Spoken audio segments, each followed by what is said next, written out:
ever before.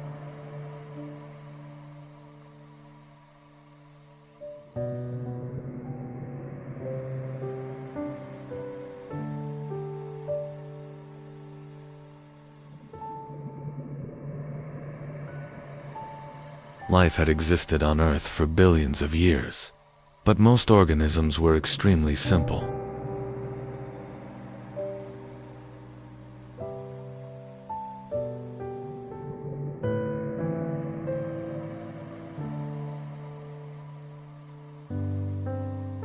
Microscopic organisms, soft-bodied creatures, primitive forms of life. But then, a massive change began in the oceans.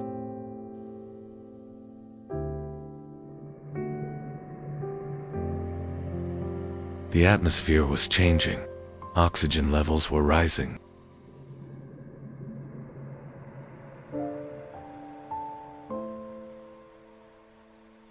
And this transformation allowed life to reach an entirely new level.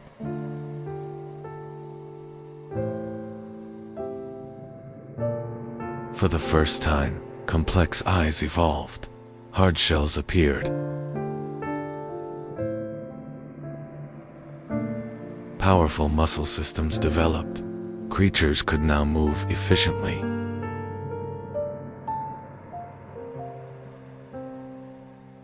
But the greatest change was this: creatures began hunting one another.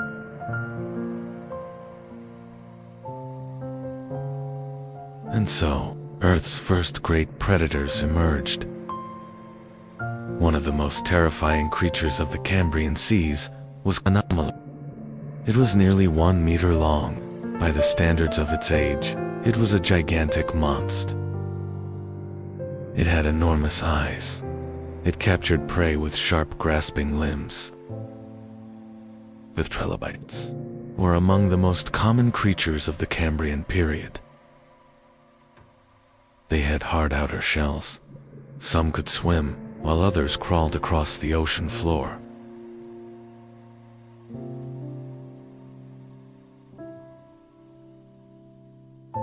And for millions of years, they dominated the oceans.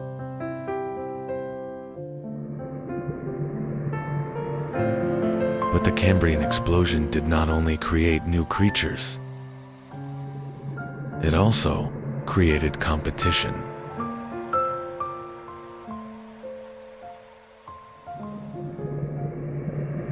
To survive, creatures had to become faster.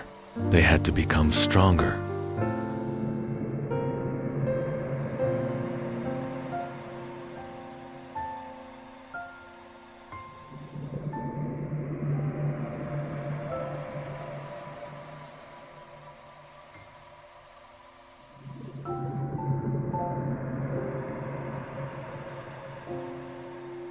Defenses began to evolve. Shells became thicker.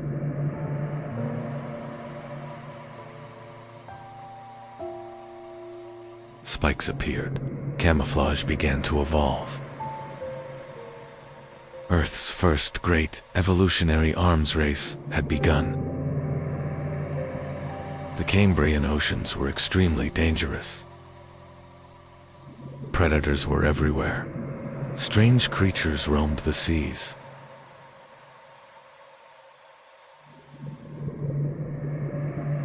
Some had long spikes, others had multiple eyes. Earth truly looked like an alien world. Many animal groups that appeared during this era became the ancestors of modern life.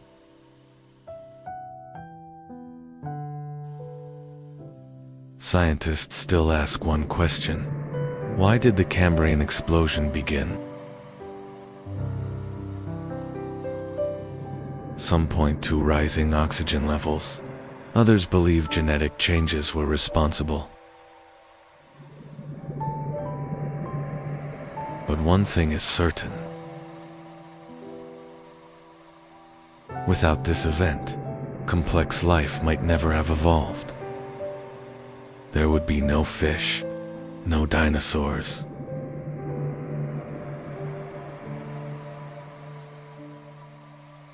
because the Cambrian explosion was the beginning of Earth's great story of life.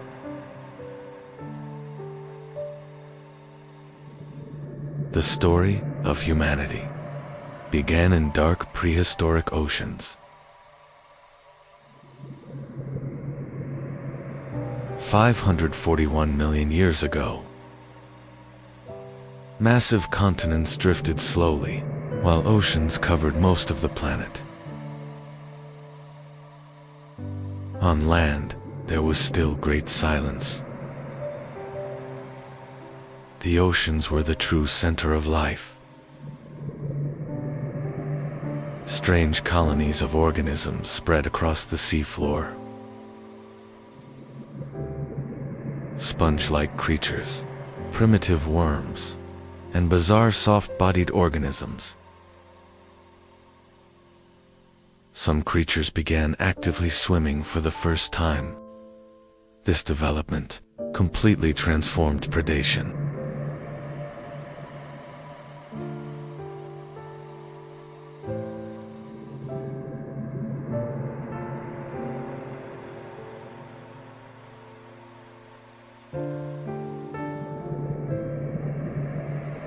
Now, hiding was no longer enough.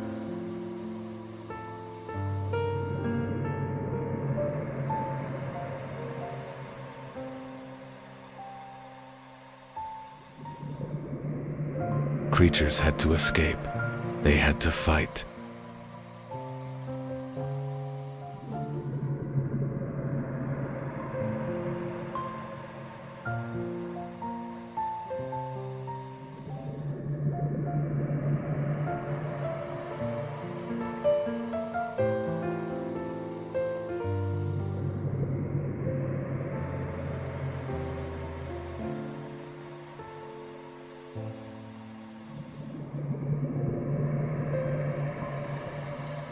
During the Cambrian explosion, evolution accelerated dramatically.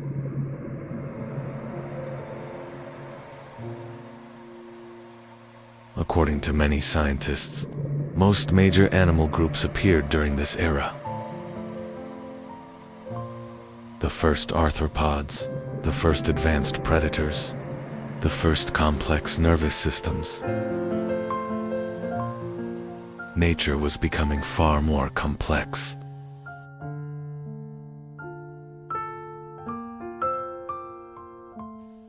And this complexity became the foundation of all future life.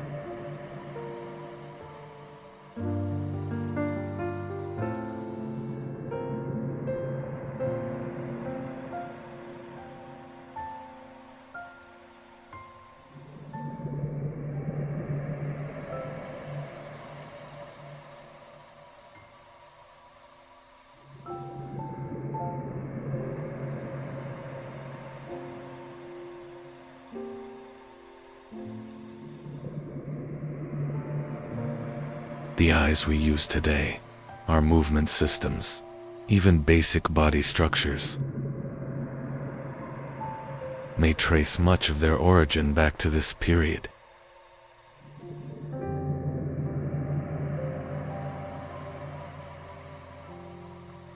Life in the Cambrian seas was brutal. A predator could attack at any moment.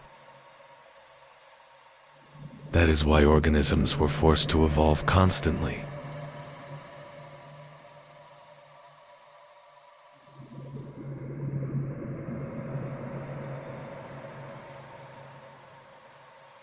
Faster fins, stronger shells, sharper senses. For millions of years, this struggle continued.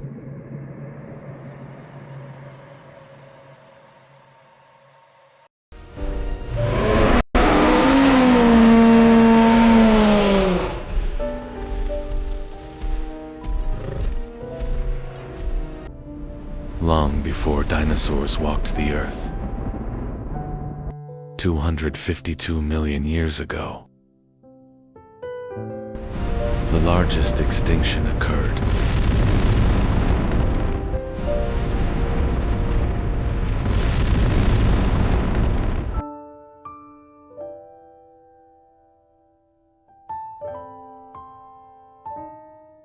World. The world experienced hell.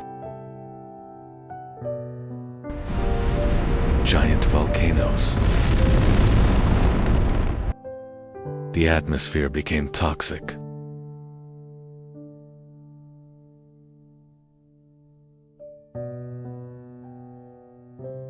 Oceans warmed and lost oxygen.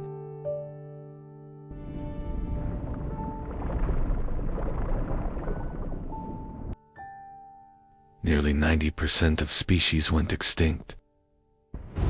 The Earth began to reshape.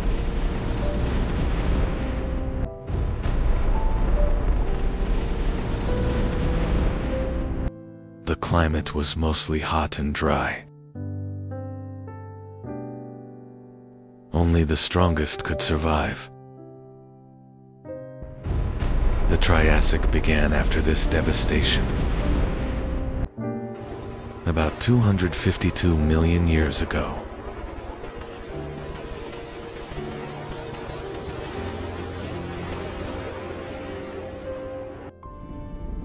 End of the Permian period. Pangea. Our world is still a single continent. 252 to 247 million years ago. Early Triassic begins. Earth is still extremely hot. Life struggles to recover.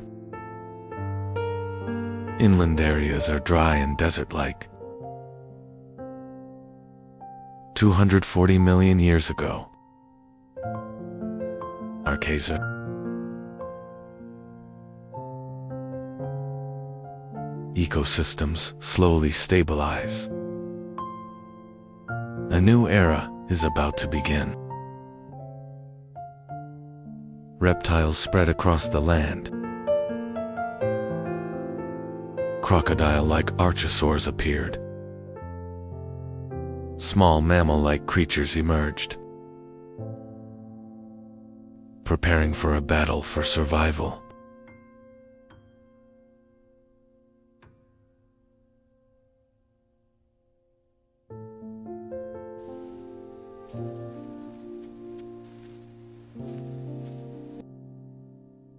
Giants had not appeared yet. Survival was the priority. The formerly dominant species had become extinct. The ecosystems were empty. This gap, it's an opportunity for new life. Resistant strains have begun to proliferate. Competition was low. Resilient species had an advantage.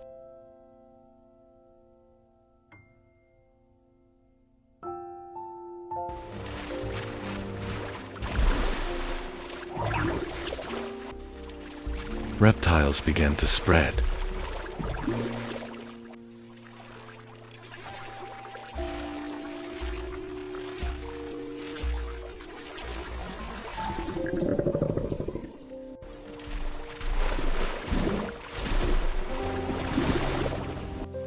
Some lived in water.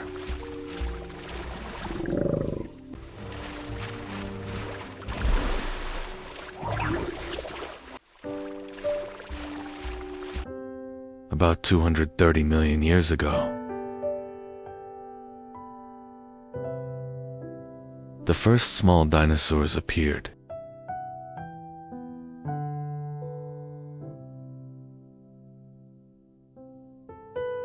They were small in size.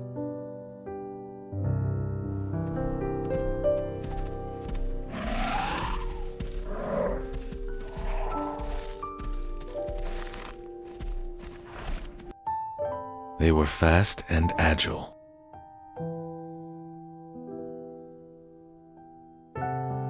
They were not dominant yet. Survival mattered more than hunting. They moved cautiously in open areas.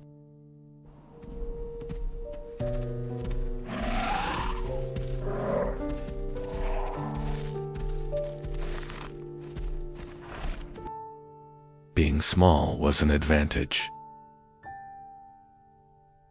Speed mattered more than strength. These traits set them apart. But they were still few in number. The age of dinosaurs had not begun yet. 225 million years ago, Earth was slowly changing. Large reptiles struggled. Small dinosaurs used these gaps. They could reproduce quickly. They adapted more easily. But they were still not dominant. Earth was approaching another turning point.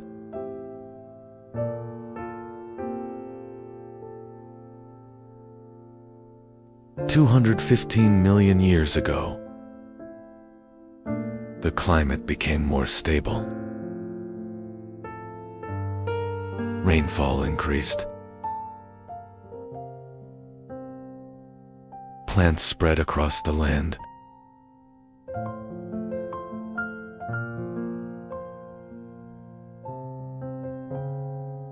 Green landscapes expanded.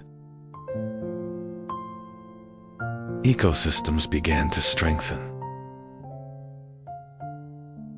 Food sources increased. Survival became easier. Dinosaur numbers slowly increased. Species diversity grew. Small groups formed.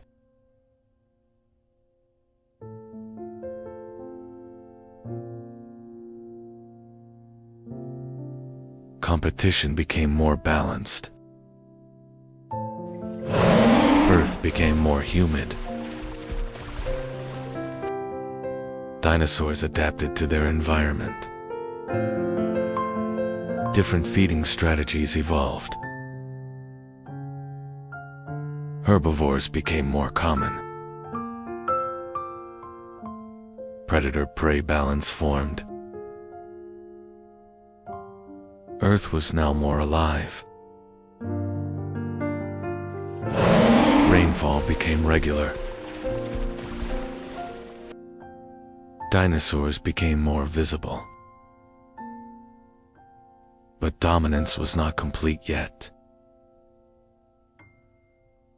201 million years ago, the Jurassic period began.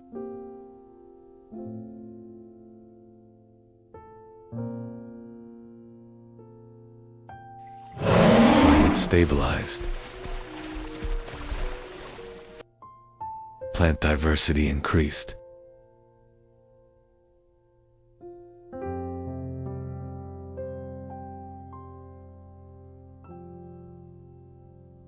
Dinosaurs rapidly multiplied.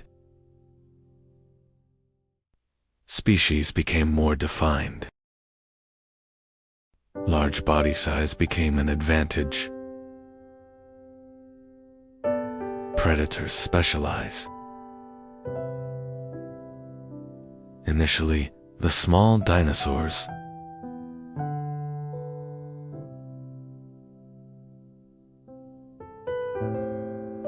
she became the ruler of the land. Jurassic is the heart of the age of dinosaurs. 190 million years ago, giant dinosaurs appeared. They are called sauropods. Earth could now support giants. When life found balance, it grew. power came not from destruction, but from harmony. Subscribe and like. The world was changing. Life endured. The survivors.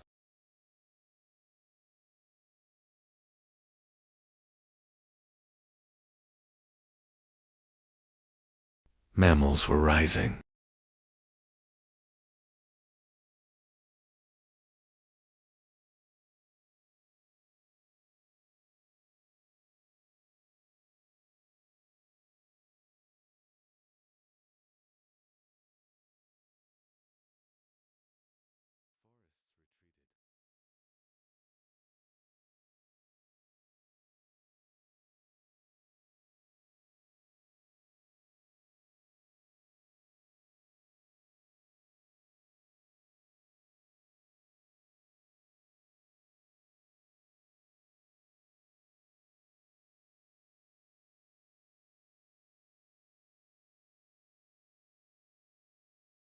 Open lands prevailed.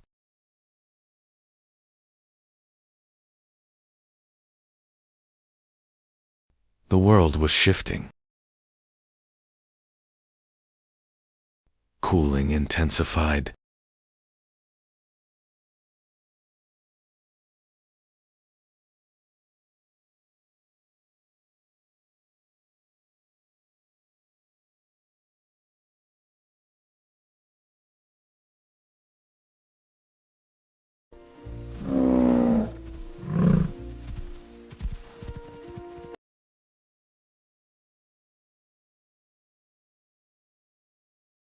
The adaptable endured.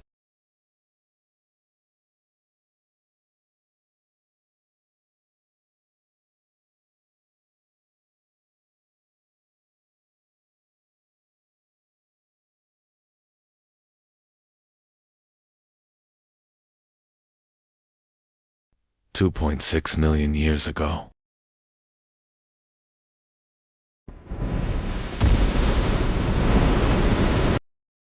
The Ice Age began.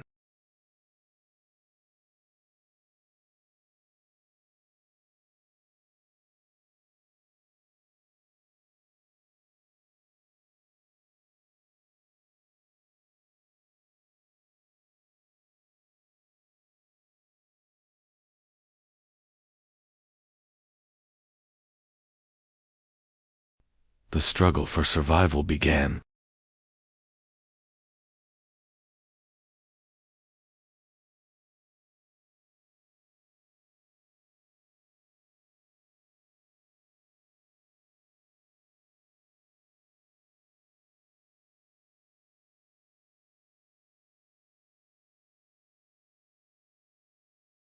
Cold and warm periods alternated repeatedly. Cold took control. Antarctica became isolated.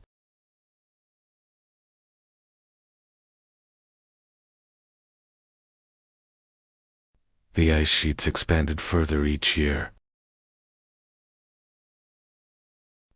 The hot springs could no longer reach the shores. Life had to adapt to the increasing cold.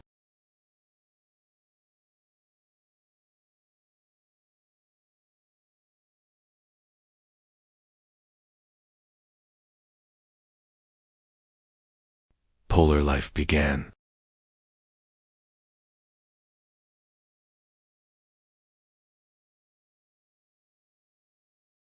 Forests have begun to be replaced by open spaces.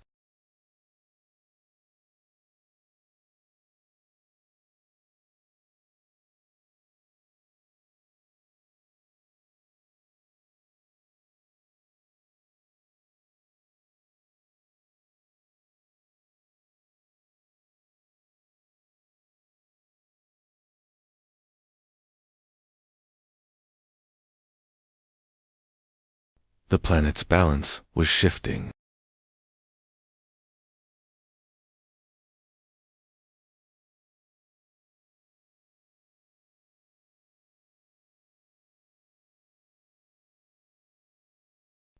Marine life adapted.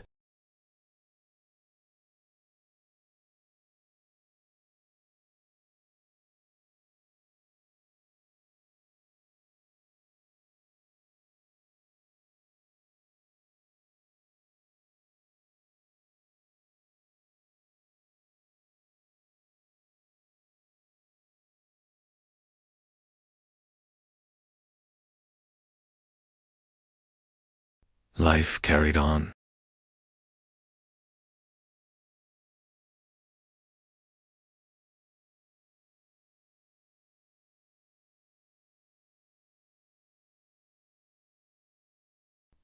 It was as if the world was preparing for something.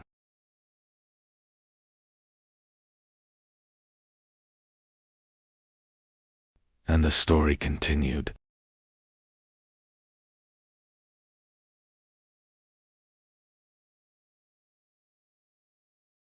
Life accelerated.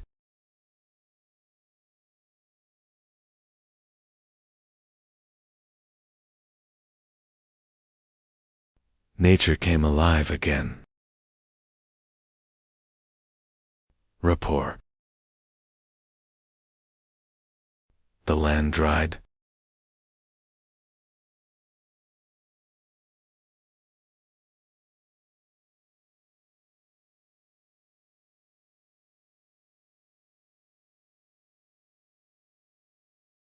Drought spread.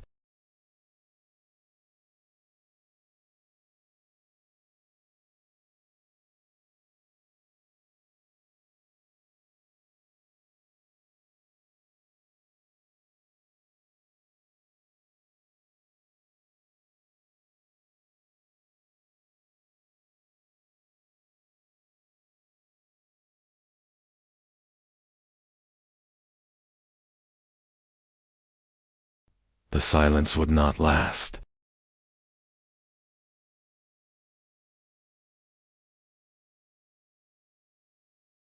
The change was very sharp.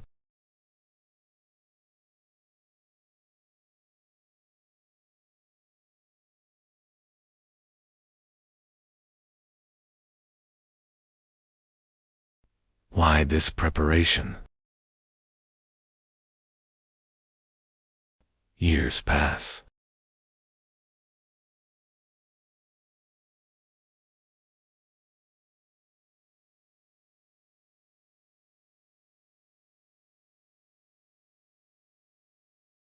It's as if a guest is coming.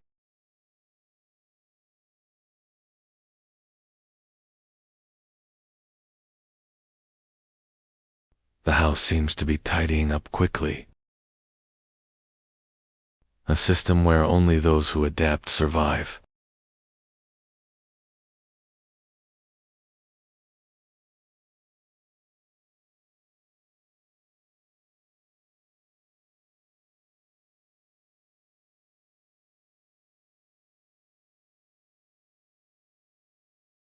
Glacial cycles began.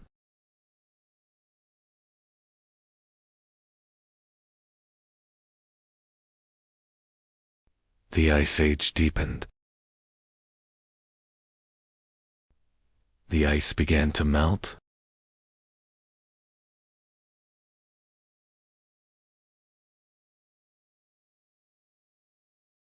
The Ice Age lasted long. But the climate did not remain constant. Sunlight reached the land again.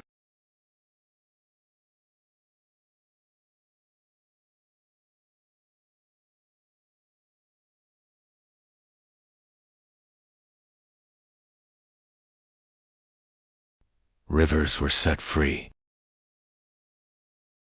Grasslands expanded. Animals moved into open plains.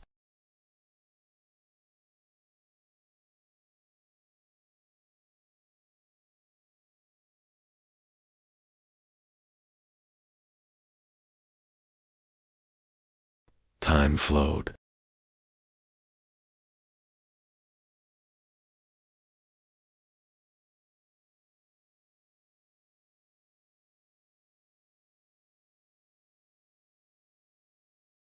And one day, millions of years later, humanity appeared. And humanity entered the stage. The real story begins now. The story continues. Stay tuned. When humans learn how to survive. Before we understand these ages, we have to travel back, not hundreds, not thousands, but millions of years into the past. This is our world.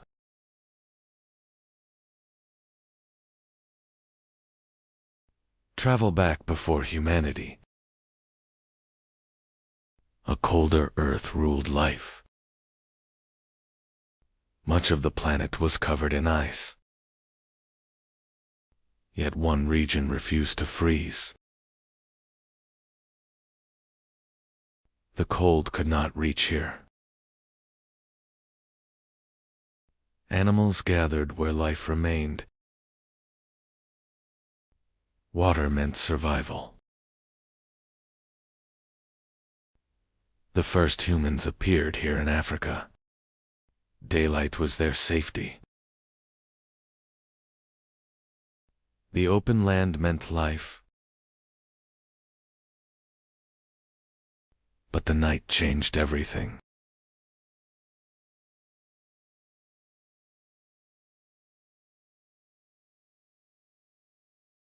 In the dark, they were not alone. Running was survival. They could not fight.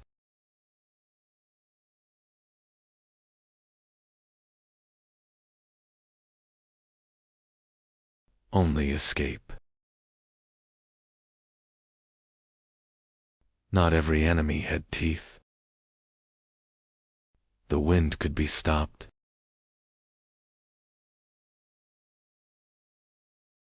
Not everywhere meant death.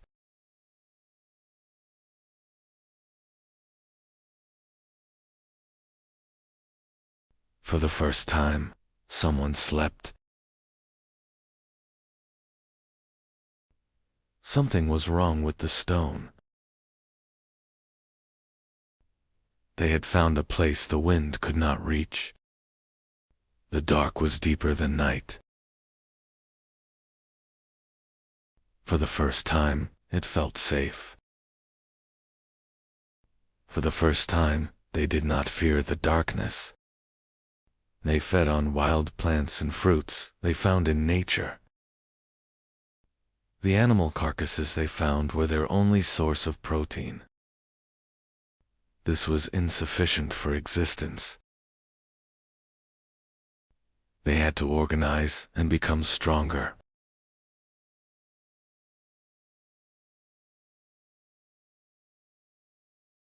The line between life and death was very thin. Survival came first. The stone broke. The edge was different. It cut the skin. Meat separated. They had never seen flesh open like this before. The smell was strange, but irresistible. Others noticed the smell. Something new was happening. For the first time, food brought them together. The life reflex is about always being. Inventions are shaped by need. He looked at the stone again, this time, not as a rock, as a possibility. There wasn't much material where they lived. They didn't have time either. The strongest species was not human. The smartest had not awakened yet. One day, it picked up a stone. not to throw, not to hide. It looked at it. Something was happening. The bone cracked, not by teeth, but by stone. They had found a new force. He struck again. Same place, same motion. This time, on purpose. He struck. The others watched. The movement repeated. Now there was not only a doer, but learners. This was not a hunt. This became a lesson. Humanity began here. They fixed the sharp stone to a branch. It became the first spear. With the handle, the blow grew stronger. Even bone could break now. They moved together through the grass, not fleeing anymore, approaching. Step by step, they advanced. The sticks were no longer for defense. They stopped. So did it. No one fled. Something had changed. They held the spears tighter. Fear was still there, but controlled. For the first time, they faced nature, together. It stepped back. For the first time, they advanced.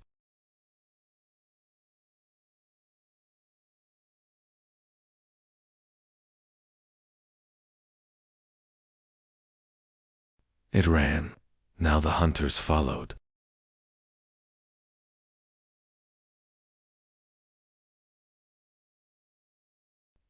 No escape remained. Everything was decided here. Closer and closer. There was nowhere left to go.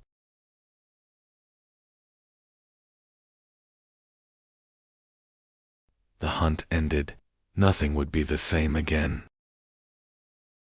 They were no longer prey. They had become hunters. Stone met flesh. The tool had meaning now. They cut with intention, not tearing, shaping. This was more than food. This was control. The hide kept the cold away.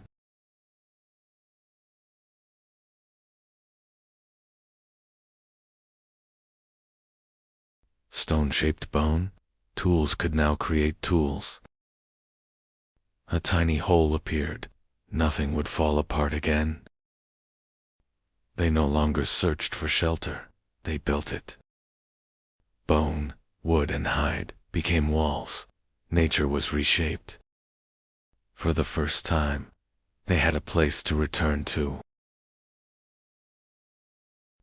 From stone came tools. From tools came life.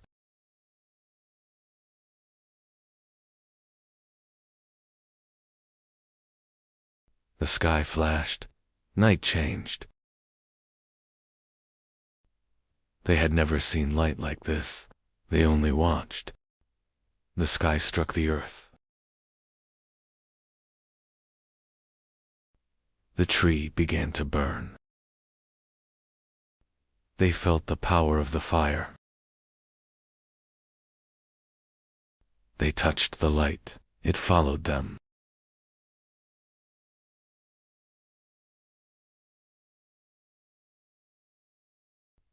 Now the night stayed away. The night was no longer theirs to fear. They had made their own sun. From the sky came fire. They carried it, and the darkness ended.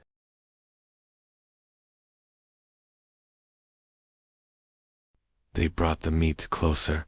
Something changed. The smell was new. They waited. He tasted, then reached again. This was better.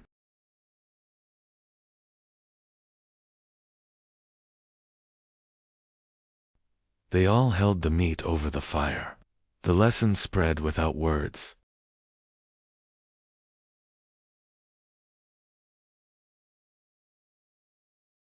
They tasted together. Hunger changed into comfort. The fire fed more than their bodies. Eyes spoke first. Faces carried meaning. Sound was no longer instinct. Imitation began.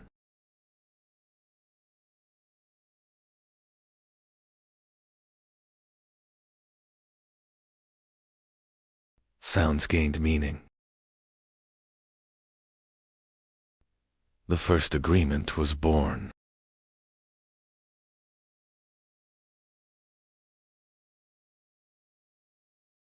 Thought was shared. Humans were no longer alone. Language was being born.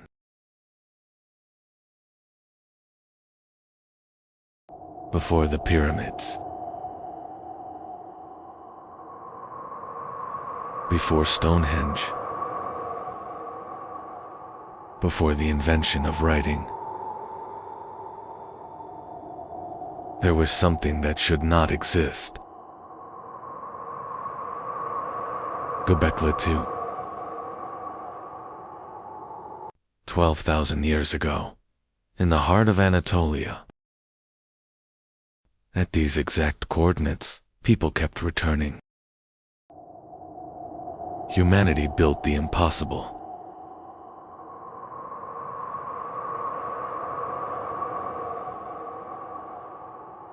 Massive pillars, weighing up to 20 tons. Carved with predators, foxes, snakes, scorpions. This was not random, this was deliberate. But how did hunter-gatherers build this?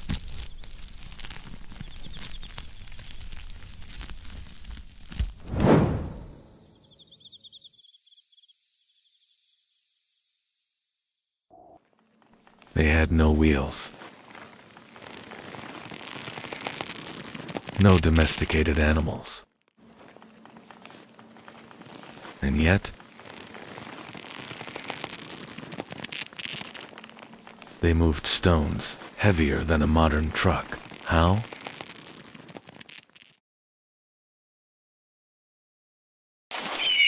Every strike meant something. These carvings were not crude. They show planning, skill, symbolism. This was intelligence, organized intelligence. Look closely. These carvings are not accidental. Every line has intention. Every animal has placement. This was precision, not chaos. They built something extraordinary. This was not an ordinary place. There was meaning carved into the stones.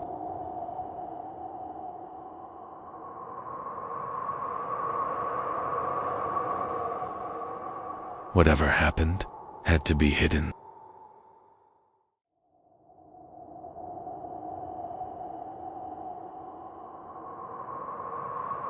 But the earth cannot hide everything forever. In 1994, an archaeologist looked at that hill, and he did not see an ordinary mound. In 1995, excavations began.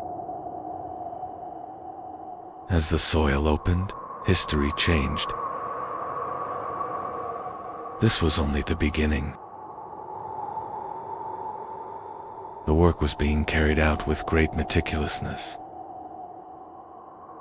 Less than 10% of the site had been excavated. The remaining 90% still lies beneath the soil.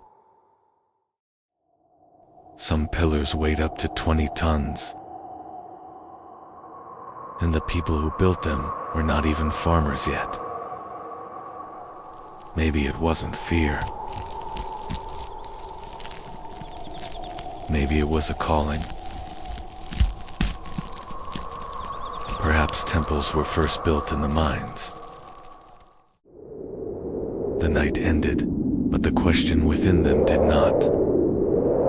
They began to walk. Separate groups, but in the same direction. This region had been a passage for thousands of years. They opened. It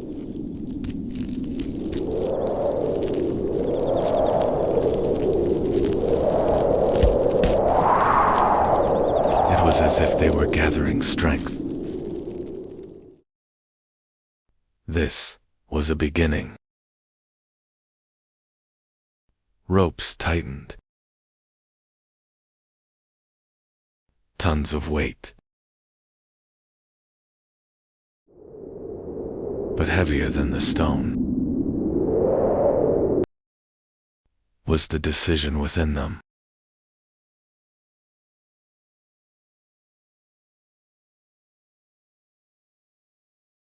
The people who lived here were hunters. When the stones were erected, it wasn't just architecture. It revealed a ceremonial space where communities came together. Excavations point to Göbekli Tepe, not as a village, but as a ritual center.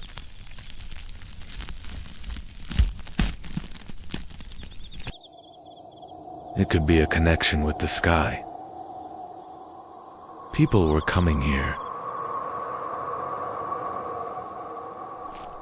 On the massive T-shaped stones, there were animals. Snakes, a scorpion, vultures. But that same night, there were shapes in the sky as well, the stars, almost mirroring the carvings on the stone. Distant groups returned to the same place, around the same stones. The circle was complete. But the crowd was growing. This was not an ordinary meal. It was a celebration. Archaeologists were continuing their research at full speed. Feasting remains were found. It remained hidden for over 11,000 years. Why did they hide it?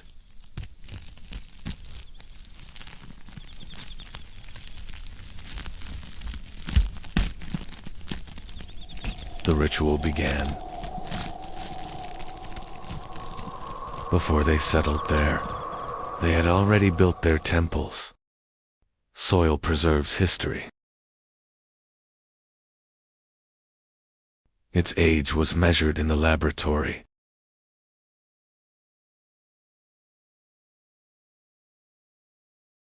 The result was thousands of years older than expected.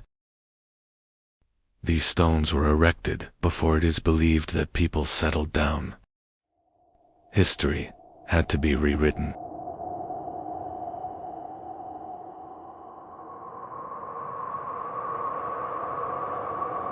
This discovery shook our understanding of civilization.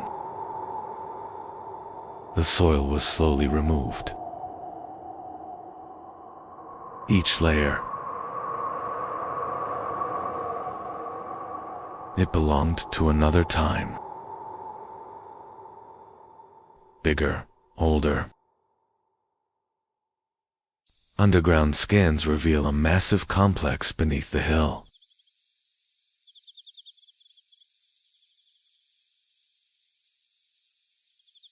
There was a past hidden beneath the earth. Like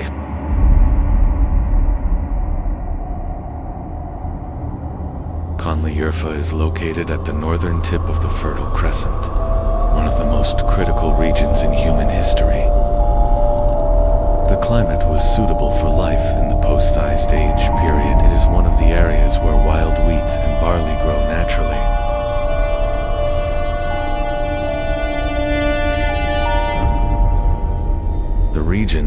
limestone deposits from which large T-shaped columns could be carved. And one day, they decided not to return. Hunters were becoming settlers.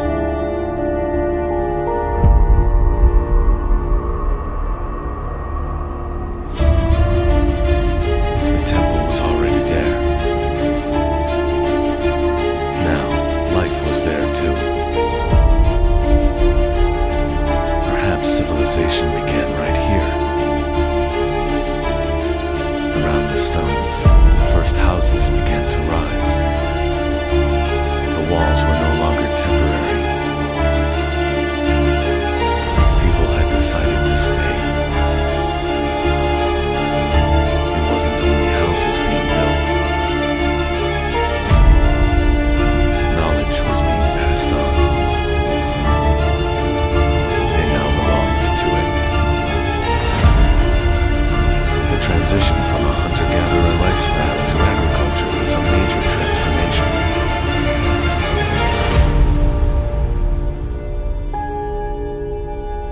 They settled.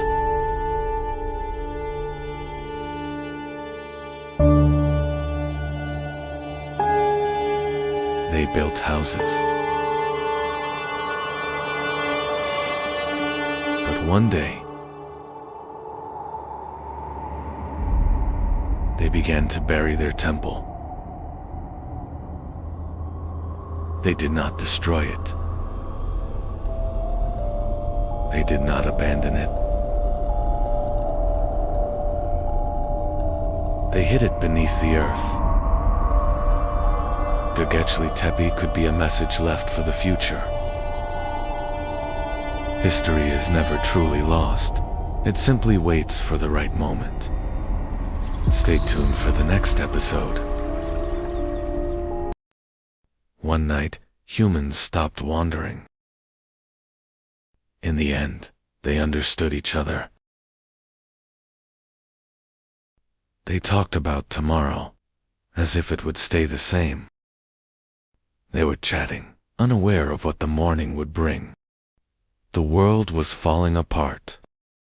The world as they knew it was slipping away. Even the animals were running away. And they didn't know where to go. There was no road for the first time. For the first time, they fell behind. Knowing wasn't enough to understand.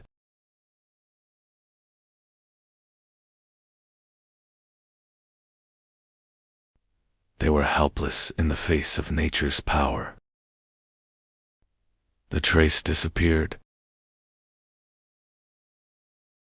The lands where they hunted were gone. There was no ground left to stand on. They called, but there was no response. Hunger now had a face. Hope was fading.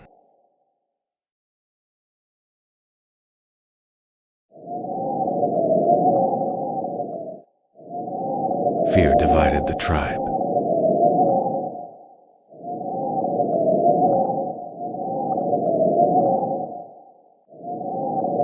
Life was silently leaving her. Some returned to their memories.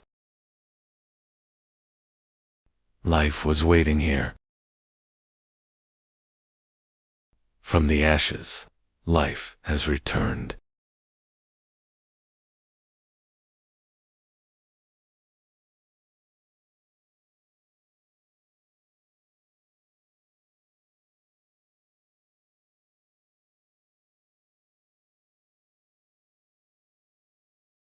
They didn't go this time. They waited. The answer was in the ground. They tried to replicate the world. Patiently. They watched, and it changed.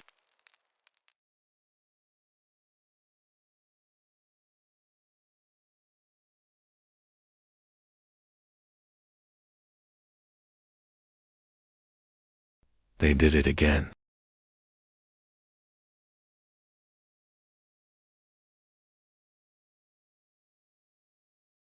The animals are back.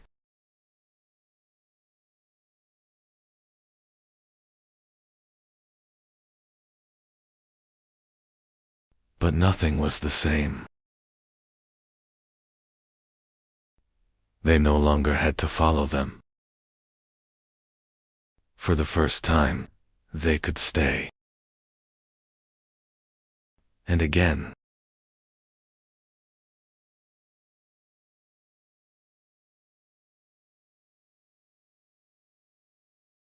Now they understand.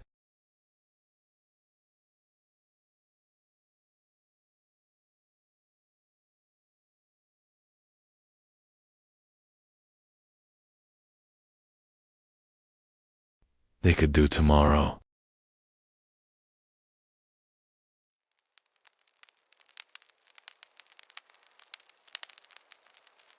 Humanity changed the day it stopped. Civilization began here. They were no longer searching for food. They learned, and they taught.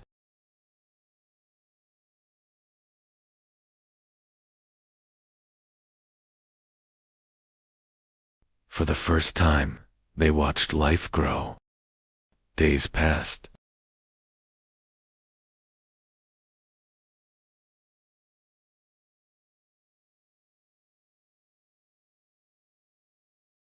The earth responded.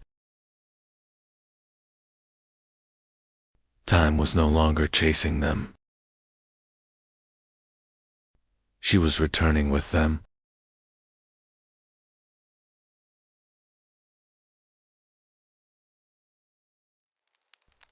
They had entered the rhythm of the world. More fires were lit. More fires were lit.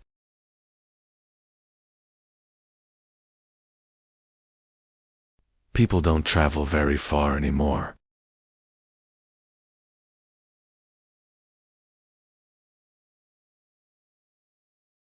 Walking around the camp, they reinforced the walls. What was temporary has become permanent.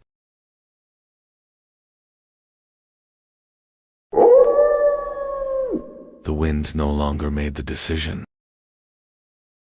They had some difficult visitors. He walked into the wilderness. They did not come as enemies. They allowed them to stay. They fed them. A new alliance was emerging. The person was no longer alone. They had a future ahead of them. They stayed nearby. They felt like they were part of something bigger.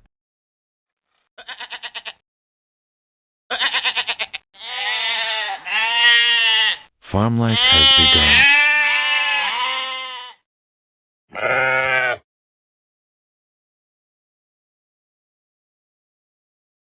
They learned to live with life. They led the flock. Fear has been replaced by confidence.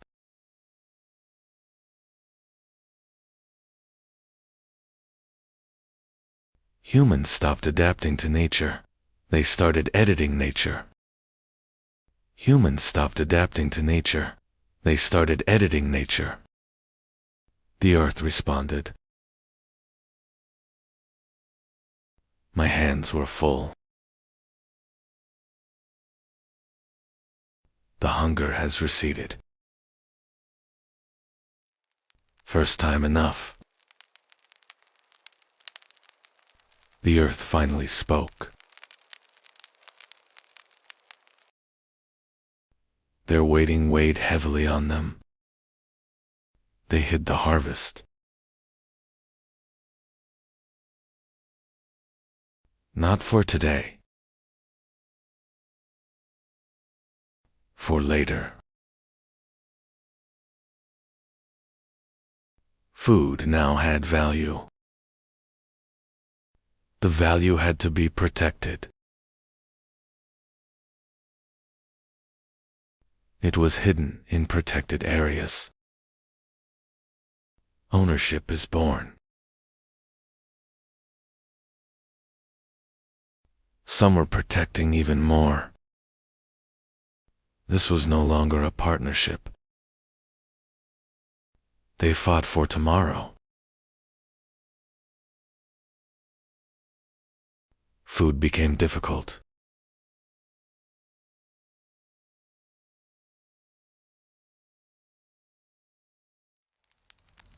The union had ended.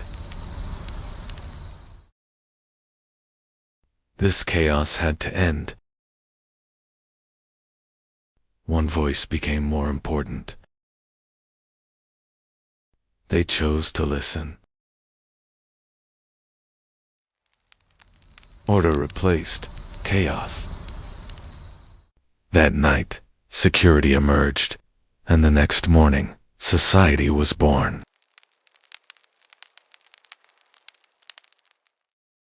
Not everyone was a hunter anymore. Some protected, some produced. Some of them were no longer hunting. They were making tools. The information wasn't withheld. It was taught. Experiences were shared. A voice began to be heard. Nobody was right yet. It was no longer power. It was words that determined the outcome. The first verdict was given.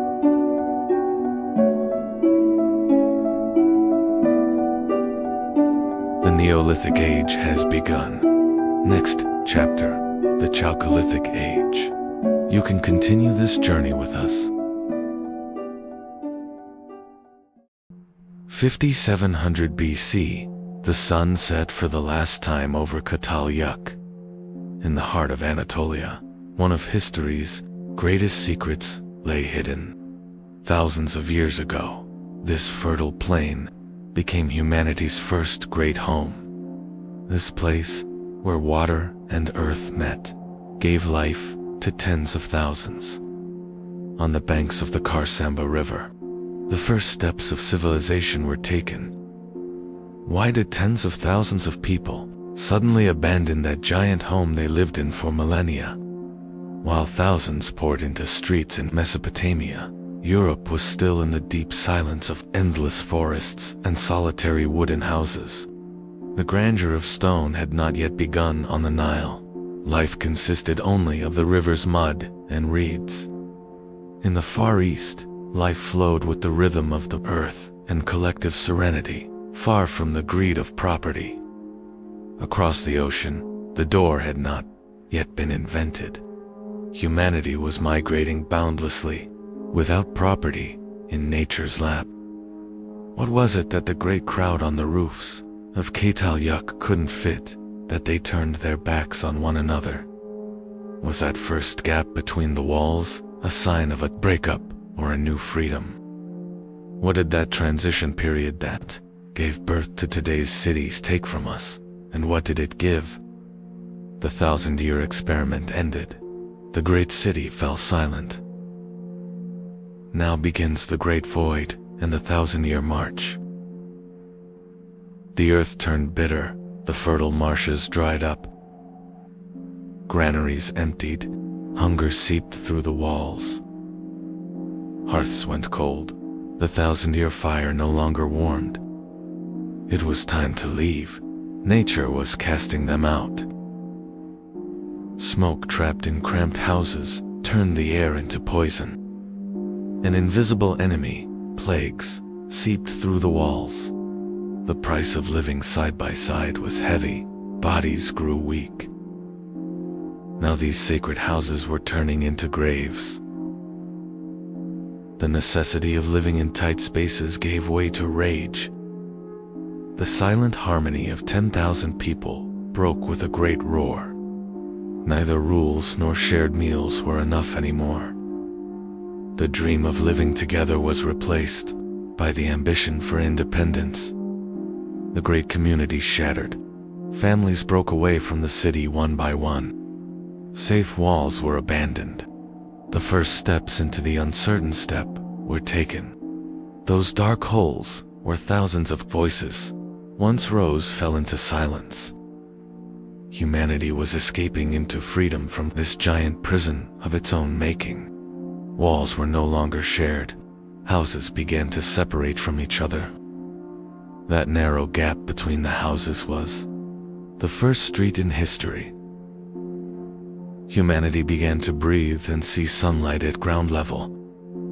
Now everyone had their own boundaries. Privacy was quietly being born. Walls were pierced from below. For the first time, entrances moved from roof to ground. There were no longer ladders, but thresholds. The first hello was said at the door. There were no longer ladders, but thresholds. The first hello was said at the door. The door was not just an entrance, but the first shield protecting man's fortress. When the door closed, the noise and gazes of the outside world remained behind. For the first time, humanity tasted the peace of breathing without others watching. Now we had secrets, private moments shared. Behind walls were born. When the door closed, the community ended, and the individual and family began. The colorful stones in the earth's bosom were heralds of a new power. Fire brought the hard rock to its knees. Copper melted in the glowing embers. Molten metal took the shape of a new world in stone molds. Now, not only stone, but also metal bowed to the will of man. Yuk fell silent, but the dream it built was sealed beneath the earth. Though thousands of years passed, the desire to live together never died. Smoke rising from mud roofs has turned into towers, reaching for the sky today. We are the heirs today of the great story that began in those cramped rooms. The street was not just a road, it was the first boundary between yours and mine. Humanity took its first step from a common roof to a personal land here. The door and the threshold were born. Now the front of the house was as private as the inside. The giant mound of the past was giving way to an organized order, the first neighborhood. Streets were not just paths, they were the world's first free markets. Economy moved from the privacy of roofs to the transparency of the street. Barter came to life on doorsteps. The street was a bond connecting people. Every story shared made the city grow a little more. Loads were no longer carried on backs but on wheels that the streets now allowed. Ownership brought fear with it. Now it was necessary to protect not just the house, but the street as well. Those first stones surrounding the houses drew the insurmountable boundary between us and them. The door was now being locked not just for guests, but to keep the enemy out. Streets turned into the defense lines of civilization. Every corner became a new fortress. The street was no longer just a passage. It was a giant machine holding thousands of people together.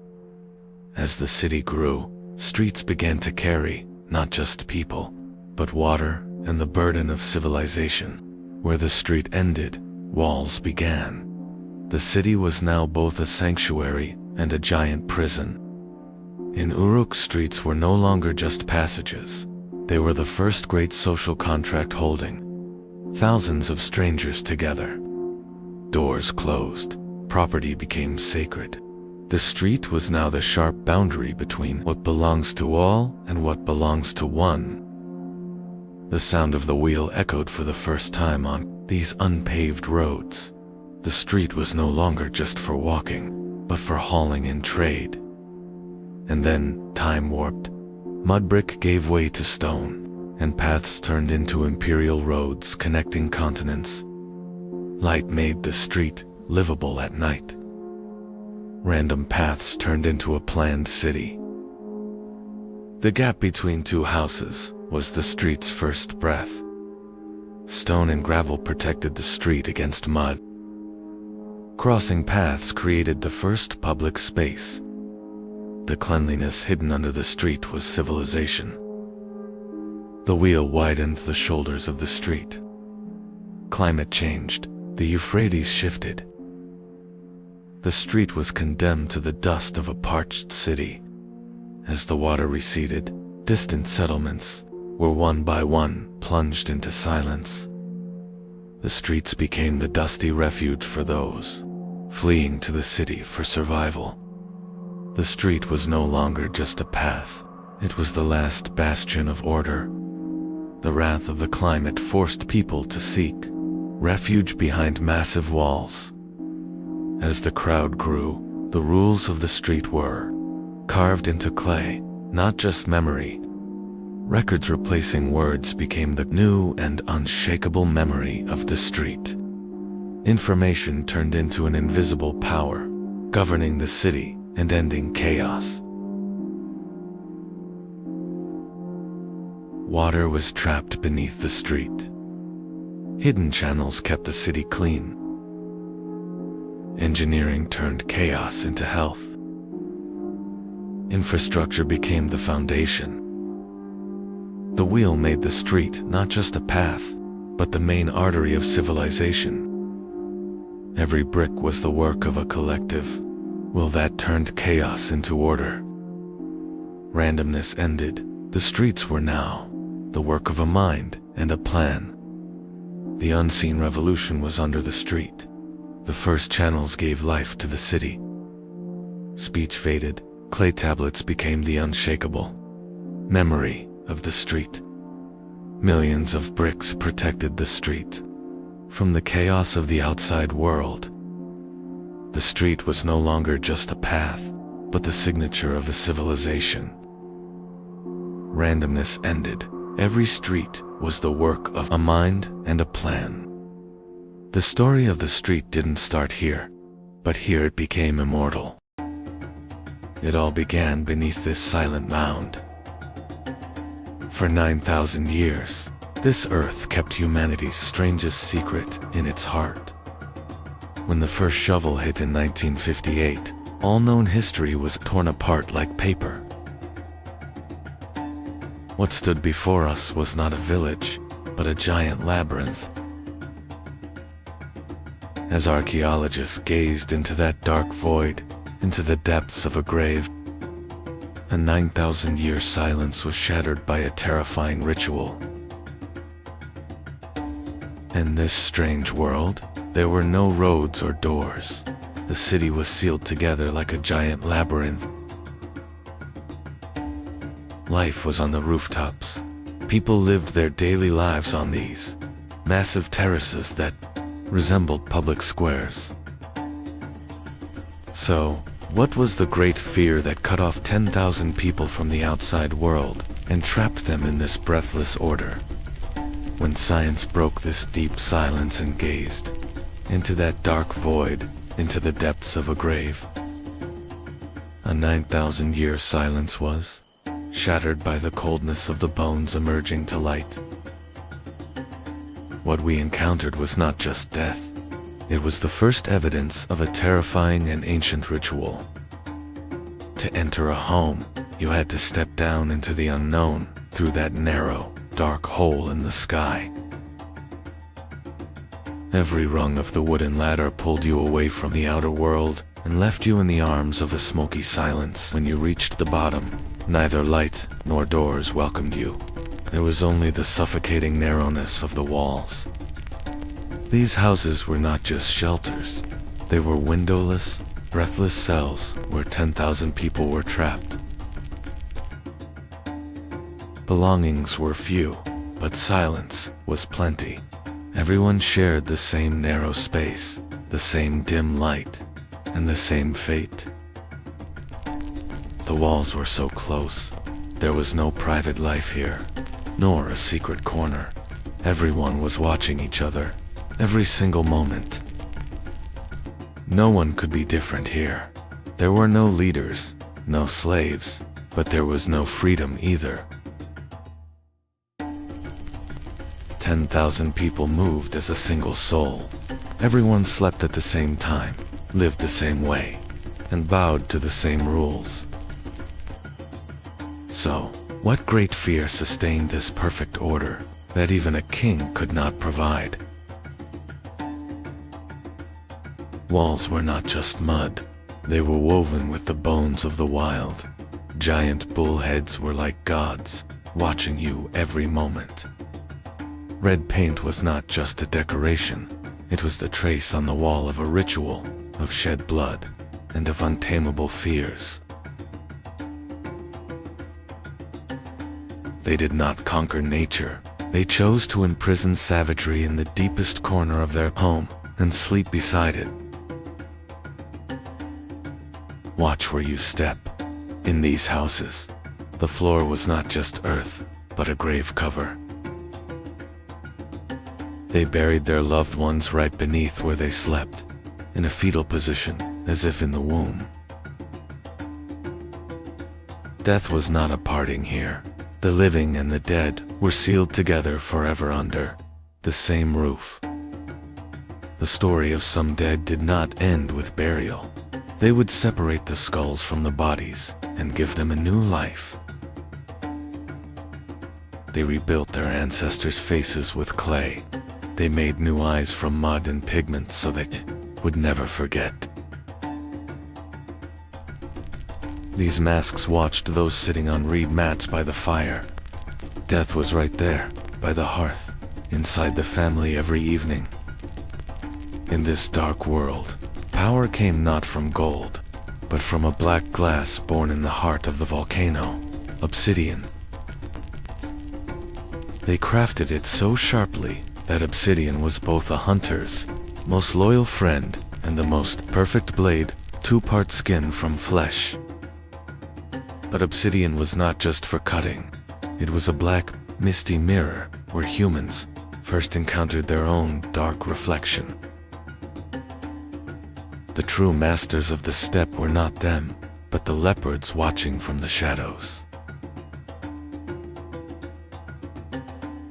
They could not domesticate this savagery, but by carving it onto their walls, they turned fear into a power imprisoned within their homes. Wearing a leopard skin was not just clothing, it was the only way to possess and rule the most predatory spirit of nature. It all began with these symbols: power, belief, and fear. These walls you touch are silent witnesses of 9,000 years.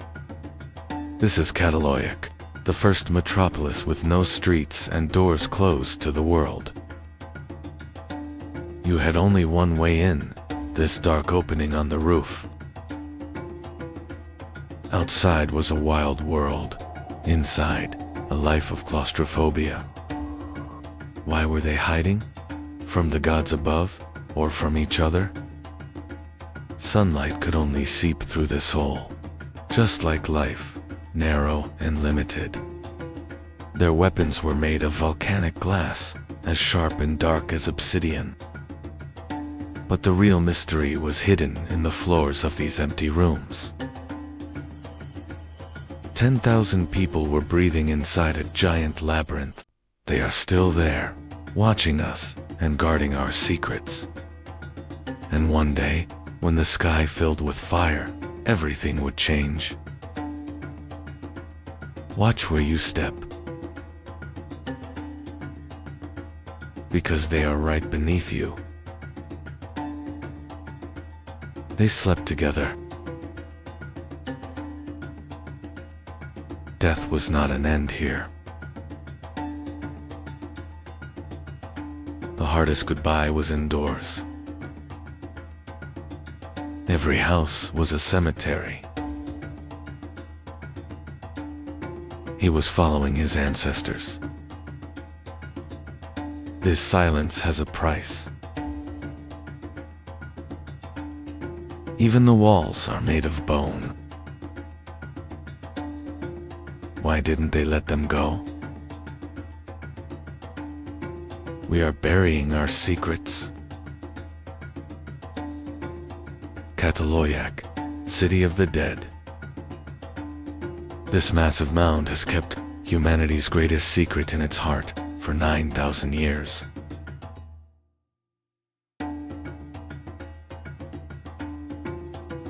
Today, science dives into the heart of this silent giant to map the digital past.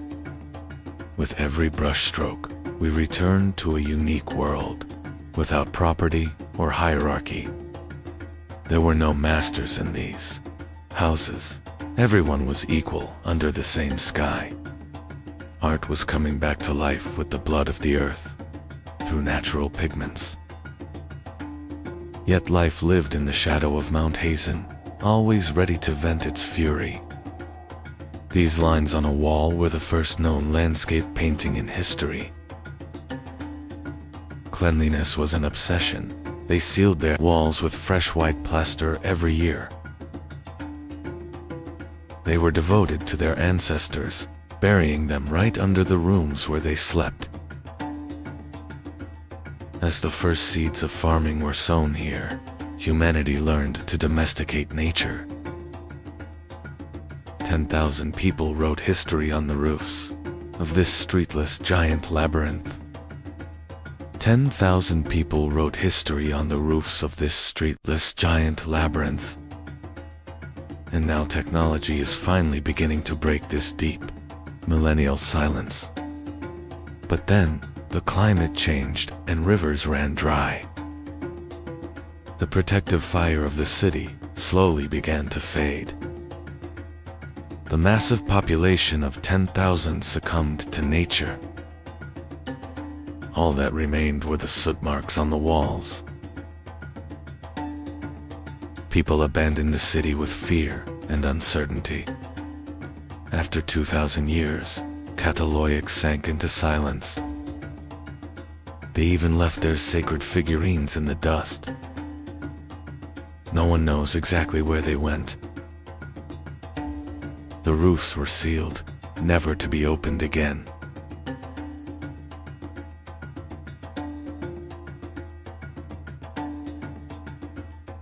The last meals were never eaten.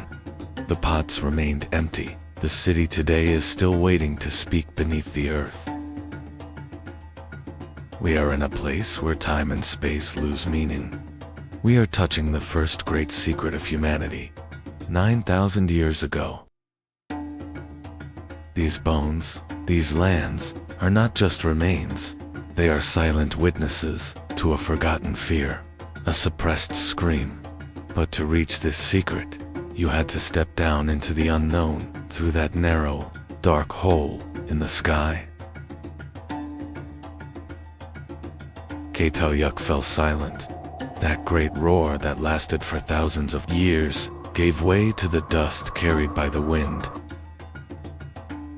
But this was not an end. It was the beginning of a vast void. Humanity escaped these narrow walls and set out on that great march that would last 1,000 years. In the next episode, what happened after Çatalhöyük? How did humanity change in that great void? We are going to that new and wild world called by the rivers, Mesopotamia. Stay tuned. This is the lowest point on Earth, where everything ends, but for humanity, it all began. This is the lowest point on Earth. In the heart of a harsh desert, a lifeline that hasn't dried for 11,000 years, Jericho. Each layer of soil tells a 1,000-year story. Civilizations are sleeping beneath your feet, and it rises through the mist. the oldest massive man-made structure in the world. 22 steps descending into darkness.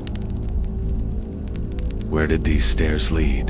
To protection or a ritual? They were the first masters to survive in a wild nature. When they found this oasis, the end of nomadism had come for humanity. They began to build not just a shelter, but a collective memory here. History was carved into stones and souls here, for the first time.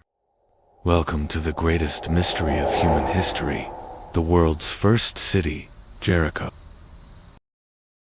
Before civilization. In the Jordan Valley, 10,000 years before pyramids, life spreads across the land. Around 9000 BCE, the Jordan Valley. Why did humans stay here?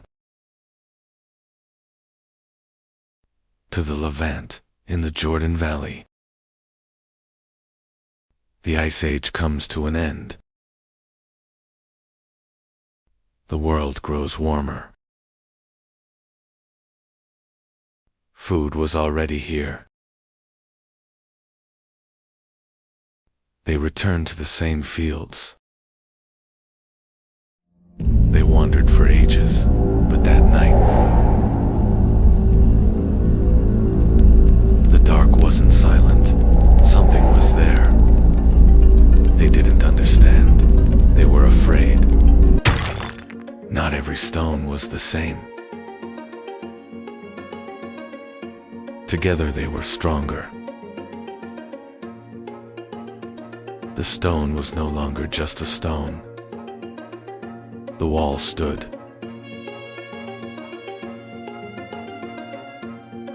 The wall wasn't enough.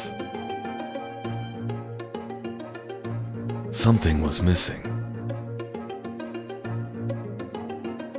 No one knew what it would become. Stone was placed upon stone. And for the first time, fear was controlled. A name was spoken. The first duty was chosen. He was no longer just a man. He was the first guard. The guard was alone. The sentry could feel the eyes watching him from the pitch-black darkness. This fear was very dangerous. The walls had to keep out not just wild animals, but the unknown as well. But the greatest fear came not from the outside, but from within. The line between life and death blurred for the first time in Jericho. They didn't let the dead go. They recreated them with clay.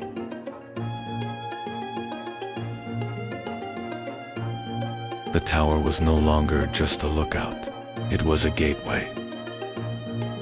Those dull eyes began to watch the living at every moment.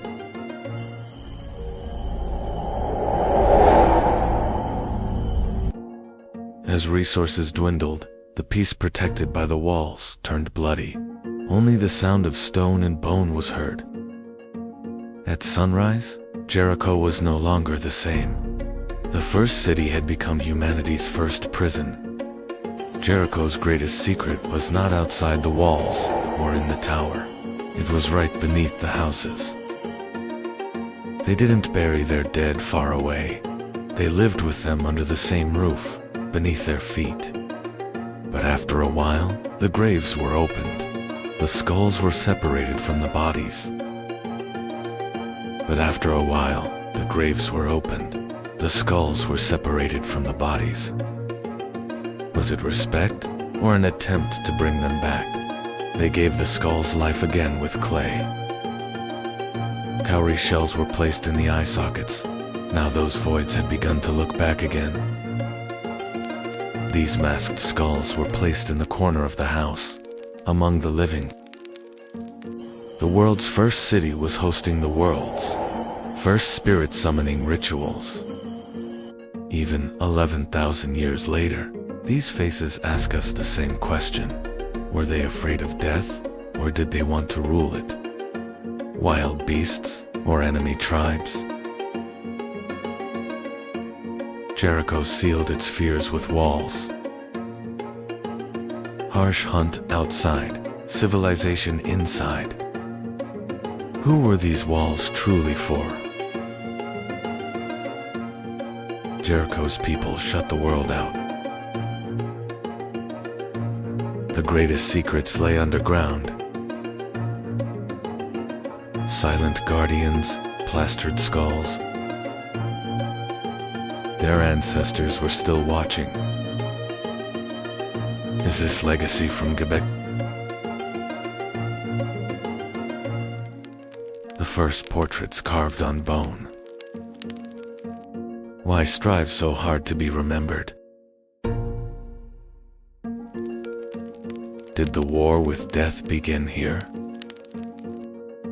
A deep mystery at the world's lowest point. Jericho, mankind's first great trial. The locks of the past are opening. The mystery inside, the giant tower. 22 steps, the first stairs to heaven. A defense line, or a giant calendar.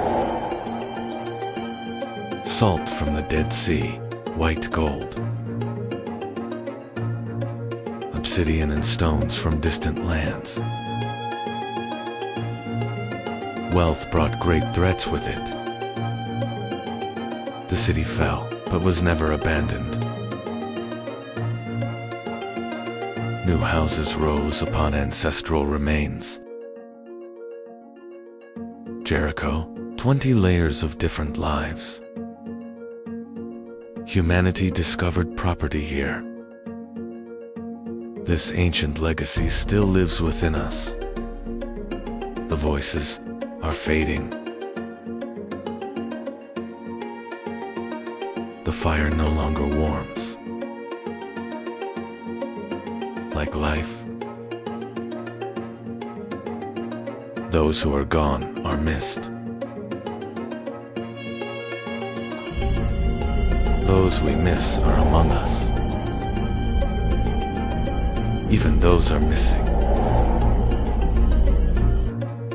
No one left to watch for.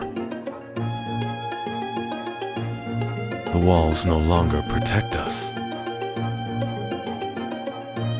The traces remain.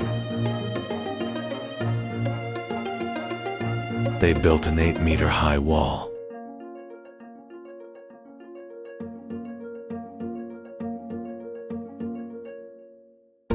They took them with them so they wouldn't forget their dead. They laid the foundation for modern agriculture.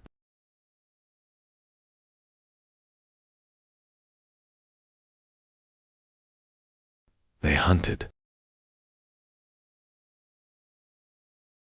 Then one day, they left in small numbers. The rest,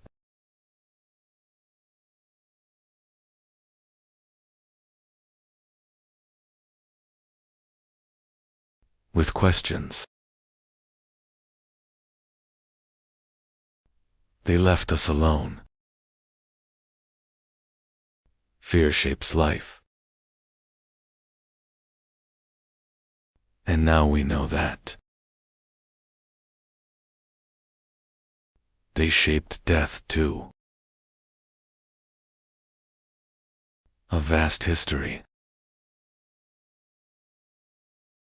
1/6 of the desert soil. She waited to enlighten us.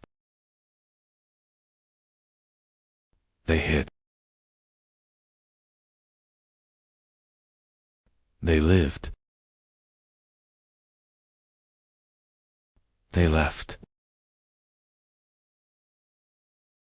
The next episode, Ketal Yuk, the cradle of civilization.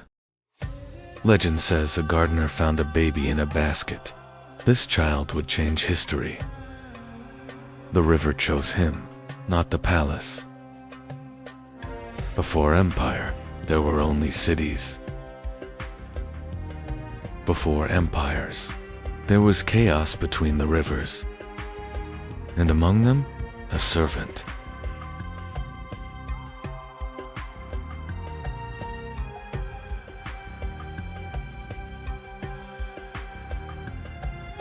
He learned how power truly worked.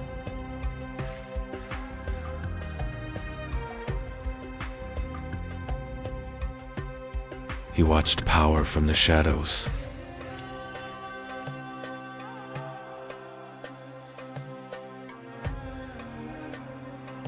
He felt the power.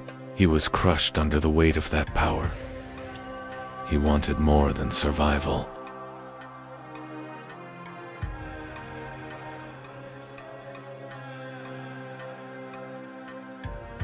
Into the unknown.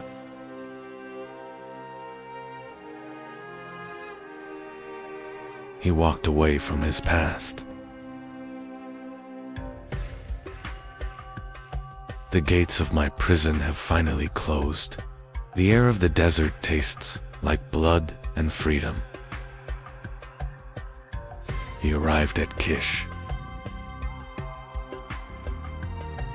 There he found war. War was discipline.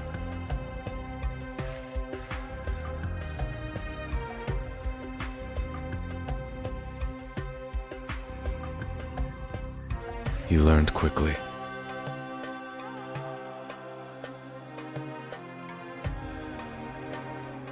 Men began to follow him. Order began to crack.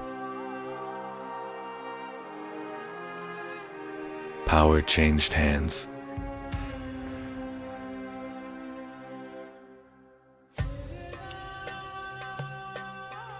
Sargon became king. But one city was not enough. He marched beyond borders. Cities fell.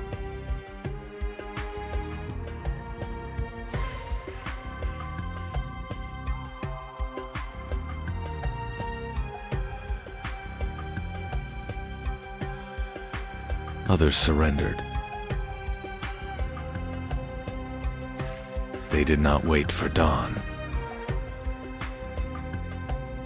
Night provided the ultimate cover for Aki. Silence was their weapon. They scaled the walls before the alarm rose. The city's fate was sealed from within. Step by step, the wall lost its power.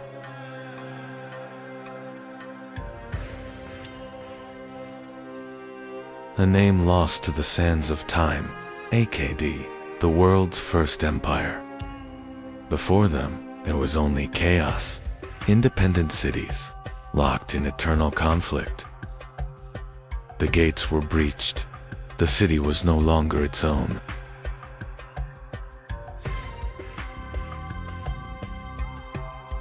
And Uruk was only the beginning. Another city stood in their path. One city fell, and the next one trembled. The march did not stop. Walls meant nothing now.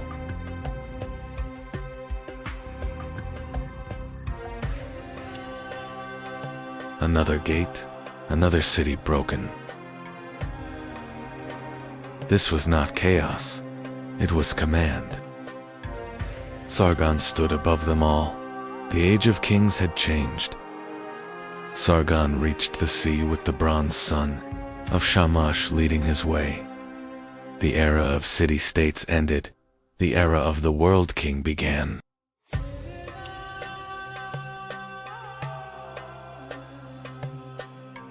The Akkadian Empire had now been established.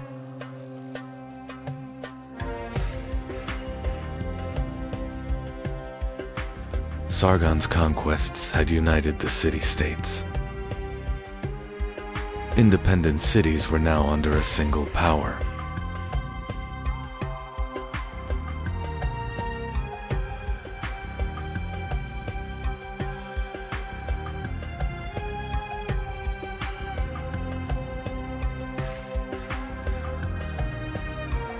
It was one of the first great empires in history.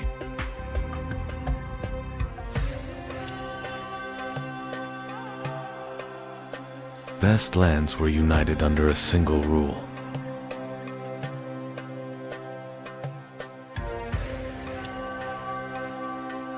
New roads were opened between cities. Caravans carried goods between cities. Trade brought life to Mesopotamia. Communication across the empire became faster. Cities were now connected. News traveled from distant cities. Akkad introduced the first standardized weight and measure system. Centralized administration was managed through thousands of clay records. The state controlled the grain, creating the world's first tax system. The world's first postal system was born, in the desert, connecting distant provinces. Clay envelopes ensured the confidentiality of imperial orders.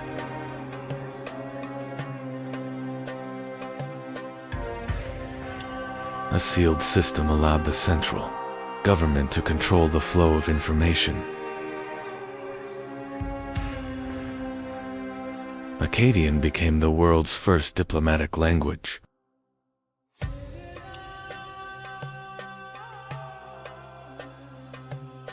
A common identity was forged through shared laws and faith. In Mesopotamia, people carefully observed the sky. The movements of stars and planets were recorded on clay tablets. These observations later formed the foundations of astrology.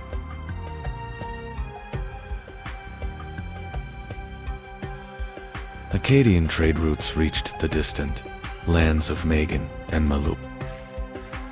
During the Akkadian period, trade ships carried goods to the ports. Cities traded with distant regions. Scribes recorded incoming goods on clay tablets. Trade had become a system carefully documented.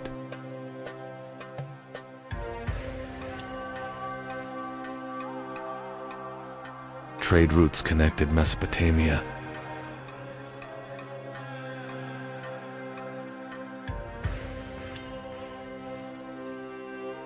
Goods constantly moved across the land.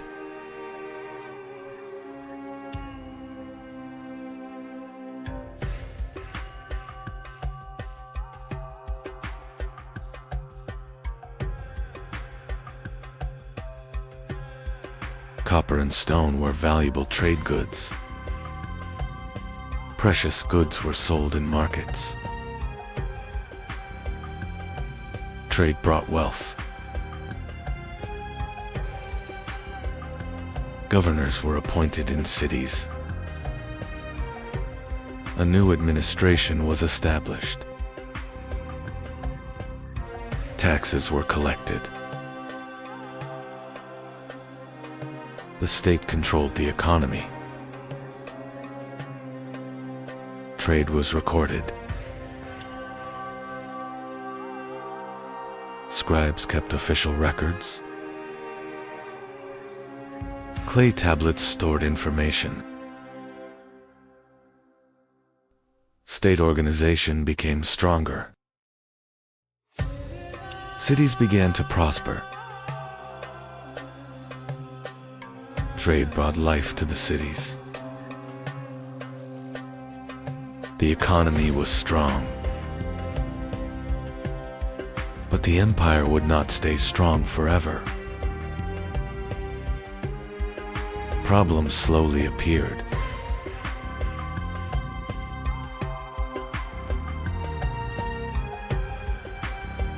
A great change was coming. Rebellions began to shake the empire.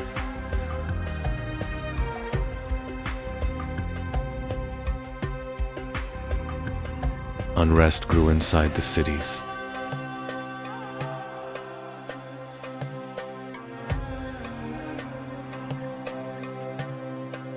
cracks appeared within the empire. Distant cities became harder to control. The empire had grown too large.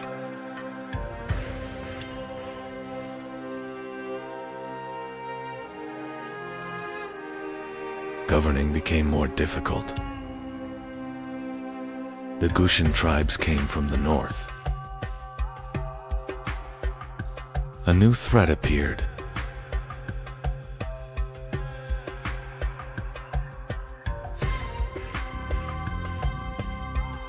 Warriors descended from the mountains. Wars weakened the empire. Cities were under attack. Defense became harder.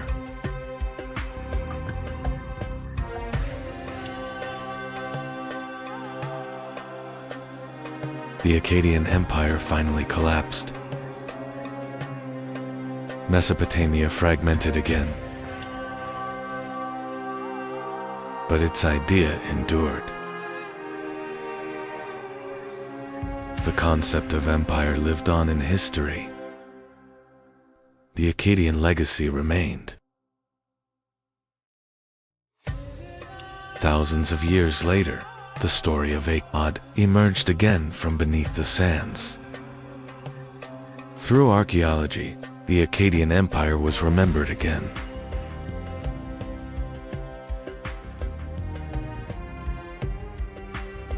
Follow for the next chapter.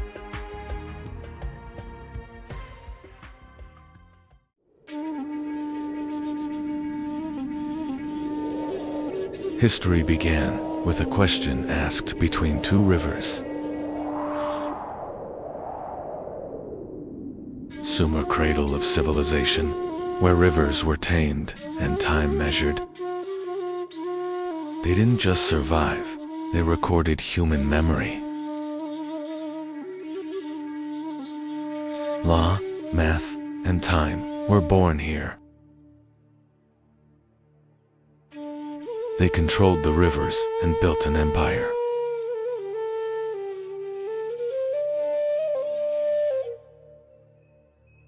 Logistics was born here.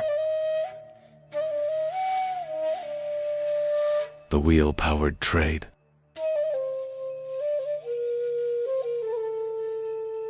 Bricks built the first state.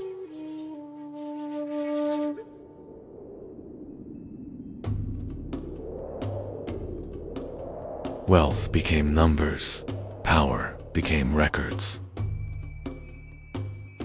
They divided time itself. The hour was born.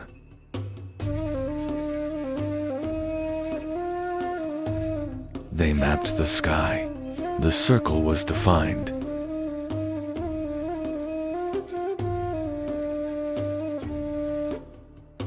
Writing began to tell stories and laws.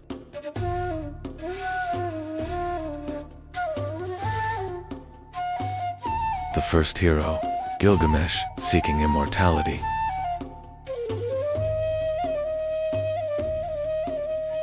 Enlil roared, the great flood came.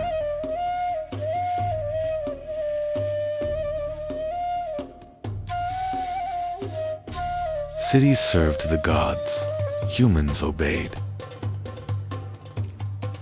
Even kings feared the dusty underworld. Their myths shaped humanity.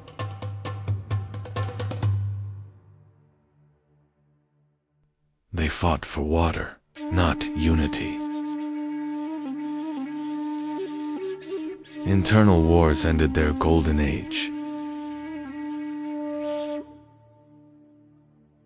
Drought turned nature into their enemy.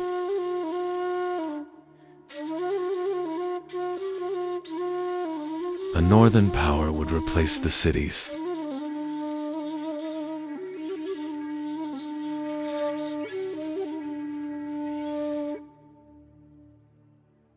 Every civilization is a continuation of a memory.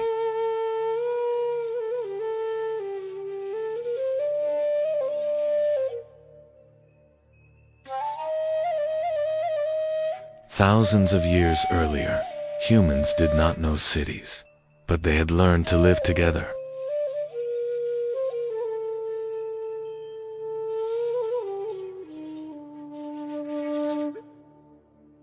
This was not a world of walls. It was a world of people leaning on each other.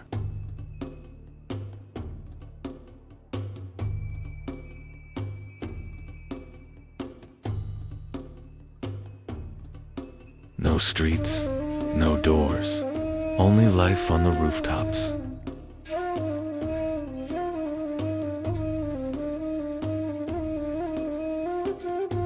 Life began on the rooftops. A streetless human hive.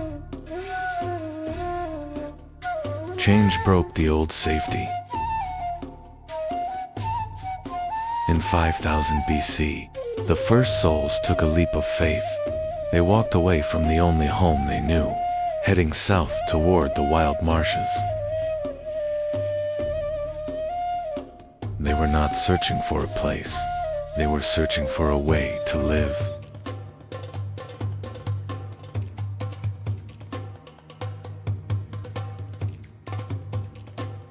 And they found water.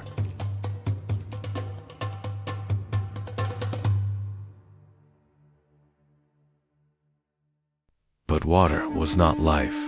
Water was chaos. Then someone cut the earth.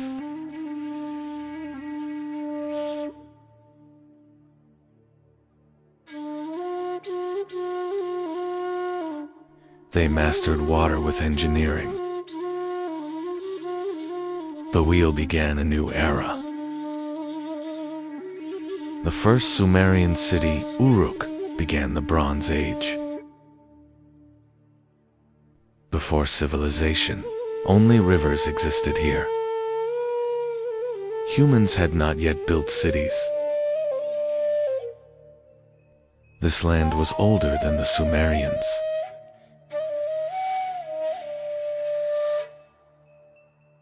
Sometimes the water gave life. Sometimes it took everything away. Humans here were not against nature. They were learning to live with it. Humans tried to stop the water.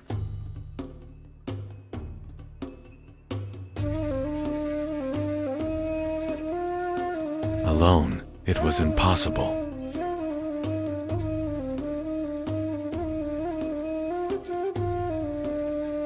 The land was no longer just plowed.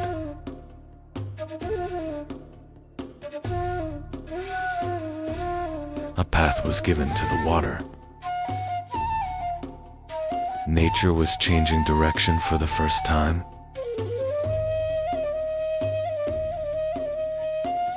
The homes began to multiply. People no longer lived alone.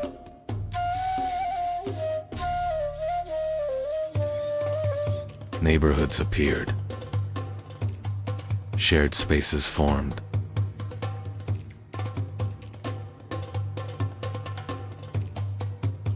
Someone began to guide it.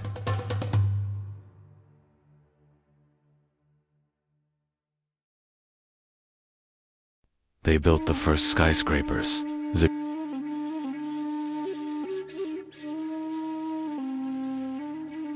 Writing was born from accounting.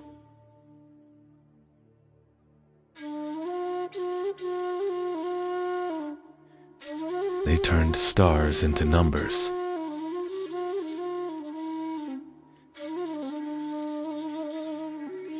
Water clocks measured the night. They created the 360-degree circle. Edaba trained the first administrators.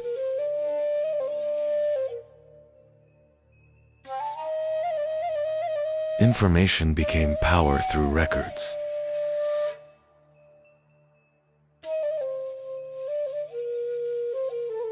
Writing became art and poetry.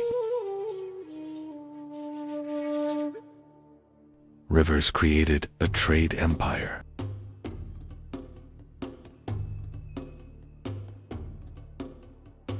They created the state treasury system.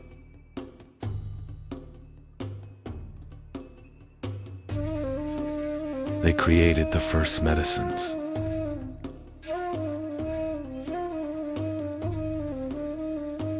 The cedar plow fed the first cities.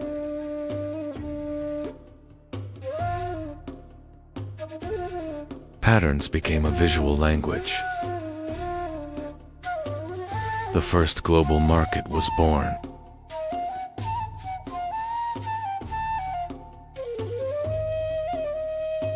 Law replaced tribal rule.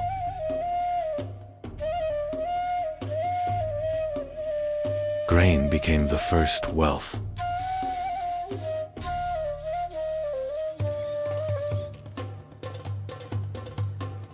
Bronze gave them power.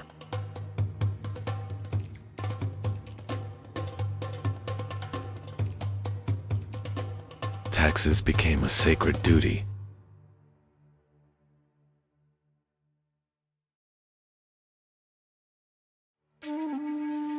They connected east and west by sea.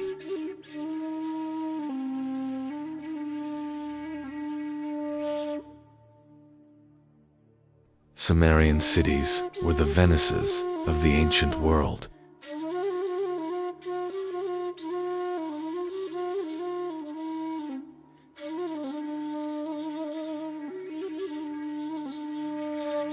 A city raised against the desert.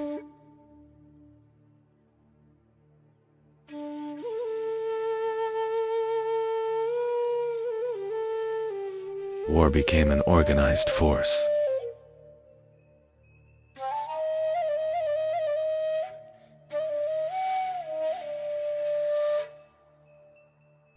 The first army marched as one.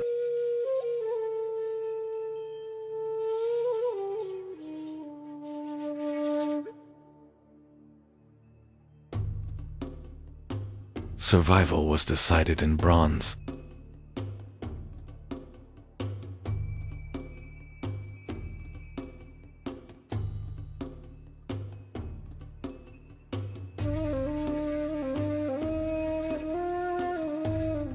Sumer didn't die, it waited.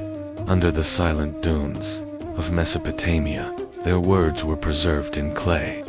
While empires of stone crumbled into dust, these humble tablets kept the secrets of the first stars, the first laws, and the first stories of mankind. They are the ghosts in our clocks, the logic in our laws, and the ink in our history.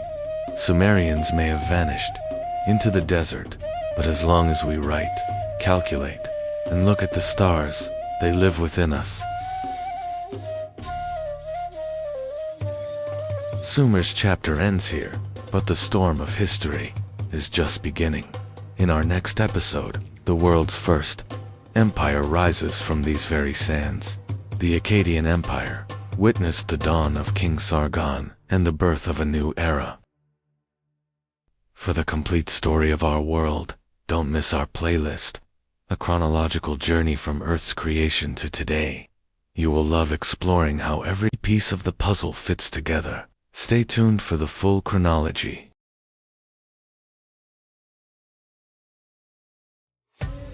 Mesopotamia was one of the lands where the earliest civilizations in human history were born. Around 2000 BCE, in the heart of Mesopotamia, a small city was rising. Its name was Babylon. Babylon stood in the very heart of Mesopotamia. Its position along the Euphrates River played a crucial role in the city's rise. Trade routes passed through Babylon. Merchants from distant lands came to sell their goods in this city.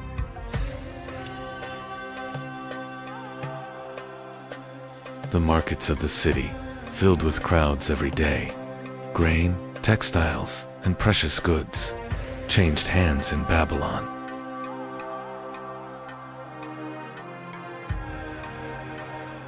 The market in Babylon had a rich variety of goods.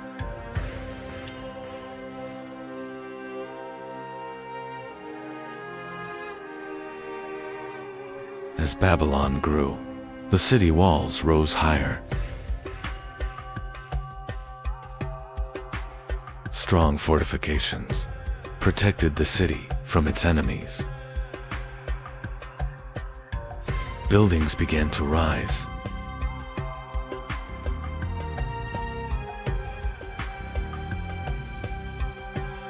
Over time, Babylon was no longer a small city. It had become one of the most powerful centers in Mesopotamia.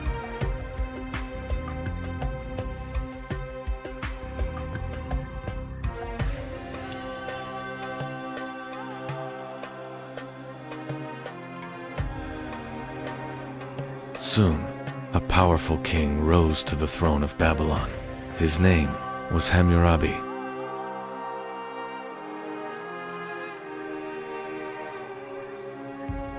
Hammurabi wanted to turn Babylon into a powerful empire. For that, he first strengthened his army. Hammurabi sent his armies across Mesopotamia. The power of Babylon began to spread rapidly.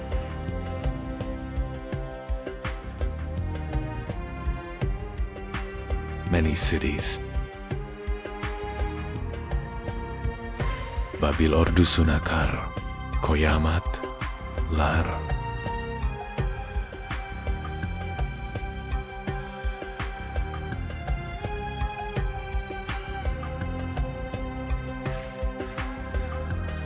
Hammurabi's conquests.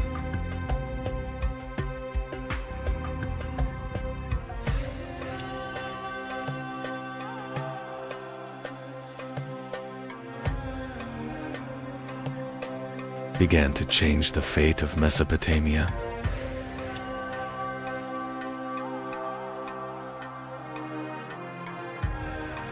Cities, one by one, fell under Babylonian rule.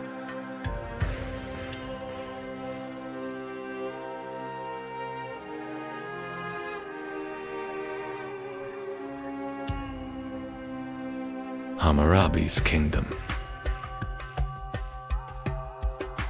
was becoming a vast empire.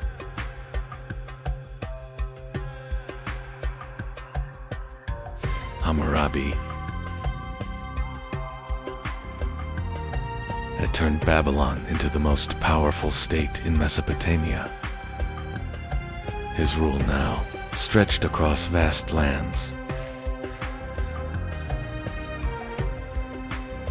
Hammurabi was not only a conqueror, he would also become one of the most famous lawgivers in history.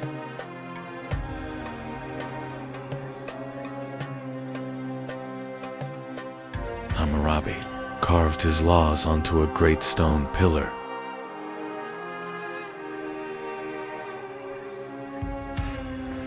In Babylon, everyone could see the rules. Babylonian scribes wrote the laws onto clay tablets. In this way,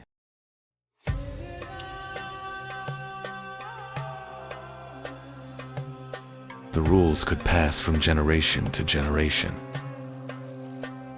Hammurabi's laws formed the foundation of justice in Babylon. People were now judged according to written rules. These laws were extremely strict. The most famous rule was simple: an eye for an eye. Babylon was not only a city of kings and armies. In its streets, thousands of people lived their daily lives.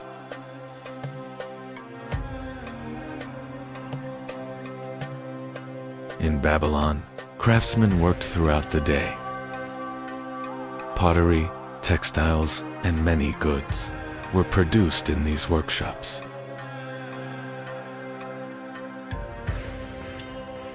The Euphrates River was like a great trade route for Babylon.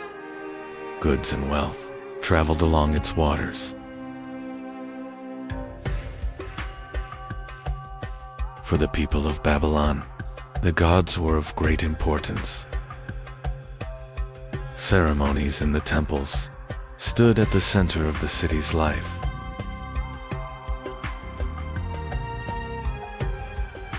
From the top of the great temples, Babylon looked like a vast city. Its streets were full of life. Babylonian priests carefully studied the night sky. The movement of the stars held great meaning for them. Babylonian scholars also made great progress in mathematics. Numbers and calculations were recorded on clay tablets.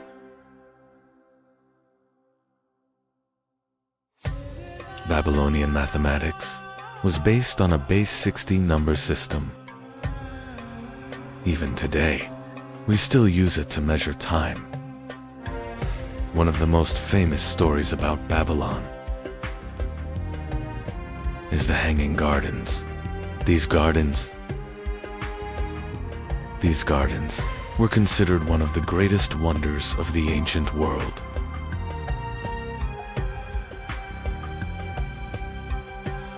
Keeping these gardens alive was not easy.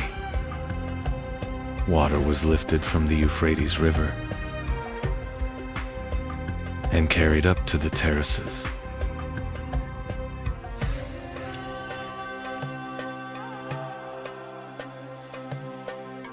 The Hanging Gardens symbolize the grandeur of Babylon. Green terraces rose like a miracle in the middle of the desert.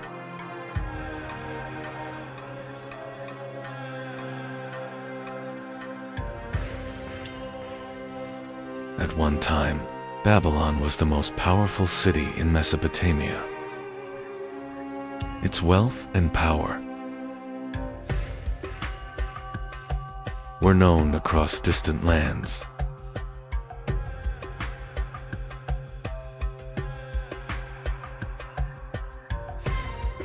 Ruling Babylon was a great responsibility. Officials and scribes worked to maintain order across the empire.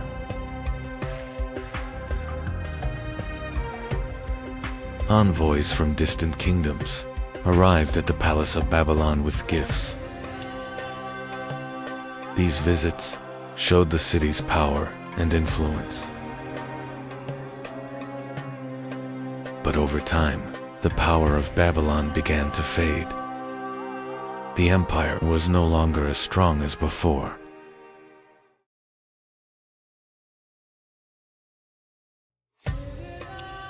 The Persians first faced the Babylonian army outside the city. In the Battle of Opis, Babylon's forces suffered a crushing defeat.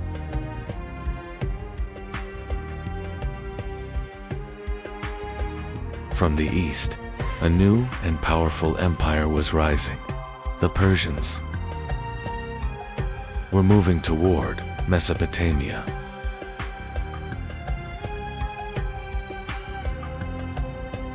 The Persian armies finally reached the walls of Babylon, one of the greatest cities in history. Now faced a great danger.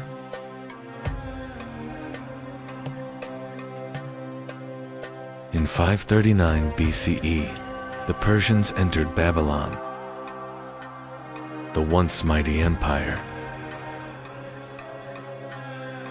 was now under the rule of a new power. Babylon was now part of the Persian Empire. Yet the city had not completely lost its importance.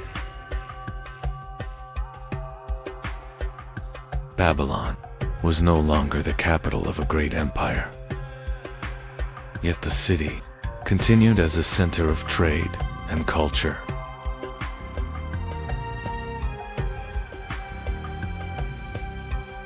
Babylon was no longer an empire. Yet the city continued to live as a center of trade and knowledge. As the centuries passed, Babylon slowly lost its former power. The once great city was beginning to fall silent. In time, people began to leave Babylon. The great city was slowly sinking into silence. As the centuries passed, Babylon slowly fell into silence. The once magnificent city remained only as ruins. Today, little remains of the once magnificent city of Babylon, yet its story continues as one of the greatest civilizations in human history. Follow the channel to explore more great civilizations of world history. This story began in Mesopotamia, in a city on the banks of the Tigris River. In northern Mesopotamia, a small settlement was rising along the banks of the Tigris River.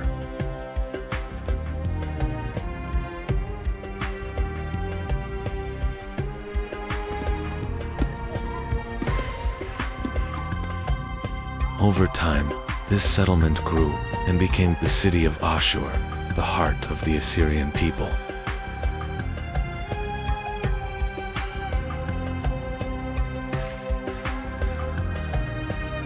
Ashur was not a war empire at the beginning. It was a city of merchants and caravans. They brought tin and textiles from Mesopotamia. They would buy silver and gold from Anatolia. At first, the Assyrians were not a great empire. They were a people who grew powerful through trade.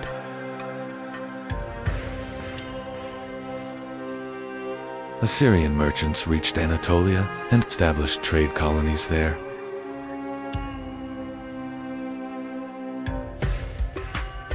Through trade, Assyrian cities quickly became wealthy.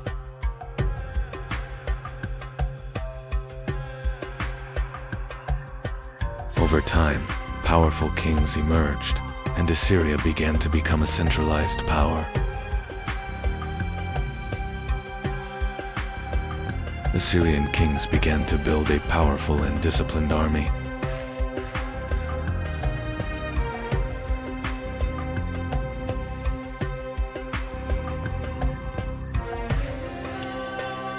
Discipline was everything. They regularly put the knowledge into practice.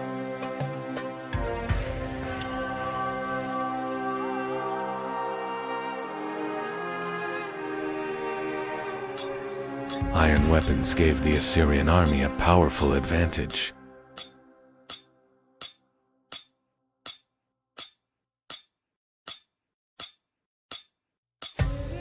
The Assyrians mastered ironworking and produced a wide variety of weapons for their army. The Assyrian army used many different types of weapons for various kinds of warfare.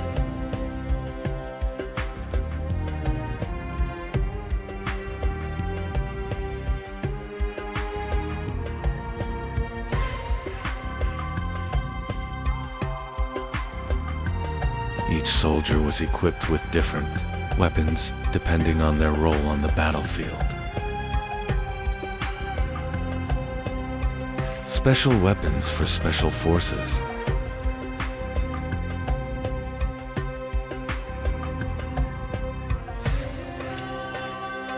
Weapon diversity and military discipline made the Assyrian army one of the most powerful forces of its time.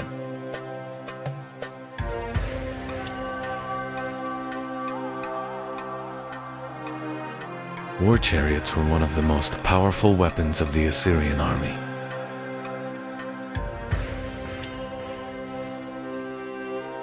Using a war chariot required great training and skill.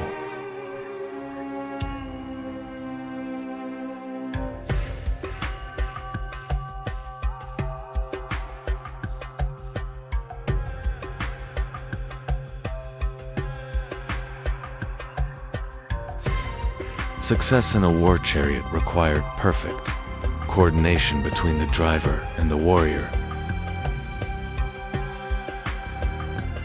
They were working in difficult terrain.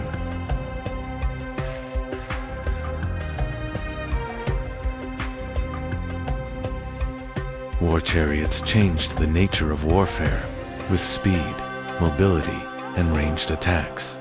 The Assyrian army gained a decisive advantage over its enemies.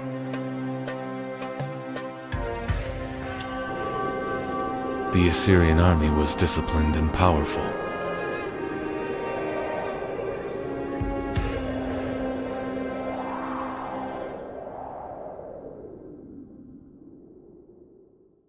The Assyrians mastered siege warfare and were able to conquer even the strongest cities.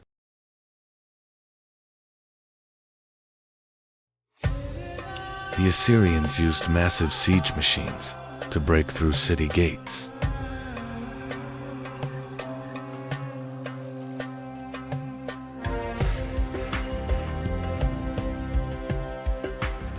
Once the gates were broken, the Assyrian army stormed into the city, and the battle continued in the streets.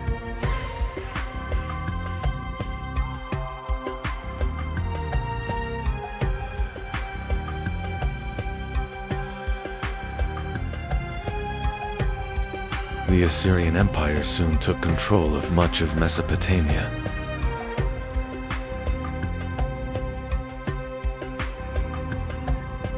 Assyrian kings built great capitals. One of them was the magnificent city of Nimrud. Assyrian kings ruled from magnificent palaces and governed the empire with iron discipline. Conquered peoples were forced to bring tribute and gifts to the Assyrian kings. The Assyrians ruled conquered cities with strict control to prevent rebellion.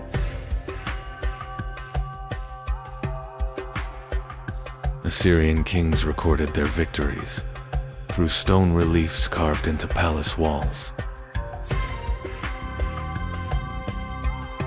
Eventually, Nineveh became the new capital of Assyria and grew into one of the largest cities in the world. Nineveh had become the largest and most magnificent city of the Assyrian Empire. Under King Ashurbanipal, the Assyrian Empire reached the height of its power. Ashurbanipal built a great library in Nineveh, where thousands of clay tablets were preserved. The Assyrians recorded their knowledge on clay tablets using cuneiform writing.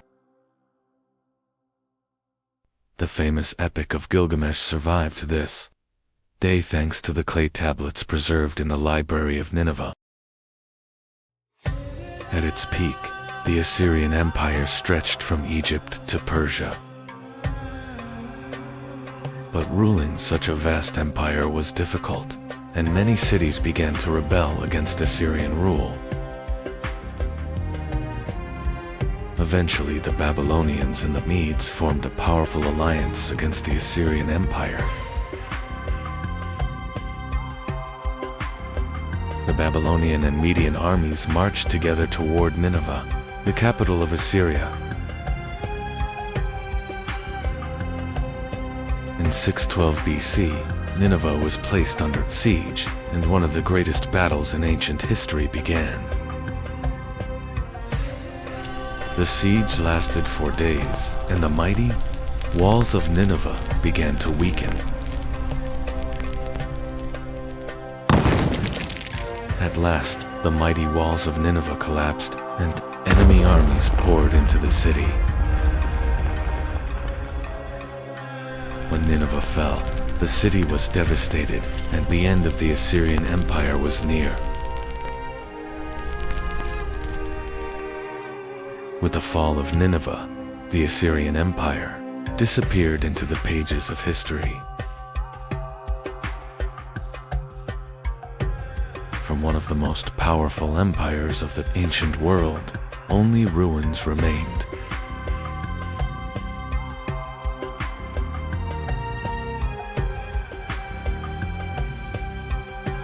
The Assyrians left a deep mark on history with their powerful armies and advanced warfare techniques.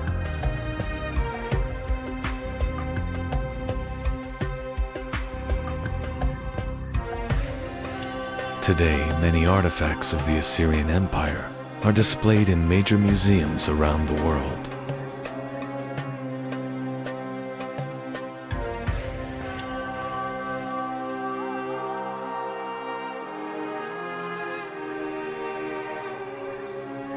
Winged bull statues once guarded the entrances of Assyrian palaces.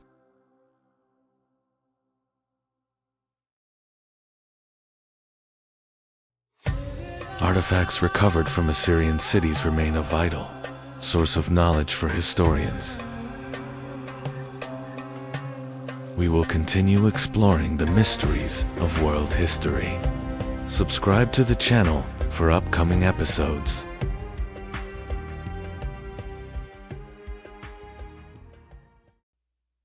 Mesopotamia, the land where some of humanity's earliest civilizations were born. The rivers Euphrates and Tigris gave life to these fertile lands. For thousands of years, cities rose here and powerful kings ruled. And this region became the stage for the first great empires in human history. One of these cities was Babylon, rising along the Euphrates River. Over time, Babylon became one of the most powerful cities in Mesopotamia. Trade routes met here, and people gathered within its walls. For centuries, Babylon remained one of the most important centers of the region. But for a time, Babylon lived under the shadow of a far greater empire. This empire was the most feared power of the ancient Near East. Its armies were disciplined, and its warriors were ruthless. It was the Assyrian Empire ruling Mesopotamia with iron authority. The Assyrian Empire was one of the most powerful military states of the ancient world. Its armies were disciplined and its soldiers highly experienced. With iron weapons and war chariots, they spread fear across their enemies. Through this power, much of Mesopotamia fell under Assyrian control. As the Assyrian armies advanced, many cities became their targets. Rebellious cities faced brutal and relentless sieges. Walls were shattered and entire cities burned in flames. These ruthless wars made Assyria a feared power across the region.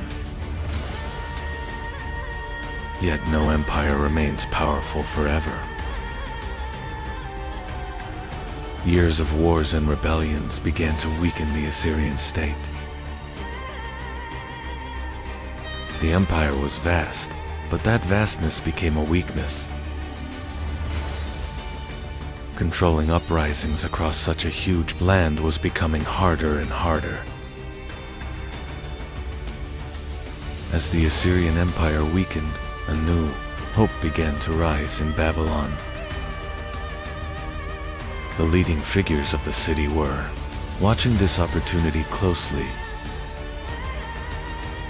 For the first time, Assyria's power seemed truly shaken. And in Babylon, some were preparing to rise for freedom. In 626 BC, a new leader emerged in Babylon. His name was Nabopolassar, and he began a rebellion against Assyrian rule. This uprising was more than just a revolt. It was the beginning of a great change. Because the people of Babylon wanted to reclaim their own destiny. Nabopolassar quickly secured his power in Babylon. The rebellion against Assyria grew into a full movement for independence. Eventually, Nabopolassar was proclaimed king of Babylon. With this, a new era for Babylon had begun. Babylon was not alone in the war against Assyria. Another rising power stood in the east, the Medes. A powerful alliance was formed between the Median king and Babylon. This alliance would change the fate of the Assyrian Empire. The Babylonian and Median armies began to move together. Their goal was to destroy the power of the Assyrian Empire. The two great armies marched across the lands of Mesopotamia. Their targets were the great cities at the heart of Assyria. Eventually, the armies reached Nineveh, the capital of Assyria. This city was one of the greatest and most powerful centers of the empire. With its massive walls and strong defenses, it was expected to resist for a long time. But the Babylonian and Median armies surrounded the city. In 612 BC, the fate of Nineveh was sealed. After a long siege, the mighty walls of the city collapsed. The Babylonian and Median armies entered the city. And with that, the heart of the Assyrian Empire had fallen. Once one of the most powerful cities in the world, Nineveh now lay in ruins. Palaces had fallen, and statues were shattered. The glorious Assyrian capital was sinking into silence. And with it, the mighty Assyrian Empire began to fade into history. With the fall of the Assyrian Empire, the balance of power in Mesopotamia changed. At the center of this change stood Babylon. The city began to grow and regain its strength. A new and glorious era for Babylon was beginning. The man behind Babylon's rise was King Nabopolassar. He would be remembered as the ruler who freed the city from Assyrian control. Under his rule, the Neo-Babylonian Empire began to grow stronger. Babylon was becoming the new power of Mesopotamia. Beside Nabopolassar grew a young prince. He would become one of the most famous kings in Babylonian history. His name was Nebuchadnezzar, and he would transform Babylon into one of the most powerful cities of the ancient world. Nebuchadnezzar gained experience on the battlefield at a young age. He joined important campaigns at the head of Babylonian forces. His courage and military skill quickly drew attention.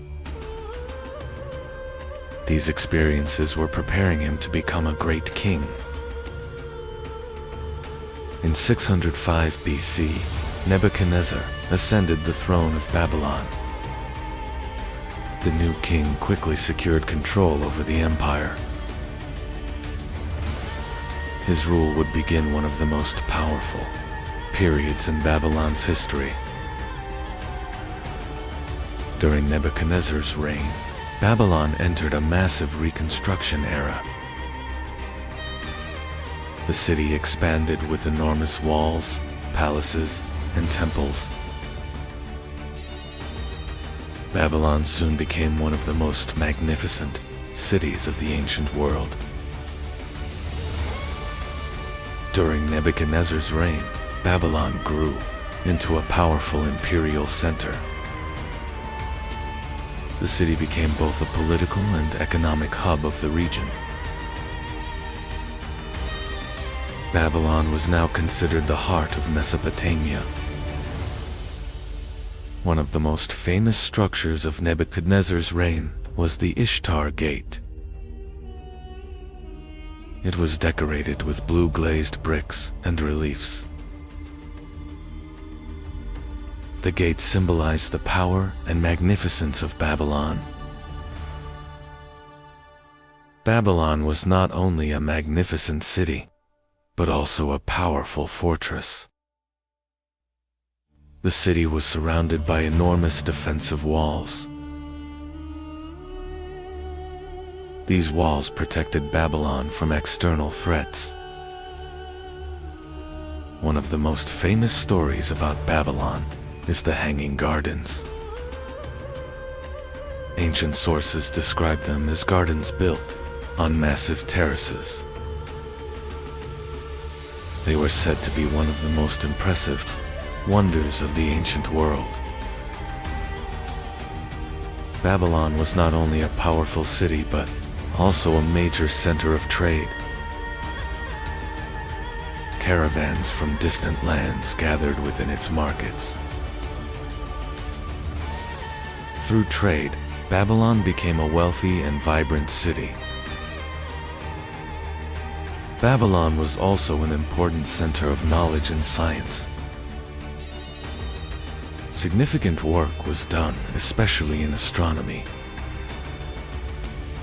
Babylonian priests observed the sky and carefully recorded the stars. As the years passed, Nebuchadnezzar began to grow old.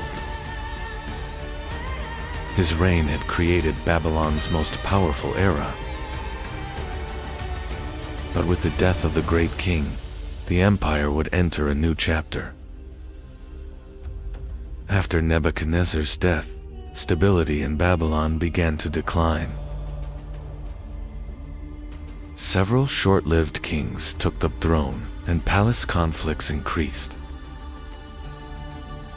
This gradually weakened the strength of the empire. Meanwhile, a new power was rising in the east. Cyrus the Great of Persia was building a rapidly expanding empire. Soon, Babylon became one of his main targets. In 539 BC, the Persian army reached Babylon. The city fell into Persian hands with little resistance. And with that, the Neo-Babylonian Empire came to an end. But this story does not end here. Follow and subscribe to see what comes next.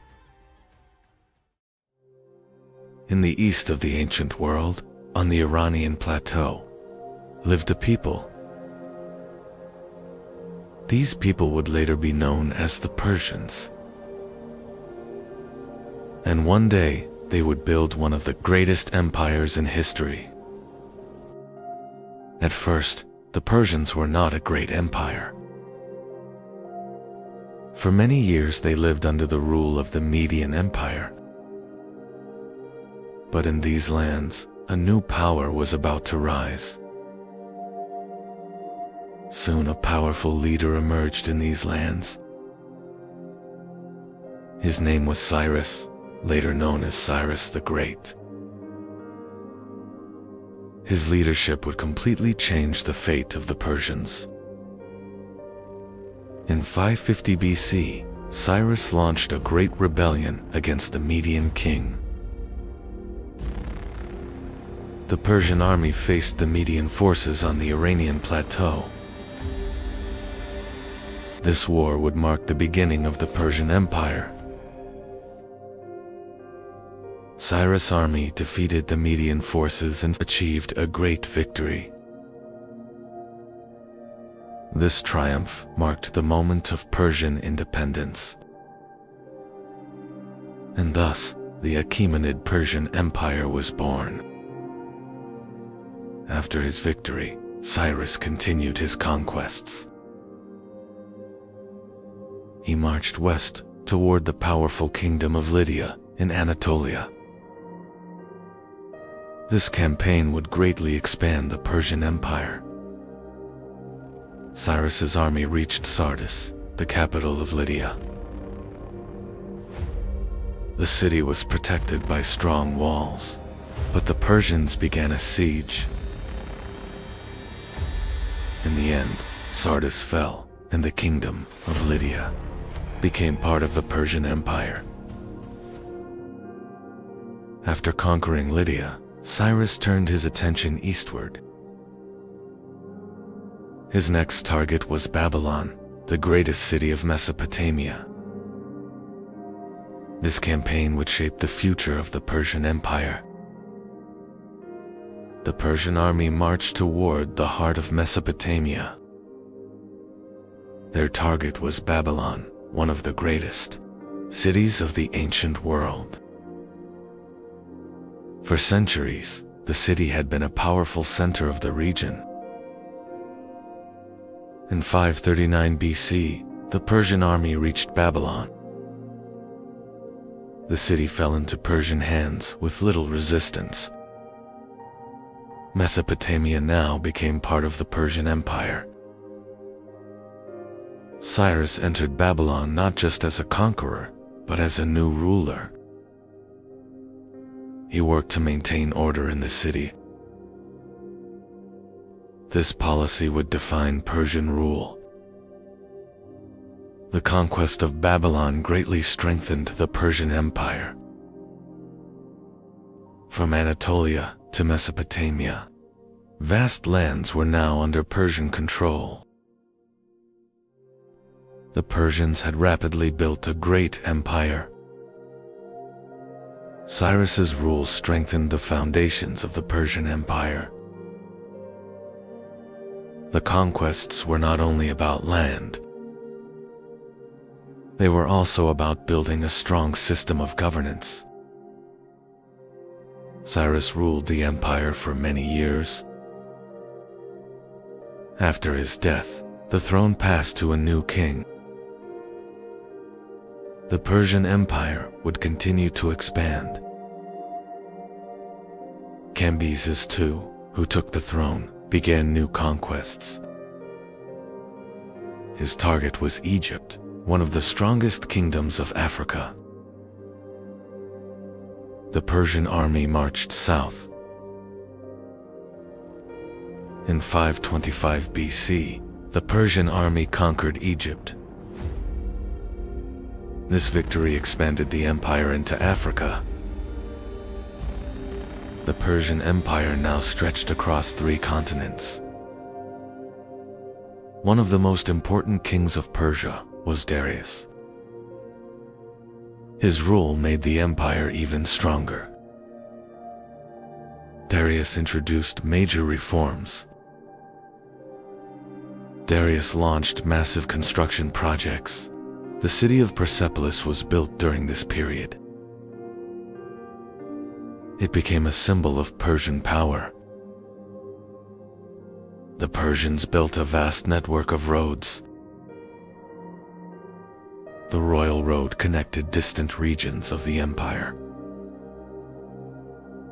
These routes improved trade and communication. At its greatest extent, the Persian Empire had become a vast power. Its lands stretched from India to Egypt. one of the first true super-empires of the ancient world had emerged. The Persians influenced the world not only through war, but also through trade. Their roads connected distant regions. This network strengthened the economy. The Persian Empire included many different peoples. These cultures continued living under Persian rule. This system helped the empire remain stable for a long time. One of the most famous Persian military units was the Immortals. This elite force always consisted of 10,000 soldiers. They were known as the strongest army of the empire. But in the West, the Persian Empire would face a new power. Greek city-states were rising along the Aegean coast. This encounter would lead to some of history's most famous battles. In 490 BC, Persian and Greek armies met at Marathon. It was one of the first major battles of the Greco-Persian Wars.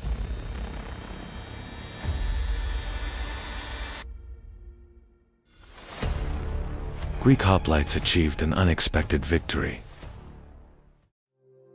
Years later, King Xerxes launched a massive campaign.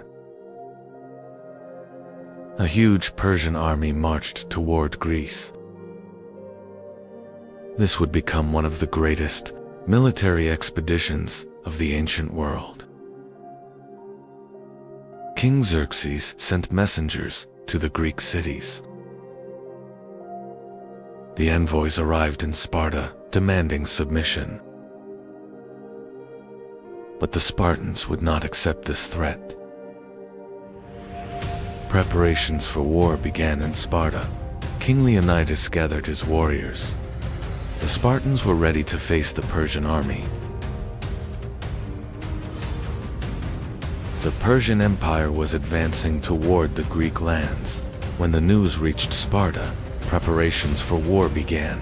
Spartan warriors started gathering in the city courtyard. Soon, King Leonidas arrived in the courtyard. He stood before the warriors and assessed the situation. The Persian army was marching toward Greece. Leonidas began carefully inspecting the warriors. He was choosing the strongest and most experienced soldiers, because they would face a massive Persian army. In the end, 300 Spartans were chosen. This small force would march with Leonidas to Thermopylae. They were preparing for one of the most famous battles in history.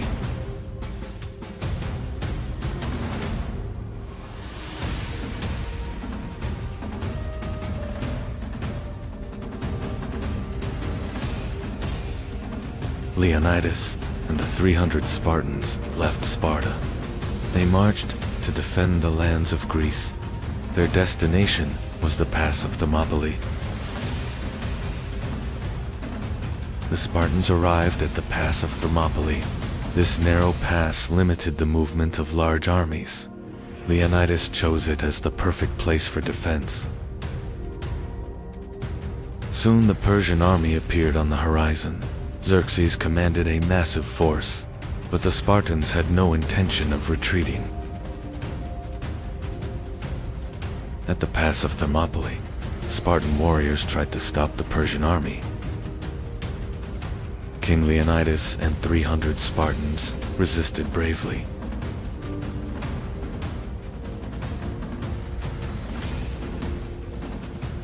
The battle began at the pass of Thermopylae. The Spartans fought in a tight phalanx formation. In the narrow pass, they managed to stop the Persian army. The Persian army attacked again and again, but the Spartans continued defending the pass. The battle lasted for days. Eventually, the Persians found a way around the pass. The Spartans were surrounded. Leonidas and his warriors chose to fight until the end. In the end, the Spartans were completely surrounded. King Leonidas and his warriors refused to retreat. They fought until the end and fell at Thermopylae. This moment became one of the most famous battle stories in history. The Persian navy met the Greek fleet at Salamis. In the narrow sea, the battle became a major defeat for Persia.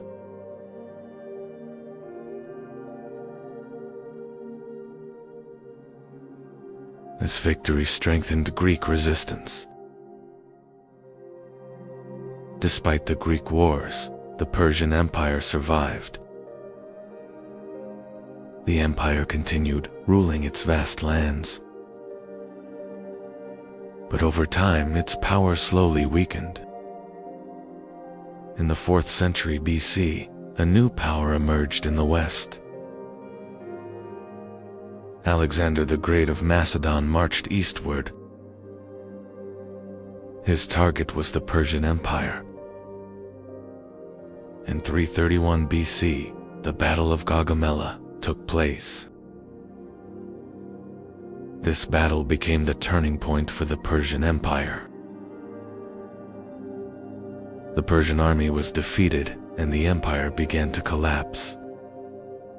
The Battle of Gaugamela was a disaster for the Persians. Darius's army was forced to retreat.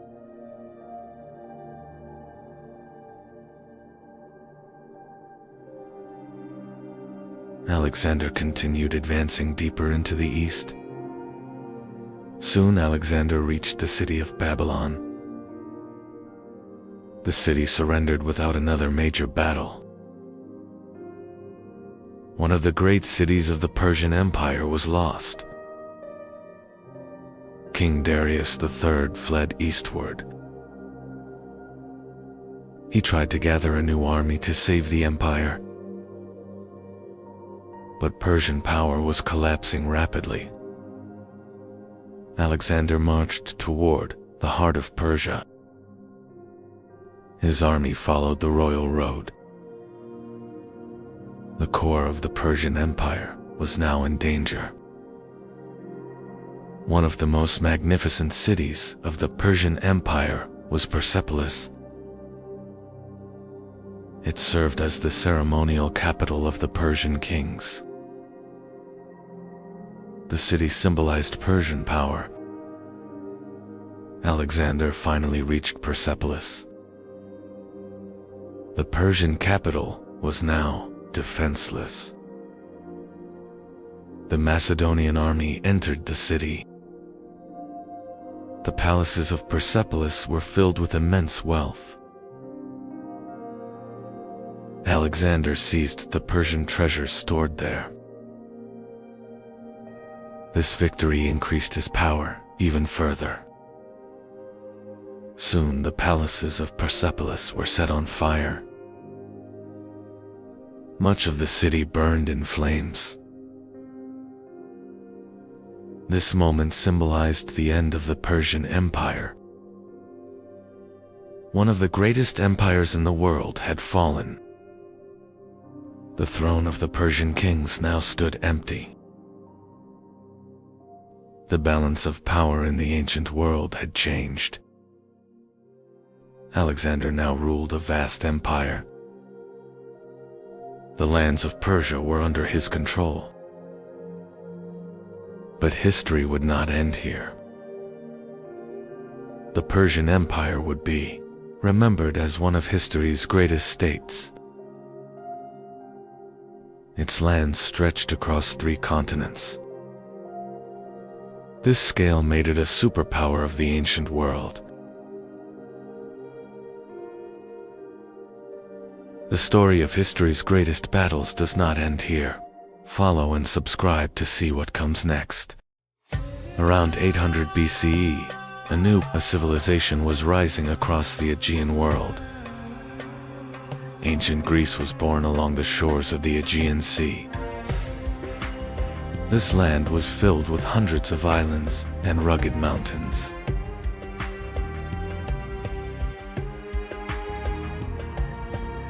This harsh geography made it difficult to form a single empire.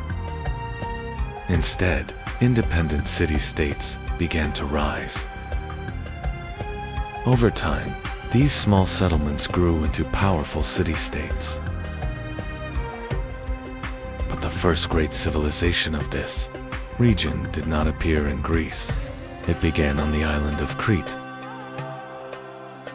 With their powerful fleet, the Minoans controlled trade across the Aegean Sea.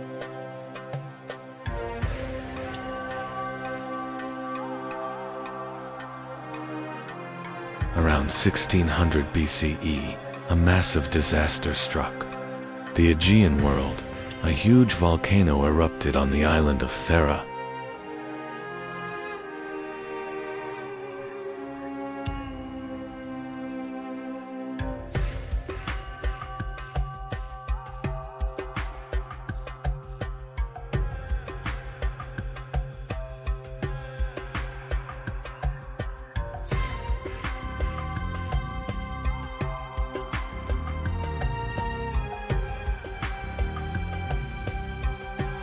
The eruption did not only destroy Thera. Massive tsunami waves spread across the Aegean and moved toward the coasts of Crete.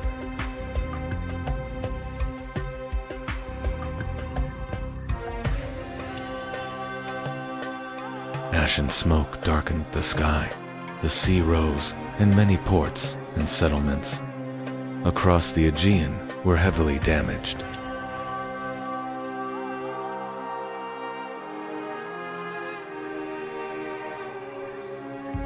This disaster weakened the Minoan civilization. Trade networks collapsed, and the balance of power in the Aegean began to change.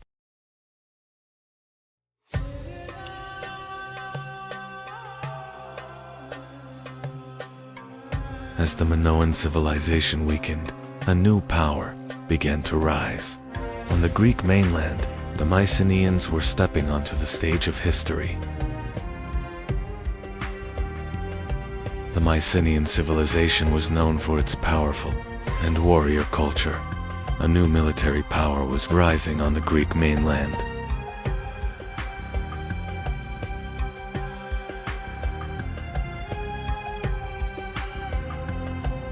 One of the most famous moments of the Trojan War was the duel between two great warriors.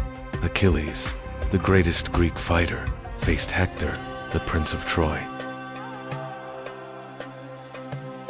Achilles was one of the most famous warriors of the Greek army. His courage and unmatched fighting skills turned him into a legendary hero. Hector was the Prince of Troy and the city's greatest defender.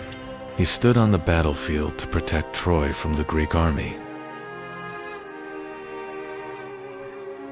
At last, the two great warriors faced each other. The duel outside the walls of Troy would become one of the most legendary moments of the war.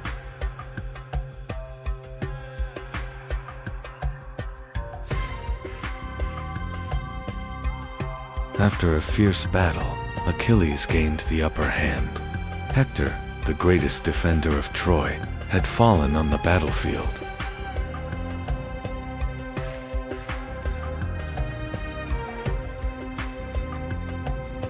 The Trojan War did not end quickly. For years, the Greek army remained outside the massive walls of Troy.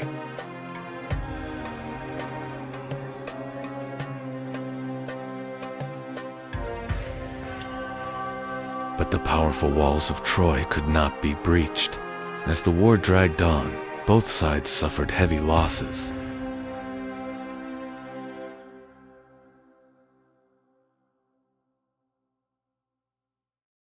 As the war dragged on, the Greek commanders began searching for a new solution.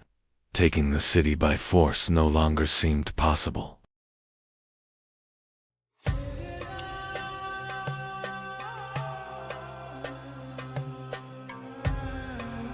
The Greeks secretly began building a massive wooden horse. This unusual structure was part of a plan that would change the fate of the war.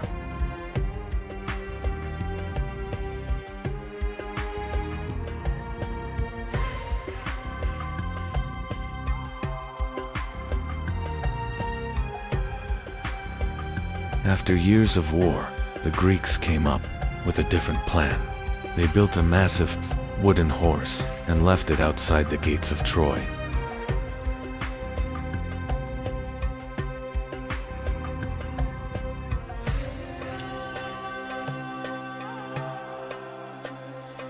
The Trojans believed the giant horse was a symbol of victory. They pulled it inside the city, thinking the war was finally over.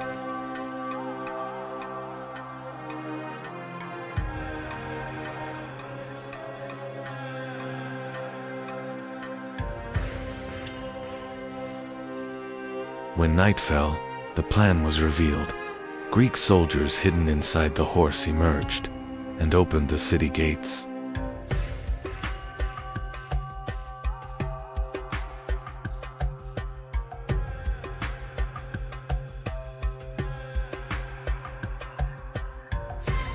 Once the gates were opened, the Greek army entered the city. The final night of Troy had begun.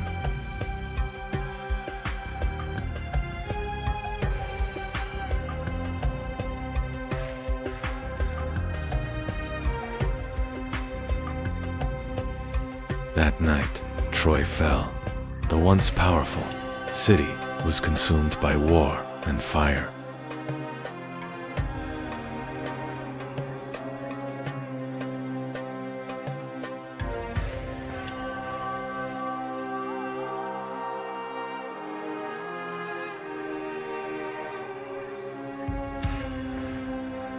After the Trojan War, the Mycenaean world slowly began to weaken. Many cities were abandoned and the old order started to collapse.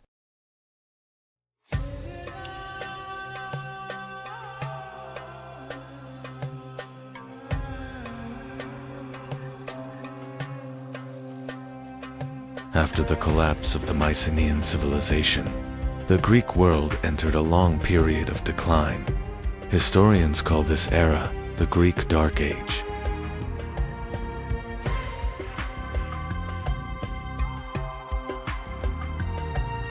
After the Dark Age, the Greek world slowly began to recover.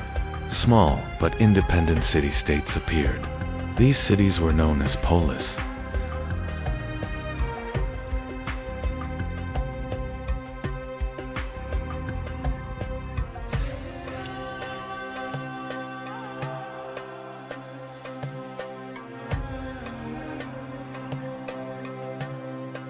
One of these city-states was Sparta.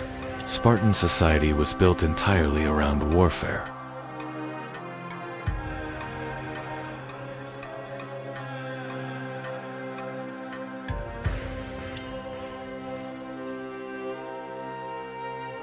In Sparta, boys were taken from their families at a very young age.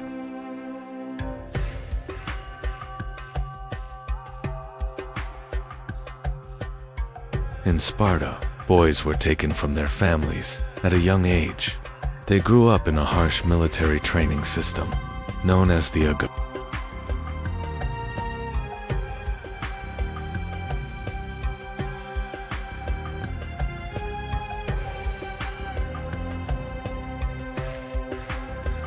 This harsh training turned Spartan soldiers into extremely disciplined warriors. The Spartan army became one of the most feared military forces of the ancient world.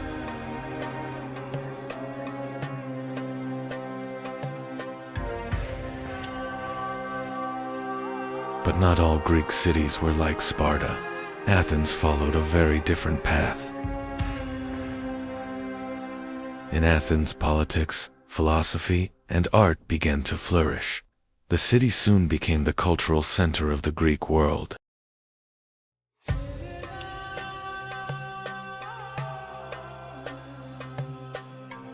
In Athens, citizens began to take part in government. Important decisions were discussed together by the people. Over time, this system became one of the earliest examples of democracy in history.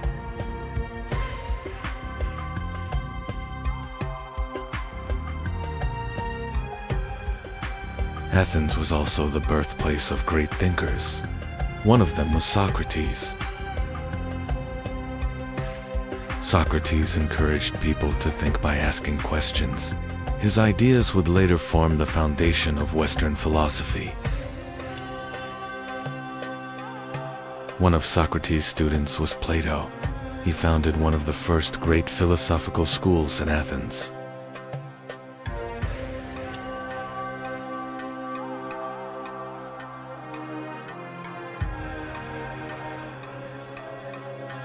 One of Plato's students was Aristotle. He was interested not only in philosophy, but also in science. Through his studies of nature, logic, and knowledge, Aristotle became one of the most influential thinkers of the ancient world. Ancient Greece produced remarkable achievements not only in philosophy, but also in architecture. The Parthenon in Athens became one of the most magnificent structures of this civilization. Theater and the arts also flourished in ancient Greece. These works helped spread Greek culture across the Mediterranean world. Sports also played an important role in the Greek world. The Olympic Games and Olympia brought Greek city-states together. Ancient Greece left a profound legacy in human history. Its legacy still lives on in the foundations of the modern world. But one of the most mysterious stories from the Greek world was about a lost city. This story first appeared in the writings of the Greek philosopher Plato.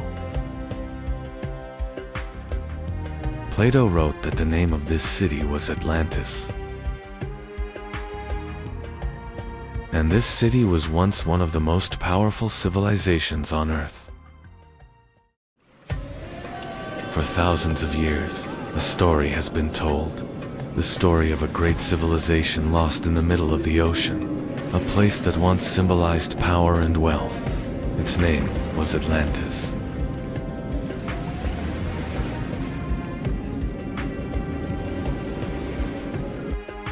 For thousands of years, a story has been told. A powerful civilization in the middle of the ocean, Atlantis. Plato wrote this story in two of his works, Timaeus and Create.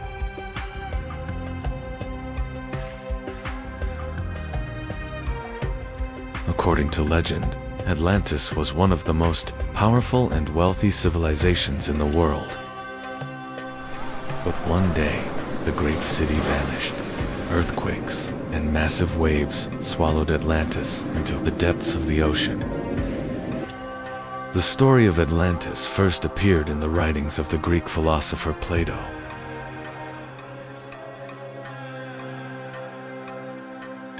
But did Atlantis truly exist, or was it only a legend? Atlantis was not just a city, but a vast empire. According to Plato, the founder of Atlantis was the sea god Poseidon. Poseidon began to rule a great island in the middle of the ocean. Poseidon had 10 sons and divided the island into 10 kingdoms. The eldest son was named Atlas, and the island was named after him. For centuries, Atlantis thrived as a powerful and wealthy civilization. But one day dark clouds gathered on the horizon, and a massive storm rising over the Atlantic began moving toward the island. Atlantis was not only a powerful city, it was also a great center of trade. Ships moving through the inner canals carried goods from distant lands into the heart of the city.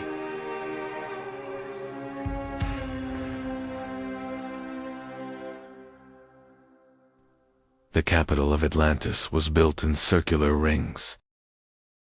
Plato describes Atlantis as a civilization of incredible wealth. At the center of Atlantis stood a magnificent temple. It was dedicated to Poseidon, the god of the sea, and symbolized the power of the city. The people of Atlantis gathered around it to honor their god.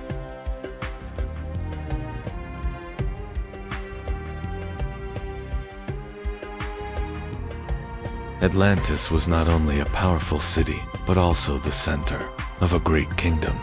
Its rulers believed they were descendants of Poseidon and governed Atlantis with wealth and power.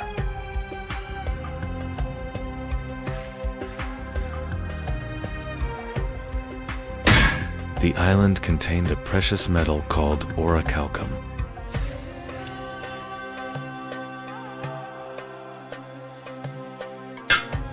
Atlantis was said to contain a precious metal called orichalcum, according to ancient sources.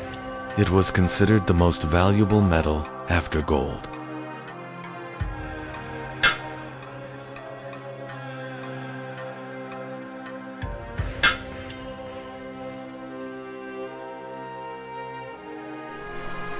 But the power of Atlantis did not last forever. According to ancient accounts, great earthquakes and disasters began one day. The sea rose, and the mighty city was swallowed by the ocean.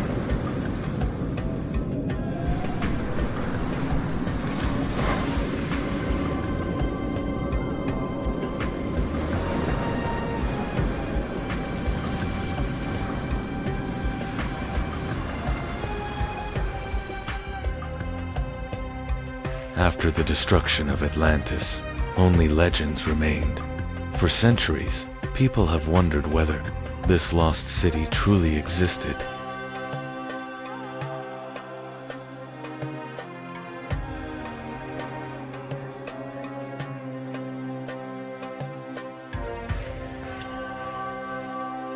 The city of Atlantis had an unusual design. It was built in a great circular plan made of rings of land and water canals. Atlantis was also a great center of trade. Ships arriving at its harbors brought gold, silver, and valuable goods from distant lands.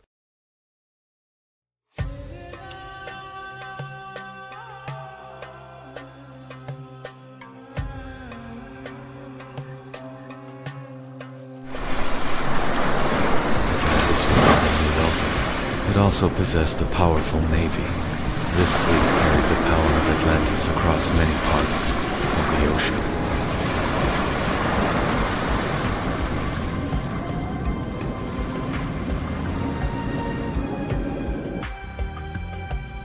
Over time, Atlantis became more than just an island.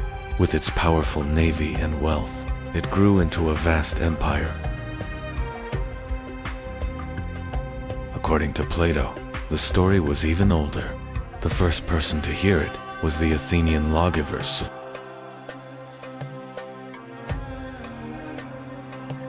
During his journey to Egypt, Solon learned this story. Egyptian priests told him about a powerful civilization that existed in ancient times.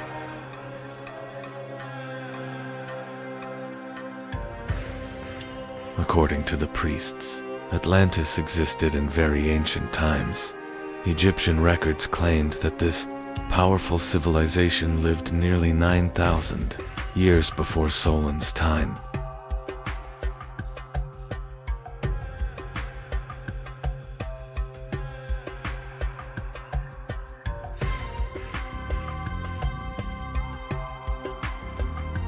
The priests told Solon that Atlantis was located beyond the Pillars of Hercules.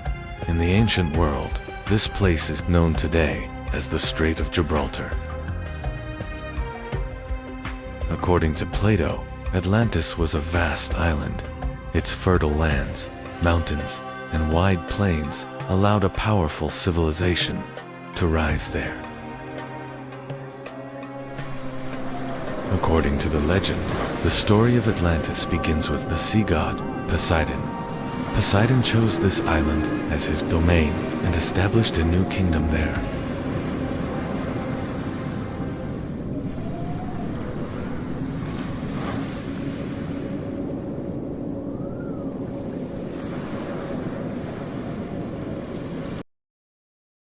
Poseidon fell in love with a mortal woman named Cleito, who lived on the island.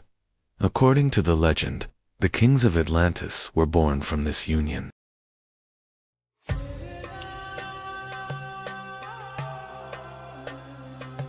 Poseidon and Cleito had 10 sons. These sons became the first rulers of Atlantis and divided the island into 10 kingdoms. The eldest of these kings was Atlas. The island of Atlantis and the surrounding ocean were said to be named after him.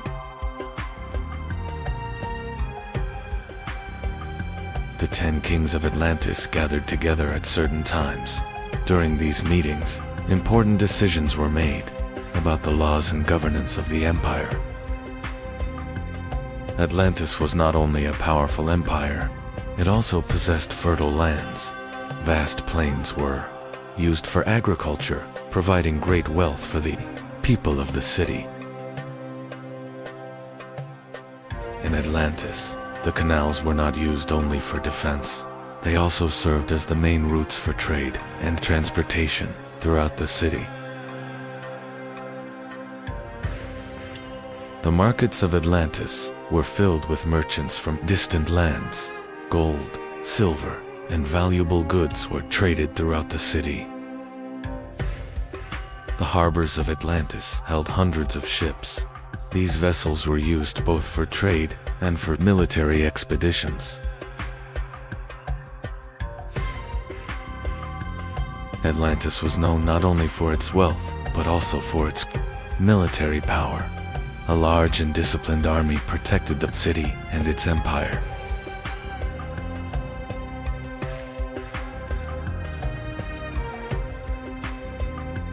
According to Plato's account, Atlantis possessed a very precious metal called orichalcum, which was considered the most valuable metal after gold.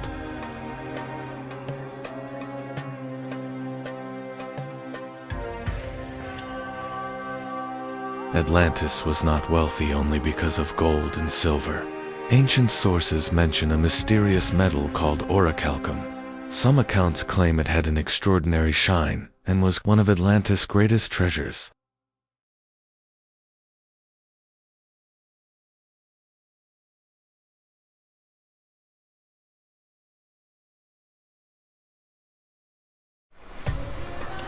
Over time, Atlantis became more than a wealthy civilization. As its power grew, it began to dominate the lands around it. Atlantis was becoming a vast empire.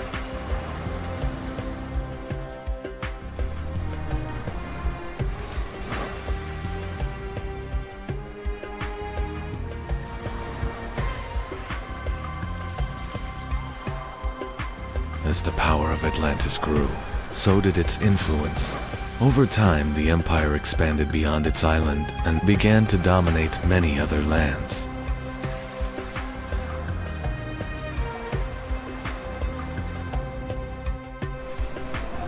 According to Plato's account, the people of Atlantis eventually began to change. They moved away from their divine origins and became increasingly greedy. In the legend, Zeus, king of the gods, noticed this and gathered the other gods for a council. However, this may only be a mythological explanation.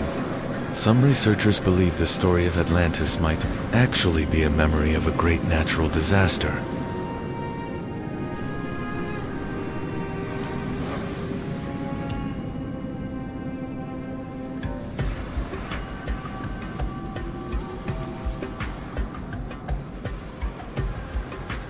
Some researchers believe the story of Atlantis may be connected to a massive natural disaster.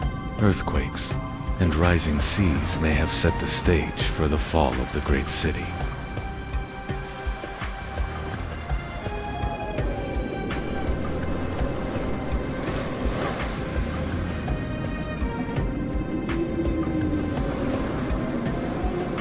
When the disaster began, the people of Atlantis did not understand what was happening.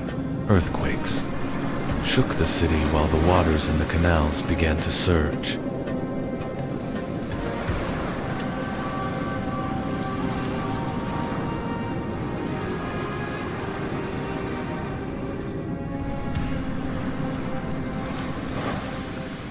Soon the sea began to rise. As the canals overflowed, parts of Atlantis started to sink beneath the water.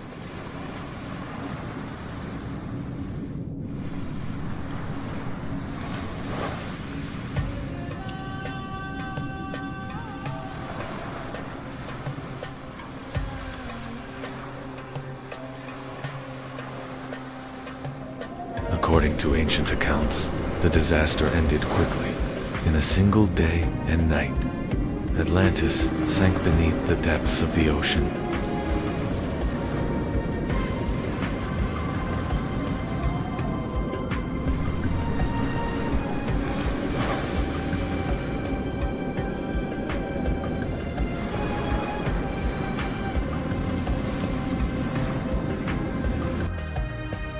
After the destruction of Atlantis, only legends remained. Whether the city truly existed has been debated for centuries.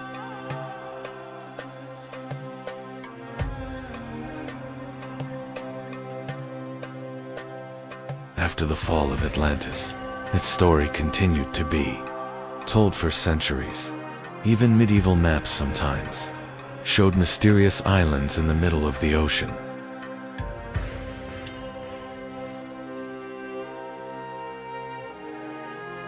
When the age of exploration began, some explorers hoped to find Atlantis.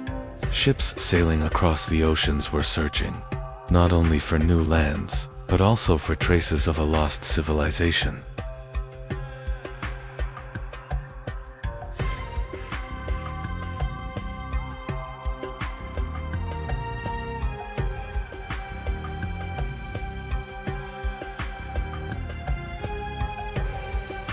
Even today, the search for Atlantis has not completely ended. Scientists and researchers explore the ocean floor, hoping to find traces of a lost civilization.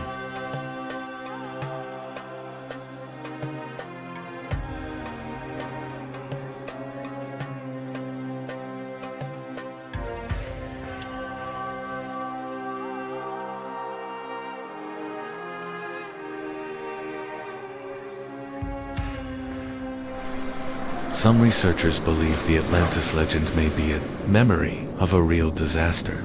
One of the strongest theories links the story to the massive volcanic eruption on the island of Santorini in the Aegean Sea.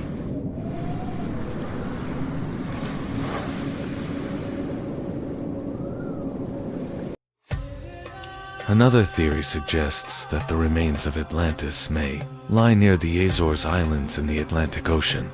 Some researchers believe this region could be the remnants of an ancient land that once existed above the sea.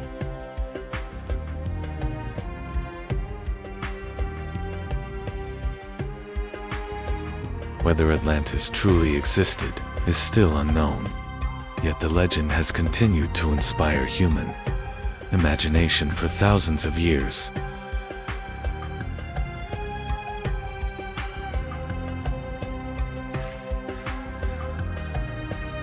Perhaps Atlantis truly existed, or perhaps it was only a legend.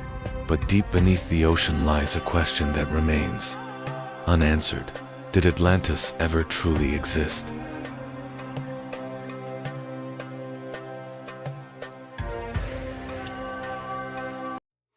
Everything began with the Nile River. Flowing through the desert, the river flooded each year and left behind rich black soil. And on that soil, one of the greatest civilizations in human history was born.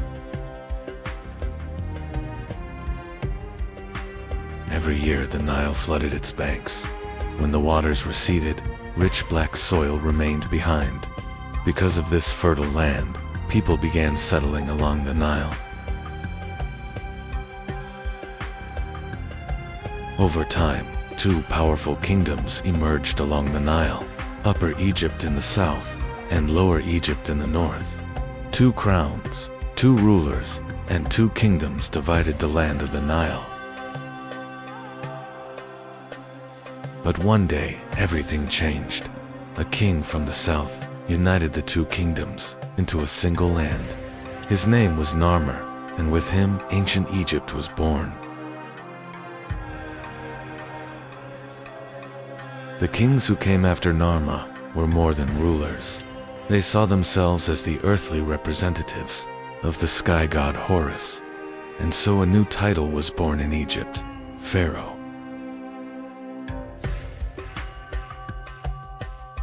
The pharaoh was the most powerful ruler of Egypt, but he needed trusted officials to govern the kingdom. The most powerful of them was the vizier. The true power of Egypt came from the Nile River. Each year its floods made the land fertile. Thanks to this, Egyptian farmers built a thriving civilization. Large cities emerged along the Nile River. Cities such as Memphis and Thebes became centers of Egyptian life. Trade, craftsmanship, and daily life flourished within them. Markets in Egyptian cities were always busy. Merchants sold fruits, fabrics, and pottery goods. Trade was an important part of everyday life. In ancient Egypt, artisans worked with great skill. Statues, jewelry, and pottery were shaped by their hands. These craftsmen reflected the art and beauty of Egyptian culture. Writing was a great power in ancient Egypt. Scribes recorded information by writing hieroglyphs on papyrus. History, laws, and stories survived through these writings.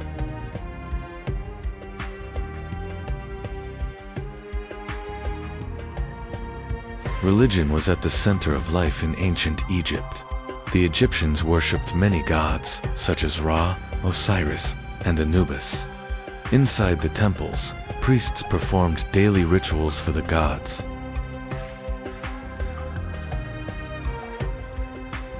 The Egyptians built massive temples for their gods. These sacred structures were not only places of worship, but also religious and cultural centers. Priests performed rituals here in the name of the gods.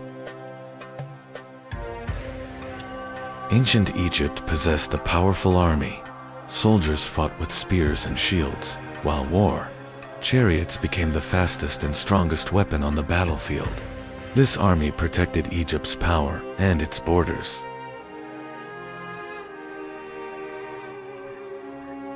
At the top of ancient Egypt stood the pharaoh. Egyptians believed the pharaoh was not just a king, but the living representative of the gods on earth. His word carried the power of law throughout the land. The Egyptians did not believe death was the end. They believed the spirit of the pharaoh would continue to live. But for that to happen, the body had to be preserved, and so the practice of mummification began. Royal tombs were filled with gold, jewels, and sacred objects. But over time, these tombs became targets for thieves. The pharaohs now had to protect not only their bodies, but their tombs as well. Pharaoh Djoser wanted his tomb to stand forever. His architect Imhotep proposed a new idea, stacking stone structures upward. And in the desert of Saqqara, the first pyramid in history began to rise.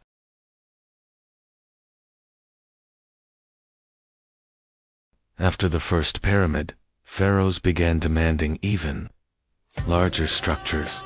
Pharaoh Sneferu ordered the construction of a massive pyramid, but as it rose, the angle had to be changed, giving the structure its unusual shape. Today, it is known as the bent pyramid. Pharaoh Khufu decided to build the largest pyramid in history. On the Giza Plateau, millions of stone blocks were moved, as construction continued for years. In the end, one of the greatest stone monuments in human history rose into the sky, the Great Pyramid of Khufu. The pyramids were not alone in Giza. Watching over the desert stood a colossal statue, with the body of a lion and the face of a human. It is known today as the Sphinx. The Great Pyramid was not only massive, it was built with astonishing precision. Its four sides are almost perfectly aligned with the cardinal directions. Even today, it remains one of the greatest engineering mysteries of the ancient world. Inside the pyramids were complex passages and hidden chambers. Narrow corridors led deep into the burial chamber of the pharaoh. There, the sarcophagus and objects meant for the afterlife were placed.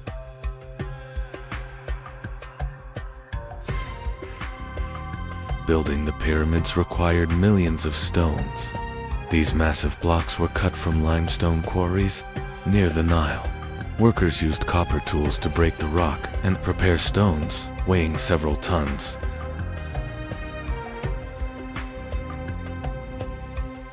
The cut stone blocks were transported along the Nile River, loaded onto wooden barges. The massive stones were carried toward Giza. The Nile became the most important transportation route for the pyramid construction.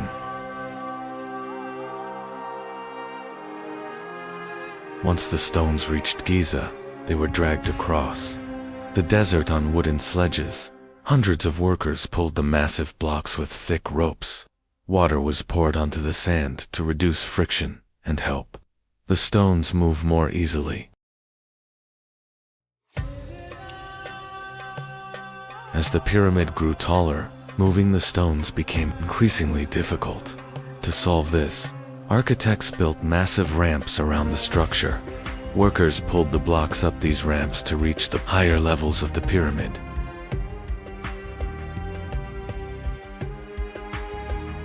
Egyptian architects carefully determined the alignment of the pyramid, using ropes, measuring rods, and the positions of the stars. They aligned the structure with the cardinal directions. This is why the pyramids achieved an almost perfect symmetry. Thousands of workers who built the pyramids lived in villages near Giza. These settlements contained bakeries, workshops, and resting areas. The pyramid construction had become one of the largest organized projects in ancient Egypt. After years of work, the pyramid slowly began to take its final shape. Workers placed massive stone blocks on the upper levels.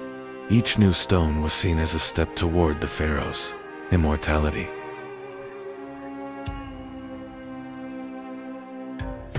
Today the pyramids appear rough and weathered, but when they were first built, their surfaces were covered with smooth, white limestone casing stones. Under the desert sun, the pyramids shone like enormous towers of light. When the pyramid was completed, a special capstone was placed at the top. Many historians believe it was covered in gold. Shining in the sunlight, it symbolized the pharaoh's ascent toward the gods.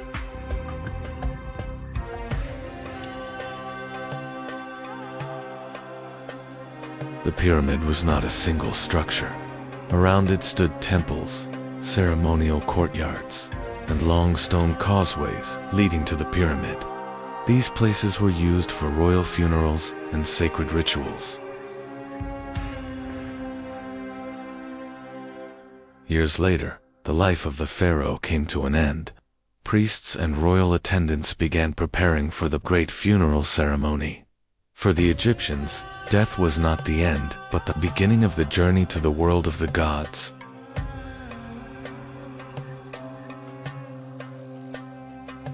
Priests prepared the body of the pharaoh for the journey to eternity. The organs were removed, the body was dried, and then wrapped in linen bandages. This sacred process ensured that the pharaoh's spirit could return to its body.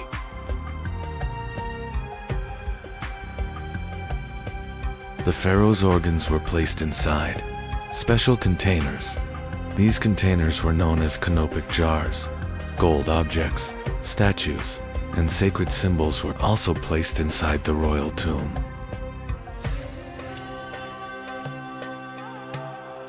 The mummified body of the pharaoh was carried toward the pyramid in a grand funeral procession.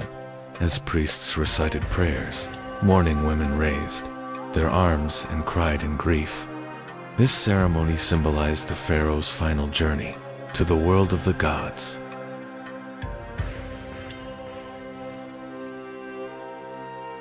Priests prepared the burial chamber of the pharaoh. Golden treasures, statues, food offerings, and sacred symbols were placed inside the tomb.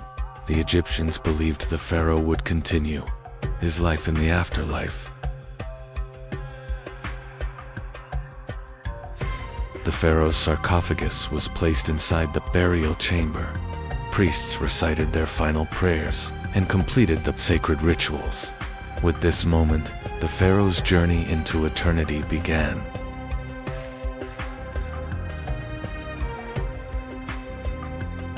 After the funeral ceremony, the passages of the pyramid were sealed. Massive stone blocks were slid into the corridors to close the tomb. From that moment on, the pharaoh's resting place was meant to remain protected forever.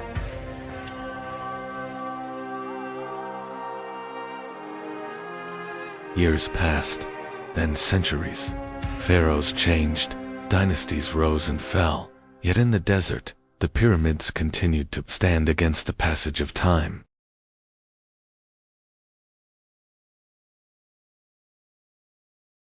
Centuries later, the pyramids had become relics of an ancient world. Travelers and merchants crossing the desert could see the massive structures from afar, and everyone asked the same question: who had built these enormous monuments? Over time, some people tried to enter the pyramids. Narrow corridors and dark passages led deep inside the structure, yet the pyramid still held many secrets.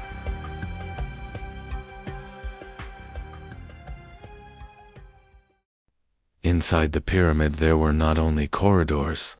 Some passages were blocked by massive stone blocks. These hidden structures were designed to protect the pharaoh's tomb.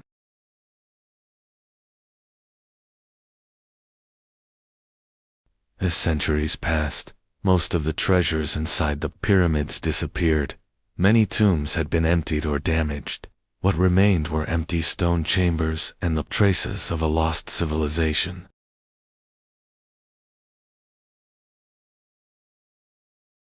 Once the pyramids were crowned with shining capstones. Many historians believe these pyramidions were covered in gold, but over time they disappeared, leaving the pyramids with bare summits. Centuries passed, kings and empires rose and fell, yet the pyramids continued to stand in the desert. The journey doesn't end here. We will continue exploring world history in chronological order. Follow the channel and visit us to continue the adventure. For over 4,500 years they have stood in the desert. Massive stone mountains built by the will of pharaohs. But who were the rulers powerful enough to command the construction of the pyramids? To answer that question, we must go back to the very beginning of pyramid building. Before the pyramids, pharaohs were buried in flat stone tombs. In ancient Egypt, pharaohs were not just rulers, they were believed to be the earthly representatives of the gods. During Egypt's third dynasty, this idea took a new direction. Pharaoh Djoser ordered the construction of a tomb unlike anything built before.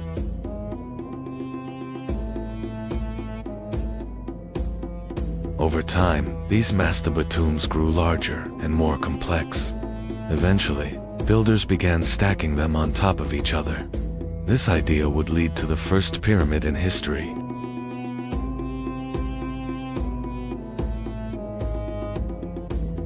Built for Pharaoh Djoser, the Step Pyramid became the first massive stone monument in history. The mind behind this monumental structure was the pharaoh's architect Imhotep's idea was simple, yet revolutionary. Raise the tomb toward the sky.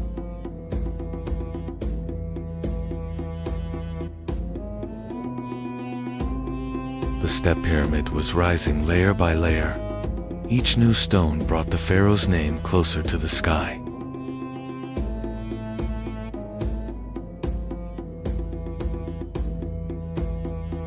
It is considered the first massive stone monument in human history.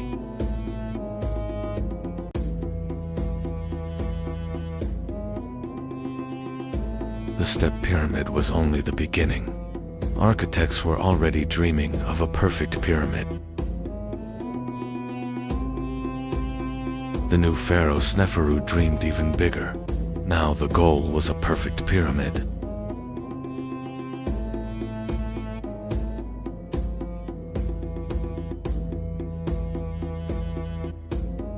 Detailed calculations were made.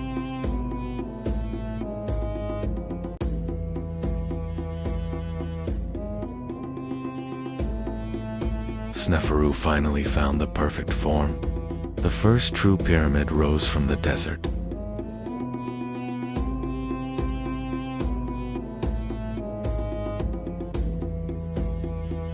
Years of labor had finally come to an end. The workers walked home, carrying the quiet pride of their achievement. Sneferu was one of the pharaohs who advanced pyramid architecture. During his reign, pyramids took on a new form. This success opened the age of pyramids. Soon, an even greater monument would be built.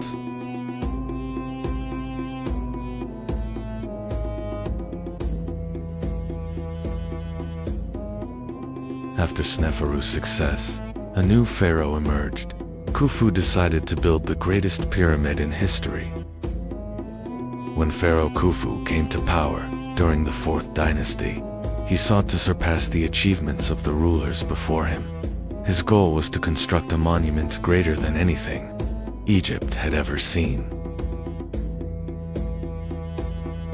The structure rising there would become more than just a tomb. It would stand as a symbol of the pharaoh's power and Egypt's engineering mastery.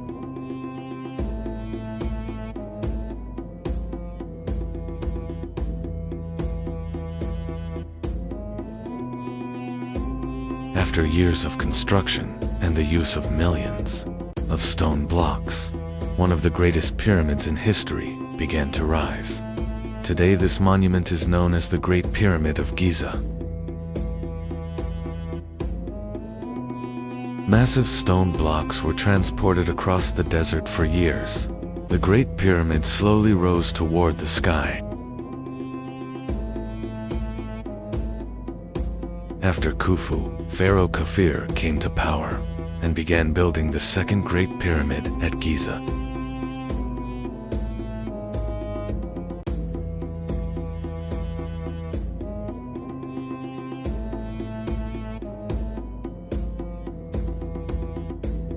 After the death of Khufu, the throne of Egypt passed to his son Khafre. The new pharaoh wanted to continue his father's legacy and demonstrate his power. For this reason, he ordered the construction of the second Great Pyramid on the Giza Plateau.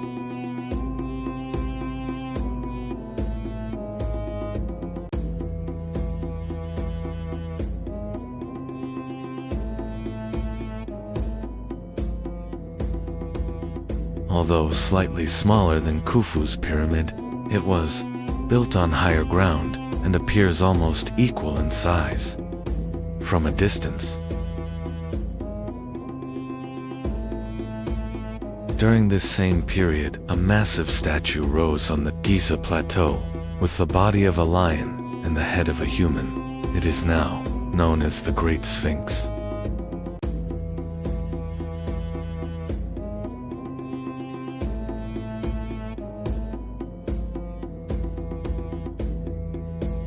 During the reign of Khafre, the Giza Plateau was more than just a field of pyramids. With temples, causeways, and ceremonial spaces, it had become a vast, monumental complex. Each of these structures represented the pharaoh's power and his connection with the gods.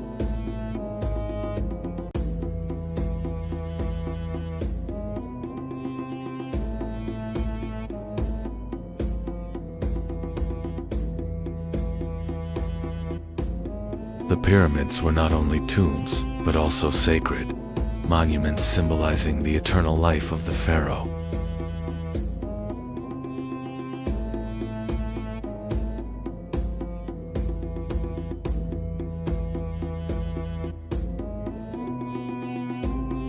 After Kafir, the throne passed to Pharaoh Menkaure, who began building the third pyramid on the Giza Plateau.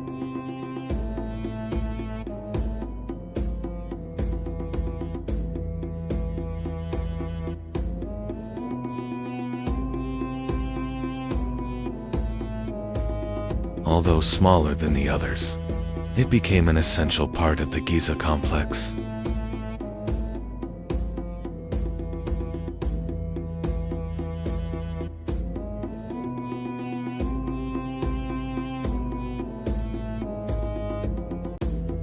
Together, the three pyramids formed one of the most magnificent, monumental landscapes in ancient Egypt.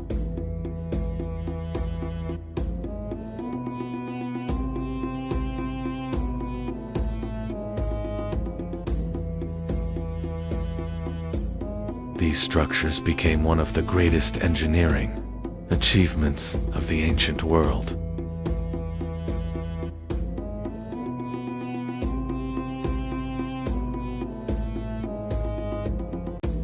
For thousands of years they have endured wind, sand, and time.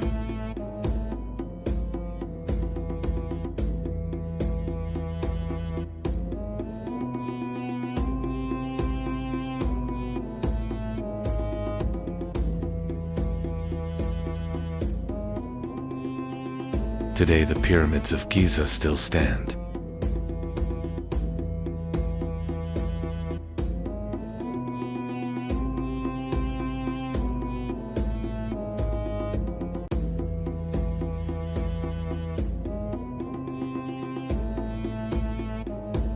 These monuments are more than structures made of stone blocks. They remain lasting symbols of the power, belief, and determination of ancient Egypt.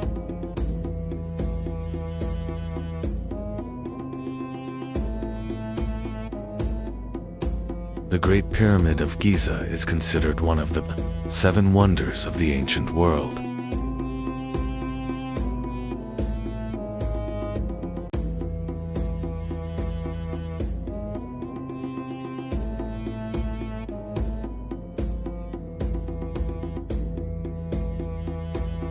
Follow the channel for the next chapter in our chronological journey through history.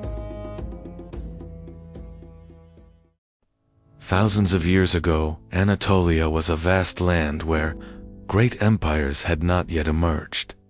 Fertile plains, mountain, valleys, and early trade routes would soon turn this region into the cradle of powerful civilizations.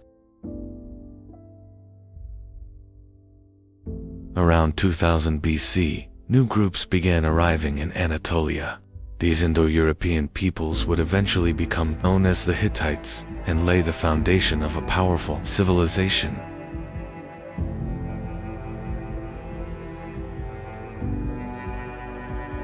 Before the Hittites, Anatolia was home to peoples such as the Hessians, Hurrians, and Luwians. Interaction with these cultures created a unique and complex civilization.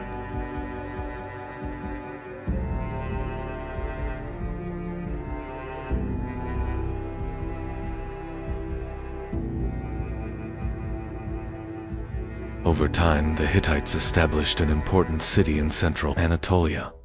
This city would become Hattusa, the future capital of a powerful empire.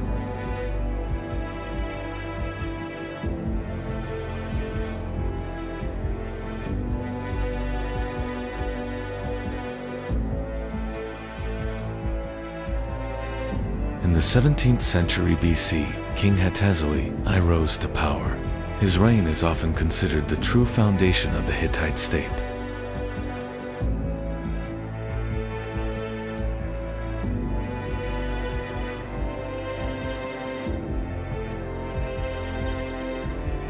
During the reign of Hattusili, the Hittite army conquered many cities across Anatolia. These victories helped transform the Hittites into a regional power.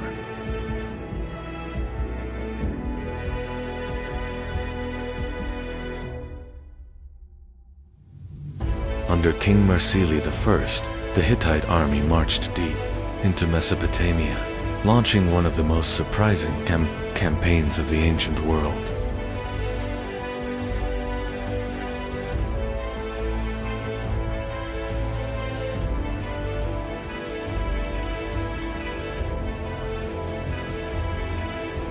In 1595 BC, the Hittites captured Babylon. This dramatic event changed the balance of power in Mesopotamia.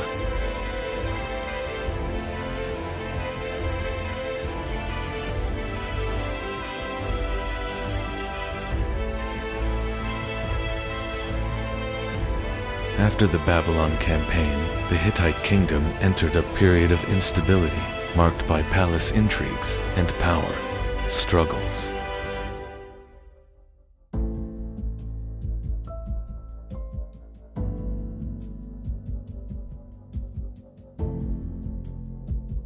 By the 14th century BC, the Hittites regained strength and expanded across Anatolia and much of northern Syria.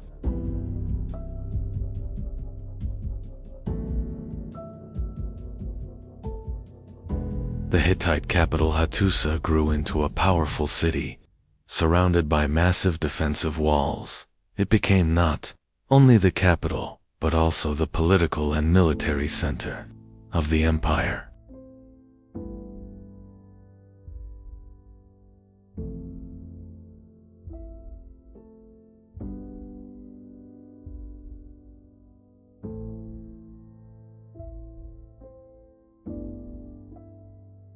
The Hittites expanded across much of Anatolia and northern Syria, becoming one of the dominant powers of the region.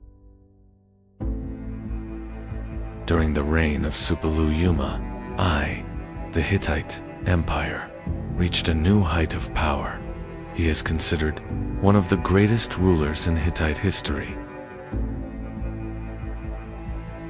Under the leadership of Suppiluliuma, the Hittite armies began advancing beyond Anatolia. Many cities in Syria came under Hittite control. These conquests turned the Hittite Empire into one of the most powerful states of the ancient Near East.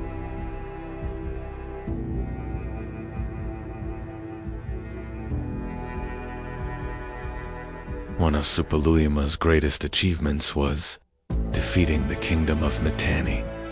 With this victory, the Hittites gained control over many important cities in Syria.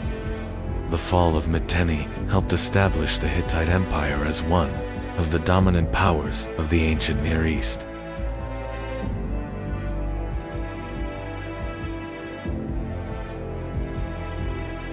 One of the greatest strengths of the Hittite army was the poor chariot.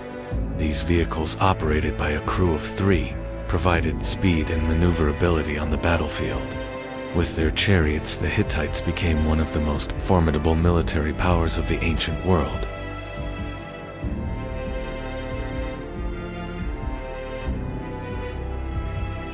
The Hittite Empire grew not only through military power, but also through trade networks. Trade routes connecting Anatolia, Mesopotamia, and Syria were under Hittite control. Through these routes, copper, silver, textiles, and valuable goods were transported, strengthening the empire's economy.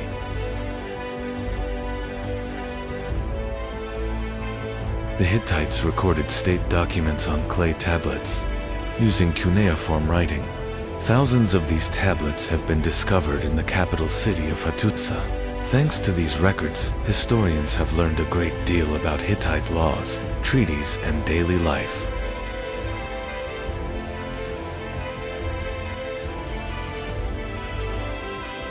The Hittites practiced a polytheistic religion and were sometimes called the people of 1,000 gods. Gods from many different cultures became part of the Hittite belief system. The sanctuary of Yatsalakhaya was one of the most important religious sites where these gods were carved into massive rock reliefs.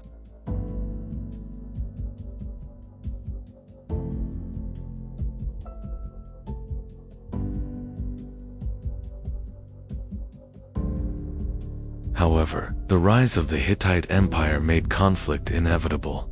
The cities of Syria held great strategic value for both the Hittites and Egypt. This rivalry would soon bring the two great empires face to face near the city of Kadesh.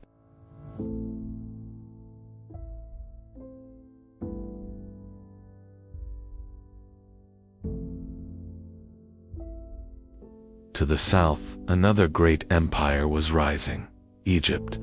Pharaoh Ramses II sought to expand his influence over Syria. For this reason, the powerful Egyptian army began marching toward the city of Kadesh.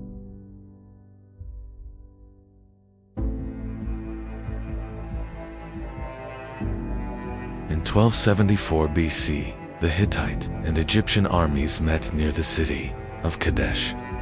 In the early moments of the battle, the Hittites launched a surprise attack. Their fast-moving chariots struck the Egyptian forces and created chaos across the battlefield.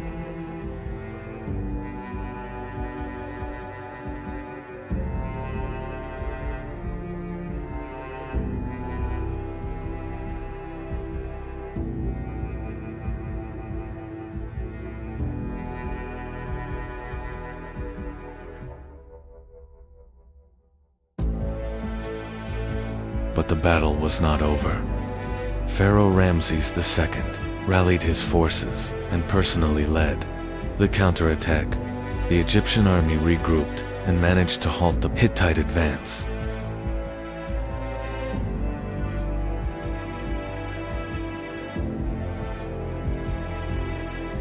The battle raged for hours. Chariots, infantry, and archers fought fiercely across the desert battlefield.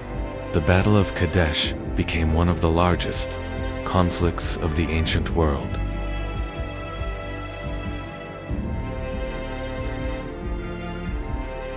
By the end of the day, there was no clear winner. Both the Hittites and the Egyptians had suffered heavy losses. The Battle of Kadesh was remembered as a massive clash between two great empires.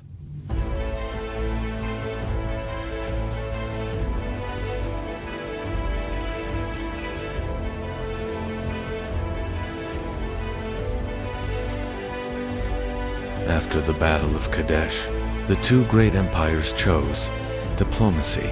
The Hittites and Egyptians signed what is considered the first known written peace treaty in history. This agreement marked the beginning of a long period of peace between the two states.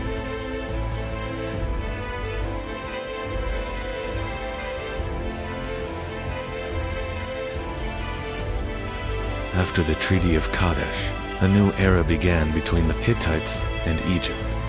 Instead of war, the two great empires chose diplomacy and trade. Envoys were exchanged between the royal courts, strengthening relations between the two states.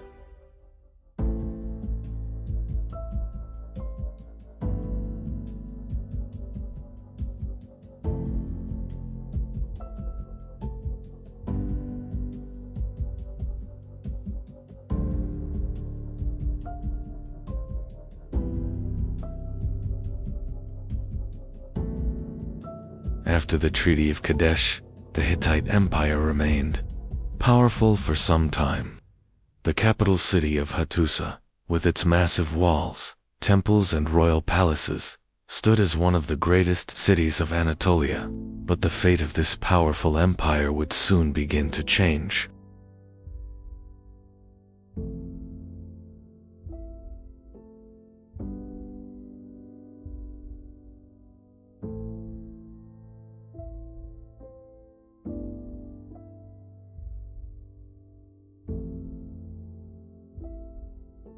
In 1200 BC, as catastrophes loomed, the great king made a difficult choice.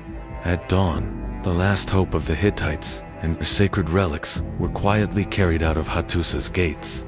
The capital was being abandoned to a deep silence.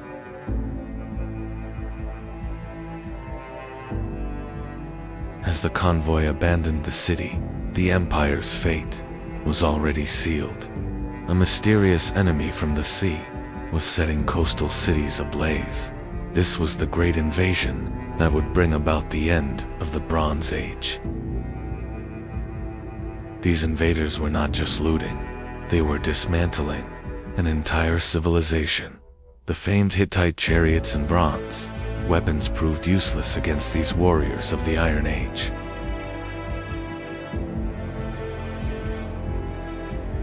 The ports, the Hittites' gateways to the outside world, fell one by one. The Sea Peoples were not just taking land, they were severing the trade arteries of civilization.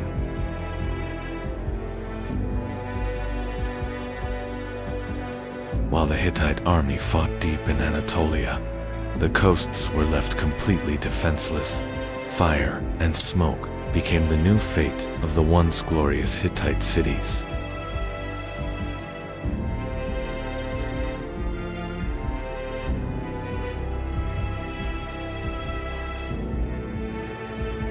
And so, a millennium-old titan fell. This great destruction, brought by the Sea Peoples, was the final nail in the coffin of the Hittite Empire. As the order of the known world crumbled, Anatolia was plunged into a deep, dark silence that would last. For centuries, the Hittites were gone, leaving behind only ashes scattered by the wind and secrets buried beneath the earth.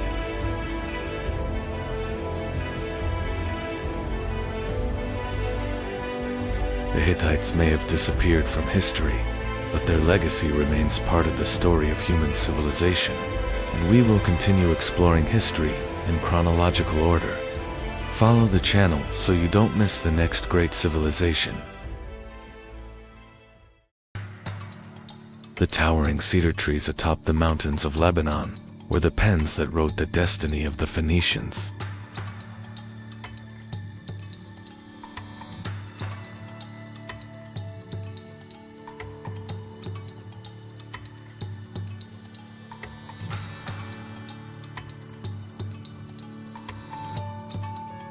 These trees were so remarkably strong that the ships built from them defied the fierce waves of the Mediterranean.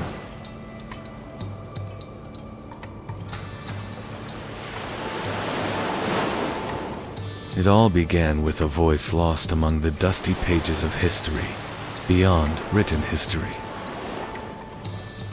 The masters of the sea lay quietly in wait. With the launching of these vessels into the sea, history's first true seafaring people emerged. The Phoenicians were not a single empire, but a series of interconnected giant port cities.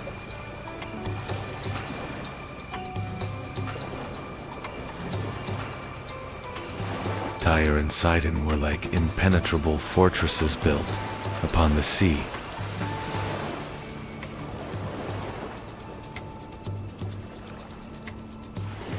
These ports became the first great metropolises where goods, languages, and cultures from across the world blended together.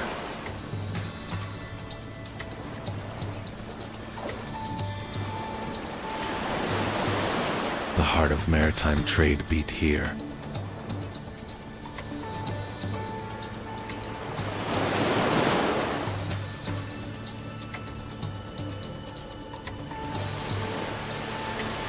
And the wealth of Phoenicia flourished within these harbors.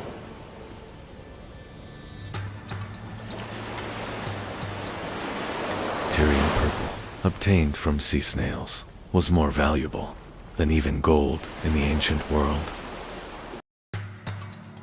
This special color was produced through the laborious processing of thousands of sea mollusks. Over time, this color became an indispensable status symbol for kings, emperors, and nobles. The greatest secret of Phoenicia's economic power and wealth lay hidden in this unique purple dye. But Phoenicia represented not only trade, but also an impenetrable defense.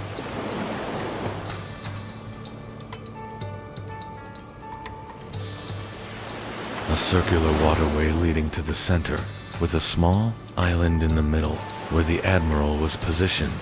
When the enemy entered, they would find themselves facing a massive fleet. This was strategy written in stone and water. The Cotton Harbor, rising in Carthage, was the most advanced military engineering marvel of the ancient world. From the outside, this circular harbor appeared to be a quiet trading center, but inside, there were secret hangars housing more than 200 warships.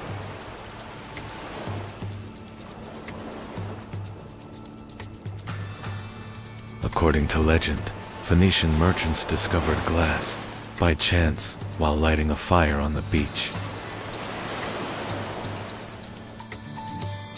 Turning this coincidence into a magnificent craft, the Phoenicians became one of the first peoples to succeed in shaping glass by blowing.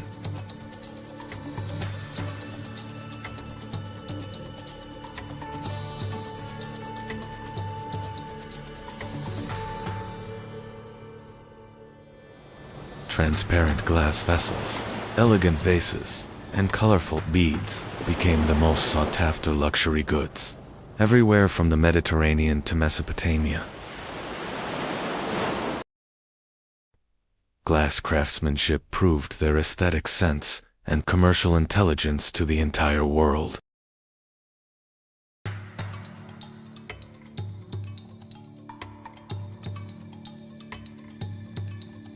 They were drops of light spreading to every corner of the Mediterranean. This was the greatest proof of how the Phoenicians mastered the elements of nature, fire, and sand. Now we turn our camera thousands of miles away, across the Atlantic Ocean, to the rainforests of Mexico. While the Phoenicians were shaping glass, the Olmecs, a major culture of the Americas, were rising to prominence. They were carving colossal basalt rocks to erect mysterious 20-ton statues and developing complex calendars.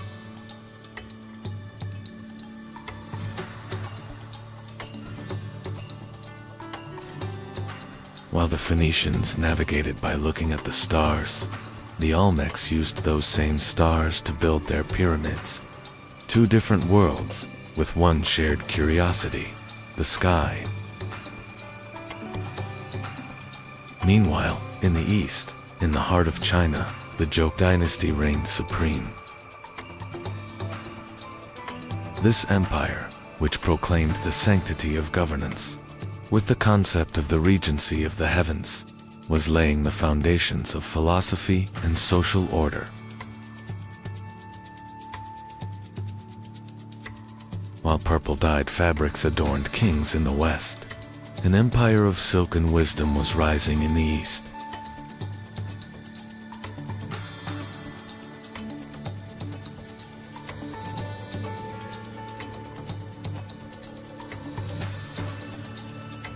Varsalan met in history was like a gigantic machine beating, unaware of each other, but at the same pace.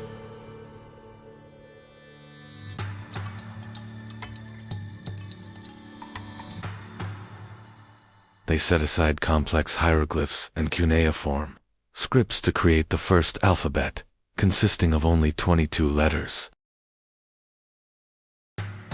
Thanks to this revolutionary invention, reading and writing moved beyond the monopoly of palaces and reached the common people and merchants.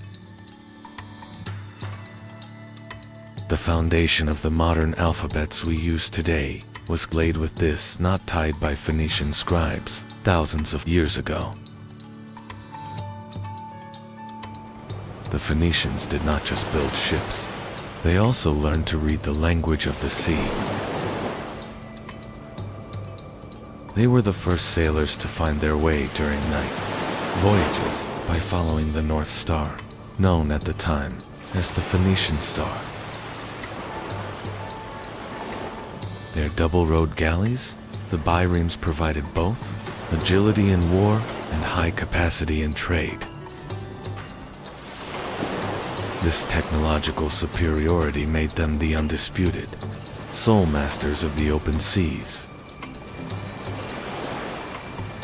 They were the only people who dared to cross the Pillars of Hercules, known today as the Strait of Gibraltar, which was considered the end of the known world. They fearlessly ventured into the fierce waters of the Atlantic Ocean, circumnavigated the African continent, and reached the British Isles to trade in tin.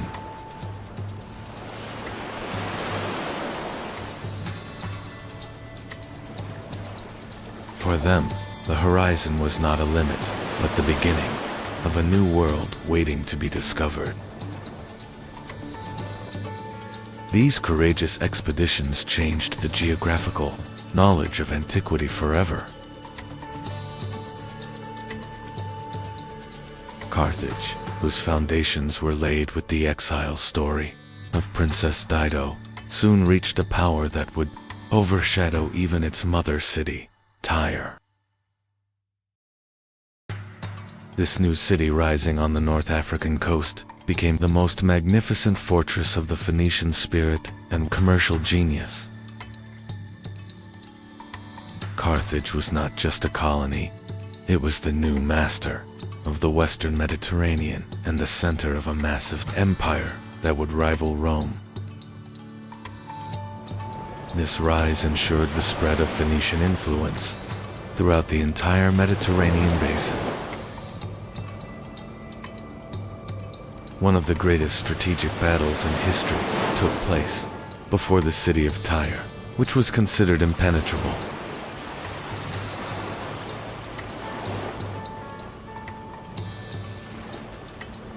To capture this island city on the sea, Alexander the Great achieved a massive feat of engineering by building a causeway from the shore to the island.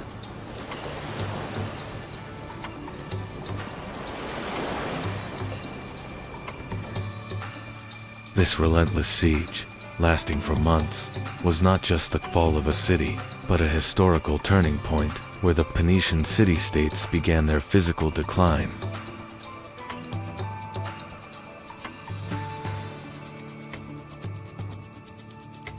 With this event, the absolute dominance of the ancient world over the seas began to change hands. Even though the Phoenicians have withdrawn from the stage of history, their indelible footprints still remain in every letter we write today, in our maritime rules, and in our global trade system. They were the first true global civilization to connect distant lands. Their courage, intelligence, and cultural legacy continue to shine like jewels embedded in the foundations of the modern world. Although the masters of the sea are gone, we touch the legacy they left behind every single day.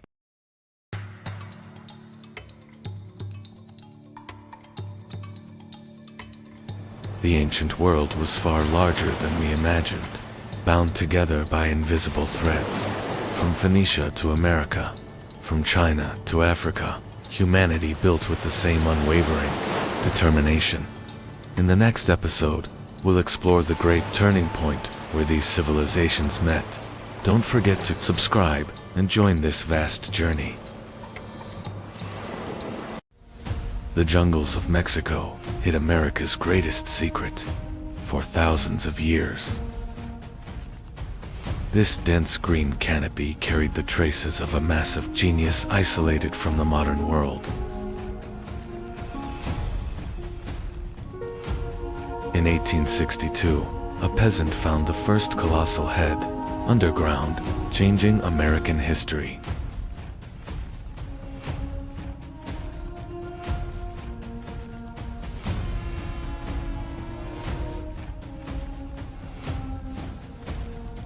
Around 1200 BC, a massive civilization suddenly rose in these jungles. Without any preparation phase, they directly reached the peak in architecture and art.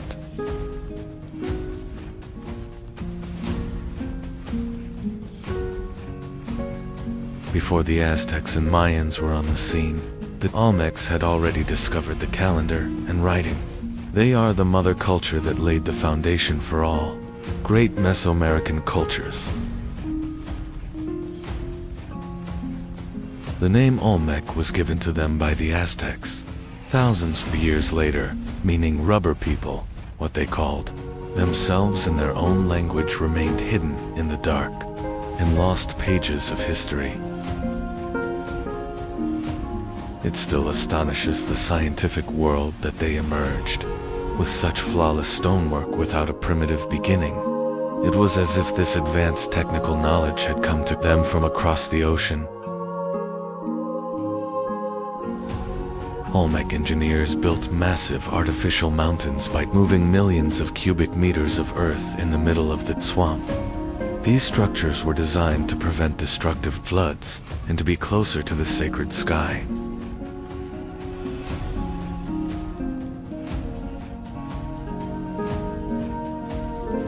Water channels carefully carved from stone are one of the most advanced hydraulic engineering examples of the ancient world. This system, which brought continuous clean water to the city, is tangible proof of the Olmec's technical genius.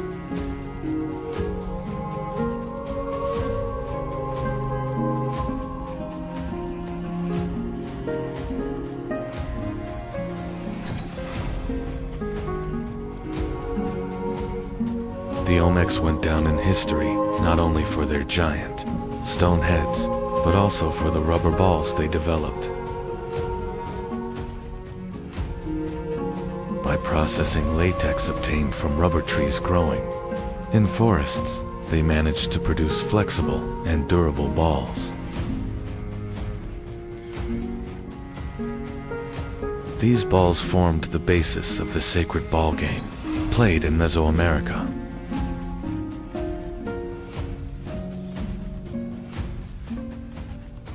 The game was not just entertainment, it also represented cosmic symbolism. The ball symbolized the sun or planets in the sky, and the player's struggle depicted the battle between order and chaos in the universe. The rubber technology developed by the Olmecs later spread to the Maya and Aztec civilizations, marking the beginning of a tradition that would last for thousands of years. Every street and structure in the city is not random, but aligned according to specific star systems and planets.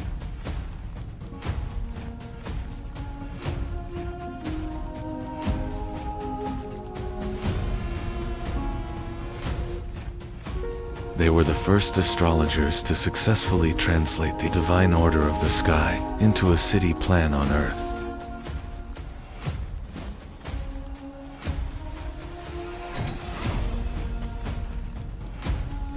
They not only observed the sky, but also interpreted the cycles of Venus and the movements of the stars as sacred signs.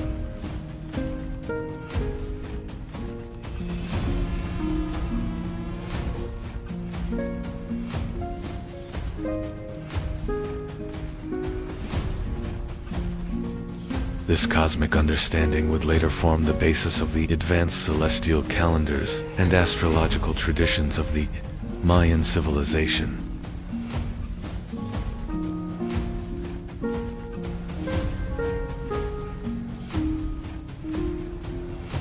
How did a people without wheels or pack animals bring these blocks from the mountains 100 kilometers away?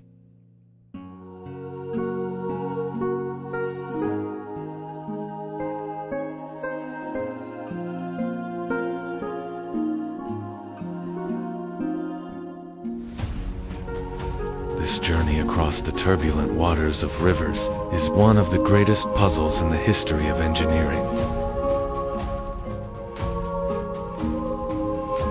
The thick lips and wide-nosed structures on the statues contrast greatly with indigenous American genetics.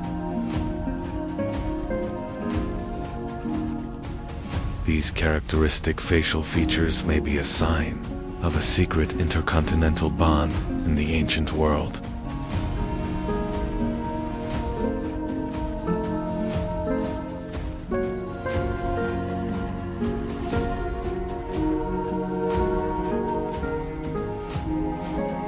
helmets on the heads bear striking and inexplicable similarities to ancient Middle Eastern and Phoenician warrior helmets. These details show that history is much more complex and connected than what we are told.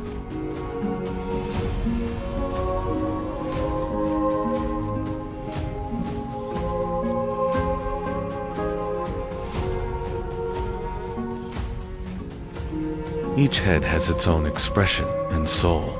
These are not just statues, but copies of living kings.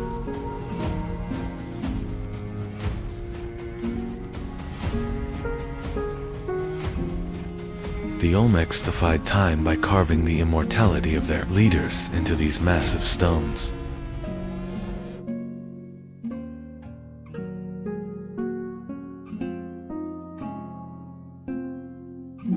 According to Olmec belief, the head is the most important center where the soul, intelligence, and sacred power are gathered.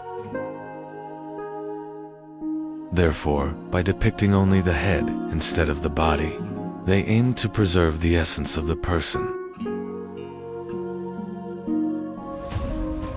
Deep hammer marks on some heads are the result of a ceremonial ritual performed when a leader died. These marks were left to release the dead king's power from the stone and send his soul to eternity.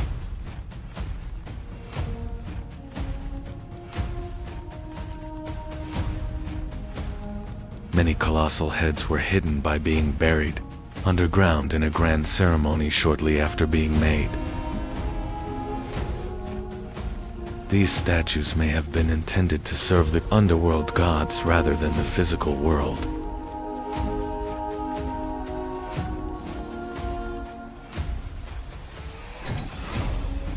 The colossal statues face the precise coordinates where the sun rises and sets during the solstices. These massive stones were also fixed observation points used by the civilization to measure time. Long-bearded strangers with different clothing, never seen among the local people, are depicted in the reliefs. These figures are the memory of mysterious guides who set foot on the American continent thousands of years ago. The La Venta Pyramid is America's first pyramid and symbolizes a sacred volcano. This massive earthen structure was the first spiritual bridge the Olmecs built between heaven and earth.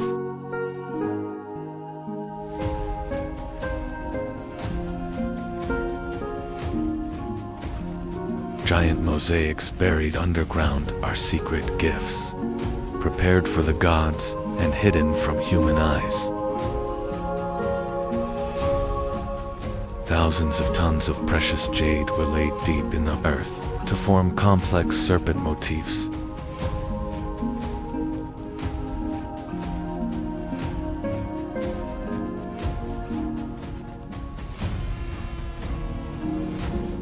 The tools they made from hematite may be the first examples of a compass, showing they discovered the Earth's magnetic field.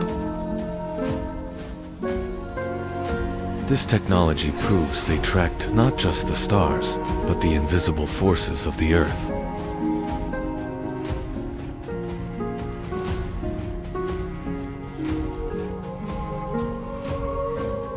The Olmecs processed obsidian as smooth as a mirror to direct light and energy into dark temples. These mirrors were used in rituals, both for divination and to control the power of the sun.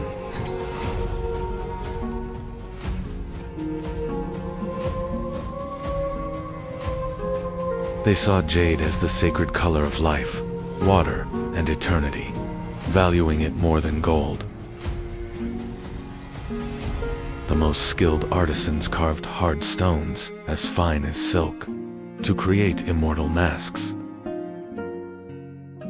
The Cascile block is the oldest and most mysterious, evidence of the first complex writing system in the Americas.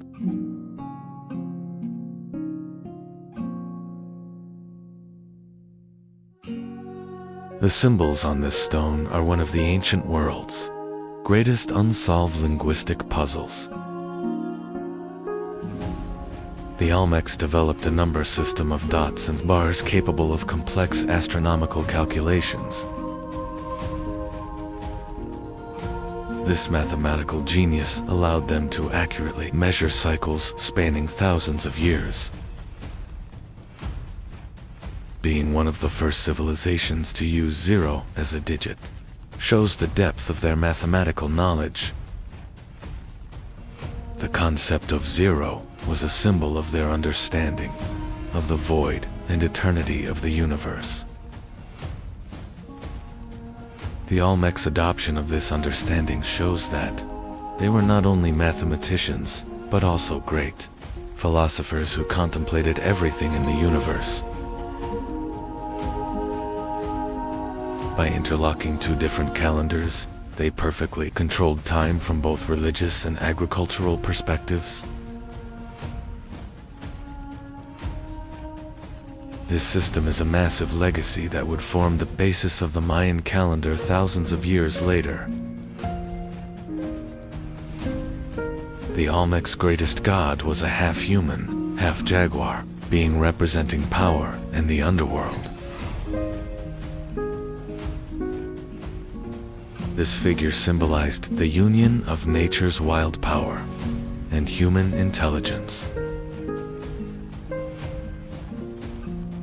Mysterious baby-faced figures were sacred spirits, representing rain from the sky and the fertility of the earth. These statues were offerings for the continuation of the agricultural cycle that fed society.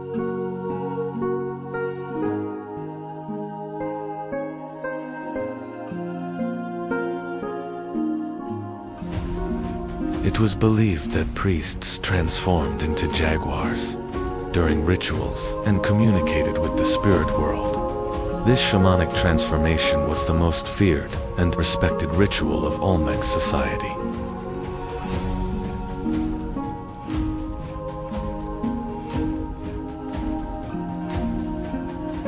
Sacrificial ceremonies to please the gods and maintain the balance of the universe began in the dark corners of Olmec temples.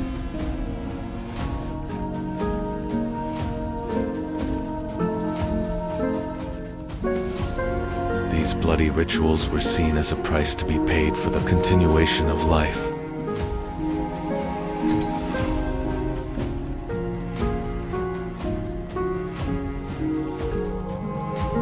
They consecrated caves as massive mouths opening to the realm of the dead and the dwellings of the gods. These dark passages were sacred spaces where the fine line between life and death met. The oldest traces of the Mayans' famous feathered serpent god Kukulkan are hidden in these old depictions of winged snakes. This motif represented the eternal connection between earth and sky and wisdom. They saw mountains as the true home of the gods and built massive altars to reach these peaks. Every mountain was a ladder stretching to the sky and a source of divine power. Around 400 BC, these massive cities began to be abandoned, suddenly and mysteriously. Although there is no certain evidence as to why the population dispersed, environmental disasters are the most likely possibility.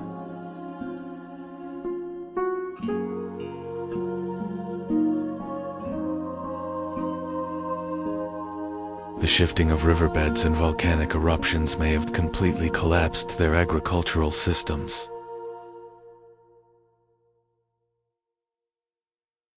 Nature, taking back the fertility it offered, also paved the way for the end of this great civilization. This was not an escape, but a farewell ceremony. They entrusted those imposing, wise faces to the compassionate embrace of the earth, so that the spirits of their kings, even if their cities were destroyed, would live forever in the heart of the land. This was not a defeat, but an act of preserving memory and honor.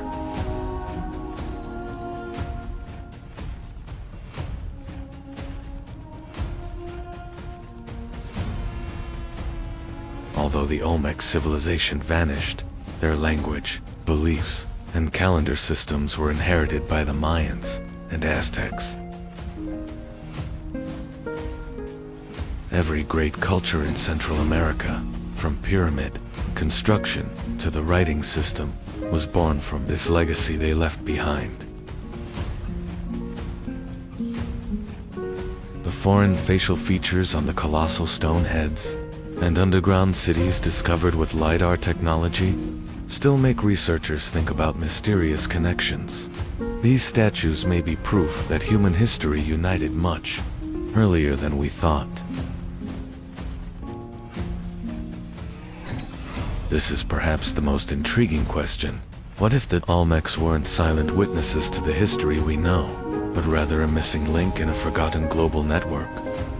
What if those stony faces were the memories of visitors or ancestors from across the oceans?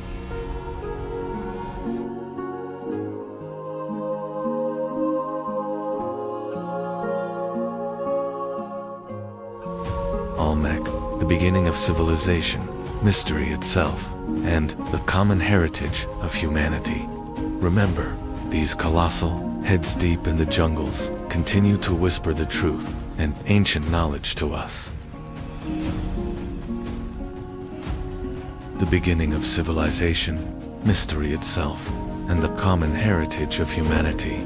We will continue to trace these ancient secrets. Don't forget to subscribe to the channel to join us on this journey into the depths of history, and not miss the rest of the series. Hundreds of thousands of years ago, in the caves of Chalcudian, primitive humans control fire for the first time. The struggle for survival begins amidst dark forests and wild animals. As the Ice Age ends, people leave the caves and settle. Along the Yellow River, the first millet fields are planted, and the art of painted pottery leaves the first marks of civilization.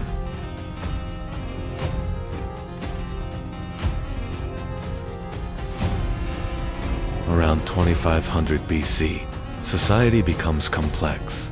Longshan't people build high walls and produce technological marvels, pitch black, glossy, eggshell-thin pottery.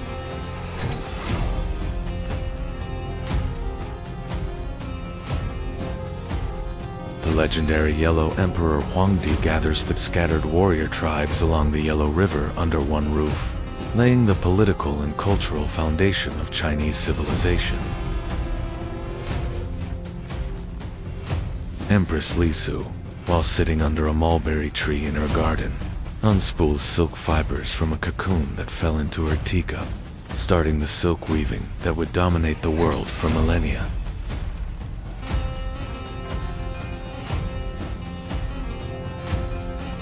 Let us witness how the fate of a river, the fate of a people, and the determination of one man intertwined, and how a dynasty was born.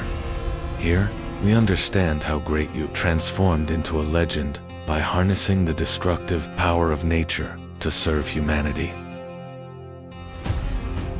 Great Yu, working for 13 years to stop the deadly floods of the Yellow River, drains the water to the sea by digging massive canals and establishes China's first official dynasty, Xia, with the people's gratitude. Shang priests crack turtle shells and fire to read the will of the gods. The symbols engraved on these cracks become the earliest ancestors of Chinese writing.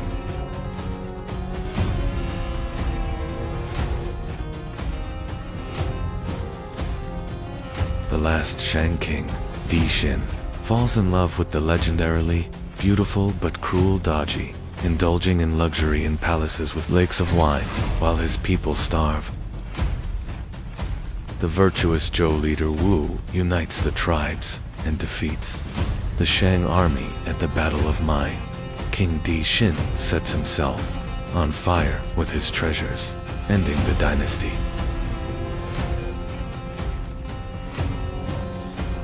Zhou kings declare they have received the mandate of heaven.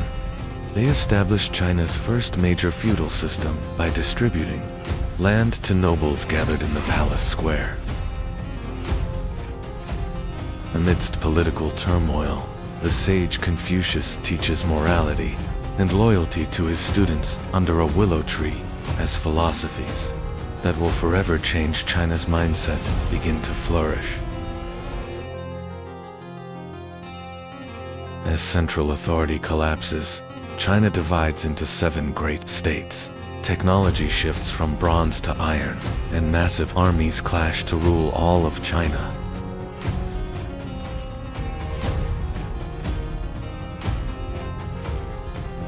Ending the warring states period, Qin Shi Huang declares himself the first emperor. He unifies the 7 kingdoms under one flag while standardizing weights, currency, and writing.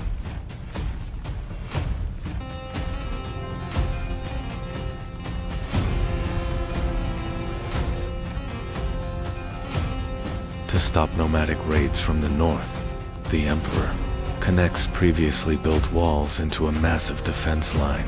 Thousands of workers raise the world's largest structure on mountain peaks.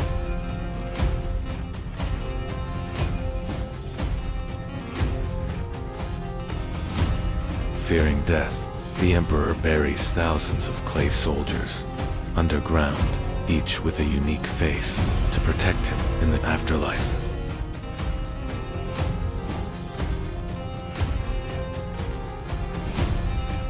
The Silk Road carried not only silk and horses, but also the arts and riches it encompassed.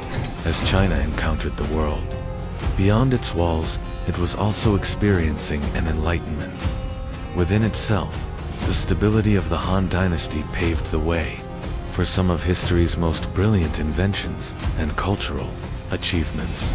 Now, it is witnessing an invention that will change the very end, and a history that will never allow the past to be lost. CSI Lan, an official in the Han court, produces the first real paper by mixing tree bark and old rags. This invention changes the world by allowing knowledge to move from bamboo sticks to light pages.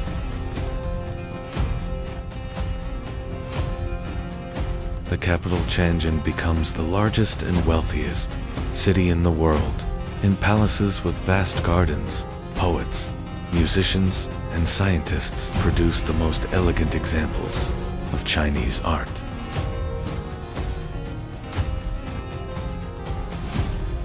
A massive fleet on the Yangtze River is engulfed in flames as the strategic genius Zhu Liang turns the wind. Unified, smaller armies engulf the tyrant Cao's massive force in fire.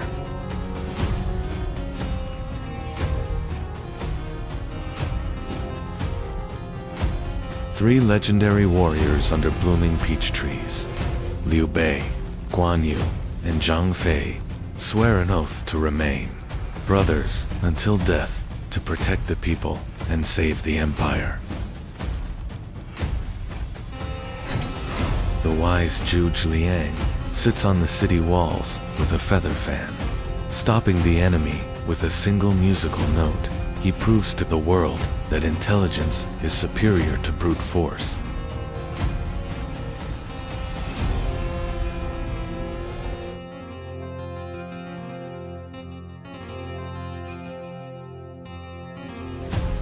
The Tang capital Chang'an becomes the world's largest city with a population of 1 million.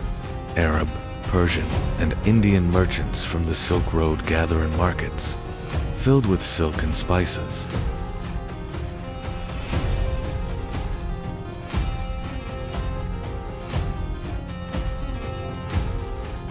Wu Zixin, the first and only woman to sit on the throne in Chinese history, rules the empire with her intelligence and iron fist.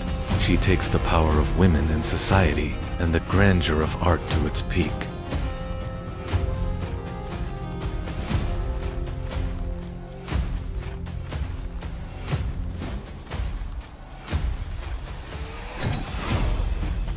Wise poets Li Bai and Du Fu write their poems by the river, under the moonlight, as Chinese literature and painting produce the most elegant examples that will not be forgotten for millennia.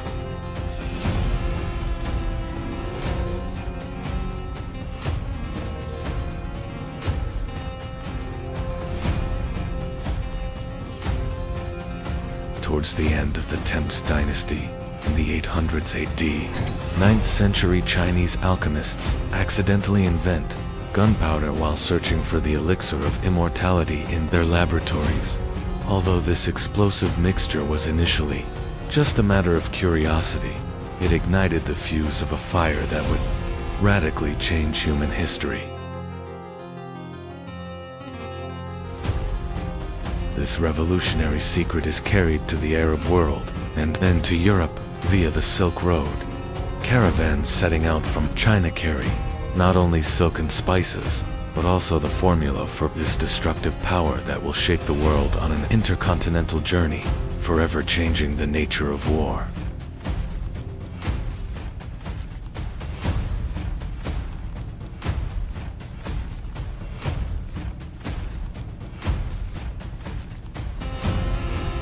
This technology reaches its peak during the Song Dynasty. Gunpowder arrows and the first cannons begin to roar on the battlefields. Chinese civilization now guides the world, not only with its philosophy, but also with its engineering.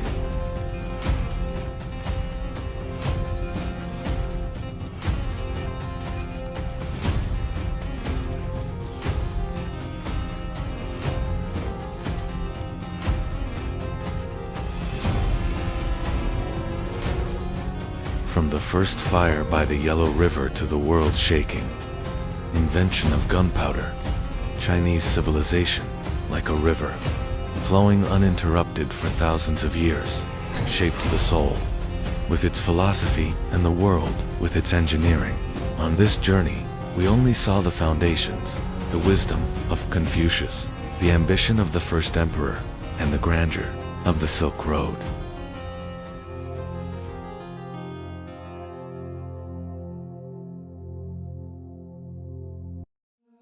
Deep within the jungle, a civilization forgotten by time once rose. In the deep jungles of Central America, a civilization was born.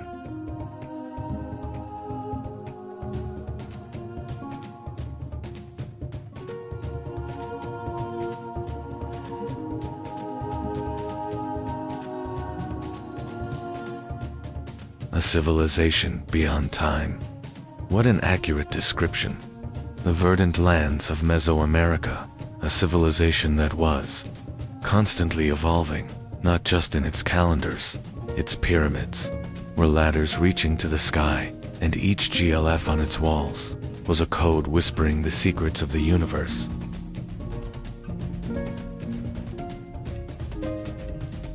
For centuries, it was hidden by nature.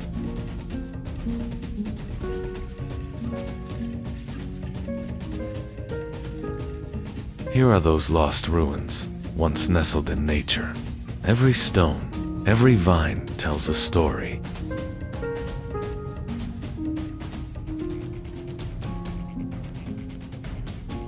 But this civilization would change the world.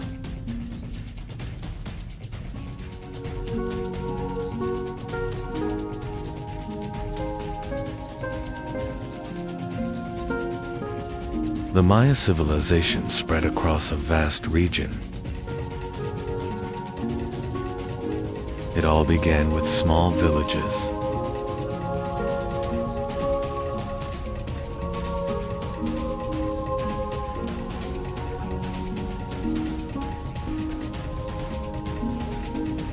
Corn was at the center of life.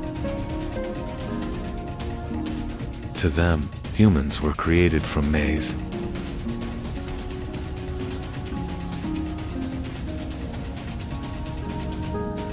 villages slowly transformed into great cities.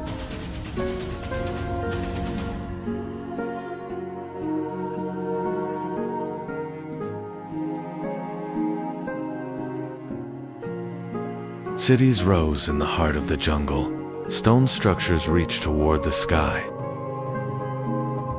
They built massive pyramids without metal, only with intelligence.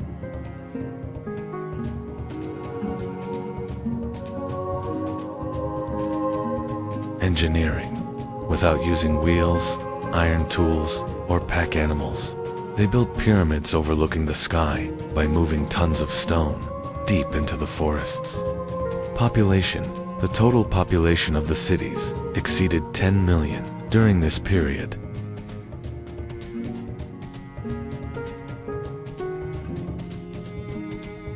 These structures were not just architecture, they were connected to the sky. On certain days, sunlight touched the pyramids and moved like a serpent of light. Architecture. They developed an acoustic and astronomica. Architecture so precise that during the equinoxes, the sun's rays would cast a serpentine shadow on the pyramid steps.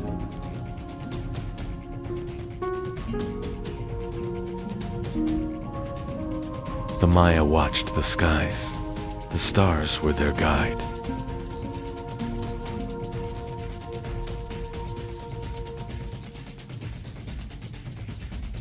Astronomy and calendar. They calculated the movements of Venus with accuracy. The solar calendar they developed differs from our modern calendar by only seconds.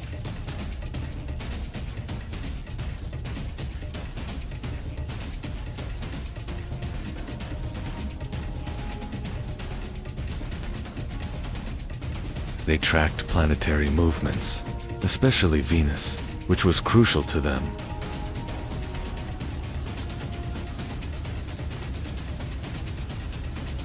They tried to understand time and found ways to measure it.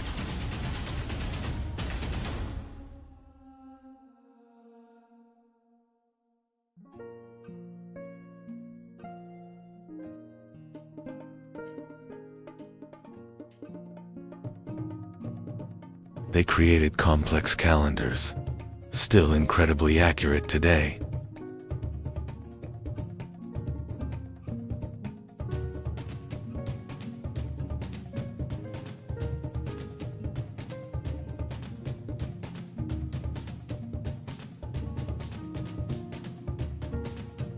They were one of the first civilizations in the world to use the concept of 00. They developed a base 20 number system.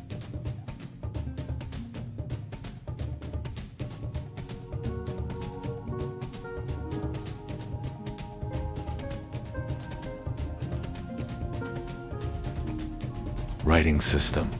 They possessed the most advanced writing system hieroglyphs in the Americas. They wrote history books using over 800 symbols.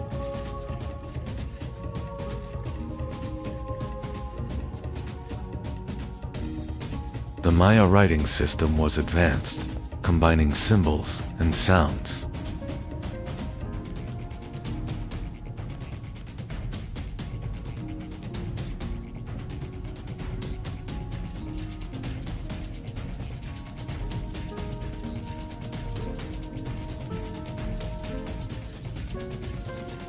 They imprisoned Venus in time, carved history into stone, and discovered 0.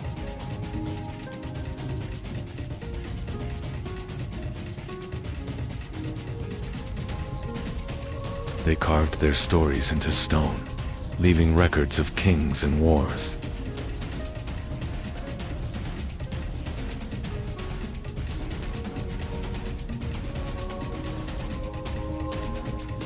Kings were not just rulers, they were believed to speak with gods.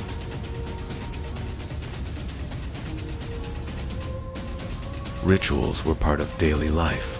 Everything had meaning. Sacrifices were made for the gods to maintain balance in the universe.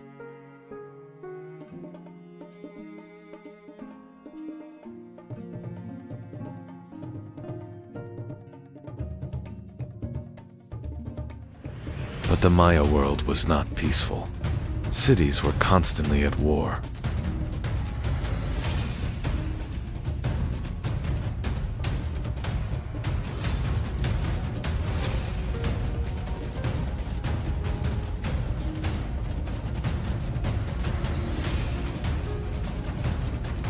Wars were fought for power. Blood was spilled for control.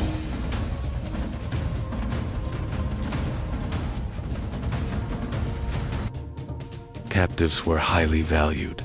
They meant both power and ritual.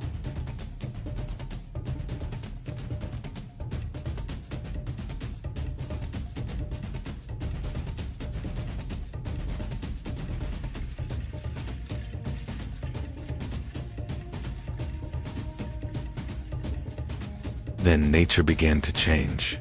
Drought made life harder.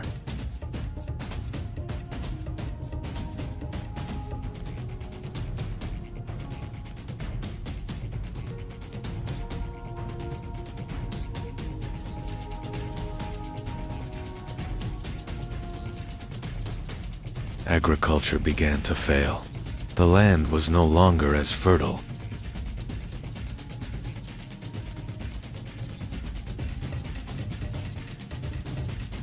Cities were slowly abandoned. People left their homes behind.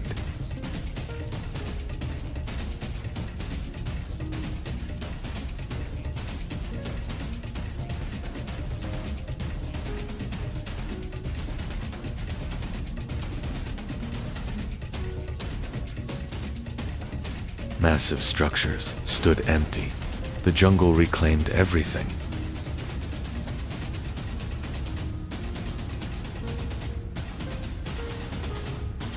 A great civilization collapsed, but the reason remains unclear.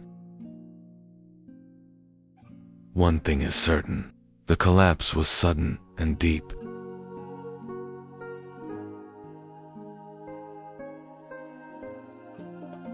But the Maya people did not disappear. They continued to live on.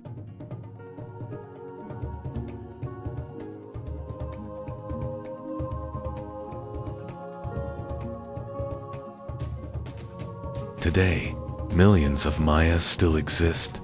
Their culture and language live on.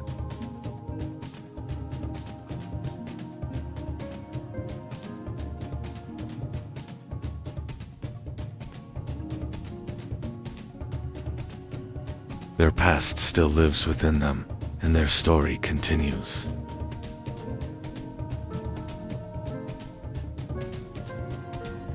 The Maya civilization transcended time, leaving a deep mark on humanity.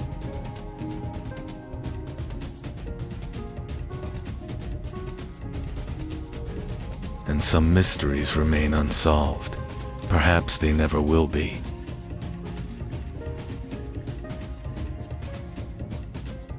The secrets of ancient civilizations and codes from the past. Stay tuned for more. 40 kilometers northeast of Mexico City lies a mystery.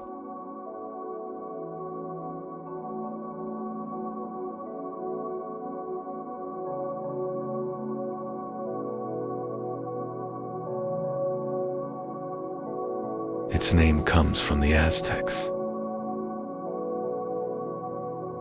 the birthplace of the gods. But they didn't found this city. They discovered it.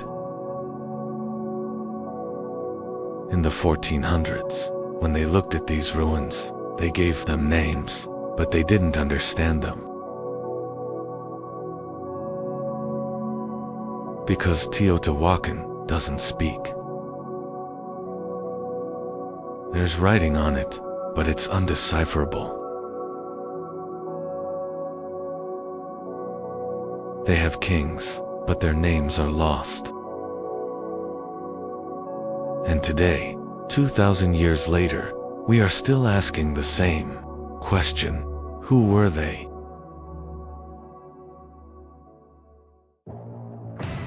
In 100 BC, while the Roman Republic was being established, and the Qin dynasty was rising, something else was happening here.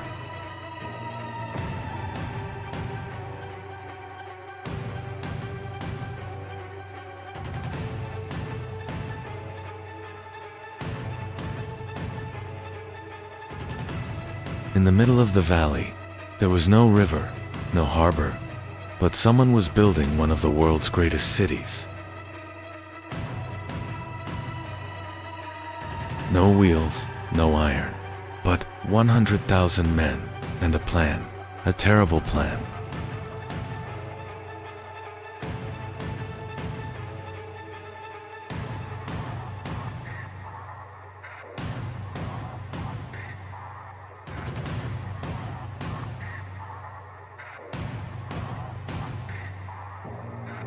The plan for Teotihuacan is a message, a 2-kilometer-long boulevard, the way of the dead. Why the dead?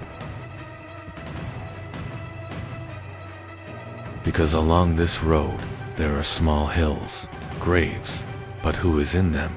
We don't know. The tombs have been plundered, perhaps kings, perhaps priests, perhaps victims. But this path is not just a street, it is an axis between the earth and the sky. In the middle of the road, the Pyramid of the Sun, 65 meters high, 225 meters base. In terms of volume, it is larger than the Great Pyramid of Giza in Egypt.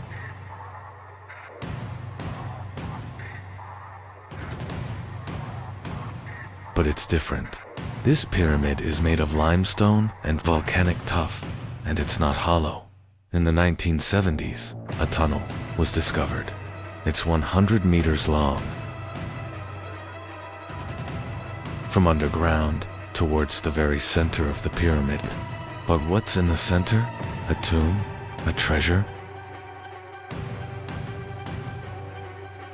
No, a room. And in that room, in 2015, mercury was found. Tons of mercury, liquid metal, for the journey of souls, for the passage of the dead.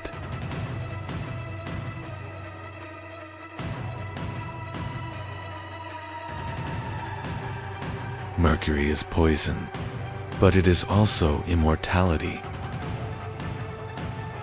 Chinese emperors also drank mercury to become immortal. They died in Teotihuacan. Mercury is perhaps the same thing, a quest for immortality. But for whom? For a king, or for the city itself?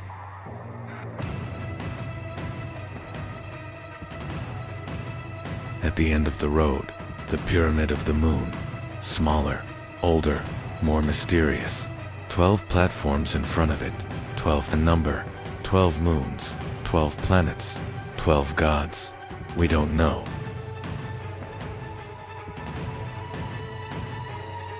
But we know that this pyramid is more sacred than the Pyramid of the Sun. Because here, there are sacrifices, human sacrifices, children, animals, all for a ritual.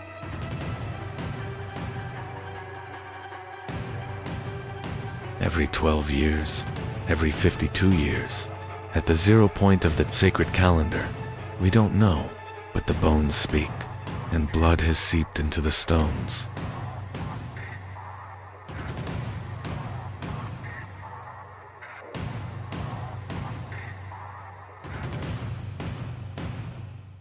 The pyramids are fascinating, but the real Teotihuacan was here. Lavend, Tetatla, Sakawala. The names are modern, but the buildings are 2,000 years old. Multi-story apartment buildings. The first apartment buildings. Perhaps each one housed 60 to 100 people, families, craftsmen, merchants, and on the wall of every room, paintings. Red, green, yellow. There's no wall without a jaguar, because the jaguar is power, and the feathered serpent, and the feathered snake. Quetzalcoatl, sky and wind, knowledge, and death at the same time. Teotihuacan is a manufacturing center, obsidian, volcanic glass, the sharpest blade in the world, 100 times sharper than surgical steel, and this obsidian is everywhere. In Guatemala, in Honduras, all over Mexico. Trade, but how? No wheels, no animals. People carried things on their backs, 100 kilometers, 500 kilometers, and what did they get in return?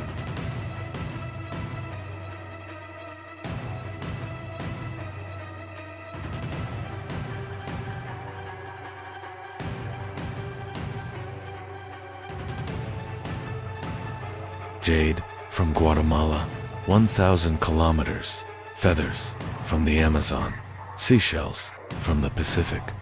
This city is the center of a network, and this network has enveloped the continent.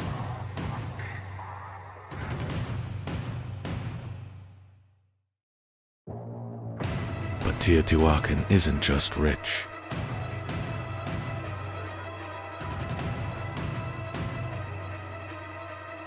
Everything is planned. The streets are like cages. Every block is a square. Water, sewage, perhaps. 2,000 years ago, and there are no portraits of kings, no monuments. How was this city governed? The priestly class? A military aristocracy? Or a system we don't understand? Perhaps the first megacity, the first anonymous power. 1,000 kilometers to the south, another world, the Maya, Tikal city-states, hieroglyphic writing, kings. But in 378 AD, something changes in Tikal. A new dynasty, a new architecture, and this architecture comes from Teotihuacan, Stela 31, stone monument. On it, a figure, Teotihuacan-style clothing, black glasses, the black-eyed squirrel. Its name is the black-eyed squirrel, and from that day on, Tikal grows up. It's fighting, it's expanding. Did Teotihuacan influence the Maya, or did it invade them? In Guatemala, at Caminal-Ju, there's the Teotihuacan pyramid, the same style, the same technique. In Honduras, in Copan, there is Teotihuacan obsidian. This is not just trade. This is power, perhaps an embassy. Perhaps a prince ascended the throne through marriage. Perhaps an army came and changed a dynasty. But the result is the same. The influence of Teotihuacan stretches thousands of kilometers. This is not a city, it is an empire. Silent, unwritten, but real. And here's the interesting thing, the Maya wrote. They recorded everything, but about Teotihuacan, they wrote almost nothing. It was simply, that day, people came from faraway lands. Faraway lands, 1,000 kilometers, and then, silence. Why was Teotihuacan so frightening, or so secretive? Around 550 AD, maybe 600 AD, it's not certain, but something is happening. The city center is burning. The temples are being destroyed. The temple of the feathered serpent in particular. Symbols are being broken. Statues are being shattered. Is this an external attack or an internal rebellion?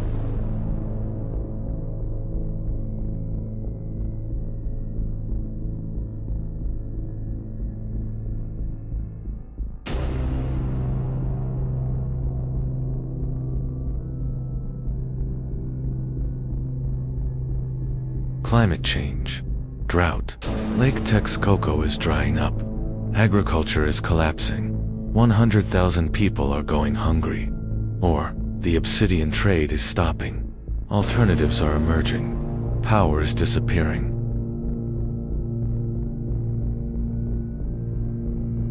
But this isn't a sudden end. It's slow. 100 years, people are leaving. Apartments are being emptied. Some are going to Maya lands. Tutikal. Tokopan. They're taking their knowledge, their beliefs with them. Some are going up into the mountains, to the high plains.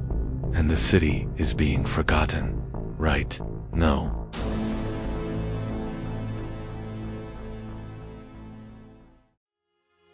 Because 600 years later, the Aztecs arrive, and they don't forget. They call it the birthplace of the gods, and they build temples here for their gods, layer upon layer, history upon history.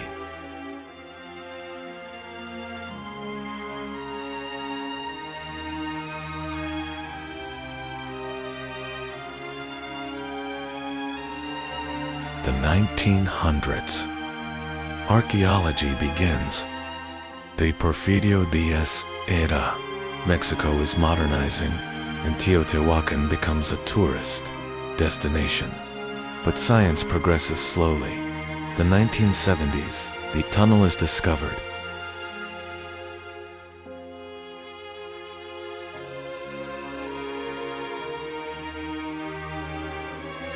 1980s, radar.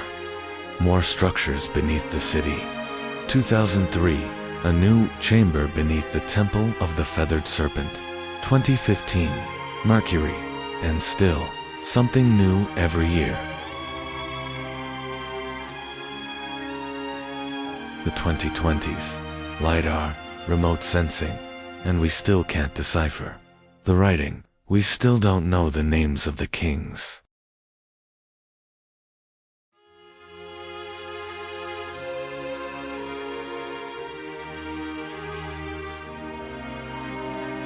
Today, Teotihuacan is a UNESCO World Heritage Site. Every year, it receives 4 million visitors, but still, the same mystery remains. Who were they? Why did they go? And, perhaps most importantly, what can we learn from them?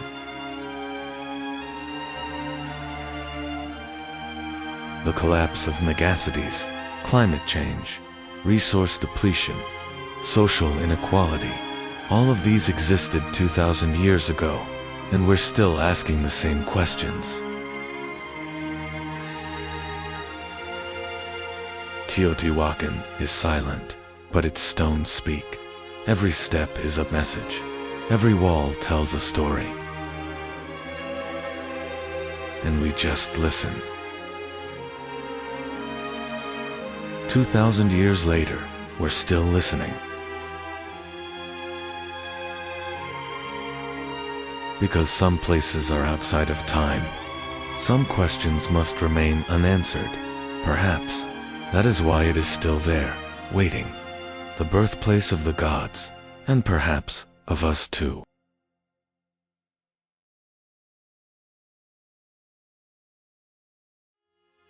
Teotihuacan is still being excavated.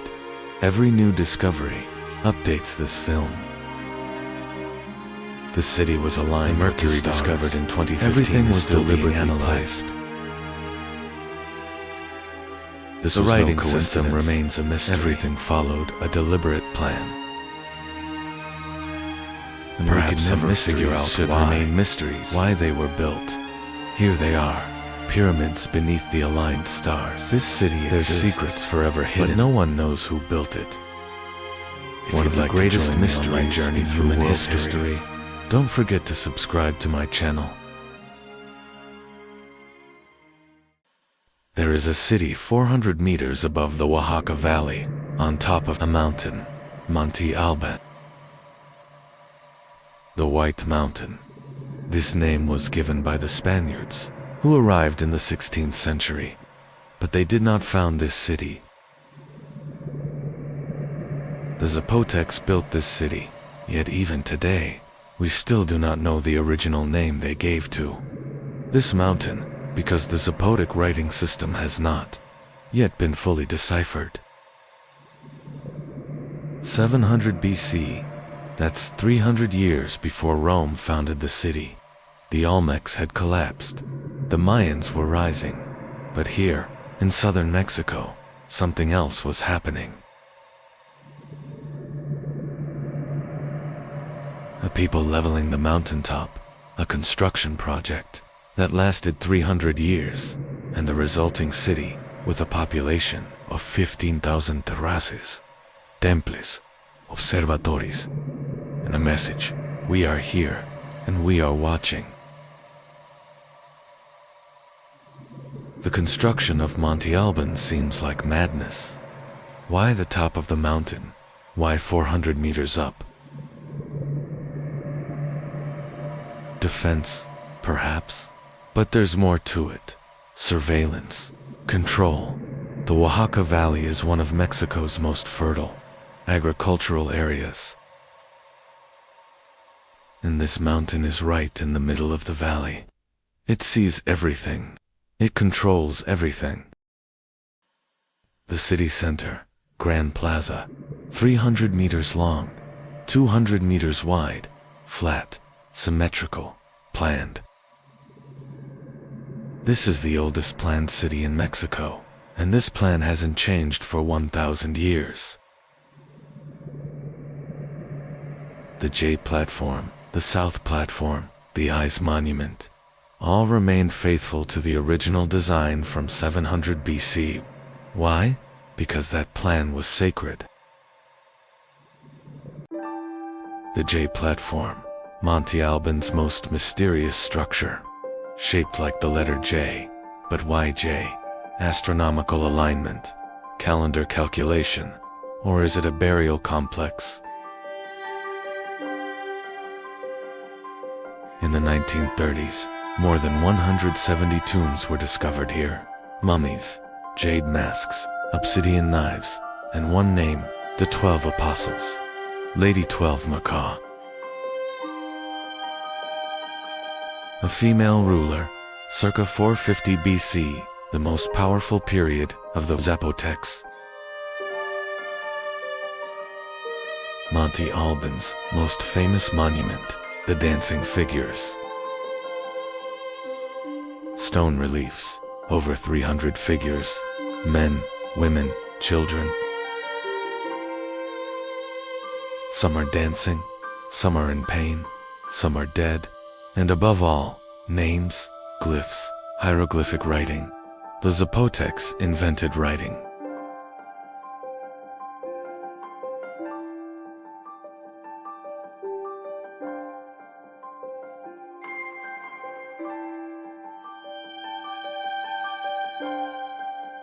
Before the Olmecs, independent of the Mayans, but this writing system is still undeciphered. 80% of it remains unknown. The inscriptions on the figures, names, dates, places. There's a place called Bourgeois, where we don't know. An event called Bloody Moon, when we don't know. But what we do know is, these figures are prisoners, enemy, leaders. They're not dancing, they're being tortured. And this is the message of Monte Alban. If you oppose us, this is your end. This monument is propaganda, a show of force. But it is also history, a record of how the Zapotecs conquered their neighbors, and this record spanned 1,000 years. Because Monte Alban stood for 1,000 years, until 708. Rome fell, Teotihuacan fell, but Monte Alban still stood. The place of women in Zapotec society is still debated. Was it male-dominated, or did women also hold power? The tombs of the 12 Apostles support the second question. But is this the only example? Or were there more female rulers? We don't know. because the Zapotec script remains undeciphered. And perhaps, when it is deciphered, we will find even more of the 12 apostles. Outside Monte Alban in the valley, there were villages, agriculture, corn, beans, squash. 3 sisters, Mexico's staple food, and handicrafts, obsidian work, ceramics, weaving.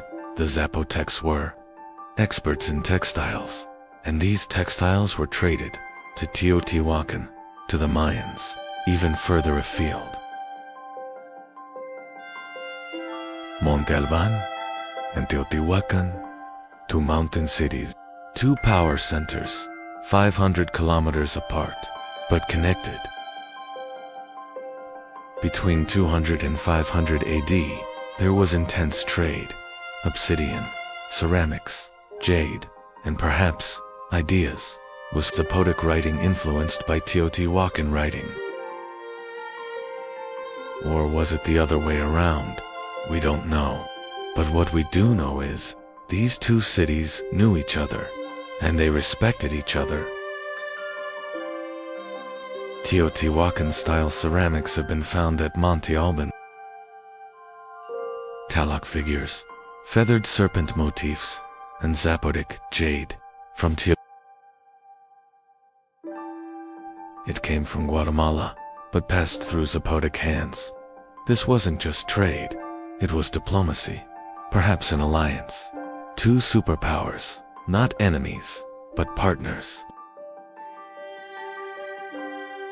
But there were differences too. Teotihuacan is anonymous. It has no king. The Zapotecs have names like the 12 apostles. Teotihuacan was unwritten. The Zapotecs were written, and perhaps that writing made the difference, because writing is identity, it is history, and the Zapotecs recorded their history. On tombstones, on monuments, and we are still trying to decipher those records. C by AD, Monte Alban is being abandoned. Why? Drought, civil war, depletion of resources, perhaps all of them. The city on the mountaintop was unsustainable. The water was below, the agriculture was below, and the people moved down to Mitla, a new city, smaller, but Zapotec culture lived on. Mitla, the place of the dead, the new center of the Zapotec civilization. And here, a unique form of art emerged. Mosaic walls, geometric patterns in red, white, and black. These designs became the final expression of Zapotec identity, and that identity endured until 1521, until the Spanish arrived. In 1521, the Spanish conquered Oaxaca, but the Zapotecs did not surrender. Their resistance lasted for 50 years in the mountains, in the forests, and in the end, an agreement was reached. Zapotec leaders took positions within the Spanish colonial administration. Their language survived, their traditions survived, and today, even after 2,000 years, more than 400,000 people still speak Zapotec.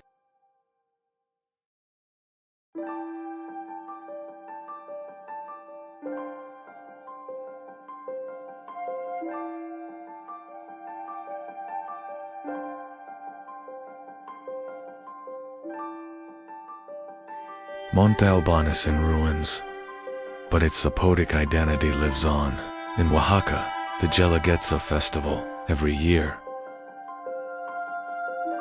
Zapotec dances, Zapotec music, and in those dances, perhaps, we see the dancing figures of the Grand Plaza.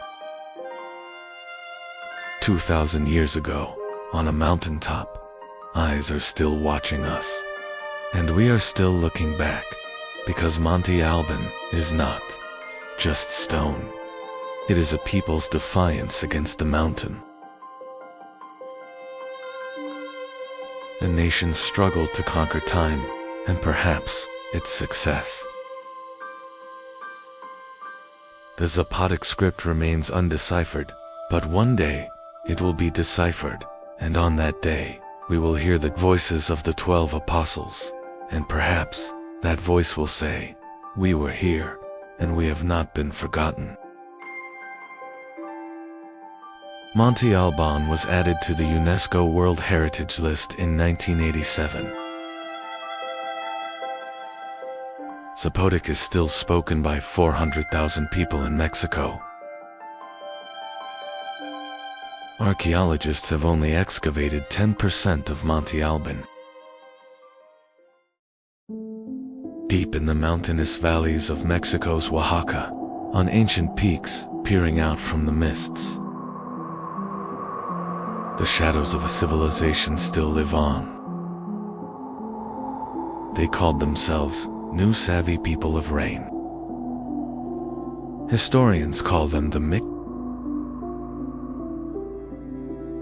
January 1932, Mexican archaeologist Alfonso Caso, while digging in the hills of Monte Alban, touches one of history's most astonishing treasures. 7 Tomb contains over 500 artifacts made of gold, silver, turquoise, and jade. But this is just the beginning. Because behind these treasures lies the dramatic story of a forgotten civilization. A people who ruled the rugged mountains of southern Mexico from around 1500 AD to 1523 AD. They weren't just warriors, they were the world's finest masters of gold craftsmanship. They were decorating buried mummies with turquoise mosaics. Using lost wax techniques, they created decorations that are still inimitable today. But this story isn't just about gold and precious stones. This is the story of the 8-deer jaguar paw, the greatest leader in the history of the Rain People. The story of a man who conquered 94 cities, united 3 different regions under a single kingdom, but was ultimately killed by his own family. In this documentary, we will unveil the pages of lost codices. We will break 1,000 years' silence and journey into the mysterious world of the Rain People. Welcome to the heart of the Mixtec civilization.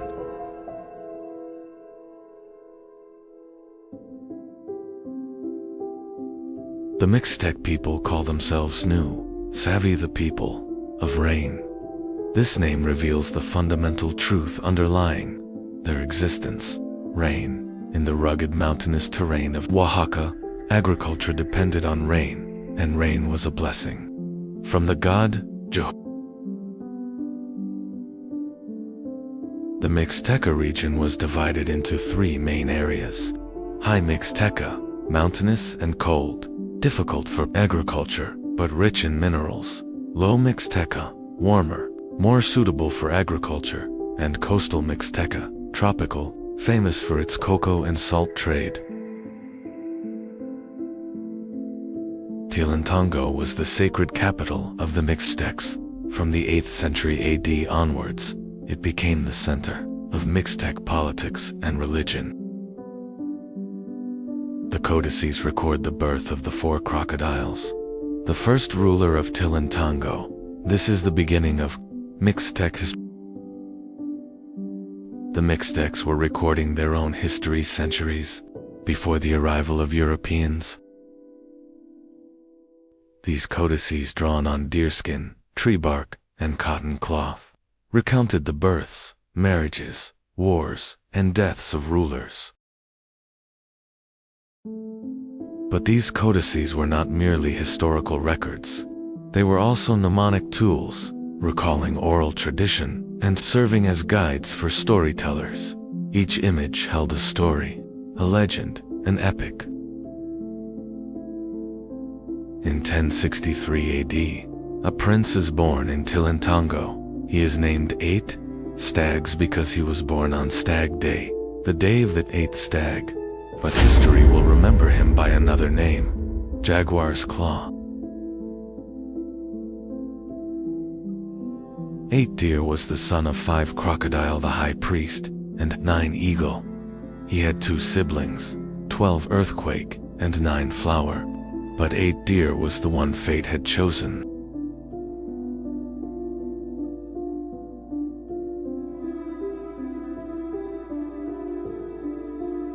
According to the codices, during his reign as King 8, he conquered 94 cities. Each victory was recorded in vivid colors on the pages of the codices. He is always depicted wearing a jaguar helmet, a symbol of his warrior spirit and strength. But 8 Deer ruled not only by the power of the sword, but also by diplomacy. They formed an alliance with 4 Jaguars, a more powerful Toltec ruler than Cholula. In return for this alliance, they received the turquoise nose ornament, a symbol of Toltec royal power. The most striking story of 8 Deer is his tragic relationship with his family. His stepsister, 6 Lizards, married 11 Winds. This marriage posed a threat to 8 Deer because 11 Wind's family had their eyes on the Tilintango throne. In 1101 AD, the 8 Deer finally conquered the city of the Red and White Bunch, the center of their rivals. They captured 11 Winds and his brothers, but they spared their youngest brother for Winds. This pardon would seal his fate. 14 years later, in 1115 AD, 4 Winds, now both 8 Deer's half-brother and son-in-law, formed an alliance. The combined forces of the Mixtec kingdoms rose up against 8 Deer. 8 Deer were captured and sacrificed. The greatest conqueror in Mixtec history died at the hands of his own family. The codices silently record this moment, the fall of a hero, the price of power and arrogance. January 6, 1932. While excavating at Monte Alban, Alfonso Caso sensed something beneath the soil, a tomb, but no ordinary tomb. This would become the richest archaeological treasure in the Americas. 7. The tomb was originally built by the Zapotecs between 300 and 600 AD, but the Mixtecs reused it centuries later. This was a way of embracing the power of the past and paying respect to the spirits of their ancestors. 9 skeletons were found inside the tomb, but the most surprising thing were the artifacts. 121 gold objects, silver ornaments, turquoise necklaces, jade stones, obsidian mirrors, and crystal vessels. All were prime examples of the mastery of Mixtec craftsmen. But the most striking artifact was a human skull covered in turquoise mosaics. It had a hole in it for incense. It was an incense burner, a war trophy, perhaps a sacred object made from the skull of an enemy leader.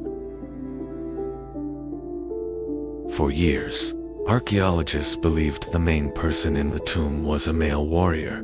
But recent research suggests it was actually a woman. The weaving tools found alongside her needles, spools of thread, crystal bowls suggest she was a high-status woman, perhaps a priestess or queen.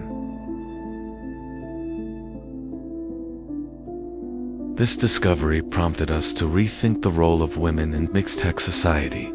We also see strong female figures in the codices, women who were both warriors and rulers, like the 6 monkeys.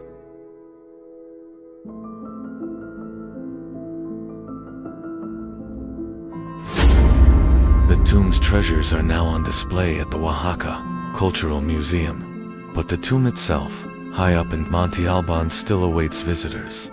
Although the lights inside are out, its stories live on. For the Mixtecs, rain was not just a meteorological event. Rain meant life, and Jehui, the god of rain, was their supreme god. Jehui is typically depicted wearing a blue or green rain goggles mask with a jaguar-like expression and bared teeth. Rain or steam is thought to emanate from his nostrils. This imagery symbolizes both his life-giving and destructive power. Ceremonies were held on mountaintops in honor of Jehui. During severe droughts, much darker rituals were performed. Historical records indicate that child sacrifices were offered to appease the rain god.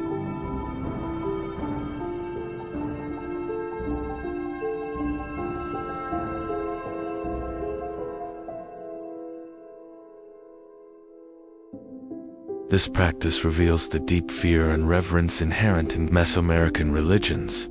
Natural forces were things that humans couldn't understand or control, and appeasing these forces was essential for the survival of society. The Mixtec religion was based on an animistic worldview. Mountains, caves, rivers all were filled with spirits. The world consisted of 3 layers: Earth, Nu, Sky, Yuchi, and Underworld, Nu Nador. The codices recount the earliest creation stories. 1 deer, the jaguar snake, and 1 deer, the puma. Snake created the world's first beings. Noah. When the sun rose, these first beings turned to stone. Some survived by taking refuge in caves and continued to live there. This belief system explains the cave cult of the Mixtecs. Caves were sacred places. The dead went there, and spirits lived there. And some caves are still visited today as sacred pilgrimage sites. In 1521, Hernán Cortés and the Spanish conquerors captured Tenochtitlan. The Aztec Empire collapsed, and the independence of the Mixtecs came to an end.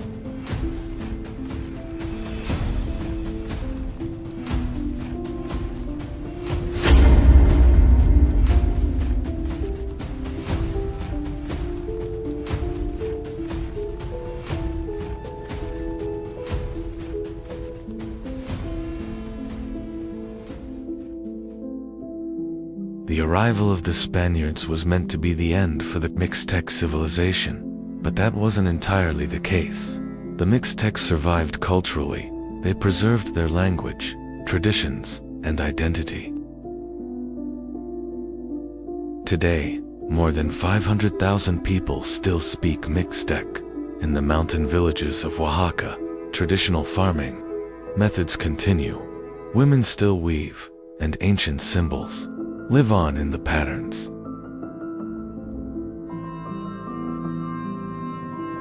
The story of the Mixtecs is a testament to the resilience of indigenous cultures. Despite the devastating effects of European colonialism, they were a people who wrote their own history, created their own art, and worshipped their own gods.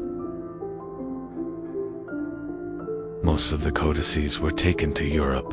They are now in libraries in London, Vienna, and Oxford, but their spirit still lives on in the mountains of Oaxaca. The jaguar claws of 8 deer happened in 1115, but its story is still told more than 1,000 years later. Perhaps this is the definition of a true legend. The legacy left to us by the Mixtecs goes beyond gold and precious stones. It reminds us of a part of humanity's shared heritage, the rise and fall of a civilization and a people's struggle for survival.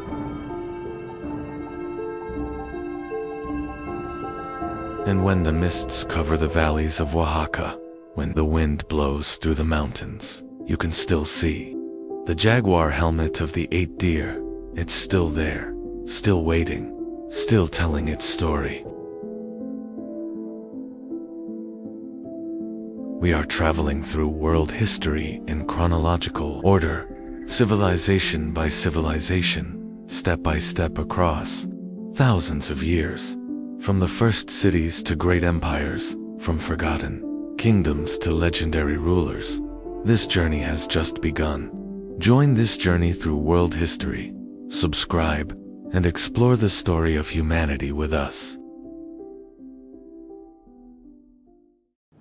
Today, beneath Mexico City, there was once a miracle 500 years ago, one of the largest cities in the world, yet built in the middle of a lake.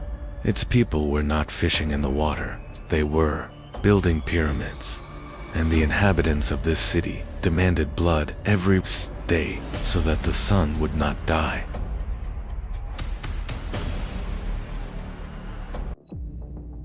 The Aztecs, in just 200 years, they built an empire from nothing, and in only 2 years, it vanished. Are you ready? Because this story begins with a legend, an eagle hunting a serpent. August 1250. In the arid lands of northern Mexico, a tribe emerges from a mysterious place called Aztlán. They call themselves Mexica, hunter-gatherers, warriors, and most importantly, homeless.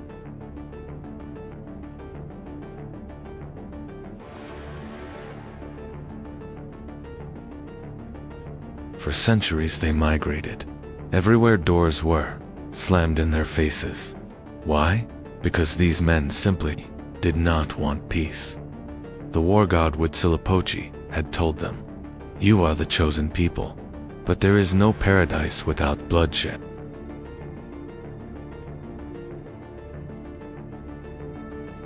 In 1248, they settled on Chapultepec Hill, but their neighbors didn't like them. They were driven out. They became mercenaries. They fought whoever they had to fight, not for money, but to survive.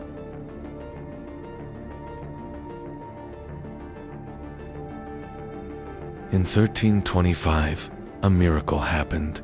On a swampy island in the middle of Lake Texcoco, they saw an eagle with a snake in its beak, right on top of a cactus.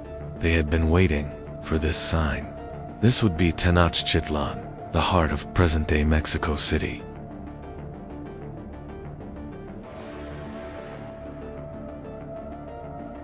Imagine 400,000 people living in the middle of a lake, more populous than some of Europe's largest cities. But how? Chinampas, floating gardens, artificial islands made of layers of reeds and mud, not for agriculture, but for the city. They filled in the lake, but the lake fed them. 16 kilometers of aqueducts bringing water from the Sierra Madre Mountains, razor-sharp streets, 4 main gates, and in the center, Templo Mayor, a 45-meter-high twin temple, one to the war god Huitzilopochtli, the other to the rain god.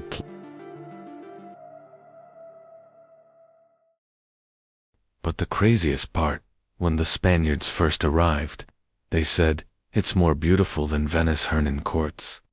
And a letter to King Charles wrote, "This city doesn't seem real." Now we come to the really interesting part. Why did the Aztecs sacrifice so many people? Answer: cosmology. According to them, the sun died every day. Its rising was a battle. And to win this battle, blood was necessary. Human hearts, food for the gods.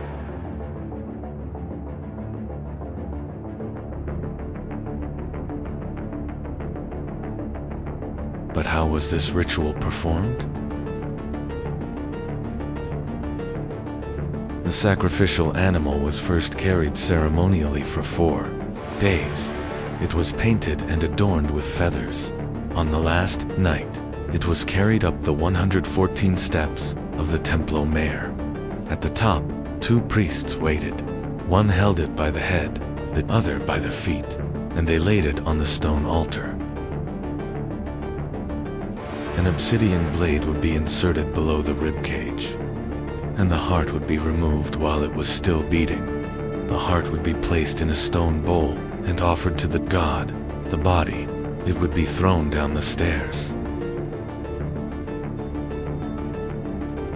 Sometimes their heads were cooked and served to the nobility. It was an honor. But it wasn't just religious, it was political too. At the opening of the Templo Mayor in 1487, Emperor Quetzalcoatl sacrificed 20,000 captives. It lasted for days. Why so many? Because it was a display, a show of force, a message. Don't oppose us. Their wars were not about land, but about people. They were called the Flower Wars, ritual wars, just for capturing prisoners. If an Aztec warrior captured 20 prisoners, he would join the Jaguar Corps. That was their Navy SEALs. 1428 was a turning point, the Tepanic War. The Aztecs rose up against the powerful city of Azcapotzalco, and they won, but not alone. Tenochtitlan, Texcoco, and Tlacopan, 3 cities, an alliance. Initially, they were equal, but the Aztecs were more ambitious. Indirect rule. Conquered cities retained their own kings and religions. The only condition: taxes, cocoa beans, cotton fabrics, feathers, gold. They flowed into Tenochtitlan every year. 400 to 500 city-states, 5 to 6 million people, 207,000 square kilometers. Tlatelolco Market, the world's largest open-air market. 60,000 people shopped there at the same time. There was even human trafficking. Slaves, servants, everything had a price. More than 200 gods, but there are 4 great ones. Huitzilopochtli, the left-handed hummingbird, war and sun, protector of Tenochtitlan, a blue black-faced feathered warrior. Quetzalcoatl, the feathered serpent, light, wisdom, art. He gave humanity corn, the calendar, and writing, and he was against human sacrifice. The Aztecs' favorite irony: they worshipped him, but they continued to sacrifice. Tezcatlipoca, the smoky mirror, night, magic, prophecy. He has an obsidian mirror that sees the future, the invisible god. Tlaloc Rain, with his protruding teeth, his jaguar mask, the god of agriculture. Child sacrifices to him because his tears were rain. February 18, 1519, Hernan courts landed with Wu-Bide men, horses, dogs, artillery. But his most dangerous weapon wasn't smallpox, it was diplomacy.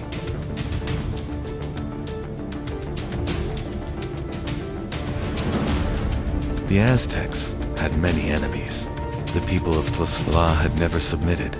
Courts formed an alliance with them, thousands of native warriors. Now this is not just a Spanish invasion, but a civil war.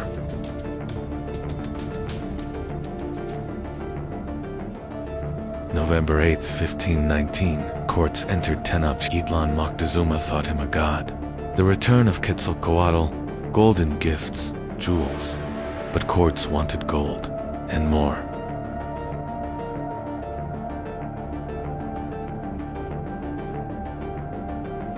June 1520 Moctezuma died. Who killed him? It's still debated, but the city revolted. The Spaniards fled. La Noche Triste, the sad night. Half of them died, but they returned.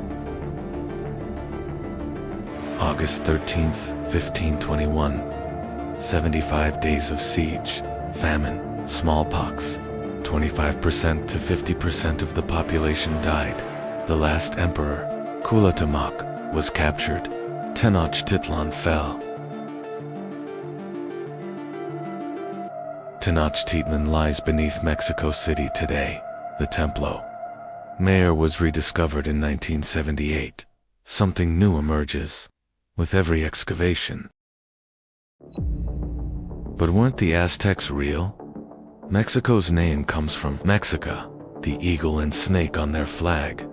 Chocolate, corn, tomatoes, avocados, they all come from them. They built an empire in 200 years. It was gone in 2 years. But 500 years later, we're still talking about it. That's real power.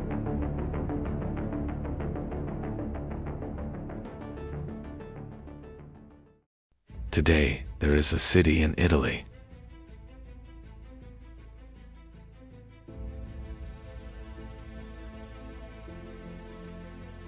Tourists take photos, cafes are full.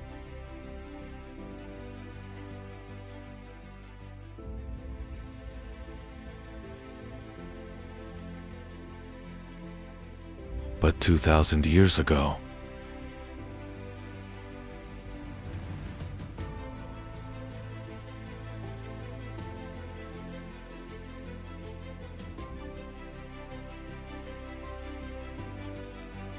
Rome.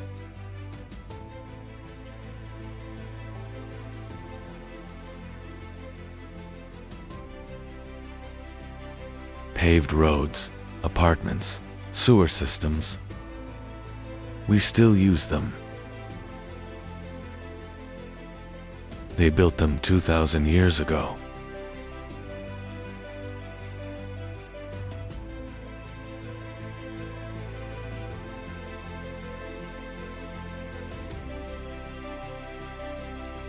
But the craziest part,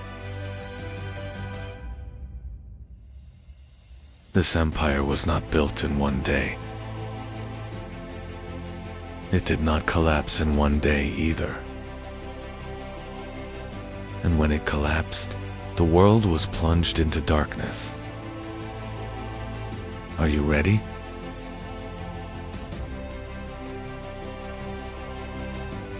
Because this story begins with a legend of two brothers by a wolf.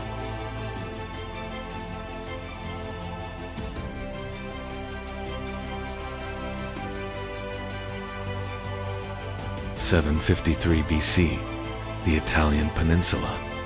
7 hills on the banks of the Tiber River, Palatine Hill.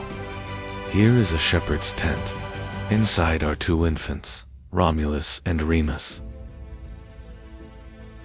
According to legend, a king named Amulius wanted to kill his nephew. The babies were thrown into the river, but a wolf found them and nursed them. Then, a shepherd adopted them.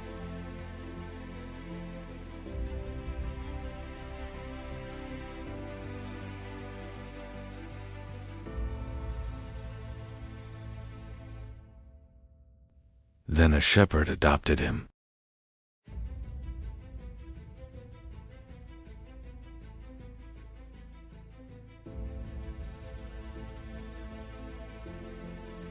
Years later, the brothers wanted to settle on these hills, but where? Remus chose Palatine Hill. Romulus chose Aventine Hill. They asked the gods.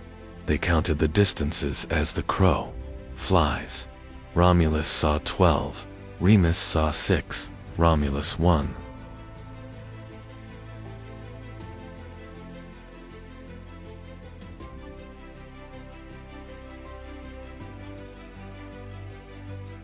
But Remus was angry.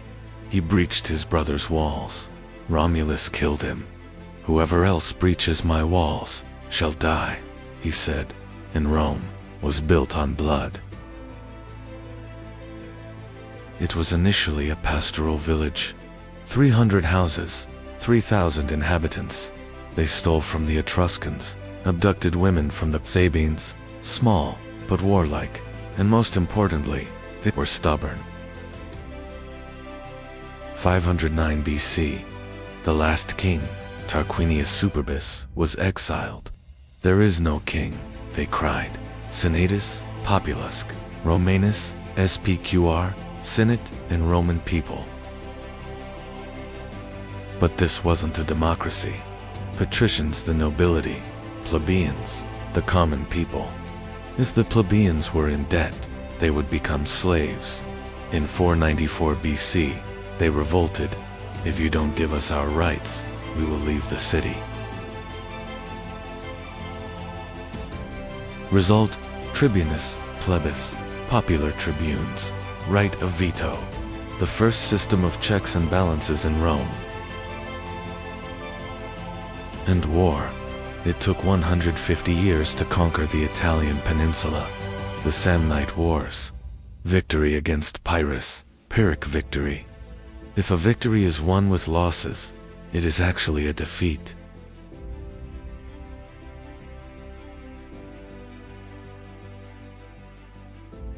In 264 BC, Rome was the master of Italy, but a danger lay across the sea: Carthage. Carthage, modern Tunisia, founded by the Phoenicians, masters of maritime trade. Unlike Rome, rich, cultured, but with a mercenary army.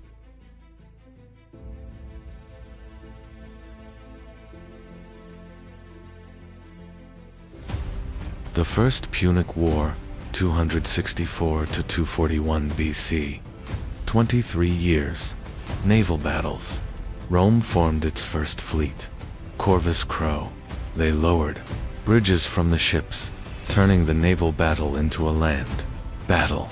Victory. Sicily and Sardinia became Roman territories. But the greatest danger was yet to come: Hannibal.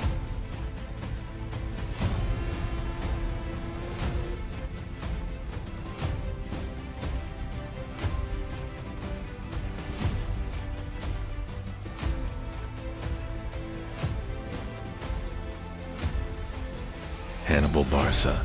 At the age of 9, he swore an oath to his father: "Rome will be my enemy." In 218 BC, he set out from Spain. 37 elephants, 40,000 soldiers. He crossed the Alps. In winter, in 15 days, half of the elephants died. But he crossed. Lake Trasimene, Roman consul Gaius Flaminius, ambushed. 15,000 dead. To 16 BC, Cannae. 50,000 Roman soldiers, annihilated in 8 hours. The most perfect ambush in history. Hannibal's army was half the size. Rome was in a panic, but Quintus Fabius Maximus devised a delaying tactic. He didn't fight, he had tried it. Fabian tactics are still used today. 202 BC, Zama Scipio, Africanus. Hannibal defeated. The Second Punic War ends. Rome masters of the Mediterranean.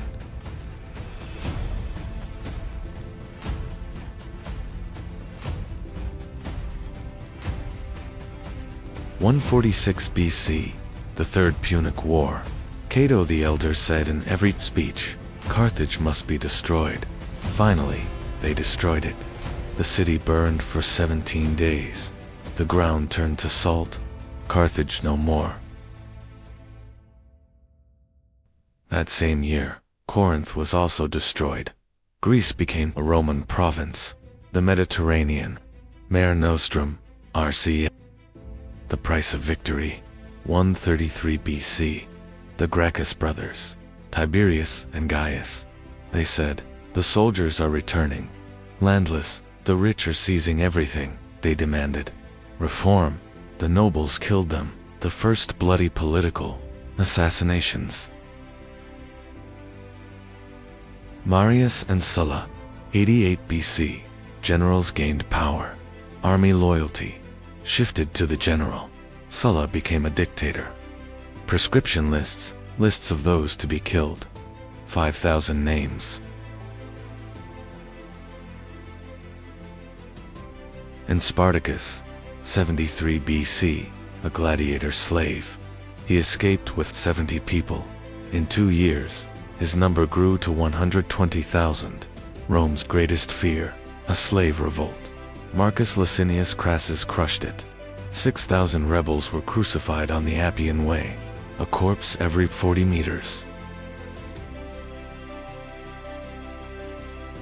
60 BC, the first triumvirate, Pompeius, Crassus, Julius Caesar. Power sharing. Caesar went to Gaul, 8 years, 300 battles. Veni, Vidi, Vici. I came, I saw, I conquered. 49 BC, Rubicon River, Aelia, Iacta, EST. The dice have been cast. Caesar started a civil war. Pompey fled to Egypt and was killed. Caesar became dictator, but it didn't last long. March 15, 44 BC, Itus Marcia. 23 members of the royal family, including Brutus. U2, Brutus. Caesar was killed with 23 stab wounds. His last words are controversial, but the result is clear. Rome descended into chaos once again. The second triumvirate, Octavian, Antony, Lepidus. Lepidus was eliminated. Octavian versus Antony, 31 BC. Battle of Actium. Cleopatra's ship escaped. Antony pursued her. They were defeated. 30 BC, Cleopatra and Antony committed suicide. Egypt became Roman. Octavian was the sole ruler, but he didn't say king. He said Augustus, the Great, the first Roman emperor. The Republic ended. Pax Romana began. Pax Romana. 200 yield-bearers. 5 million kilometrika. 50 sampai 70 million insan. Britania dan Mesopotamia. Kuzi, Afrikadan. Augustus, emperor, but he called us first citizens. Tax reform. Road system. All roads lead to Rome. 80,000 kilometers of roads. Some are still in use. Tiberius, Caligula, Claudius, Nero, the Julio-Claudian dynasty. Caligula was mad. He wanted to make his horse a senator. Nero, he burned Rome, played music, and committed suicide. The Colosseum, with a capacity of 80,000 people. Gladiator, fights, lion hunts, naval battles. Nomakia, built by Vespasian, opened by his son Titus, a 100-day festival. 5,000 animals were slaughtered. Trajan, 98 to 117 AD. The empire at its greatest extent. Dacia, Romania conquered. Gold mines, Trajan's Forum. Remember me like this. Hadrian 117 sampai 138 AD. Hadrian's Wall, defended. Britain, admirer of Greece, restored the temple in Ephesus and temples in Athens. Marcus Aurelius, 1680. Age, philosopher emperor, author of On Myself. Stoic, life is a battle, long and varied. Only patience and courage save. But the golden age was coming to an end. Commodus, Marcus's son. He wanted to be a gladiator. He dressed like Hercules. He was strangled to death in 192. The empire began to crumble. The crisis of the 3rd century. 50 emperors in 50 years. Most were killed. Persians in the east, Germanic tribes in the north. The empire was divided in two. Diocletian 284 AD, the system of 4 empires tetrarchy. Constantine, 312 AD, Milvian Bridge. Win with this sign. Christianity, 330 AD, Constantinople, New Rome. The east is victorious, the west is weakened. 410, Alaric, Visigoth king. Rome was sacked for the first time in 800 years. 455, Genseric, Vandals, 14 days of looting. The word vandalism comes from this. The last emperor, Romulus Augustulus, an ironic name, from Romulus to Augustulus. 476 AD, Odoacer, Germanic general, he said, "You don't need to rule." The Western Roman Empire ended. The East, it lasted another 1,000 years as Byzantium, but that's another story. 2,200 years ago, it was a shepherd's village. 2,000 years ago, it was the master of the world. 1,500 years ago, it collapsed, but its legacy lives on. Law, innocent until proven guilty. Roads. All roads lead to Rome. Language, words of Latin origin. Government, Senate, veto, republic. Rome fell, but Rome never died. In the next video, the Byzantine Empire, the 1,000-year resistance of the Eastern Roman Empire. Don't forget to subscribe. See you soon. Constantine III, Roman Emperor, Christian, and a visionary. He chooses the ancient city of Byzantium, the mouth of the Bosphorus, between Asia and Europe. And here, he builds the new Rome. 6 years, 100,000 workers, forums, palaces, a hippodrome, and this city will stand for 1,000 years. The walls, 5th century Theodosius, 6 kilometers, 20 meters high, 3 layers of defense, for 1,000 years. These walls stopped the greatest armies of Europe, Huns, Avars, Bulgars, Russians. They were all broken at these walls, until 1453. When the Roman Empire collapsed, the world changed. But Rome did not disappear. Its heart kept beating. And that heart was Constantinople. Today we call this Empire Byzantium. But its people never called themselves Byzantines. They used only one name, Romans. While Western Rome collapsed into darkness, another world was rising in the East. Rome's shift to the East was not an accident. Emperor Constantine understood the empire's future now lay in the East. So in the year 330, the capital moved away from Rome. The new capital would be Constantinople. This was not just a change of cities. This decision changed the destiny of Rome. Constantinople was not only a capital, it was one of the world's greatest trade gateways. And this city was not only wealthy, it was protected by one of the strongest defensive systems in the world. As Western Rome collapsed, central authority across Europe rapidly disintegrated. But in the East, Constantinople remained a powerful, imperial center. The city became one of the most important crossroads of trade between East and West. This trade network gave Byzantium enormous economic strength. Byzantium was powerful, not only militarily, but also through diplomacy. In the 6th century, Emperor Justinian became one of the most powerful rulers in Byzantine history. Justinian's greatest ambition was to restore the former borders of the Roman Empire. Byzantine armies advanced into North Africa and ended Vandal rule. Soon after, Byzantine forces advanced into Italy, and Rome returned to imperial control. The Mediterranean once again began to resemble the center of the Roman world. During Justinian's reign, Hagia Sophia was built and became a symbol of imperial power.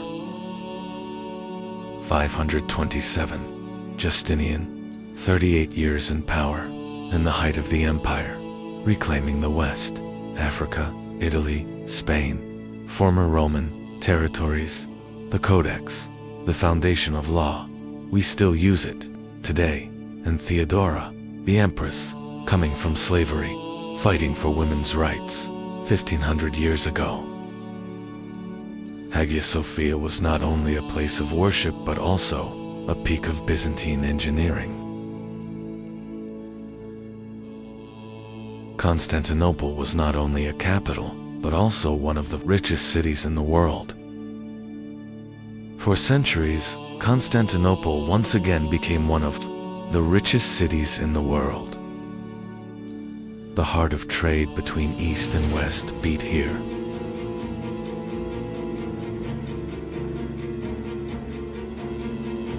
Eighth century, iconoclasm, icons banned, war within Christianity, and this war weakens the empire.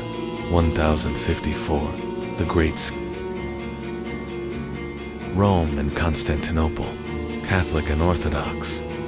They never united.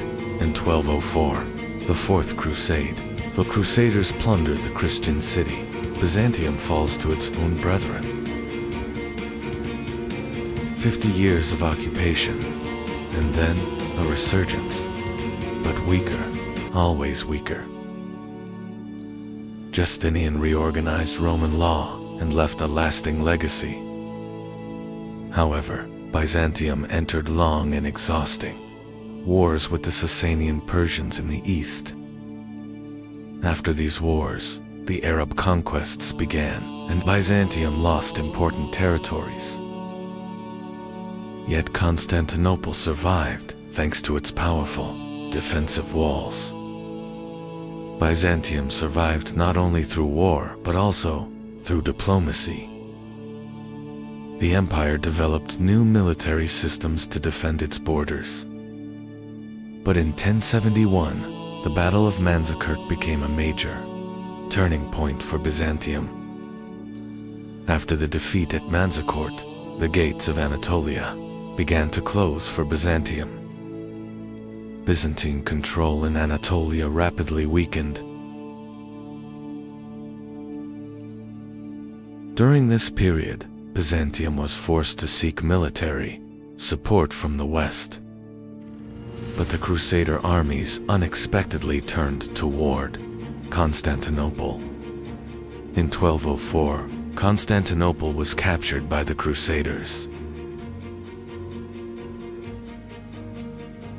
The city was looted, and Byzantium suffered a devastating blow. Byzantium recovered, but it never regained its former strength.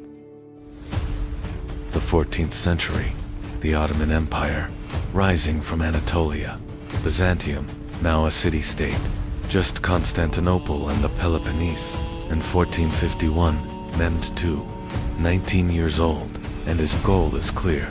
This city, April 1453, 80,000 Ottoman soldiers, 7,000 Byzantine defenders, and a 21-year-old emperor, Constantine XI, the last Roman emperor.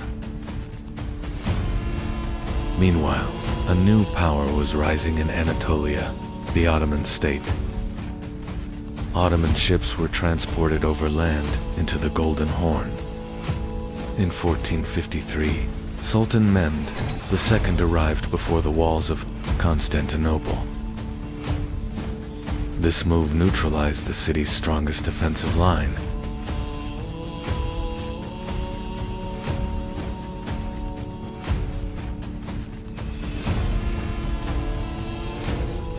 With the final assault, the defenses of Constantinople collapsed. On May 29, 1453, Constantinople fell. This event marked the end of the Byzantine Empire. But Rome did not die, because Byzantium left a legacy: Orthodox Christianity, Russia, Greece, the Balkans, law, Justinian's Codex, the foundation of Europe, art, mosaics, icons, and Hagia Sophia. 1500 years. First a church, then a mosque, now a museum, and it's still standing, because Byzantium knew how to build structures that took 1,000 years to build. And these structures are still speaking. We can still hear Rome's last breath.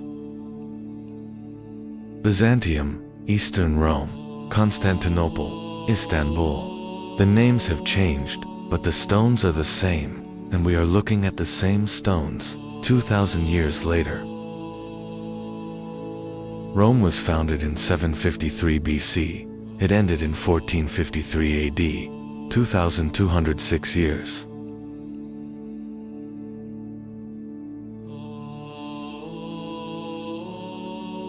Byzantium protected Hagia Sophia for 1,000 years. Istanbul is still situated between two continents.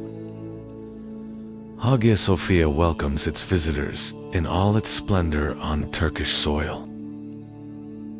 This great transformation, stretching from the last heir of Rome to the rise of the Ottoman Empire, was one of the most important turning points in history. We continue to trace the footsteps of world history together. Don't forget to subscribe to the channel and stay with us on this journey for the continuation of the series. The last queen of Egypt. The woman who changed the fate of Rome. And a ruler who influenced the two most powerful men of the ancient world. She was the last hope of a collapsing civilization. Cleopatra is often remembered for her beauty, but her true power was not her beauty. Cleopatra was born in Alexandria in 69 BCE, but she was not ethnically Egyptian, as many people believe. Cleopatra was a member of the Ptolemaic dynasty, established after the death of Alexander the Great. This dynasty ruled Egypt for nearly 300 years. Rome was rising, while Egypt struggled to survive. Cleopatra was only 18 when her father died. According to tradition, she ascended the throne, together with her younger brother. Sibling marriage was common in the Ptolemaic dynasty. This situation quickly turned into a civil war. Cleopatra was removed from the throne. At that moment, Julius Caesar arrived in Egypt.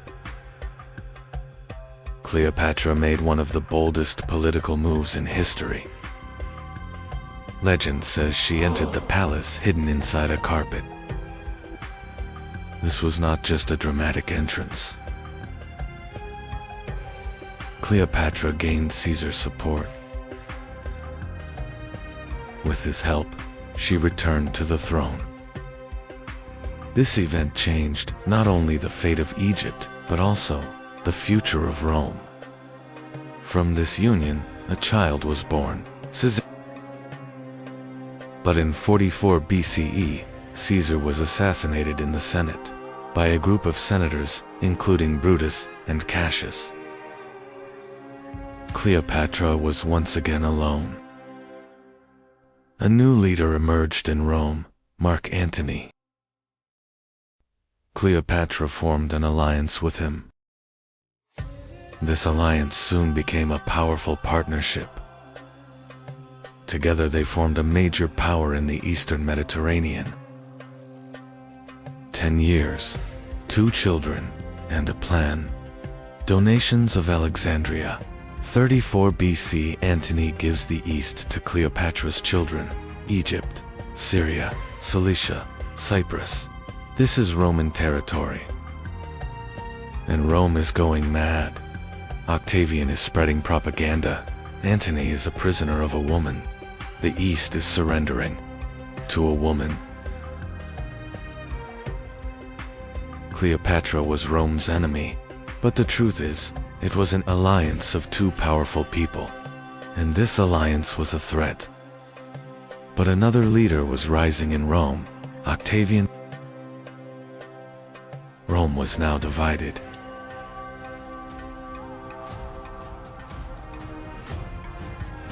'31 BC, Actium, Greece, the last war. Cleopatra and Antony.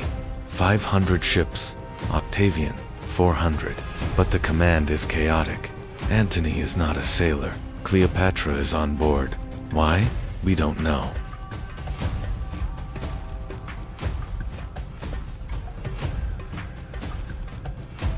A complete mess.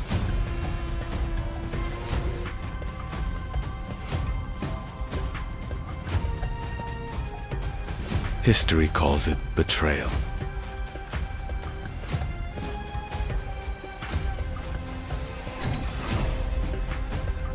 This conflict led to one of the most important naval battles in history, the Battle of Actium. Cleopatra and Antony were defeated. This defeat marked the beginning of the end for Egypt. Octavian was approaching with his armies. Octavian is approaching. Antony commits suicide. Legend says it's upon hearing the news of Cleopatra's death, but the truth is, he was probably wounded in battle. Cleopatra is taken prisoner. Octavian wants to take her to Rome for victory parade, but Cleopatra refuses, because she is a queen, and queens are not chained.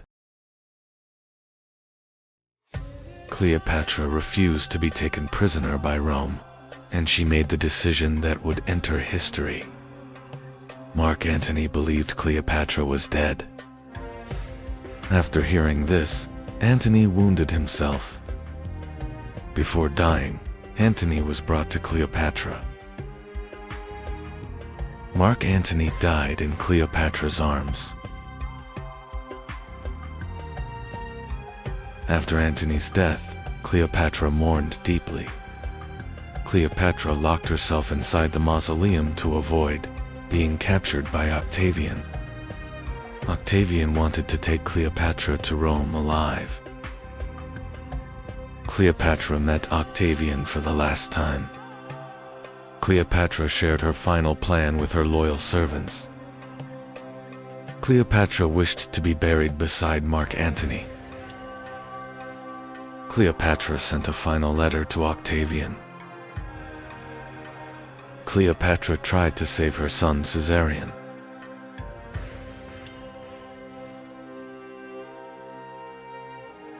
Cleopatra remained with only her two loyal attendants.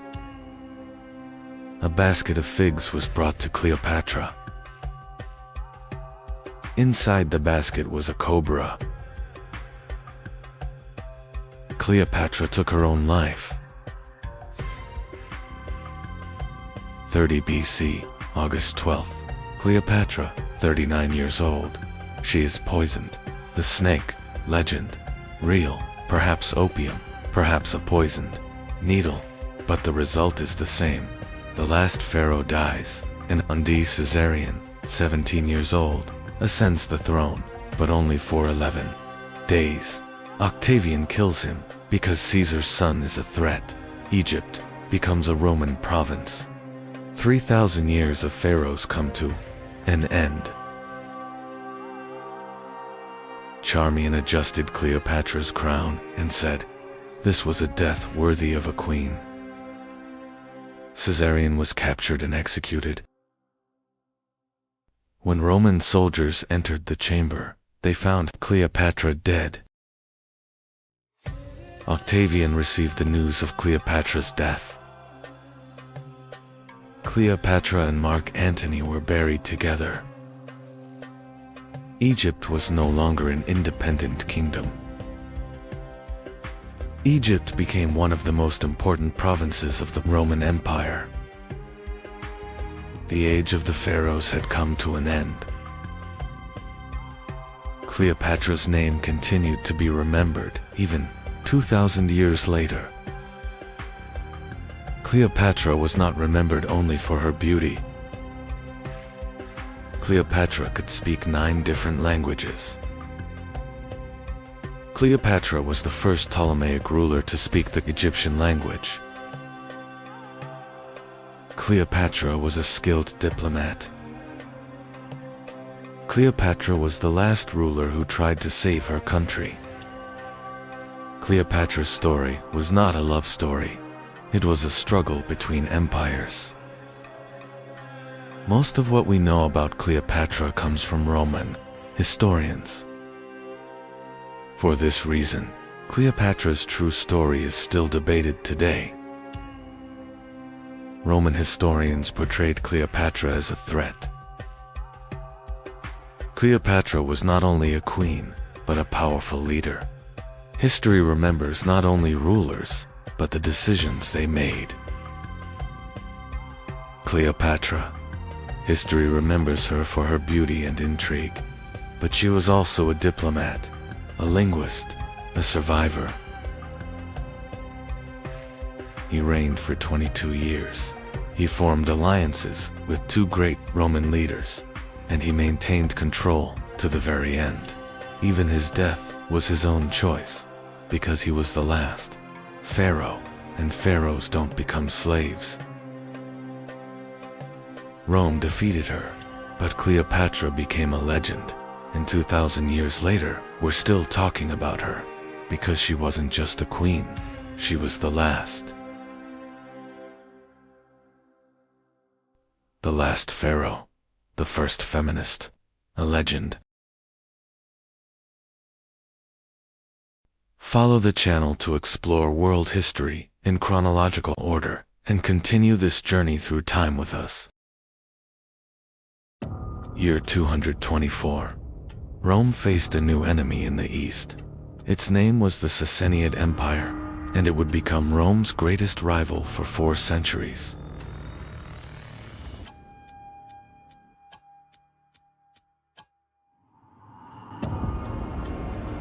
On the Iranian plateau, a rebellion began. A local ruler named Ardashir challenged the 400-year-old Parthian Empire, and at the Battle of Hormozgan, he defeated the Parthian king and began a new era. Ctesiphon fell. Ardashir declared himself Shahanshah, the King of Kings. This was not just a victory. The Persian Empire was being reborn. 7 centuries earlier, Alexander the Great had destroyed the Persian Empire. Now, the new empire, founded by Ardashir, was reviving the power of ancient Persia. In the west stood Rome, in the east stood China, and between these two great worlds, at the heart of the Silk Road, a new superpower was rising, the Sassanid Empire. The Sassanians did not only build an empire, they placed a religion at its foundation. Zoroastrianism became the official faith of the empire. A kingdom protected by Ahura Mazda had emerged. Sassanian kings were not only political rulers, they were seen as the earthly representatives of Ahura Mazda, and the Mobids were the guardians of this sacred order. As the Sassanid Empire rose in the east, another superpower stood in the west, Rome. Along the frontiers of Mesopotamia, the two empires prepared for a struggle that would last for centuries. In 260, at the Battle of Edessa, Sassanian King Shapur I captured the Roman Emperor Valerian. It was the first time in Roman history that an emperor had been taken prisoner by an enemy. Shapur did not only win, he carved his victory into history. At Nakshi Rustam, the Roman Emperor Valerian was shown. Kneeling before him, it was a clear message to Rome. The conflict between Rome and the Sassanians was not a single war. Along the frontiers of Mesopotamia, a rivalry lasting centuries had begun. The same cities, the same fortresses, changed hands again and again. At the center of the struggle between Rome and the Sassanians stood Armenia. For centuries, this region became a frontier zone, changing hands between the two empires. In 363, the Roman Emperor Julian launched a massive campaign. His objective was clear: capture the Sassanian capital, Ctesiphon, and change the balance of power in the east. Ctesiphon was never captured. During the retreat, Emperor Julian was killed.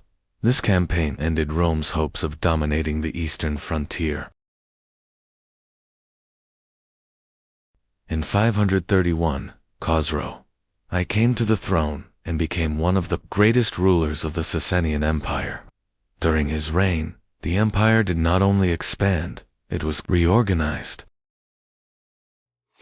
Khosrow I was not only a warrior, he reorganized the tax system, strengthened the army, and transformed the empire into a more centralized state. These reforms made the Sasanians one of the strongest powers in the region. In 529, the Byzantine Emperor Justinian closed the Academy of Athens. Some philosophers fled east to the Sasanian court. There, Greek thought continued to survive in Persian lands. The Great Arch of Tak-Kasra at Ctesiphon symbolized the power of the Sasanian Empire. For centuries, it stood as one of the largest single-span vaults in the world. The Sasanian Empire was not only a military power, situated at the center of the Silk Road, it controlled trade between China and Rome and gained immense wealth. During the reign of Khosrow II, the Sasanian Empire reached its greatest extent.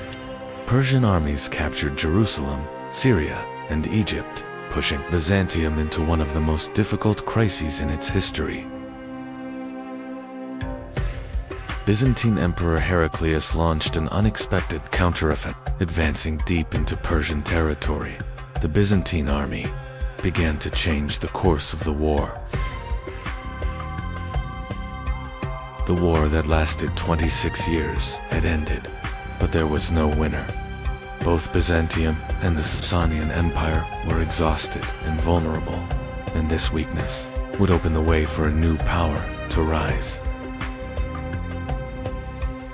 After 628, the Sasanian throne became unstable. Within just 4 years, 14 different rulers took power. As central authority collapsed, the empire became vulnerable. In the 7th century, a new power rose from the Arabian Peninsula. Weakened by long wars and internal conflicts, the Sasanian Empire now faced a new threat.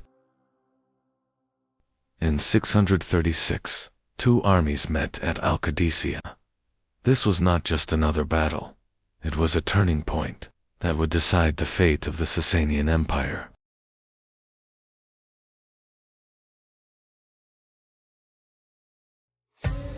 After Al-Qadisiyah, the Sasanian capital Ctesiphon fell. The heart of the empire was lost. This marked a turning point, from which Sasanian resistance could no longer recover. In 642, at Nahavand, the Sasanian army made its final, major stand. But this battle, later known as the Victory of Victories, would mark the end of Persian resistance. In 651, the last Sasanian king, Yazdegerd III, was killed. With his death, the Sasanian Empire, which had ruled for more than 4 centuries, came to an end. The Sasanian Empire fell, but its legacy lived on. In Iranian identity, in the court culture of the Islamic world, and across medieval civilizations, the influence of the Sasanians endured for centuries. The Sasanian Empire had fallen, but history did not stop. In the same century, a new civilization was rising in Arabia, and this rise would change the balance of the world forever. The rise and fall of the Sasanian Empire was part of one of the greatest turning points in world history, and this story was only just beginning. The Sasanian Empire fell, but the system they built and the legacy they left behind continued to shape world history. One of the strongest elements of the Sasanian army was the Savaran cavalry.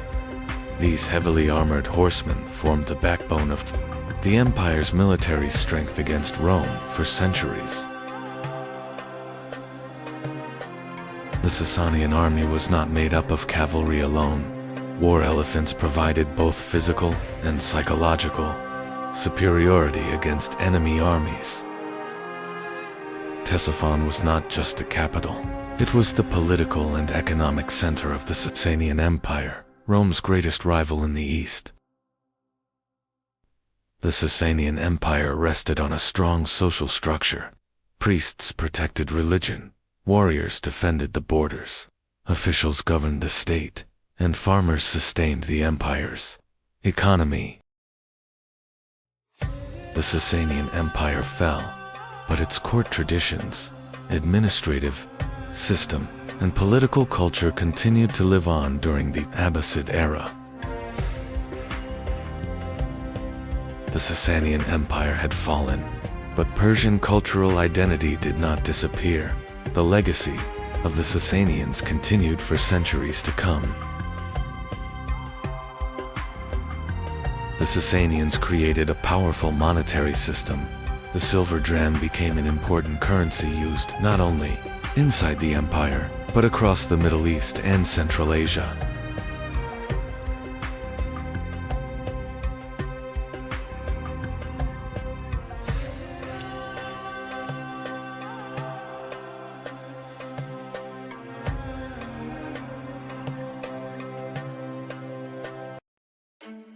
(375 AD), Europe. The Roman Empire has ruled for 400 years. The borders are secure. The forests are silent. And suddenly, a sound in the distance. The sound of horseshoes. So much, so fast. Huns.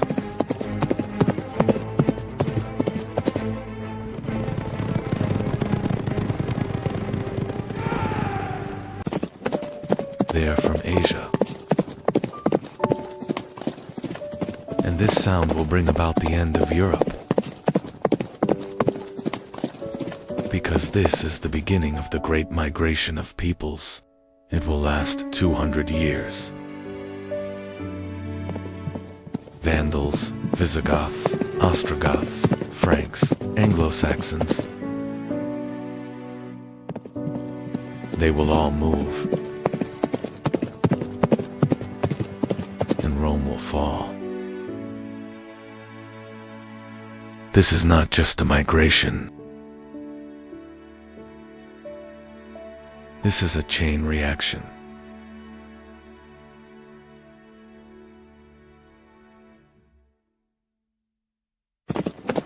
The Huns are pushing back the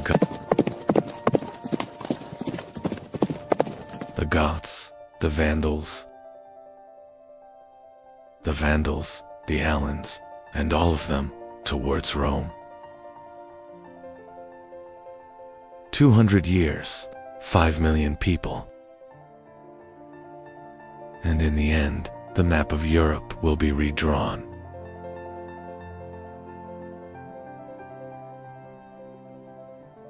Today's Europe is the result of this migration. France, Germany, England, Spain, they were all born during this period. Asia Kazakh steppes, late 4th century. The Huns, who were they? Perhaps Xiongnu, perhaps Xiongnu. Chinese sources mentioned them 200 years ago. But now, they are moving west. Why? Drought, civil war, Chinese pressure, we don't know. But what we know is this: they live on horseback, they shoot arrows, they move around, and they never stop. Attila, the scourge of God. He kills his 2 brothers. He becomes the sole ruler, and for 20 years, he shakes Europe to its core. For the horn! Yeah! Byzantium pays tribute, 700 kilograms of gold. Every year, Western Rome flees. Gaul, Italy, 452, at the gates of Rome. Pope Leo I is coming. Attila is returning. Why? The plague? The Pope's speech? We don't know, but it's coming back. And in 453, he dies, on his wedding night, from a nosebleed, or poison. There are legends. But the Huns are dispersing. The migration isn't ending, but it's accelerating.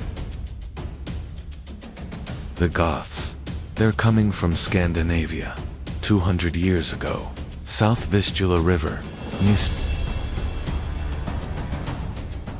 In 238, the First Roman War.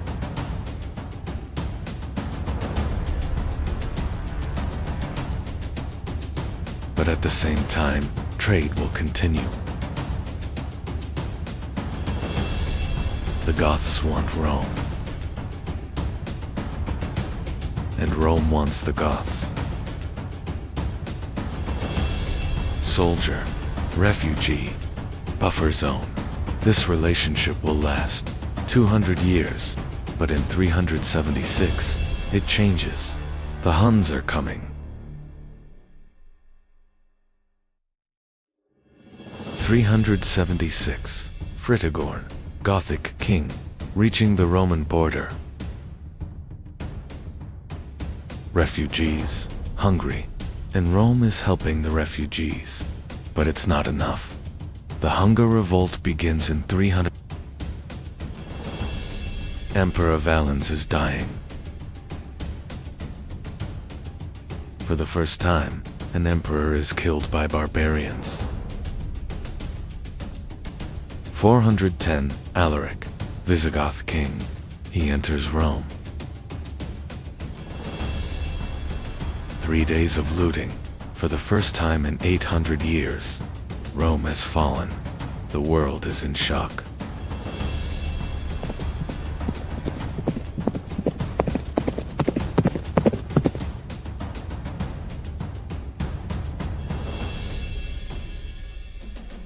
(418) The Visigoths settle in Spain. The Kingdom of Toulouse and the Western Roman Empire is collapsing.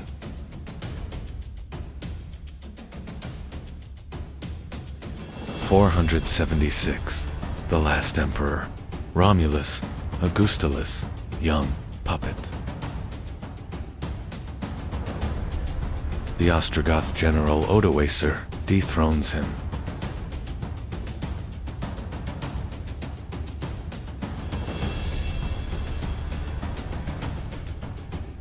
But it doesn't kill it. It retires it.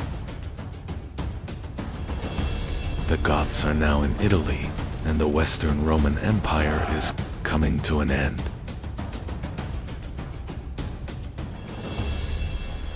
Vandals, they're coming from Sweden, Vandalia, today, Pomerania, and the migration is westward. 406, the Rhine River. Winter, frozen, they're passing through, to Gaul, to Spain, and Gazric. 429, 80,000 men, to North Africa, by ship. The Vandals become seafarers, and in 439, Carthage, Rome's granary, it falls. The Vandals control the Mediterranean. Year 455. The Vandals arrive in Rome by sea. The city falls. Rome is looted for 14 days, but this was not uncontrolled destruction. Churches were protected. Pope Leo I intervenes once again. However, this time, he cannot save Rome.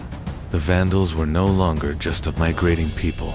They had become a powerful naval force in the Mediterranean. Carthage was their capital. Rome's former grain supply was now under their control.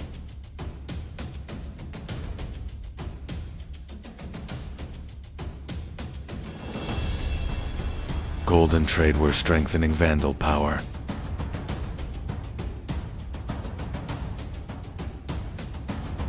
The Mediterranean was now under Vandal naval control.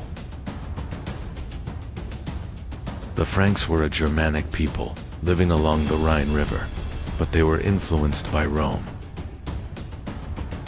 In 481, Clovis became the sole king of the Franks at just 15 years old.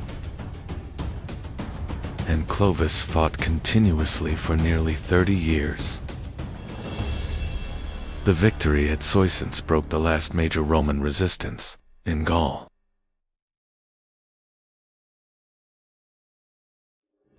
The Battle of Tolbiac became a turning point for Clovis.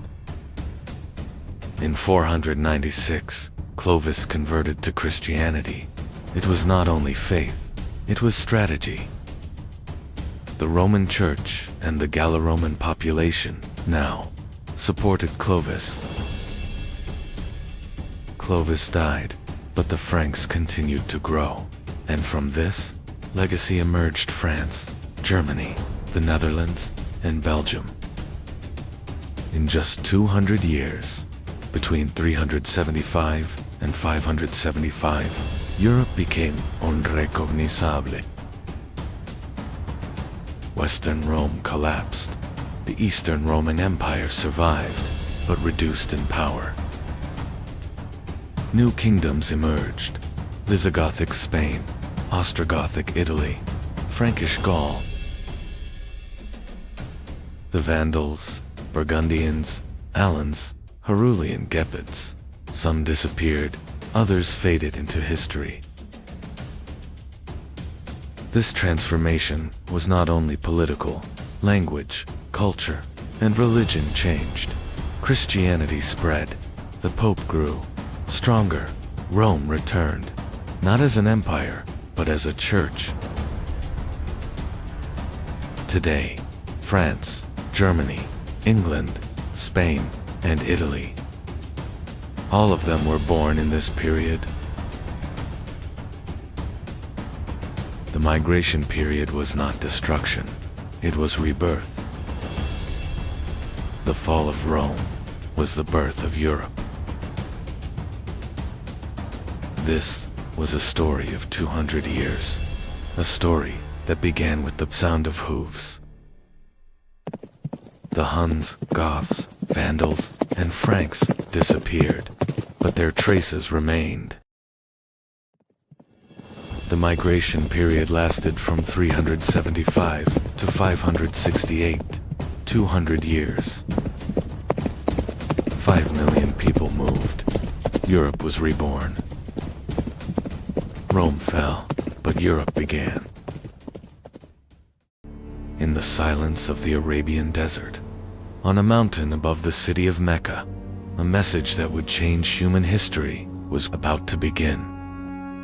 At the heart of this land stood a city, Mecca.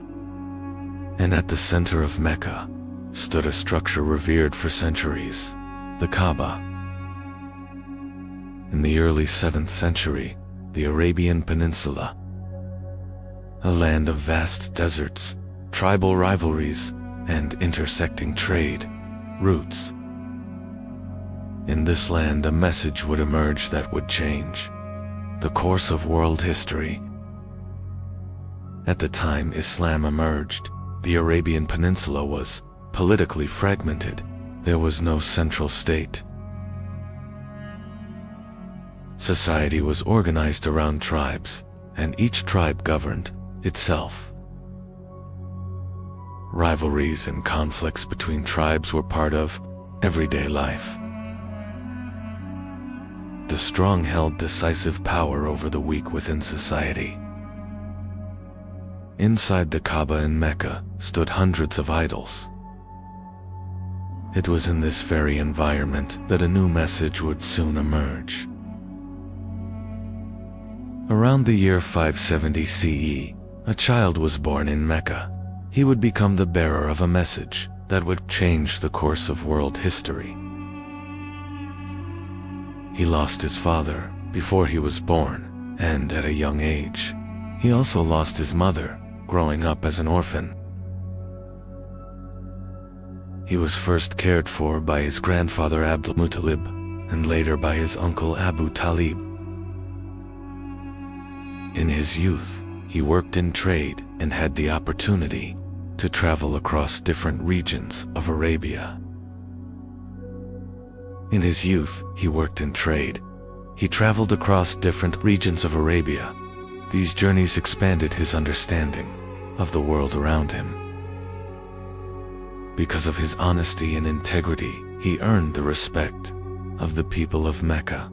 They gave him a name, Al-Amin. At the age of 25, around the year 595, he married Khadijah, one of the most respected and wealthy women of Mecca.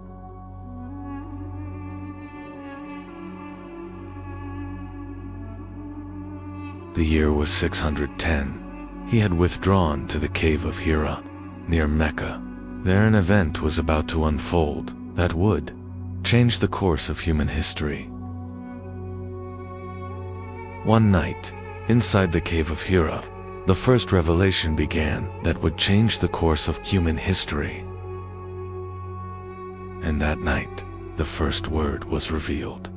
Read. After that night, as he descended from the mountain, nothing would ever be the same again. He returned home that night. He was deeply shaken and trembling.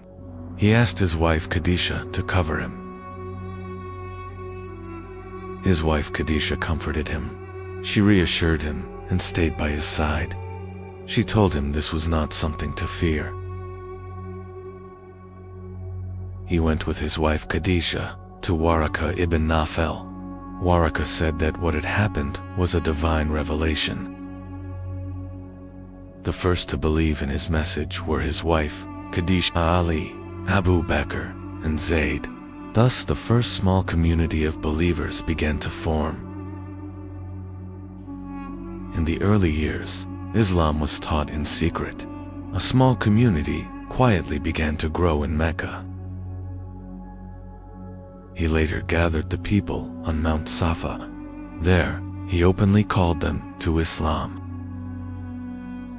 However, the leaders of Quraysh opposed this message. The open call was met with strong resistance in Mecca.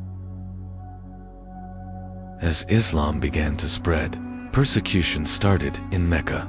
The early believers were subjected to severe torture because of their faith. As persecution intensified in Mecca, some Muslims migrated to Abyssinia. It became the first migration in Islamic history. A harsh boycott was imposed on the Muslims and the Banu Hashem in Mecca. They endured great hardship for 3 years. Persecution against the Muslims in Mecca continued to intensify. The leaders of Quraysh surrounded his house to stop him. That night, Ali stayed in his bed. That night, he quietly left Mecca. To hide from those searching for him, they took refuge in the cave of Thor. They remained hidden in the cave of Thor for 3 days. After a long journey, they approached Medina. After 3 days, they continued their journey toward Medina. They arrived in Medina. Before entering Medina, the first mosque was built in Quba. The people of Medina welcomed them with great joy. The Prophet's mosque was built in Medina. Brotherhood was established between the Muhajirin and the Ansar, an agreement was established between the communities of Medina. Around 313 Muslims faced a much larger Meccan force at Badr. The battle ended with a Muslim victory. At Uhud, the Muslims faced the Meccan army once again. The battle became a difficult test for the Muslims. A trench was dug around Medina to defend the city. The siege failed. An agreement was made with the Meccans at Hudaybiyah. This agreement became an important turning point for the spread of Islam. In 630, Mecca was conquered. The city came under Muslim control with little fighting. The idols around the Kaaba were removed. In the valley of Hunain, they faced a sudden attack. However, the battle ended in a Muslim victory. A large army was prepared for the expedition of Tabuk. However, no battle took place. In 632, the farewell pilgrimage was performed. During the farewell pilgrimage, he delivered the farewell sermon to the people. He passed away in Medina in 632. The legacy he left spread rapidly across a vast region. In 632, Abu Bakr was chosen as the first caliph. The Ridda Wars were fought to preserve unity. The verses of the Quran began to be compiled. In 634, Umar became the second caliph. Between 634 and 644, during Umar's rule, Islamic lands expanded rapidly. In 637, Jerusalem was peacefully surrendered. In 644, Uthman became the third caliph. During Uthman's rule, copies of the Quran were prepared and sent to different regions. In 656, Uthman was martyred. In 656, Ali became the fourth caliph. In 656, the Battle of the Camel took place. In 657, the Battle of Siffin took place between the forces of Ali and Muawiyah, the governor of Syria. This battle was a continuation of the political crisis that began after the martyrdom of Uthman. It became one of the major turning points of the Rashidun period. It was followed by the arbitration event and the emergence of the After the Battle of Siffin, an arbitration took place between the two sides. This development led to new divisions in the Islamic world. After the arbitration that followed the Battle of Siffin, a group separated from Ali's army and became known as the Kharijites. This development led to new divisions in the Islamic world. In 658, the Battle of Nahrawan took place between Ali and the Kharijites. In 661, Ali was martyred. Thus, the Rashidun period came to an end. Abu Bakr was known for his honesty and loyalty. He became the first caliph and preserved unity during one of the most difficult periods of Islam. Umar was known for his justice and strong leadership. During his rule, the Islamic State became a major. Uthman was known for his kindness and generosity. During his rule, copies of the Quran were distributed to different regions. Ali was known for his courage, wisdom, and justice. He became one of the most important leaders in Islamic history.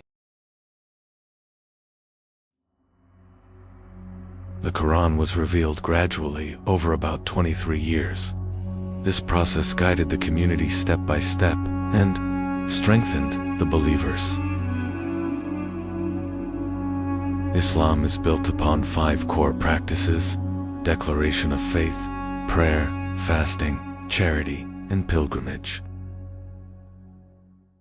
Islam encourages reading, cleanliness, goodness, and justice. It emphasizes protecting the weak and carrying responsibility. Within society, to be a Muslim, one must declare with the tongue and believe with the heart. The Quran clearly declares that there is no God but Allah and that Muhammad is his messenger. This belief forms the foundation of Islam. Islam is a faith built upon justice, compassion, knowledge, and good character. For centuries, it has continued to guide the lives of millions of people.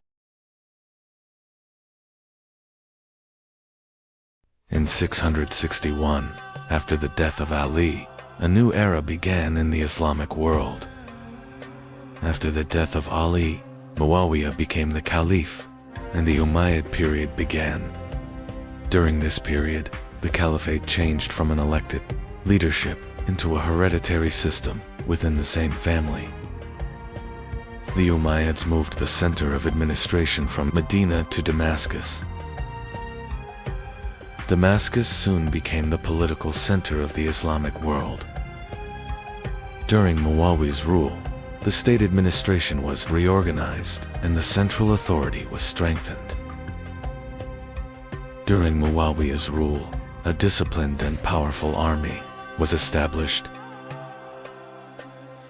During Muawiyah's rule, a strong naval fleet was established, increasing the influence of the Islamic State in the Mediterranean.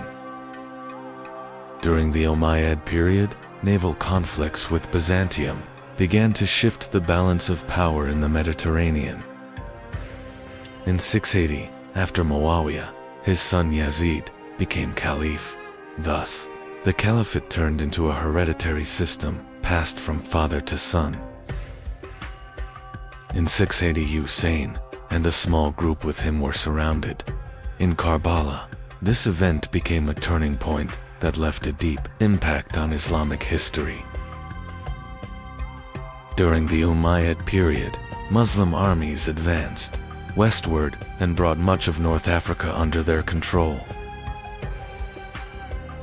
In 711, the Muslim army, led by Tariq ibn Ziyad, crossed into Al-Andalus, marking the beginning of a new era in Europe. With the conquest of Al-Andalus, Islam reached the European continent, and a new civilization began to emerge in the region. During the Umayyad period, Muslim armies advanced eastward and reached the Transoxiana region of Central Asia.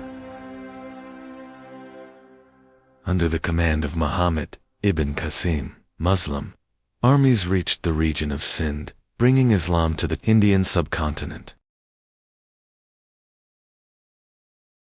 During the reign of Abd al-Malik, Arabic became the official state language, and the first Islamic coins were introduced. These reforms strengthened central authority. In 691, the Dome of the Rock was built in Jerusalem. It became one of the most important monuments of early Islamic architecture. During the reign of Al-Walid I, the Umayyad Mosque of Damascus was built. It became one of the most important symbols of Umayyad power and early Islamic architecture. During the Umayyad period, the Islamic State expanded across a vast territory stretching from Al-Andalus in the west to Central Asia in the east. During the Umayyad period, trade routes expanded, and major cities became important economic centers.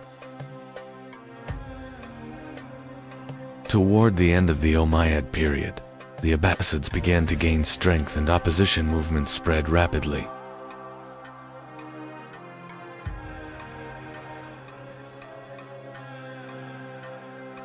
In 698, with the fall of Carthage, Byzantine control in North Africa ended, and the region came under Umayyad rule. After the capture of Carthage, the Umayyads established permanent administration in North Africa, making the region an important center of the Islamic world. The new administration established in Al-Andalus quickly turned the region into one of the important cultural and commercial centers of the Islamic world. During the reign of Abd al-Malik, the central administration was reorganized and the state structure became stronger. During the reign of Abd al-Malik, Arabic became the official state language. This reform strengthened unity within the AD administration. During the reign of Abd al-Malik, the first Islamic coins were introduced. This reform strengthened the economic independence of the state. During the Umayyad period, a postal system was developed to improve communication between cities. During the Umayyad period, several campaigns were launched into Anatolia. The Umayyads laid siege to Constantinople and fought major battles against Byzantium. During the Umayyad period, cities expanded rapidly and trade flourished. During the Umayyad period, scholarly activity began to grow. New trade routes connected different regions of the empire. During the Umayyad period, the Islamic State expanded across 3 continents. During the reign of Al-Wal, major construction projects were carried out in cities.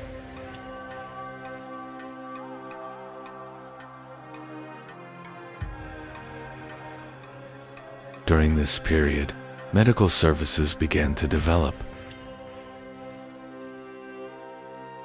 Social order and state structure became stronger.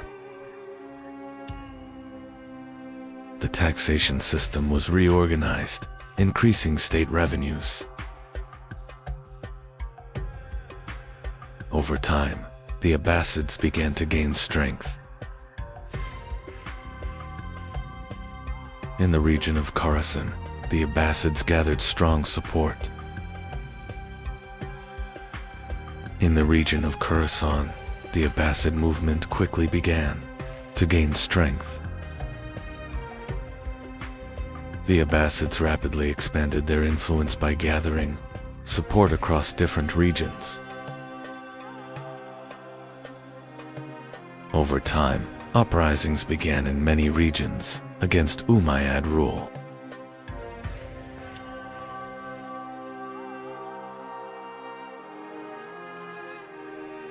Abbasid armies advanced westward and began a major struggle against Umayyad rule. The 2 major armies faced each other near the Zab River. The Battle of the Zab in 750 became the decisive conflict that led to the end of the Umayyad state. After the battle, the Umayyad army was forced to retreat. Abbasid forces advanced toward Damascus and took sole control of the government. In 750, the Umayyad state came to an end. Some members of the Umayyad dynasty managed to escape westward. A branch of the Umayyad dynasty reached Al-Andalus and established a new rule there. The new Umayyad rule established in Al-Andalus became a powerful center in the Western Islamic world. Cordoba soon became an important center of knowledge and culture. Cities of Al-Andalus became important centers along major trade routes. Al-Andalus became an important center where different cultures came together. During this period, scholarly activities accelerated and produced important developments. Urban life rapidly developed in Al-Andalus, and scholarly activity created a new intellectual center in the Western Islamic world.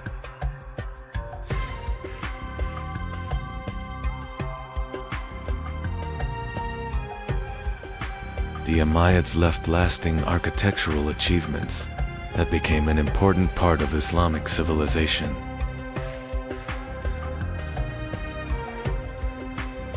During the Umayyad period, the Islamic State expanded across a vast territory stretching from Al-Andalus in the west to Central Asia in the east.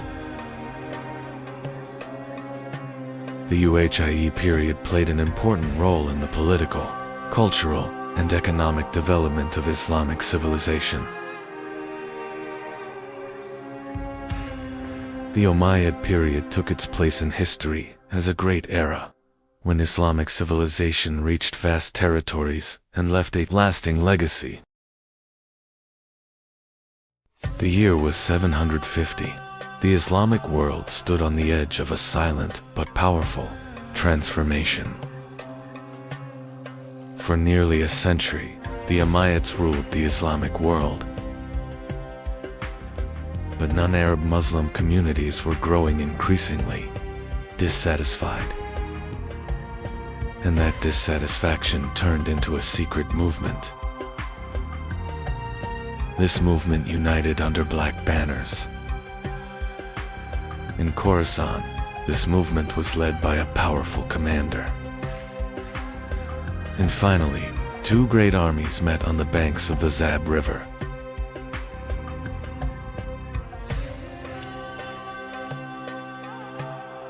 This battle was not just a defeat. It was the end of an era. A new era had begun, and the Abbasids had entered the stage of history. After their victory, the Abbasids quickly began securing major cities. The new Caliph, Abu al-Abbas al-Safa, officially declared his rule. The new regime began rapidly erasing the traces of the old order. Caliph al-Mansur made a historic decision. The new capital would no longer be Damascus, it would be Baghdad. Baghdad was a carefully planned imperial capital built from the ground up. Soon, Baghdad became one of the greatest cities in the world.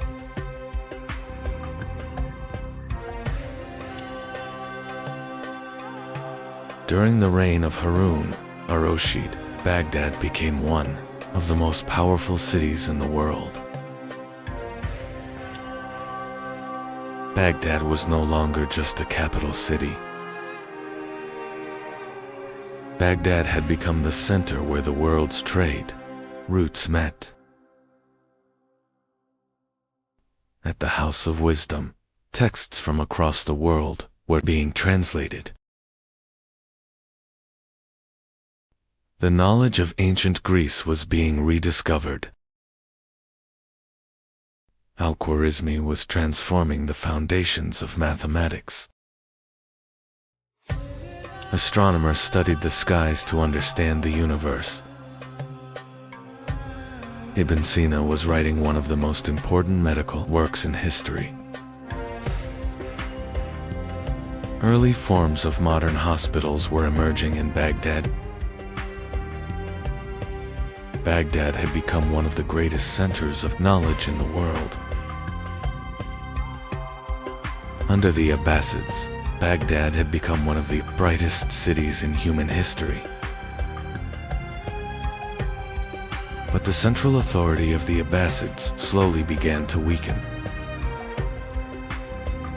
In distant provinces, governors began making their own decisions.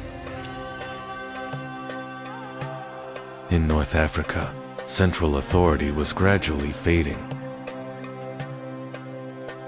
In the West, Al-Andalus had become a completely independent power. In Baghdad, the balance inside the palace was beginning to change.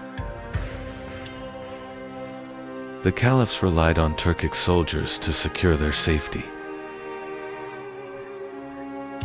But over time, these soldiers began influencing palace politics. The caliphs were gradually becoming symbolic leaders.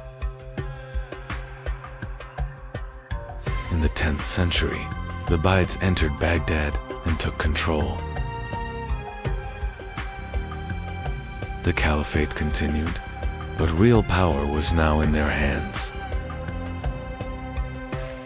In the 11th century, a new power began rising from the east. This power was the Seljuk ruler Tughral Beg was advancing rapidly westward. The Seljuks quickly took control of Persian lands. Meanwhile, Baghdad had become politically weakened. The city was under Ubayyad control.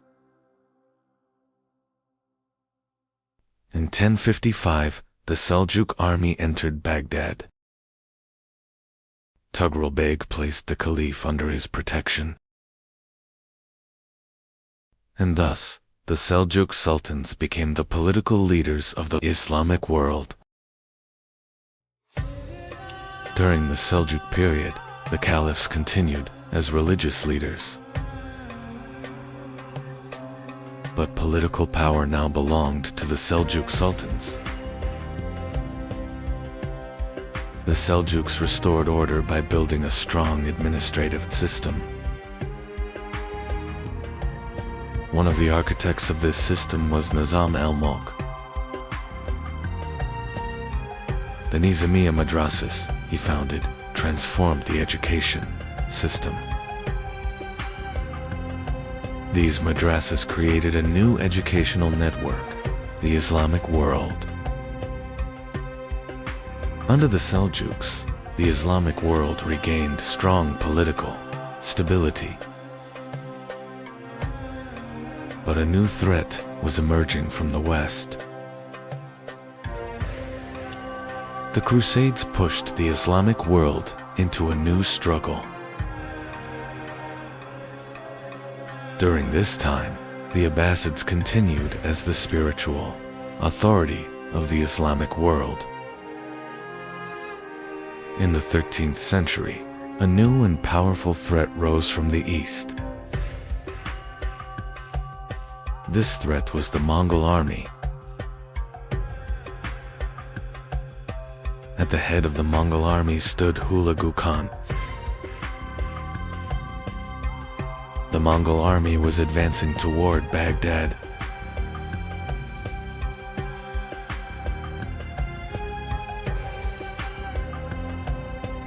In 1258, Baghdad was besieged.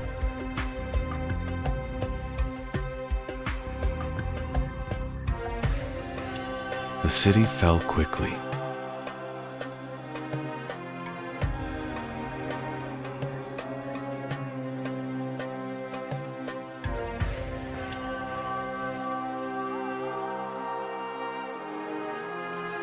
The House of Wisdom was destroyed.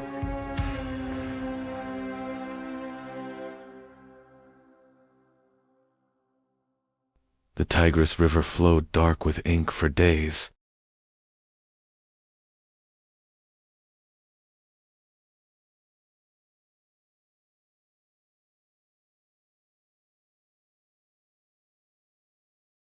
The last Abbasid caliph was killed. And thus, Abbasid rule in Baghdad came to an end.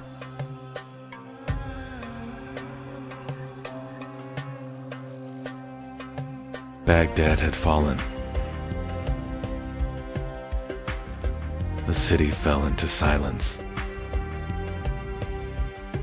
But knowledge did not disappear. Knowledge moved to other cities.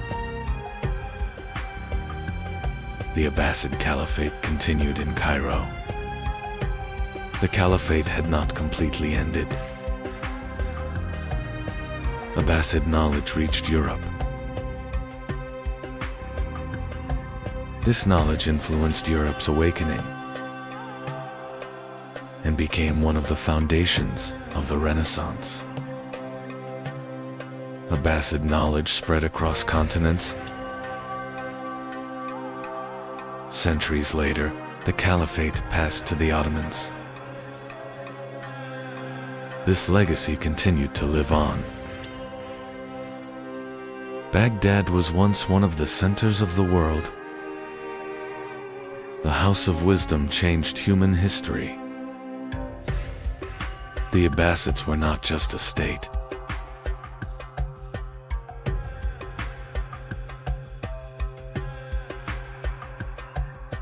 They were a bridge of civilization. And history never forgot them.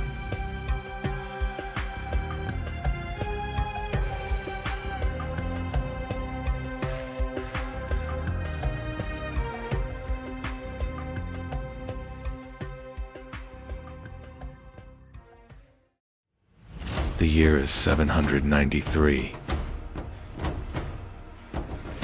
The ships on the horizon were not ordinary, long, narrow, and crowned with dragon heads. The warriors of the north were coming. The longships reached the shore. Warriors carrying shields and axes stepped onto this silent coast. Lindisfarne was no longer safe.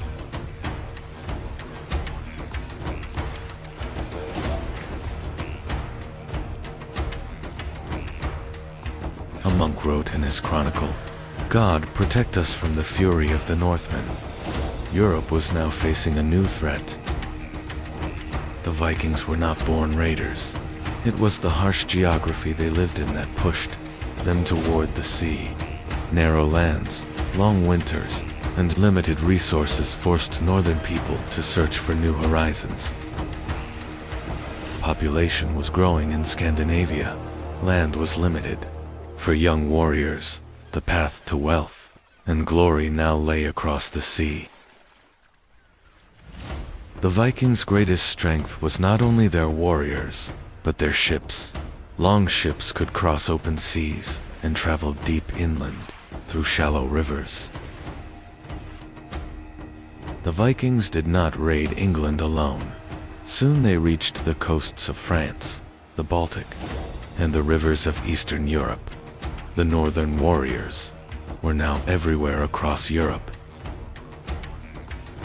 In 845, Viking ships sailed along the Seine River. The northern warriors had reached the heart of Europe. Their target was Paris.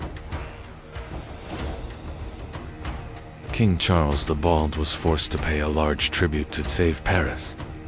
European kingdoms were now negotiating with the Vikings, instead of stopping them. The Vikings were no longer only raiders. They settled across large parts of eastern England. These lands became known as the Dynasties. But England did not completely fall. King Alfred the Great of Wessex managed to stop the Viking advance. His resistance changed the future of England.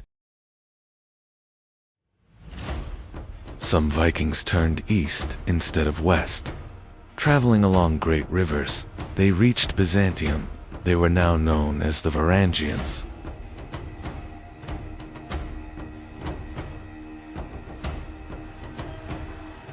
Some Viking warriors entered the service of the Byzantine Empire.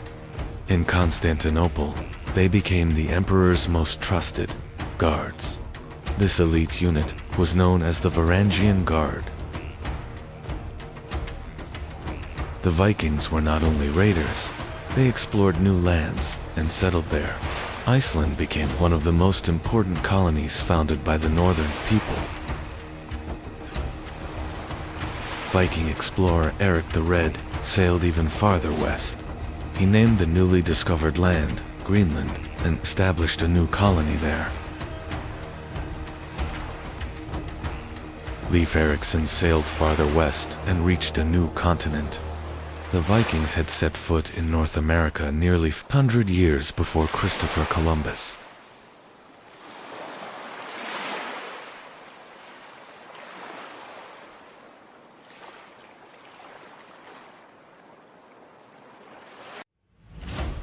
The Vikings were not only warriors, they built powerful trade networks stretching from the Baltic to the Black Sea, transporting furs, silver, and valuable goods. Viking society was divided into three main classes. Jarls were the ruling elite, Carls were the free people, thralls stood at the lowest level as slaves. In the Viking world, battle was more than survival. They believed in Odin's wisdom, Thor's strength, and that brave warriors would enter Valhalla after death. Over time, the Viking world began to change. Scandinavian kings accepted Christianity. The old gods were slowly replaced by a new faith. The Viking Age came to an end, but the legacy of the northern warriors lived on in Europe's culture, trade, and exploration. They were not only raiders, they were explorers who helped shape history. One of the most mysterious figures in Viking history was Ragnar Lothbrok. According to some sources, he was a great warrior. According to others, only a legend. Ragnar Lothbrok later turned toward the shores of England, but this time, the campaign would not end as he expected.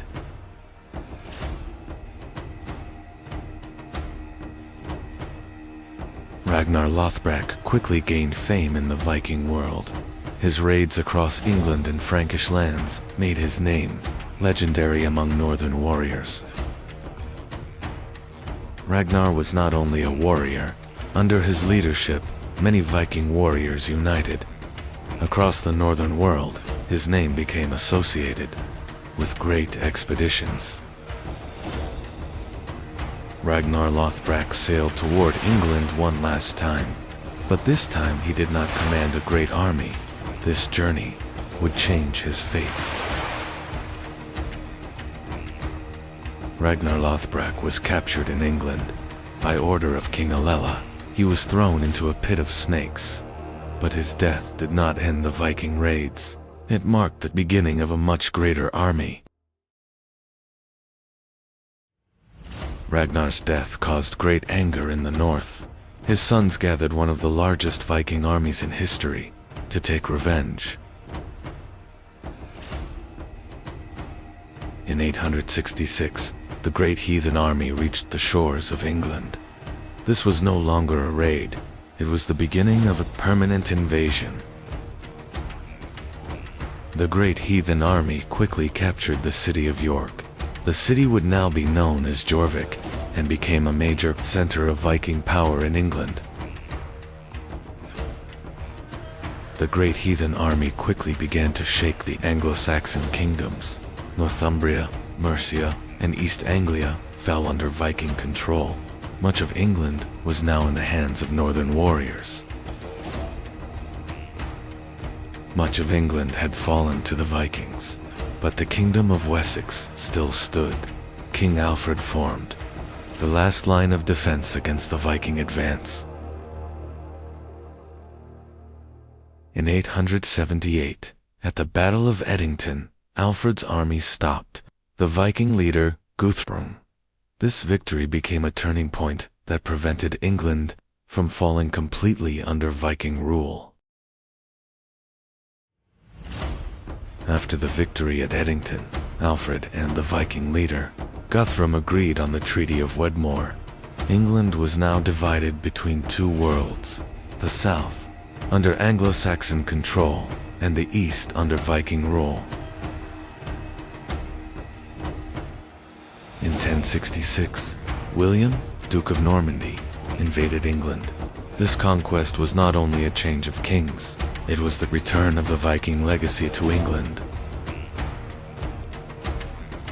The Norman descendants of the Vikings reached not only England, but also the Mediterranean.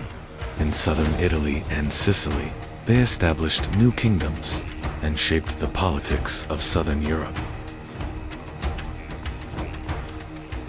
In 1066, Viking King Harald Hardrada launched his final campaign into England, but he was defeated at the Battle of Stamford Bridge. This defeat marked the end of the Viking Age. The Vikings changed Europe not only through war, but through the legacy they left behind. The cities they founded, the trade routes they opened, and the kingdoms they shaped permanently influenced the continent. The Vikings became the first Europeans to reach North America. The settlement at Vinland was short-lived, but it marked the first known European journey across the Atlantic. The Vikings were not only raiders, they were traders, explorers, warriors, and the legacy they left behind changed the course of European history.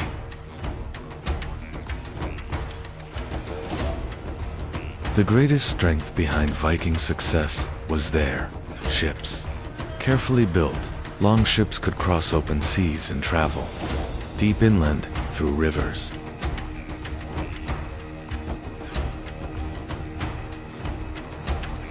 The Vikings were not only brave, they were skilled navigators. Using the sun, the stars, and signs from the sea, they were able to travel across the open ocean. The Vikings were not only warriors from the north, they were explorers who expanded Europe's horizons, sailors who reshaped trade routes, and a civilization that influenced the course of world history.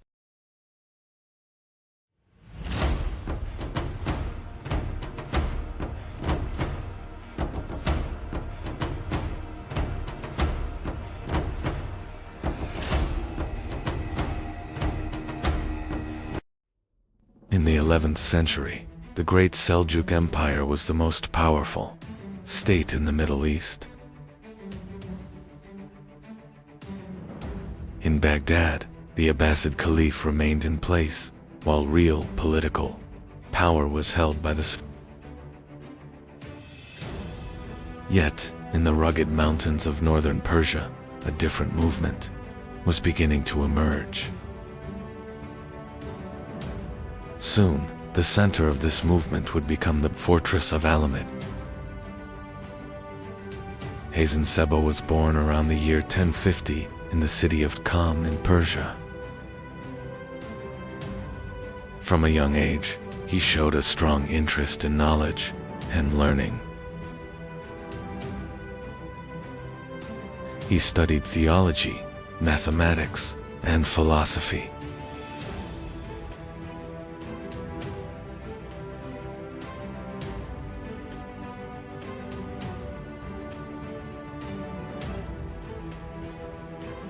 He studied theology, mathematics, and philosophy. During his early years, Hasan Seba encountered the teachings of the Islam. To understand this teaching better, he set out on a journey to Cairo. At that time, Cairo was one of the most important centers of learning under the Fatimid Caliphate. There, Hasan Seba met important figures of the Ismaili movement. However, political struggles within the Fatimid court made Hasan Seba's position increasingly difficult. As a result, he was forced to leave Cairo. Hasan Seba began his journey back toward Persia.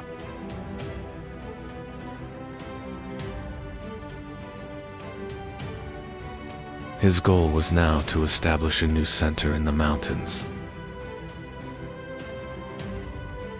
In 1090, Hazen Seba turned his attention toward the fortress of Alam.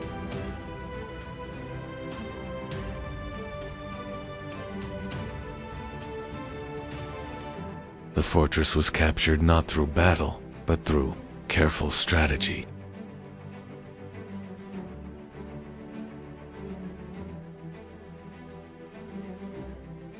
Alamet had now become Hazen Seba's center of power.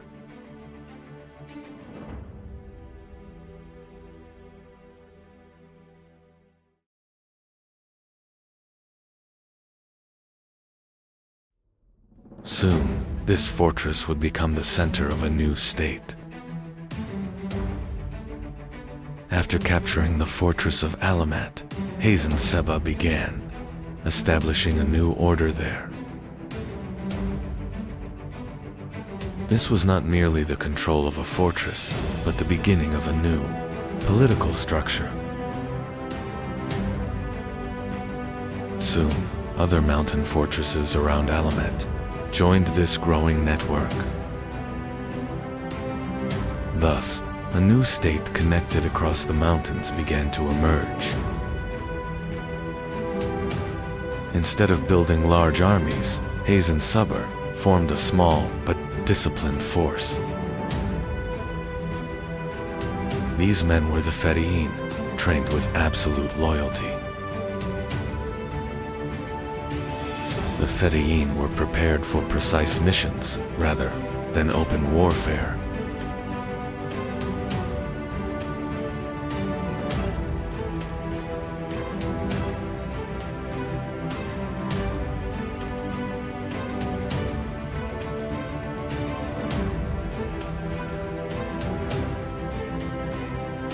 This system quickly made Hazen Seba's power felt across the region.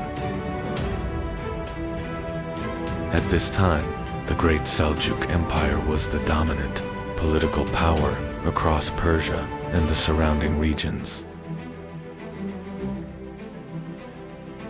One of the most powerful figures of the Seljuk state was the vizier, Nizam al-Mulk.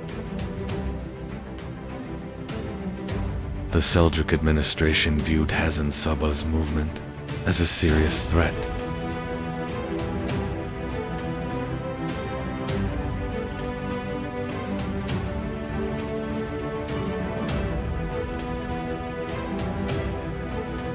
Thus began a long struggle between the Seljuks and Alamet.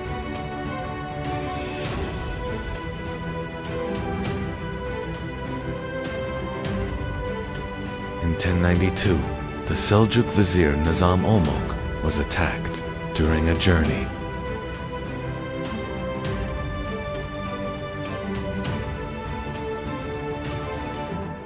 A Fedayeen approached the vizier and carried out the assassination.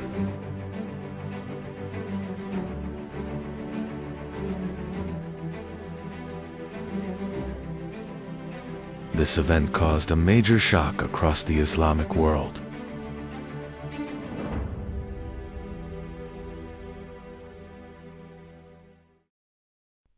This assassination demonstrated the power of Alamet across the region. After the assassination of Nizam al-Mulk, the influence of Alamet rapidly expanded. Regional rulers now had to take the power of Alamet seriously. Instead of open warfare, the Fedayeen changed the balance through targeted missions. This method allowed Hazen Seba to survive against powerful states with a relatively small force. The fortress of Alamet did not remain alone for long. Soon, important fortresses such as Lamisar joined this network. These fortresses formed a powerful defensive system, connected through communication. Thus, a connected defensive network was established across the mountains. During this period, Crusader states had emerged in the eastern Mediterranean. These new powers began to reshape the political balance of the region.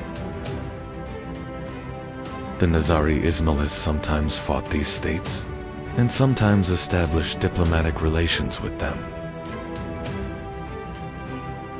The fortresses in Syria became important centers of these interactions. Hasan Subba continued his rule from the fortress of Alamat for many years. He maintained a highly disciplined system of governance.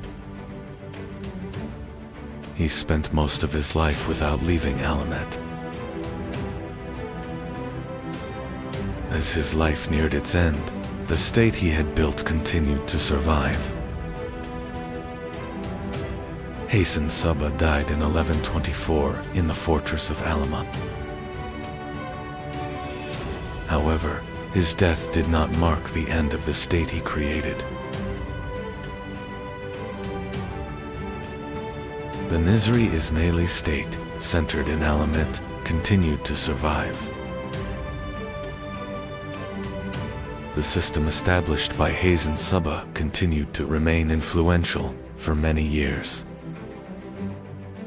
In the 13th century, a new power began advancing into Persia from the east.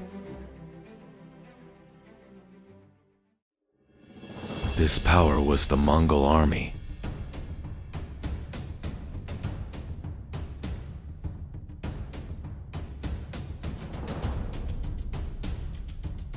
The Mongol forces were commanded by Hulagu Khan.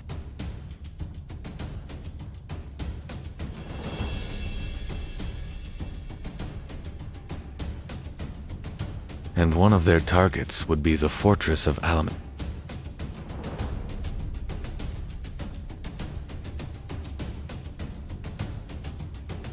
In 1256, Mongol armies advanced toward Alamet. The fortress of Alamat, which had resisted for decades, was placed under siege. In the end, the fortress of Alamat fell to the Mongols. Thus, the state founded by Hasan Subba came to an end. In one of the harshest lands on earth, a child was born. His name was Temujin. No one knew his future, but his destiny was not ordinary.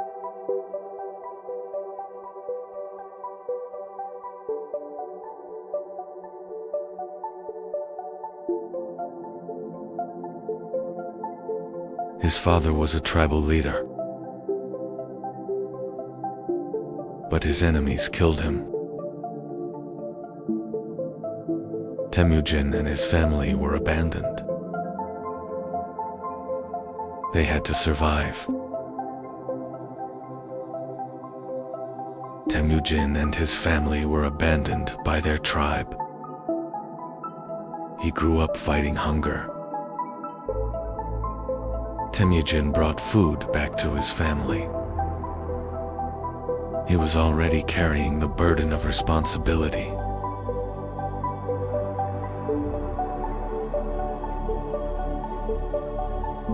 But being alone on the steppe was dangerous. He did not yet know the threat approaching him. One day, he was captured. But he managed to escape.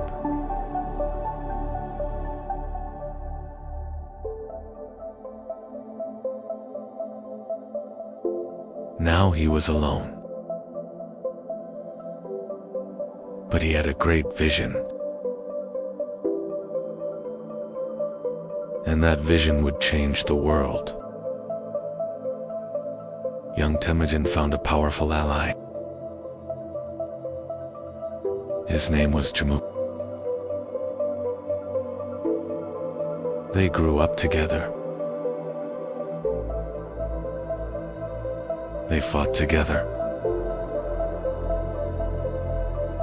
Temujin began gathering loyal warriors. He was no longer alone. But leadership was not easily earned.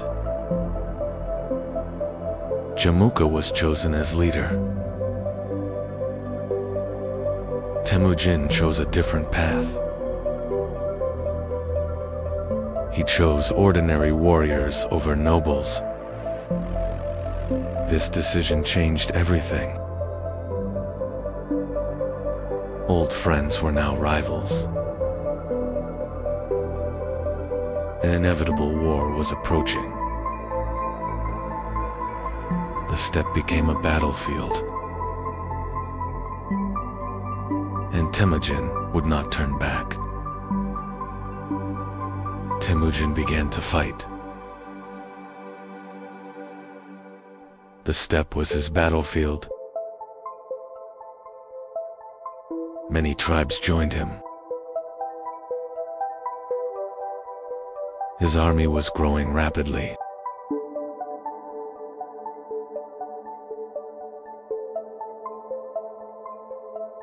But Jamuka still stood against him. A great battle began. Temujin did not retreat. Jamuka was defeated. His old friend was captured. And their destinies changed. Now the tribes were uniting. A great Kurultai was called. A new leader would be chosen. All eyes turned to Temujin. The tribes supported him. And the decision was made. A new era was beginning. Temujin was now Genghis Khan. The Mongols were now one army, and the world had not yet met them.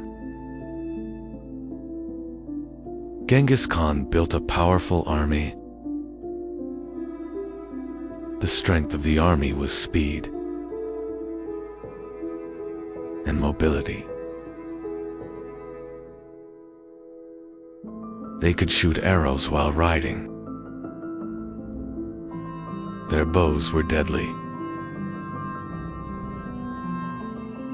They used the feigned retreat tactic. They lured their enemies into traps and surrounded them.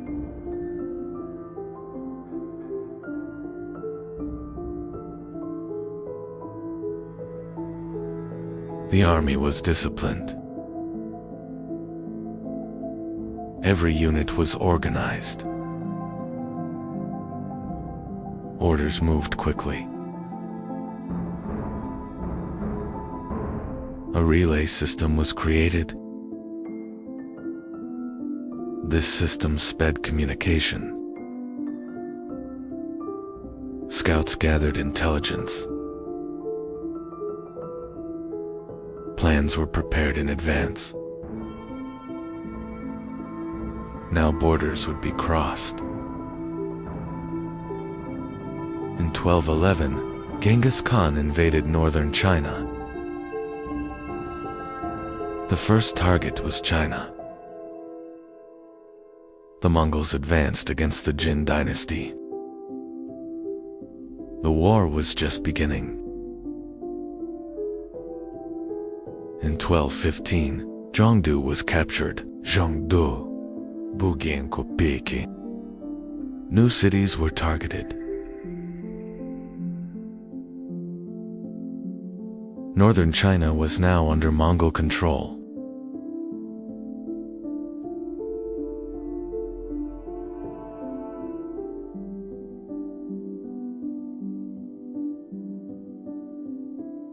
In 1218, the Mongols turned west.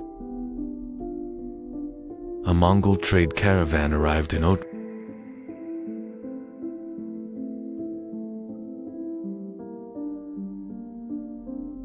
But the caravan was arrested.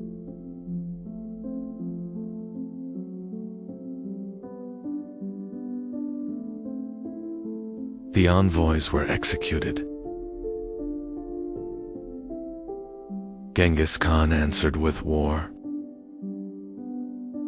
In 1219, the Great Campaign began. Otra was besieged. The city was captured. The next target was Bukhara. In 1220, Bukhara fell.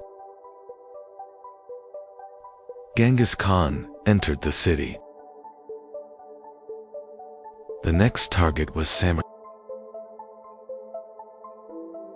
Samarkand was besieged. The city fell quickly. The Khwarezm Shah fled. The Mongols pursued him. The Khwarezm Shah died in the Caspian Sea. The Mongols advanced into Persia. Many cities fell. The Mongols continued westward. Now the world knew them. The Mongol army crossed the Caucasus Mountains.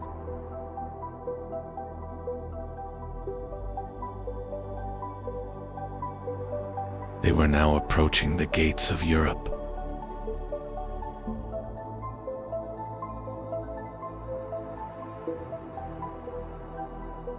Mongol scouts were watching the Rus principalities.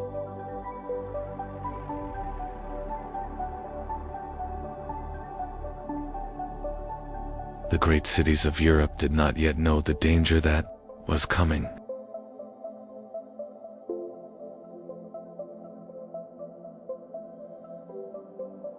Mongol reconnaissance forces moved across the Russian steppe.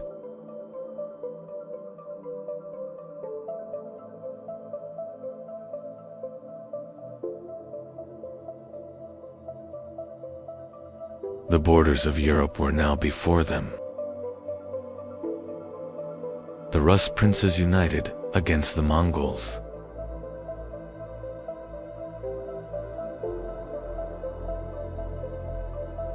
Europe was preparing a common defense for the first time.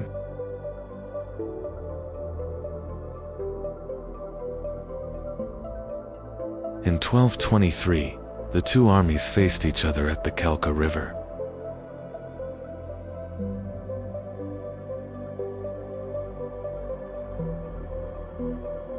This confrontation marked the beginning of a new era for Europe.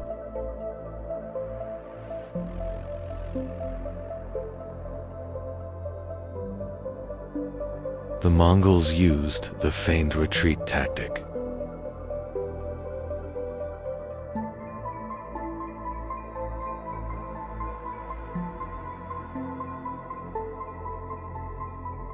They were drawing the Rus army into a planned trap.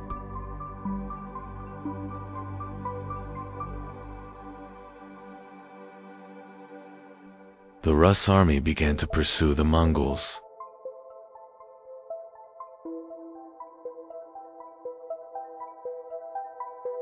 But this advance was leading them into a trap.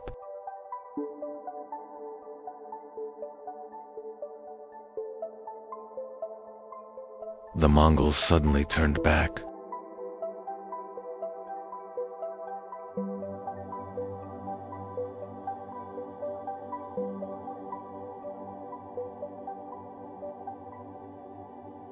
The Rus army was now surrounded. The Rus army suffered a devastating defeat.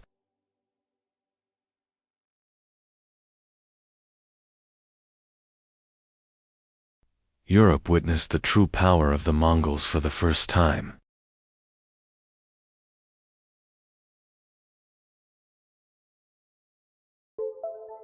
This victory was the result of Subutai and Jeeb's strategy.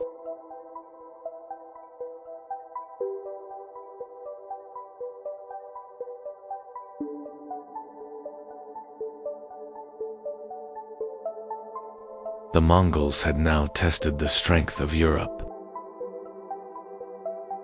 The Mongols could have advanced deeper into Europe.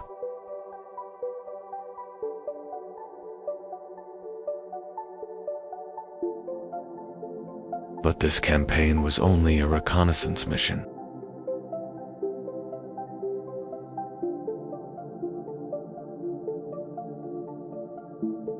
Europe was no longer unknown to the Mongols.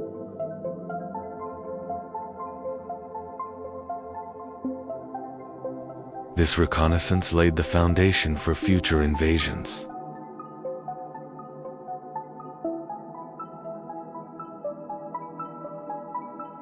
The Mongol reconnaissance army turned back east.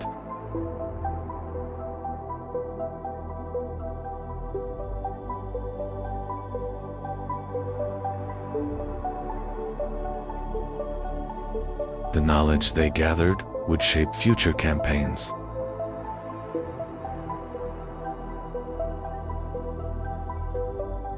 In 1226, Genghis Khan launched his final campaign.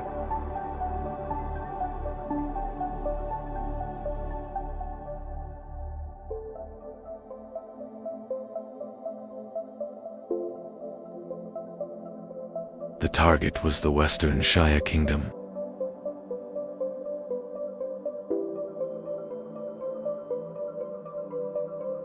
The Mongol army entered Western Xia territory.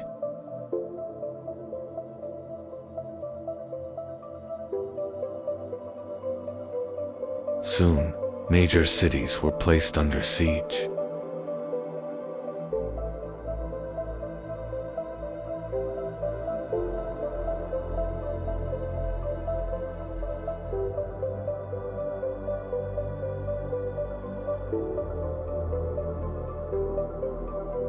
Western Xia cities were under heavy assault.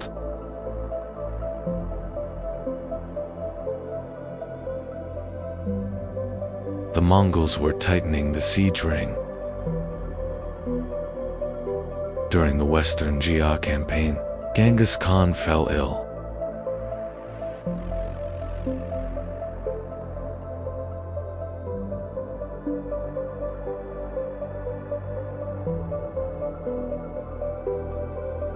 Yet the army continued its advance.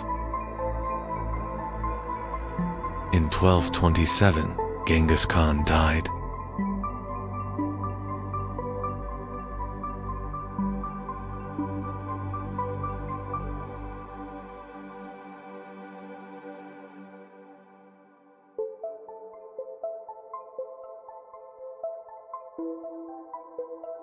The death of Genghis Khan was kept secret from the army.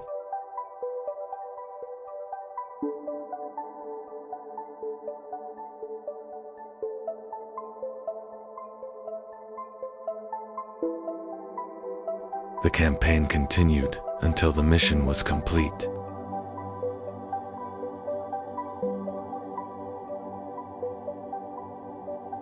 Genghis Khan was buried in a secret location.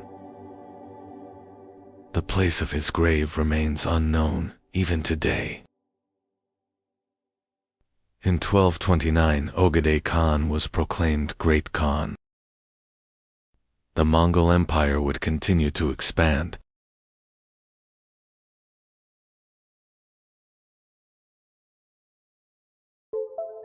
Ogedei Khan made Karakorum the capital of the empire.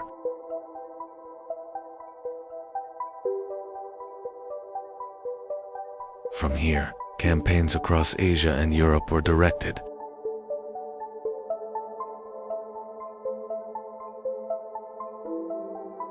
In 1236, Beta Khan launched a great campaign toward the west.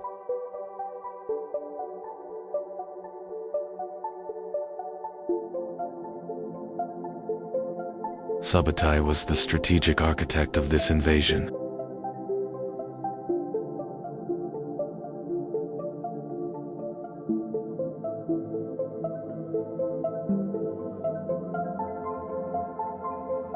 The Mongols defeated the Volga Bulgar.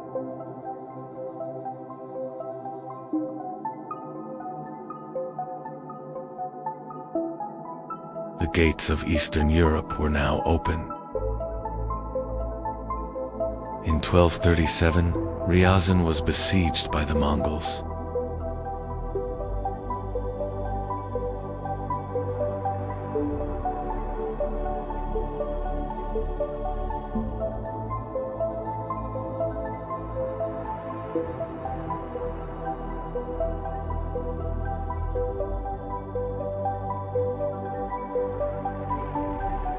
The city was completely destroyed in a short time. In 1238, Vladimir fell to the Mongols.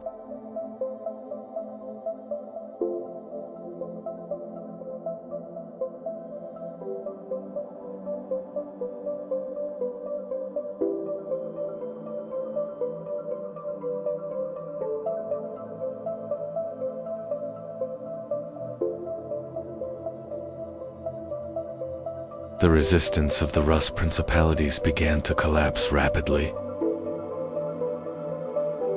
In 1238, Moscow was burned by the Mongols.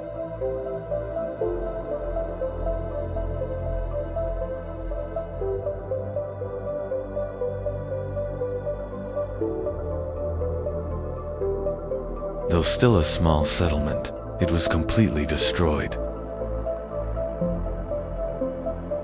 In 1240, Kiev was captured by the Mongols.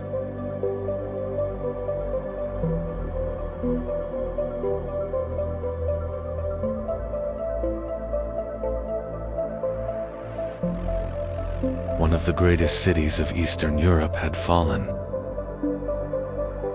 The Mongol armies were now advancing towards Central Europe.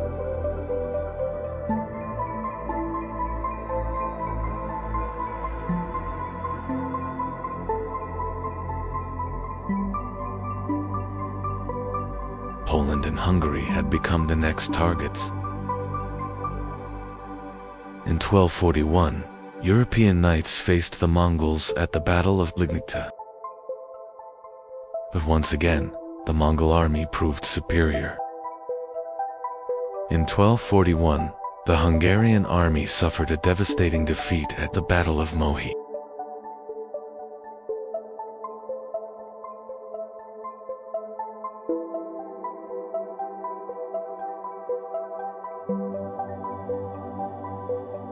The Mongols had now reached the gates of Central Europe.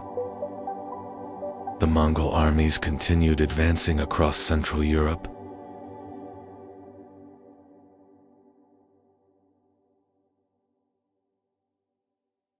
Europe now appeared defenseless. In 1241, Ogedei Khan died.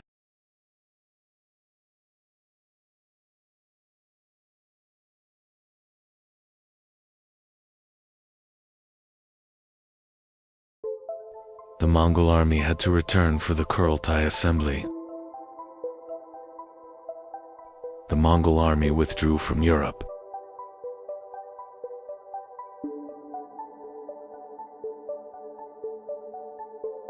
But this was not a defeat. Beta Khan established the Golden Horde in the Western Territories.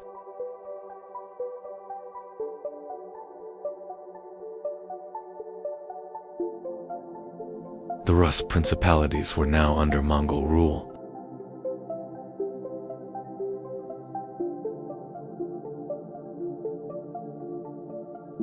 The Mongol Empire became the largest land empire in history.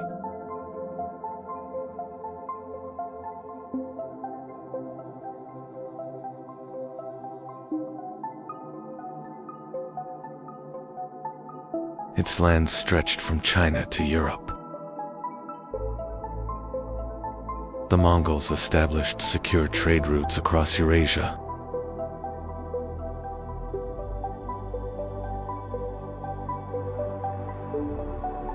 This period became known as the Pax Mongolica.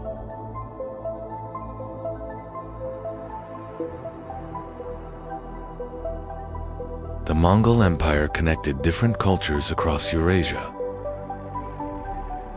Knowledge and technology spread rapidly along its routes.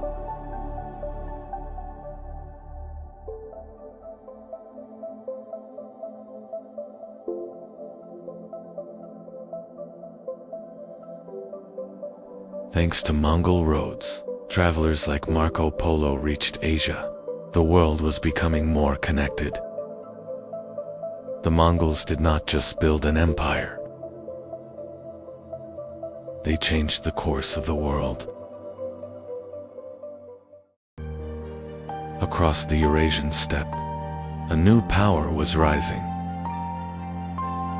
This power was not just a state. It was the legacy of the greatest land empire the world had ever seen. And this legacy would give rise to the Golden Horde. In 1227, Genghis Khan died. After his death, the Mongol Empire was divided among his sons. The western lands were entrusted to the lineage of Jochi. And this legacy would soon give rise to the Golden Horde. Under Batu Khan's leadership, Mongol armies began advancing westward.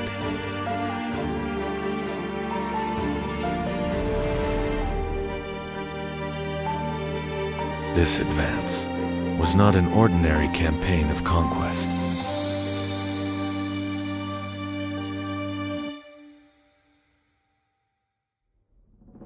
This advance was the beginning of a wave that would change Europe forever. And the first target was the Rus principalities. Soon, Mongol armies reached Kiev.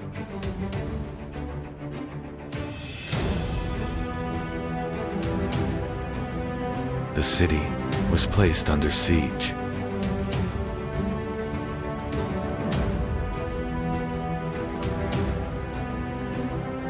And Kiev fell to the Mongol armies.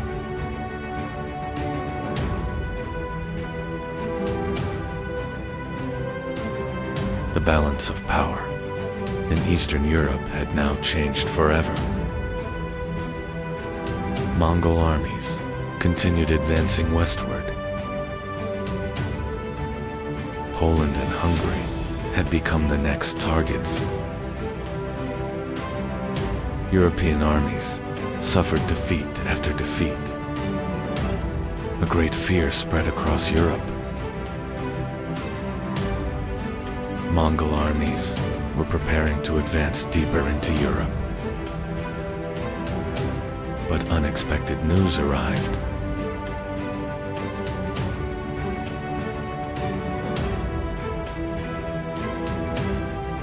The great Khan, Gidai, had died. And Batu Khan was forced to withdraw his armies. Batu Khan established a new center along the Volga River.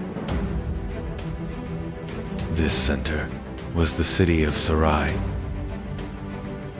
Sarai soon became the capital of the Golden Horde.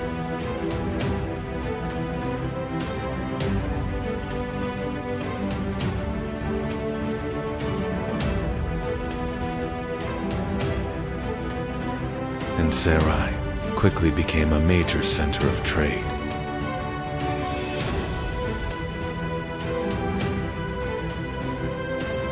The Golden Horde established dominance over the Rus principalities. But this dominance was not direct occupation. The Rus principalities began paying tribute. Through this system, the Golden Horde controlled vast territories efficiently. The northern branch of the Silk Road passed through Golden Horde territory. These routes connected the East and the West.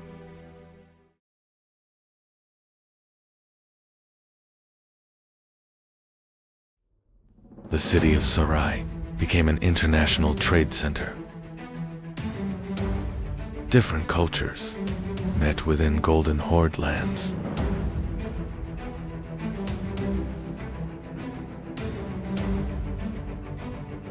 Over time, the structure of the Golden Horde began to change. Turkic steppe communities became increasingly influential within the state.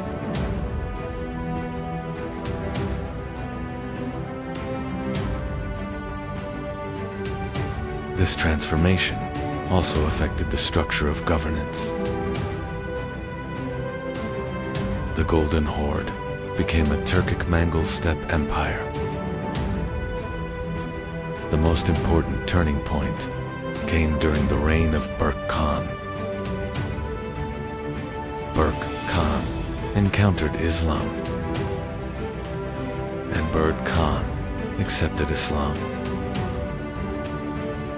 The Golden Horde had become part of the Islamic world. The destruction of Baghdad caused great anger within the Golden Horde. Berk Khan moved against Hulagu Khan.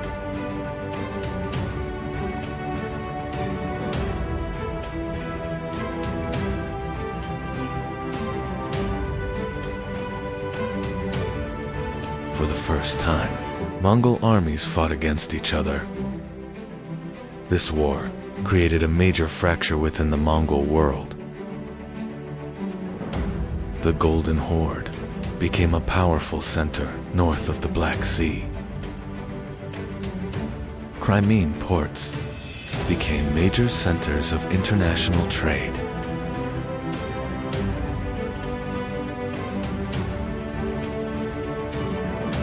Genoese merchants established colonies in the region. These colonies strengthened trade between the Golden Horde and Europe. During this period, the Grand Duchy of Moscow began to rise.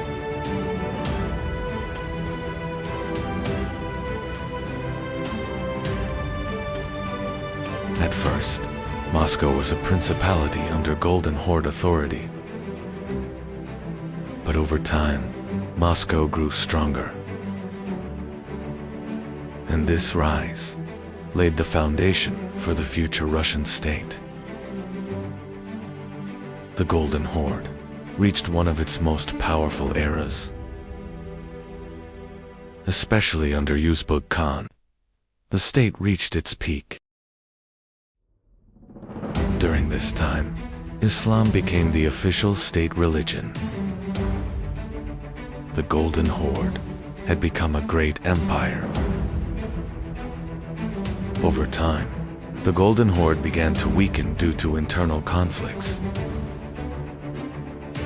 Struggles for the throne shook the central authority.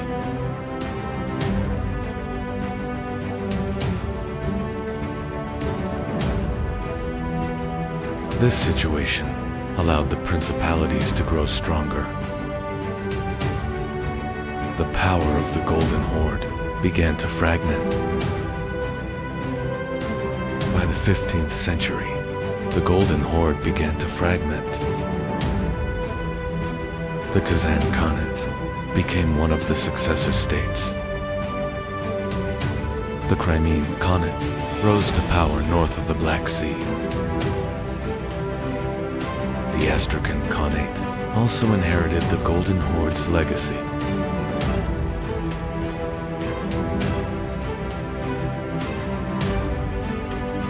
During this period, Moscow gradually became independent. The Golden Horde lost its former strength. The political balance of Eastern Europe was changing once again. Yet the legacy of the Golden Horde continued for centuries.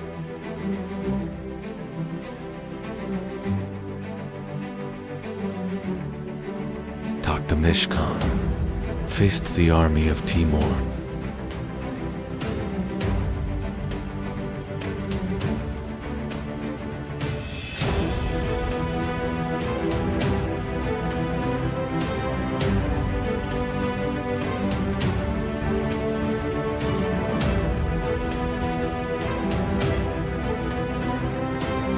This battle became a disaster for the Golden Horde.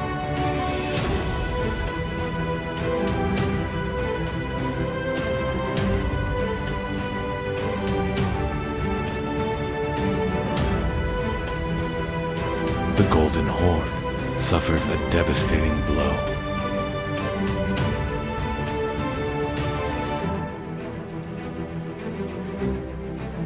And Timur advanced into Golden Horde territory.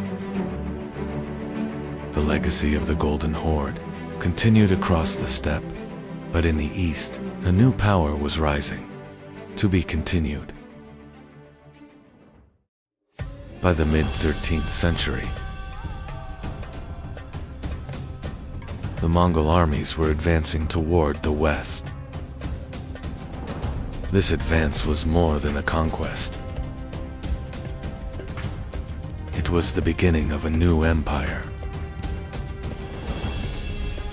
In 1256, Hulagu Khan launched a massive campaign toward the west.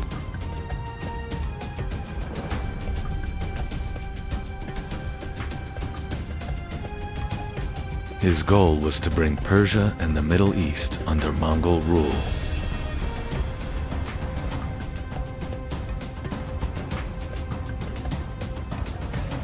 One of the first major targets was the fortress of Alamet. The Mongols laid siege to the fortress high in the mountains. The fortress of Alamet could not hold for long.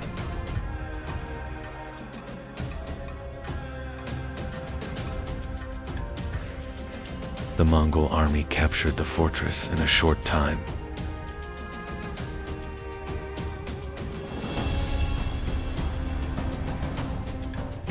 The fortress, once thought unreachable, had fallen.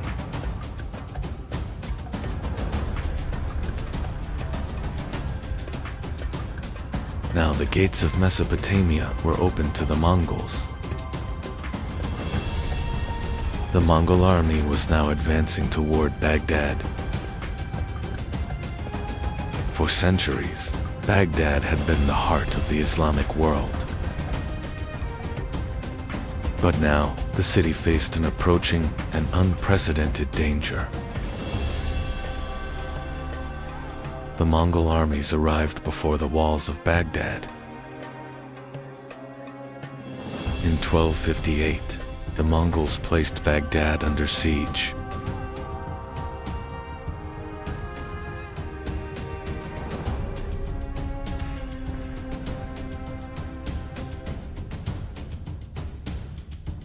The siege quickly began to overwhelm the city's defenses.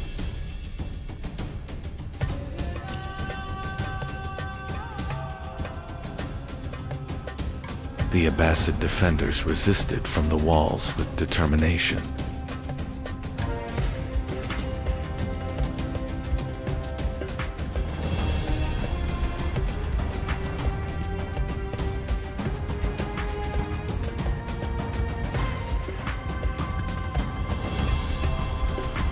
But the city would not be able to hold much longer.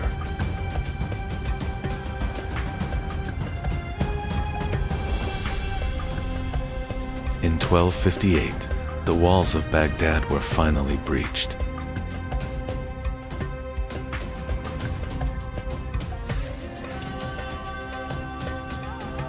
The Mongol army entered the city.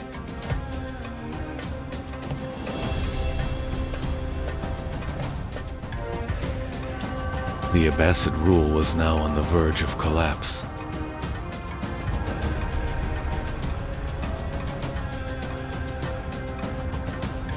With the fall of Baghdad, the Abbasid Caliphate came to an end. After the fall of Baghdad, Hulagu Khan established a new state. This state would become known as the the Ilkhanate stretched from Persia to Anatolia. The new state controlled the trade routes between east and west. After the fall of Baghdad, the Ilkhanate army continued, advancing westward.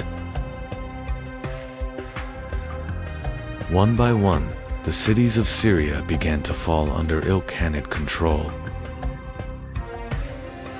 But the next target of their advance was Egypt. Now they faced a powerful opponent, the In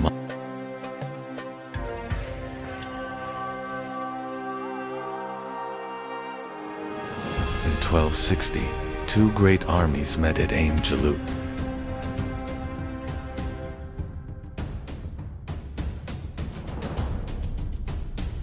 The Mamluk cavalry launched their attack against the Mongol army.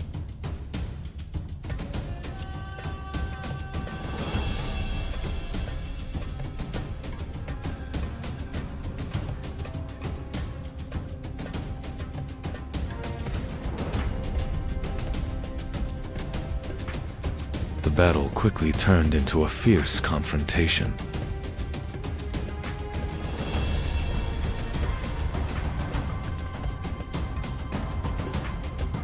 This battle stopped the Mongol advance in the Middle East.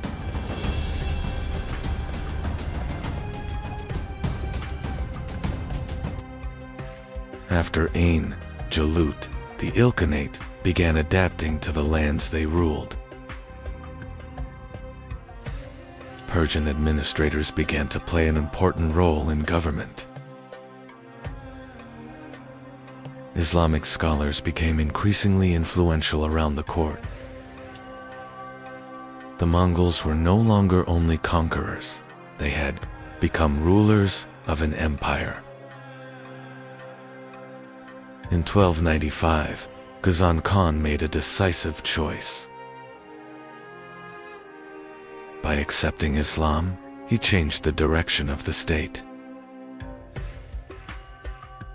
This decision transformed the identity of the Ilkhanate. The Ilkhanate had now become a powerful Islamic state. During the Ilkhanate period, the Silk Road began to revive once again. Trade between East and West became secure once again.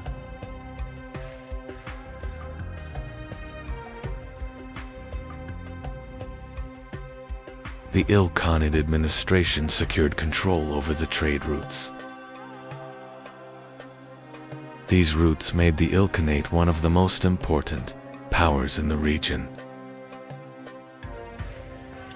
In 1335, after the death of Abu Said Bahadur Khan, the balance began to change.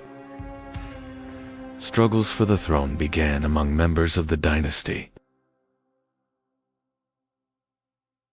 Regional commanders began acting independently. The Ilkhanate was losing its former strength. The Ilkhanate administration gradually began adopting Persian state traditions.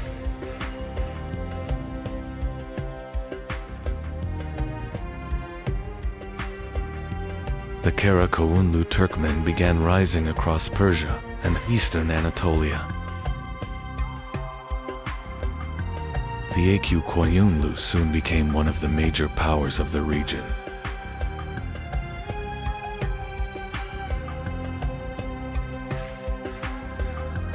The Koyunlu soon became one of the major powers of the region. Although the Ilkhanate had fallen, its legacy continued to live on. Cities, trade routes, and centers of learning continued to survive. Movement along the Silk Road continued.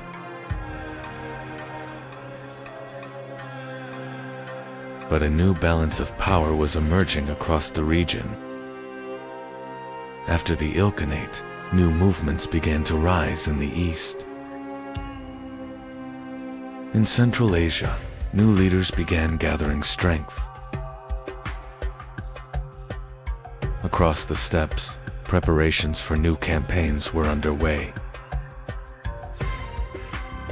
Soon, one name would stand at the center of this movement. After the Ilkhanate, a new power was rising in Central Asia. The leader of this rising power would be Timur. Soon, his campaigns would reshape the fate of the entire region. A new imperial age was about to begin. By the late 13th century, the world had become a stage of powerful empires. In the West, the Byzantine Empire still survived around Constantinople. Across Anatolia, the Anatolian Seljuk state was weakening under Mongol pressure. To the south, the Mamluk Sultanate stood as the only force able to stop the Mongol advance. In the north, the Golden Horde ruled the vast steppe lands beyond the Black Sea. Further east, the Chagatai Khanate controlled Central Asia, and in the far east, the Yuan Empire dominated China. At the center of this world stood the Ilkhanate, but its power would not last forever. Soon, a new conqueror would rise from Central Asia. His name was Timur. In the 13th century, the Islamic world was facing a major crisis. From the east, the Mongols were advancing.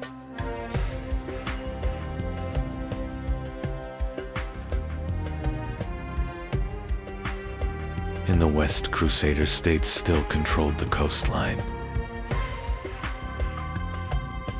Meanwhile, the Abbasid Caliphate was losing its power. The Mamluk system was one of the most unique military structures of the medieval world.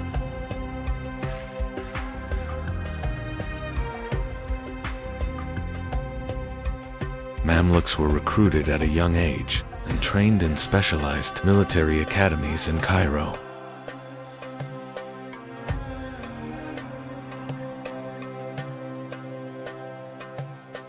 They mastered horseback riding and archery, transforming into elite cavalry warriors.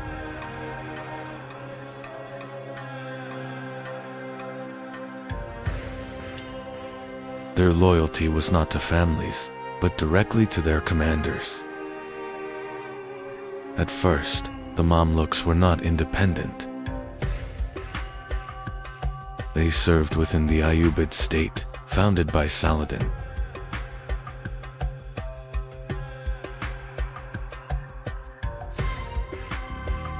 They were first used as palace guards and elite cavalry units. Over time, they became the most powerful military force within the state. By the year 1250, the Mamluks were no longer just a military class. They had gained enough power to influence the leadership of the state.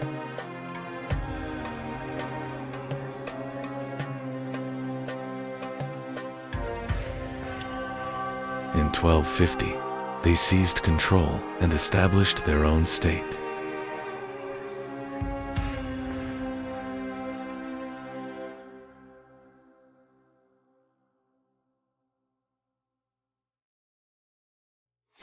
Thus, the era of the Bahri Mamluks had begun.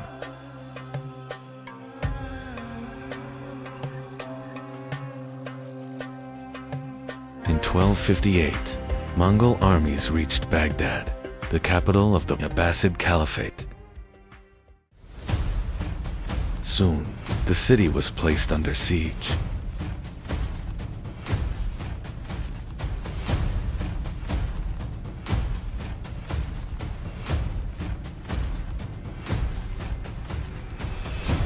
The fall of Baghdad created a massive shock across the Islamic world.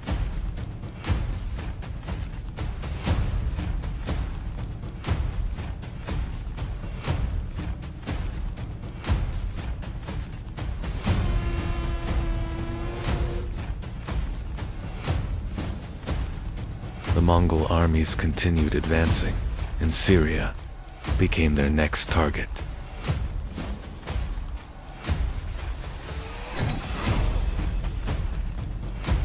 Mongol armies rapidly advanced into the lands of Syria.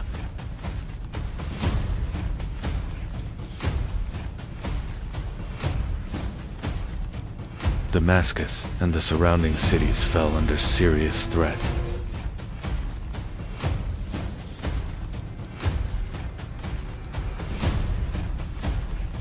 The Mamluks began preparing to stop the approaching threat.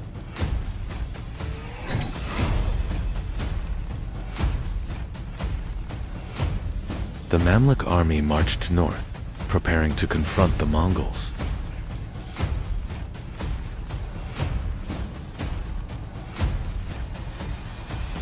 In 1260, the Mamluk army prepared to confront the Mongols in the Valley of Angel. The Mamluk army was commanded by Sultan Kut. One of his leading commanders was The two armies faced each other at Angel. As the battle began, the Mamluks executed a planned tactical retreat.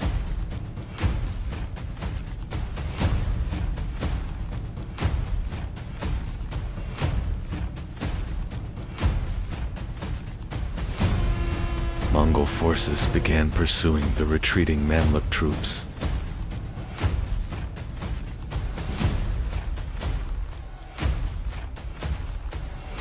But this retreat was a trap.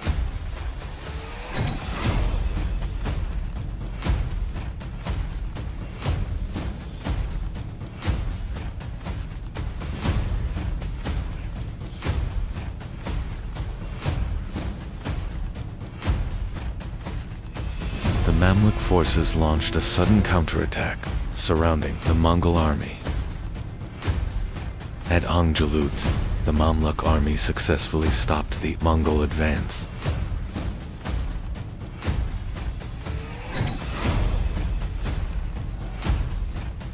The Mongol army was forced to retreat.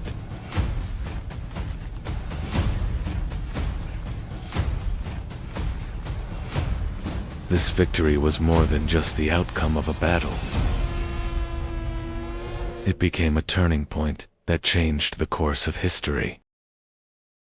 With the victory at Ain Jalut, the Mongol advance into the Middle East was halted. The Mamluks secured control over Syria and Palestine. Mamluk commanders began shaping the new balance of power in the region. The Mamluks had now become the dominant military power of the region. After the victory at Ain Jalut, one of the most important leaders of the Mamluk army emerged. That leader was Sultan Baybars soon took control of the Mamluk Sultanate. Under his leadership, the Mamluk Sultanate entered a new era of strength. Sultan Baybars first secured the frontier against the Mongol threat. Defensive positions along the Syrian frontier were strengthened. Mamluk commanders reorganized the defense of the region. This prevented the Mongols from advancing once again. Sultan Baybars did not fight only against the Mongols. Crusader fortresses along the Levant coast still posed a serious threat.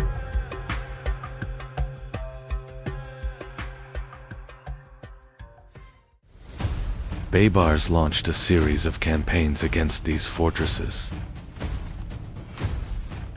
As a result of these campaigns, many Crusader fortresses fell under Mamluk control. Mamluk campaigns changed the balance of power along the eastern Mediterranean coast.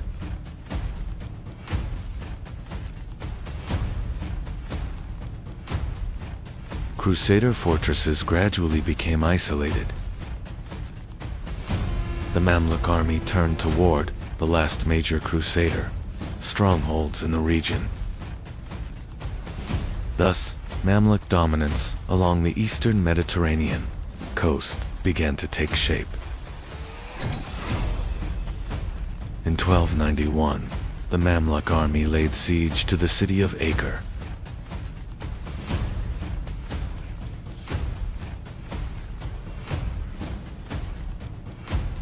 The city was the last major Crusader stronghold in the eastern Mediterranean.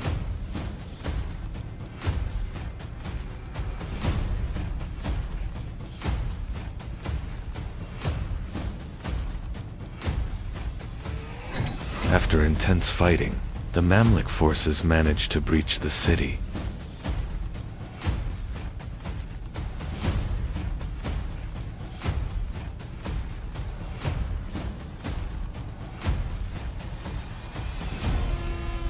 With the fall of Acre, Crusader presence in the region came to an end. During the Mamluk period, Cairo became one of the most important cities in the world. The city became a major center of international trade. Madrasas were established, and intellectual life flourished. Cairo became the political and cultural center of the Islamic world. The Mamluk army was one of the most disciplined military forces of its time. Each Mamluk soldier was a skilled horseman and expert archer. These cavalry units provided exceptional mobility on the battlefield. Thanks to this military structure, the Mamluks remained one of the most powerful armies in the region for a long time. Over time, a new era began within the Mamluk Sultanate. During this period, the ruling class was largely of Circassian origin. Although the political structure changed, the military strength remained. The Mamluks continued to be one of the most powerful states in the region. By the late 15th century, the Ottoman Empire began to rise rapidly in power. The Ottomans were expanding from Anatolia toward the Middle East. This expansion made a direct confrontation with the Mamluks inevitable. Thus, a new era of conflict began between the two great powers. In 1516, the Mamluks and the Ottomans faced each other at the Battle of Marj-Deby. The Ottoman army gained a significant advantage with its advanced weaponry. The Mamluk army suffered a heavy defeat in this battle. This defeat marked the beginning of the end for the Mamluk Sultanate. After the victory at Marj-Deby, the Ottoman army advanced toward Cairo. Cairo was the final major center of the Mamluk Sultanate. In 1517, the Ottoman army captured the city. Thus, the Mamluk Sultanate came to an end politically. In the 14th century, across the harsh and unforgiving steppes of Central Asia, a child was born who would change the fate of the world. No one knew this child would one day shake empires. His name would be Timur. For a child growing up on the steppe, survival was not a choice, but a necessity.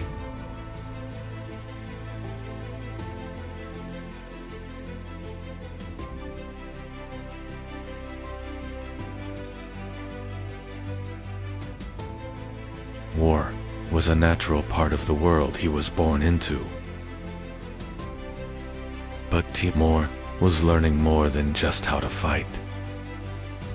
And within him was the desire to become more than a simple warrior. Over time, Timur was becoming more than just a warrior.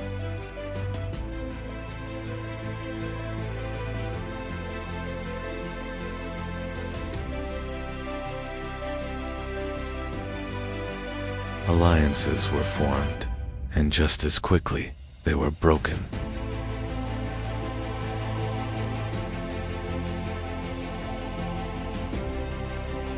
Power was no longer won by courage alone, but by strategy.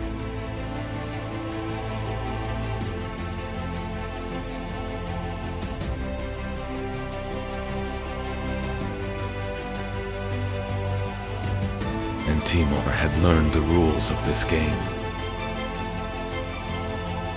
Semir was becoming the center of Timur's power. One by one, the tribes began to gather around him. And in time, Timur declared his own destiny.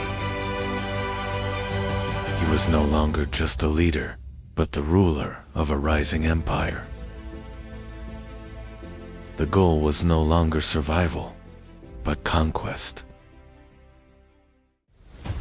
Cities were besieged, and those who resisted paid a heavy price.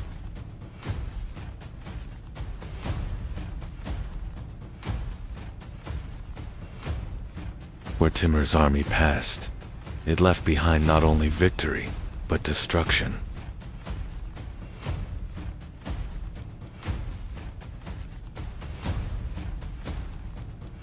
And Timur knew that fear was the most powerful weapon of all. Two powers once allied were now standing against each other.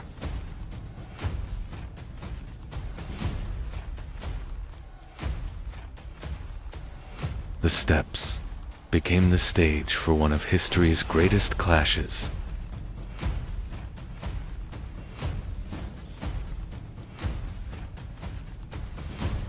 Defeat was not just the end of a battle, but the fall of a power.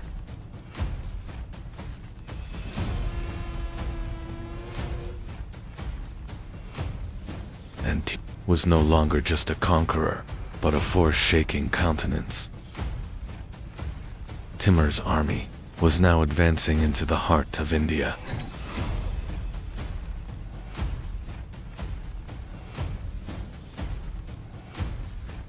Before him stood a force unlike anything he had faced.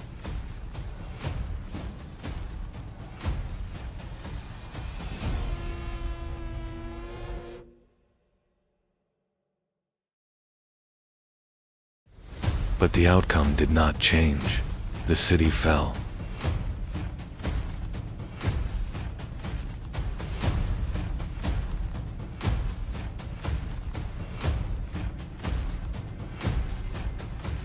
And what remained was one of the darkest marks in history.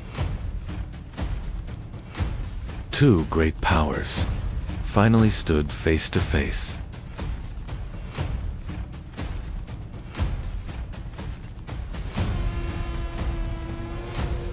The plains of Ankara became the stage for one of history's most critical battles.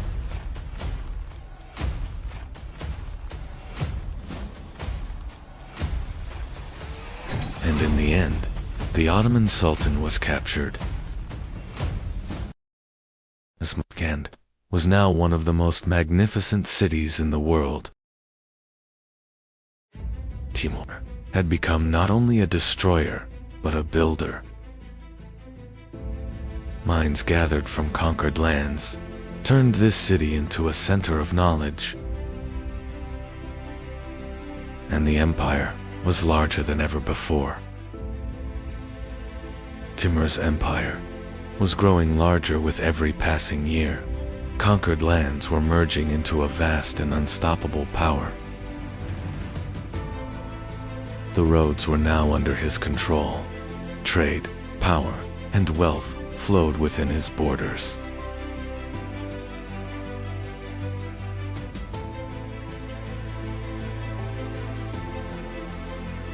Different cultures, different cities, all united under a single authority.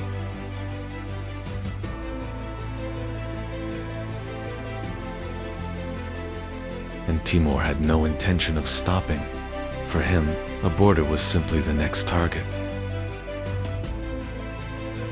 Timur's victories were not won only on the battlefield. He was conquering the minds of his enemies. His name was enough to spread fear before he even arrived. Many cities chose to surrender without a fight.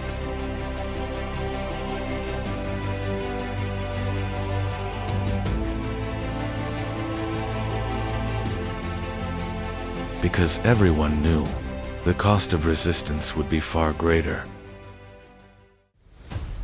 Timur's armies were now turning toward the greatest cities of the world. The target was Damascus.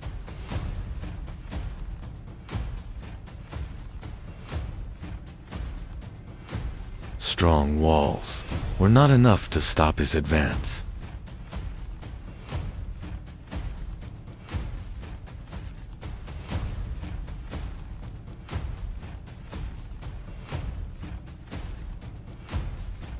Cities fell, and once great centers were left in silence.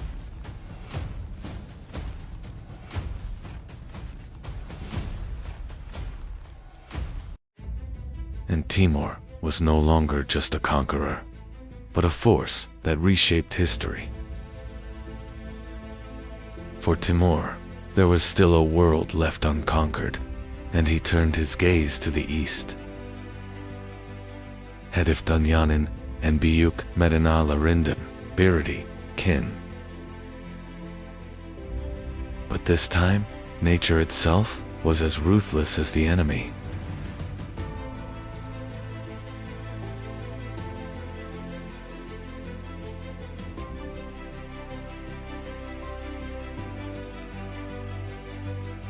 And Timur was marching toward the greatest campaign of his life.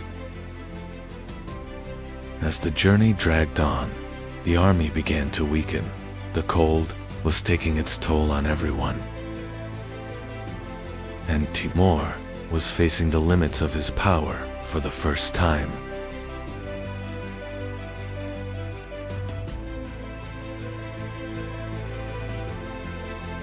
Whispers spread through the camp. The generals were uneasy. Something was changing. And in the end, even the greatest conqueror could not defy time. In 1405, the steppe fell into silence. Timur's campaign ended here. He was gone, but the power he built still remained. The empire was vast, but the one who held it together was gone. And Timur was etched into history as a name remembered with both fear and awe. His story was not written only in war. Historians recorded his name across countless pages. After destruction, a legacy emerged. Cities were reshaped.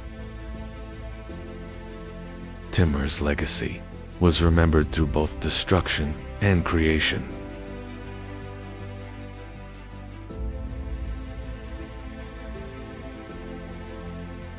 And today, his name still echoes as one of history's most powerful legacies. When Timur died, he left behind a shattered world. His empire quickly began to fall apart, and a massive power vacuum emerged. And that vacuum called for new powers. In the 14th century, Eastern Anatolia was a land where power struggles began. Two great powers were rising on these lands: the Karakohunlu and the Akukohunlu. After Timur's death, Kara Yusuf returned. He regrouped his scattered power.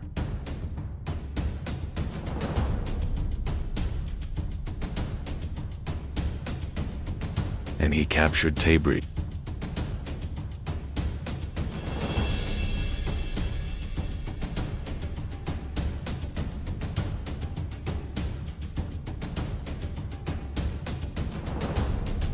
Anatolia, Iran, and Mesopotamia. Their destinies were intertwined.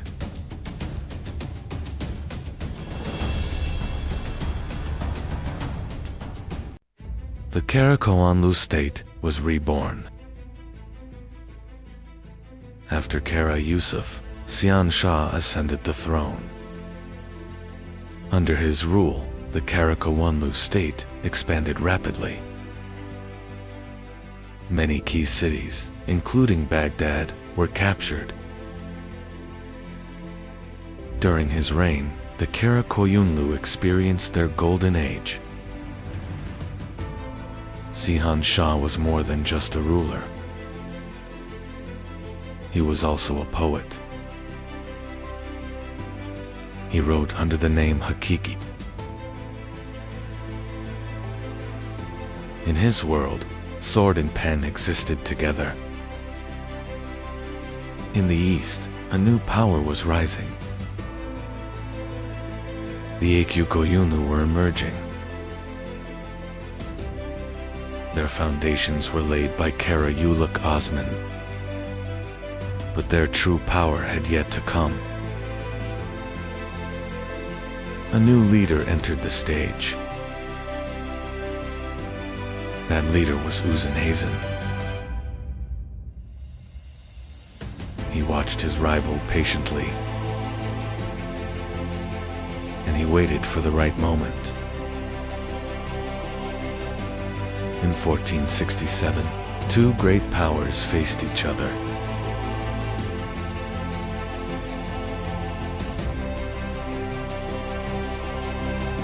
The battle was fierce and brutal. Sian Shah was defeated in battle,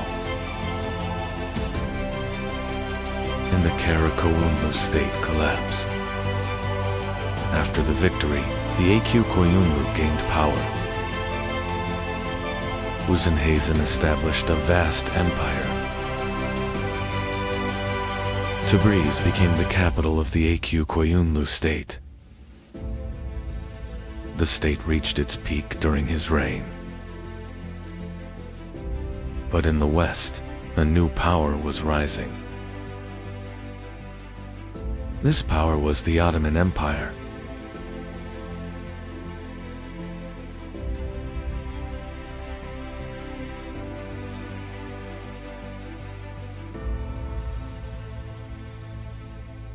Uzenhazen closely watched this rise. Tension between the two great powers was rising. The Ottoman army was disciplined and powerful.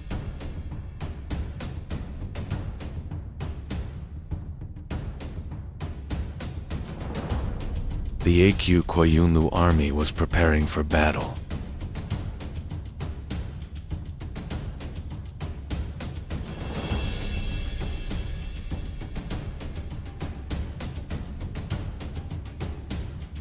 The two armies faced each other. Before the battle, there was a heavy silence. The battle began suddenly.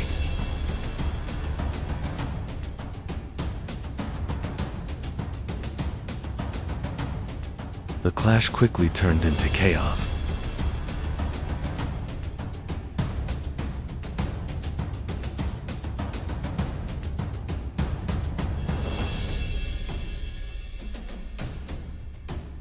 The Ottoman army used its firepower.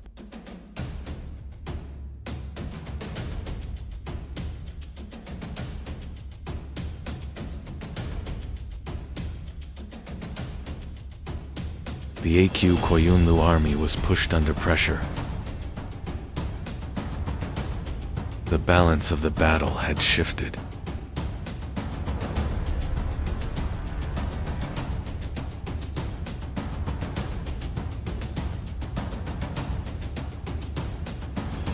The Akyukoyunlu forces began to retreat. The battlefield turned into a scene of devastation, with hundreds fallen and order completely shattered. This defeat permanently ended the military dominance of the Akyukoyunlu state. After the defeat at Otluk-Belli, succession struggles began within the Koyunlu court.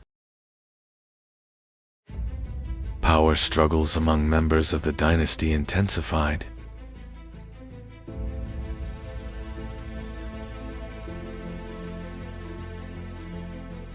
This situation further weakened central authority. The state was now shaken more by internal conflict than by external enemies. As the Koyunlu weakened, a new power was emerging in the east.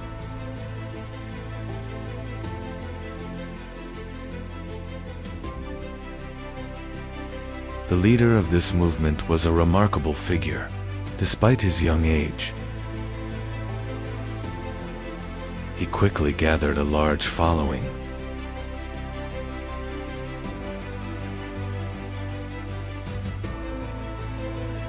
This rise marked the beginning of a shift in the regional balance of power.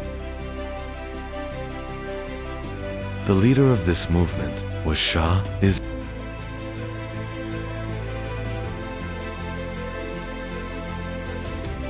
He quickly formed a disciplined force.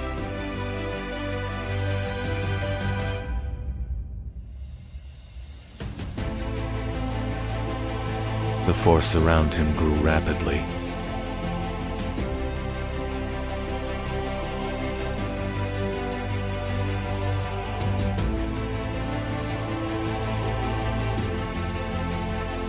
This force moved directly against Koyunlu dominance.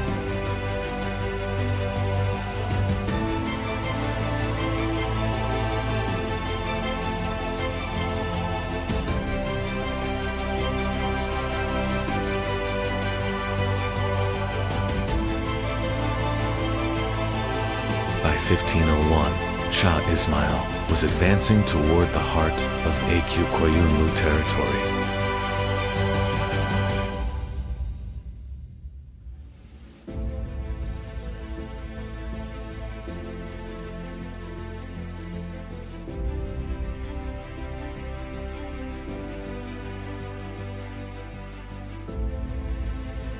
Tabriz was aware of the approaching threat.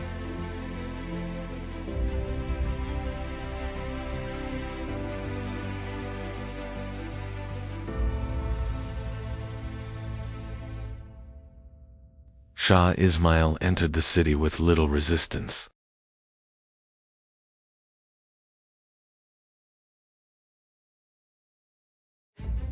With the capture of Tabriz, Koyunlu rule came to an end.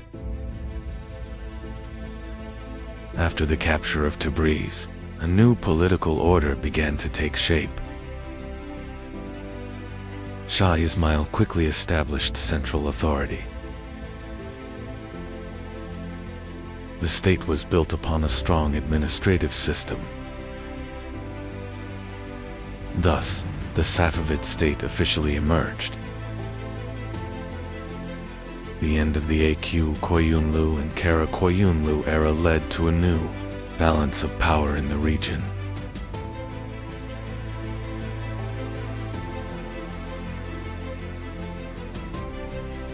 These two nomadic origin structures gave way to a more centralized and lasting state. The Safavid state quickly became one of the dominant political forces in the region. This transformation opened the door to a new era, Ottoman-Safavid rivalry. At the end of the 13th century, Anatolia stood in the middle of a collapsing world. The Seljuk state had fragmented, Mongol shadows covered the horizon. But no one knew. An empire was about to rise from this chaos. Anatolia had lost its old order. A new age was beginning. Principalities were rising. Borders were being redrawn. And history was quietly changing direction.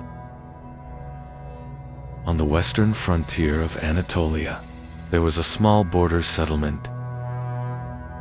But this place was no ordinary land.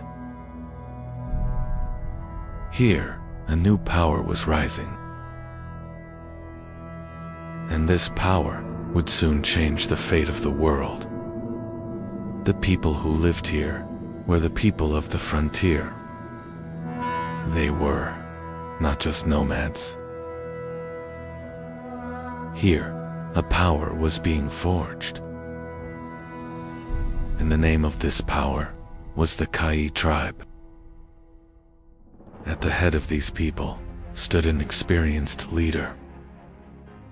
His duty was to guard the frontier. Because beyond this frontier stood Byzantium. And this frontier would soon change the course of history. On this frontier, a new leader was rising. No one knew it yet. But his destiny was not to remain just a warrior. It would found the state. One night, Osman Bey arrived at a different door. This door belonged to Sheikh Edebali's lodge. And this meeting was not just a visit. That night would change the course of history. That night, Osman Bey had a dream. From Sheikh Edebali's chest, a moon began to rise. And that moon entered Osman Bey's heart. From his chest rose a great tree. Its shadow covered the world. When morning came, Osman Bey told his dream. Sheikh Edebali knew the meaning of this dream. This dream foretold the birth of a great state, and the founder of that state would be Osman Bey. Now the target was clear. Osman Bey's first target was the fortress of CHRONICLES. And Osman Bey took his first great step. This step would mark the beginning of a state. CHRONICLES was under siege. And the battle began.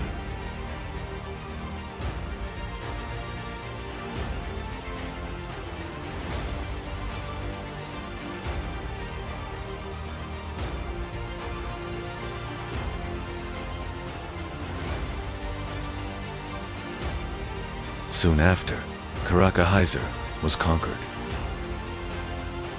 And Osman Bey had taken his first city. CHRONICLES was now under Osman Bey's control. And the Ottoman banner rose over a fortress for the first time. In this fortress, the khutbah was proclaimed in Osman Bey's name. This moment was the declaration of a state's birth. By this time, Seljuk authority in Anatolia was fading, and the frontier lords began making their own decisions. Osman Bey, too, was now acting in his own name. These steps marked the true beginning of the Ottoman state. Across western Anatolia, Byzantine frontier lines stretched ahead. Osman Bey's next targets were Bilcek and Yarhisar. And Osman Bey began making strategic moves. The Ottomans were now beginning to expand. Osman Bey had formed a strong bond with Sheikh Edebali.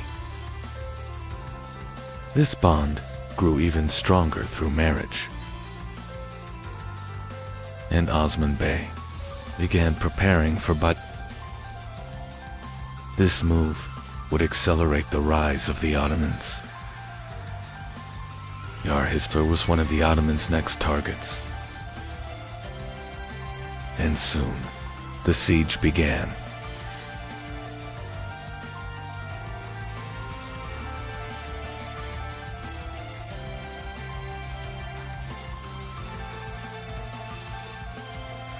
The Ottomans were now the rising power of the region. But ahead of the Ottomans stood a greater target. That target was Bursa. And Bursa would become the first great capital of the Ottomans. But the conquest of Bursa had not yet begun. Across western Anatolia, Byzantine defenses were weakening. Ottoman pressure was steadily increasing. New warriors were gathering around Osman Bey. The Ottomans were now one of the strongest frontier principalities. The Byzantine Empire sought to stop the Ottoman advance. And the two armies met at Koyunhisar. The outcome of this battle would change the balance in Anatolia.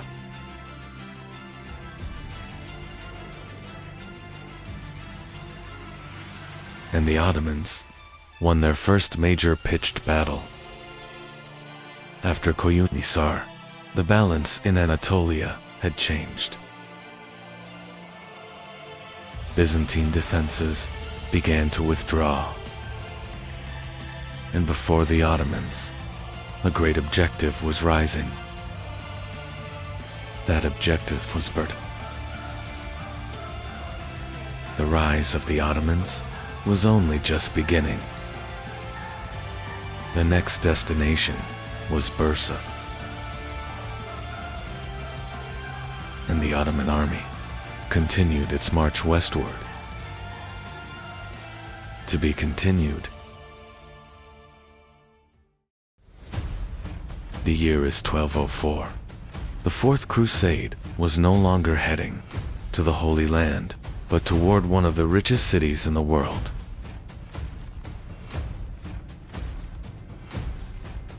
The target was no longer Jerusalem, but Constantinople. The Christian world was turning against itself.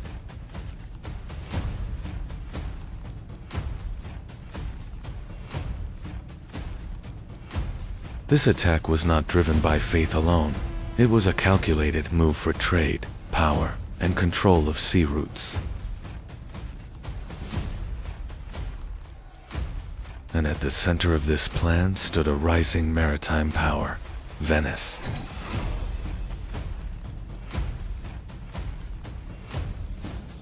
When the sack of 1204 began, Constantinople faced a catastrophe unlike anything it had seen in centuries.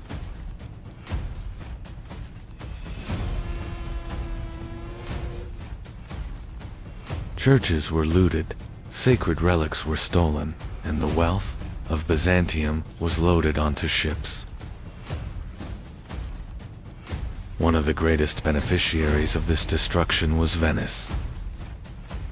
Constantinople had fallen, Byzantium was shattered, and the Latin Empire had been established within the city.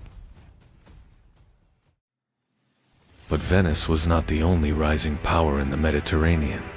Another maritime republic was growing in the west, Genoa.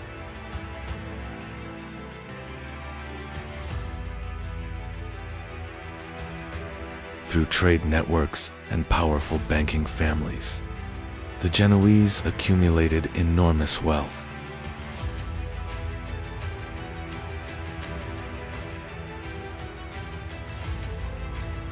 Their main ambition was to dominate the trade routes leading into the Black Sea.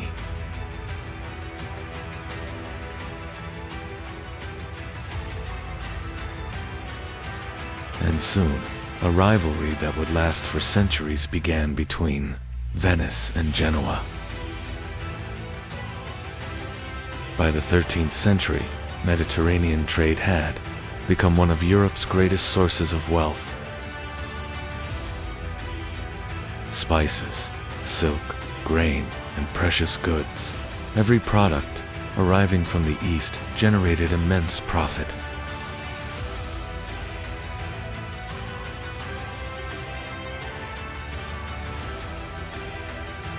The states controlling the ports were also controlling the economic state of the Mediterranean.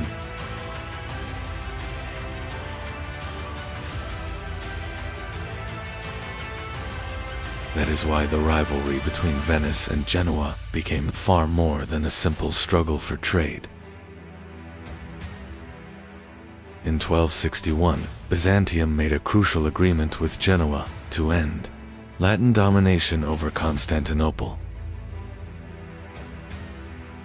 Emperor Michael VIII, Palaiologos, agreed to grant the Genoese major trading privileges. That same year, Constantinople was recaptured and the Byzantine Empire was restored.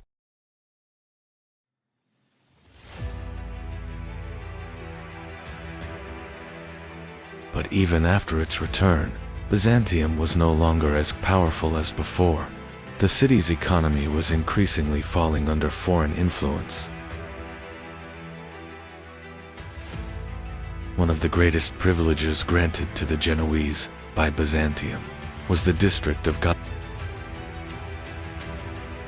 Rising across the Golden Horn, Galata quickly became one of Genoa's most important trading bases. Surrounded by warehouses, walls, and towers, the district became almost a separate city within Constantinople itself.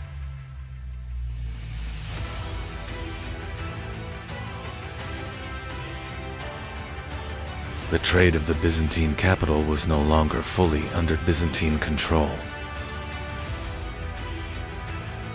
Genoa's true power expanded even further through access to Black Sea trade. The port of Kaffa in Crimea became one of Genoa's most important trading centers. Silk, furs, grain, and slave trade, wealth flowing from the Black Sea enriched Genoa.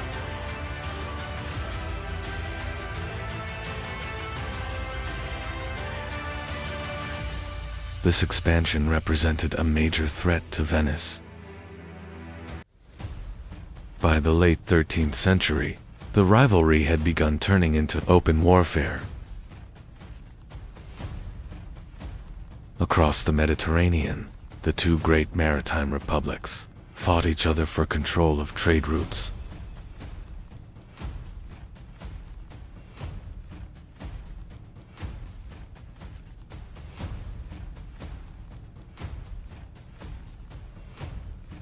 At the Battle of Curzola, in 1298, Venice suffered a devastating defeat.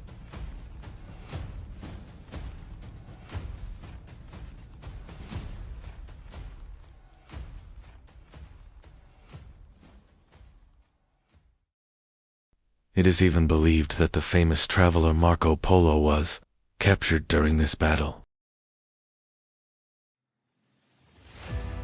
Despite the defeat at Curzola, Venice recovered rapidly. The Venetian arsenal was one of the most advanced shipbuilding centers of the medieval world.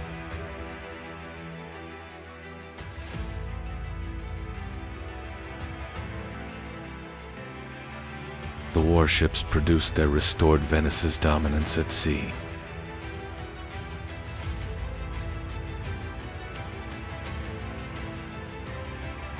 For Venice, maritime trade was not just about wealth, but survival itself.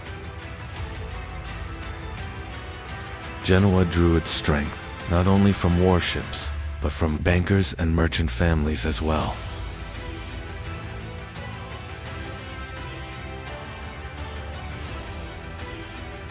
The city's wealthy families built vast trade networks across the Mediterranean and accumulated enormous fortunes. Genoese ships transported valuable goods from the Black Sea into Europe.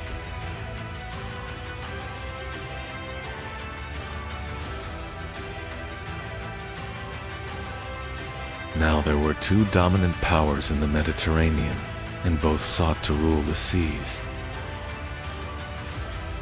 By the 14th century, the Byzantine Empire was far from its former glory. Much of the city's trade had fallen under the control of Venetian and Genoese merchants. The Byzantine emperors struggled to maintain balance between the two maritime powers. But this policy of balance only made the empire increasingly dependent. At that very moment, a new power was rising in Anatolia, the Ottomans.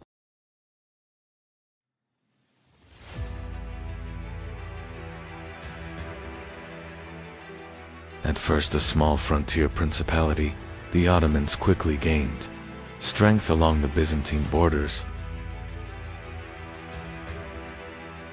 Bursa, Nicaea, and other key cities gradually fell under Ottoman control. This rise represented a new threat to both Venice and Genoa. In 1354, the Ottomans established themselves in Gallipoli, gaining a permanent foothold in Europe.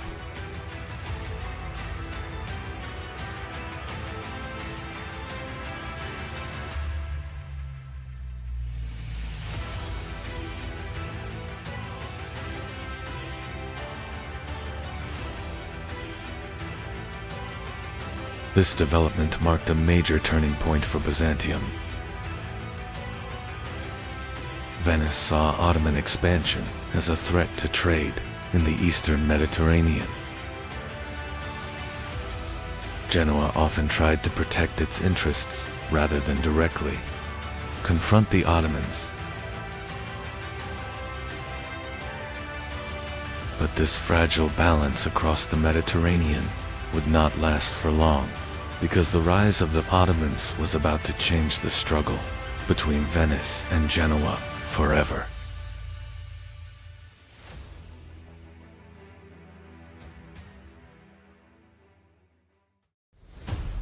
In 1378, one of the greatest wars between Venice and Genoa began, the War of Chioggia.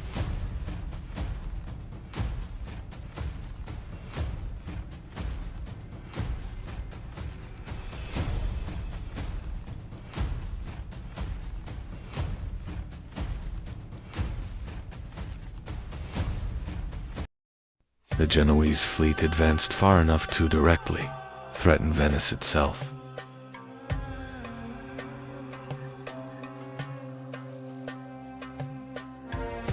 But Venice refused to surrender and prepared for a final massive counterattack.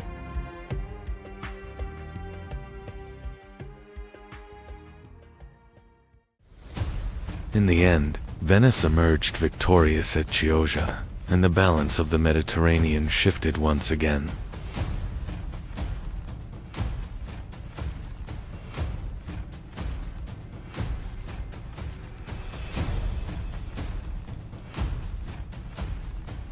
After the War of Chioggia, Genoa struggled to maintain its former power.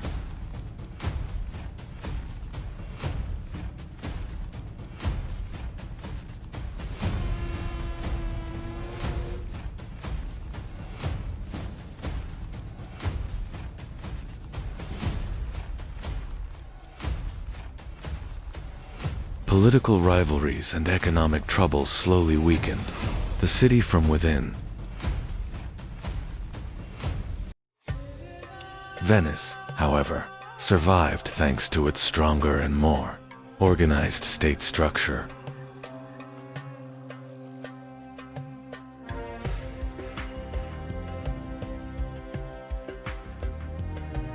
But the true rising power in the Mediterranean was no longer Venice or Genoa. It was the Ottomans. By the late 14th century, the Ottomans were advancing rapidly through the Balkans.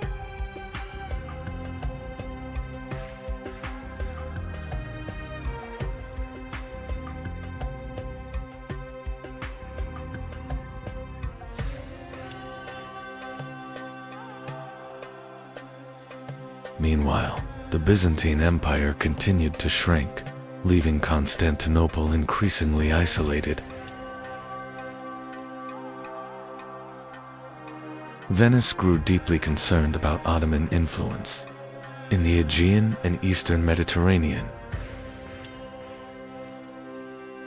Genoa continued building cautious relations with the Ottomans in order to protect its trade.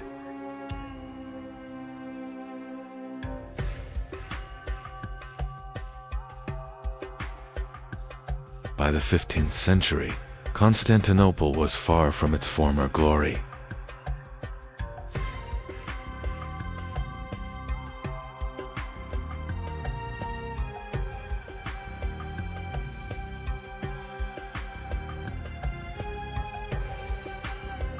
The once great empire now survived only around its capital. Venetian and Genoese merchants still dominated much of the city's trade.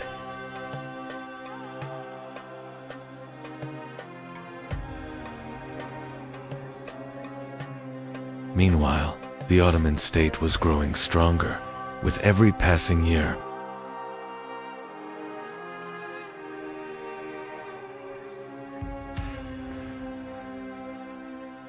In 1451, the young Sultan Mehmed II ascended to the throne.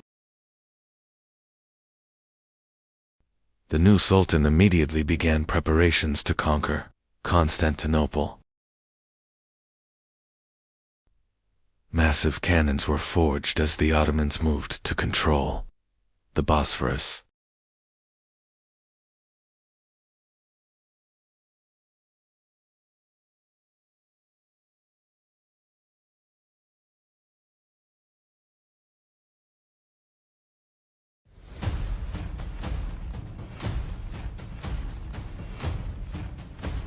Constantinople knew that a great siege was approaching.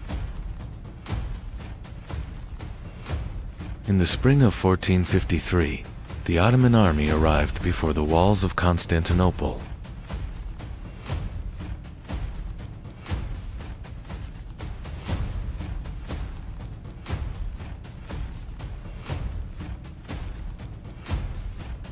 Inside the city, the defenders prepared for their final great resistance.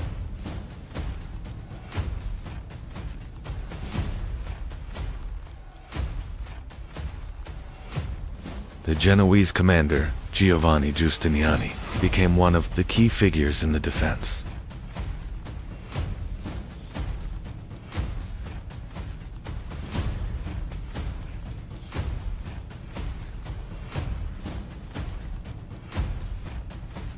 Venetian and Genoese fighters also joined the defense of the city.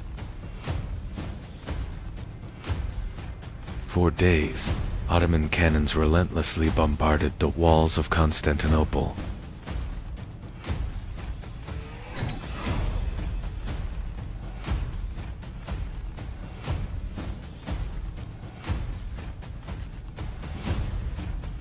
The defenders struggled through the nights to repair the shattered walls.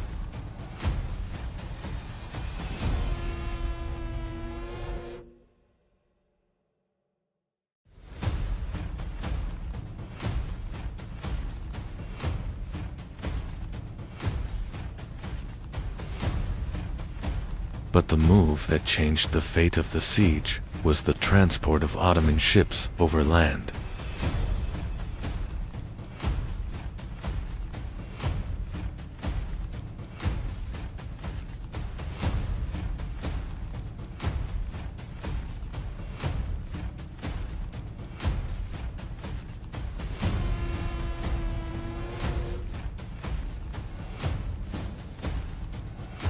The arrival of the Ottoman fleet and the Golden Horn shocked the entire city. On the morning of May 29, 1453, the Ottoman army launched its final assault.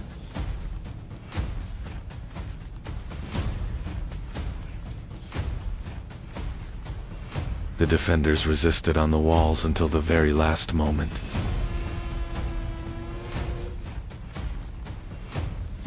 The severe wounding of Giovanni Giustiniani shook the balance of the defense.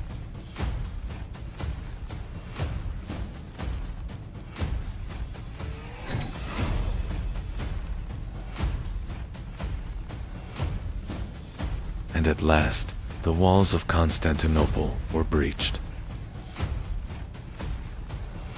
As Constantinople fell, chaos spread throughout the city.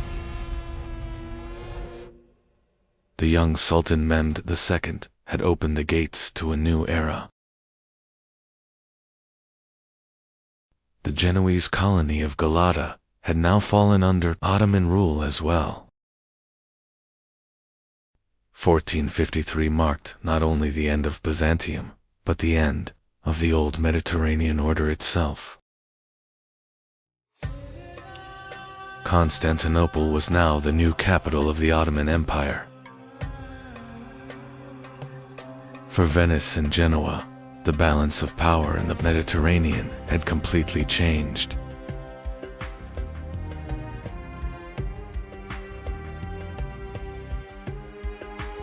The search for new trade routes would soon push Europe toward distant seas. The centuries-long rivalry between Venice and Genoa had given way to a new age shaped by Ottoman power.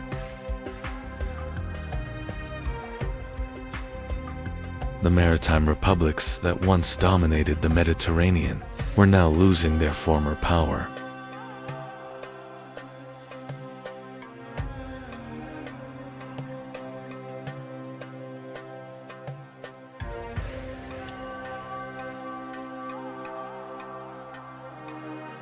Trade routes were changing, and new empires were rising.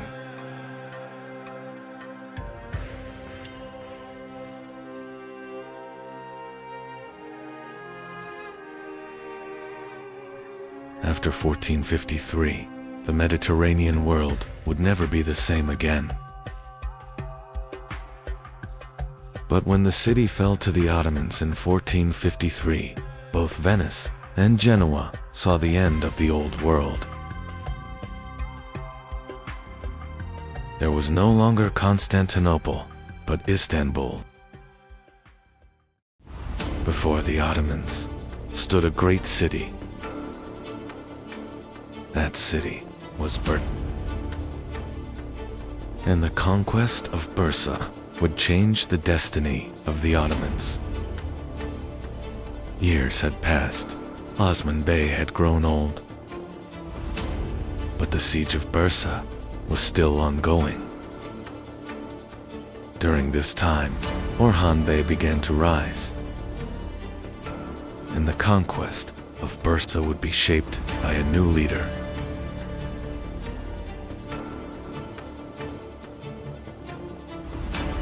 Bursa was one of the most strategic cities in Anatolia. The city was a major center of trade. But Bursa was protected by strong defensive walls. And the conquest of Bursa would change the destiny of the Ottomans. The Ottoman army began preparing siege positions around Bursa.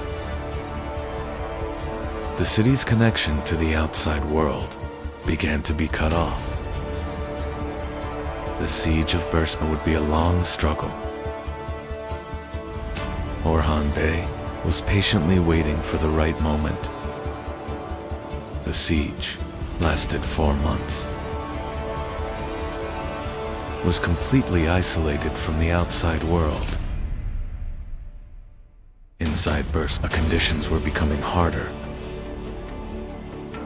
Meanwhile, the Ottoman army continued to wait patiently. After years of struggle, Osman Bey had grown old. Yet his eyes were still fixed on Bursa. This great objective now rested in Orhan Bey's hands. The founding leader was leaving behind a legacy. After years of siege, Bursa's defenses had weakened. Inside the city, negotiations for surrender had begun. The Ottoman army was waiting for the outcome. And the fate of Bursa was about to be decided. In the year 1326, the gates of Bursa opened. the Ottoman army entered the city, and the Ottoman banner rose over Bursa. Bursa was now the new capital of the Ottomans. After the conquest of Bursa, Orhan Bey assumed leadership. Bursa became the first capital of the Ottomans. A new system of governance began to take shape. And for the Ottomans, a new era was beginning. After the conquest of Bursa, the Ottomans turned toward the west. The next objective was the Marmara region, and on the horizon, Rumelia appeared. For the Ottomans, a new continent was beginning. On the shores of Rumelia, a new opportunity had emerged. Internal conflict within Byzantium opened a door for the Ottomans. Ottoman forces settled in the fortress of Simp. This step marked the Ottomans' first permanent land in Europe. In the year 1354, Gallipoli became the Ottoman objective. After the earthquake, the city's defenses had weakened. Ottoman forces settled in Gallipoli. And with the capture of Gallipoli, the gates of Europe opened to the Ottomans.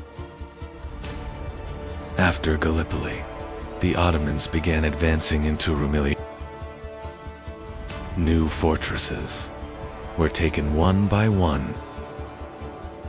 Ottoman borders were expanding across Europe. For the Ottomans, a new era was beginning. Ottoman forces began establishing permanent camps in Rumelia. Strategic routes were brought under control. New settlements began spreading across Rumelia. The Ottomans were now permanent in Rumelia. The next major objective in Rumelia was Ottoman forces were advancing across the plains of Thrace. Strategic crossings were secured one by one. The Ottoman army was preparing for Edirne. Across the plains of Thrace, two armies faced each other. Ottoman cavalry launched a rapid assault. The Byzantine lines began to collapse quickly.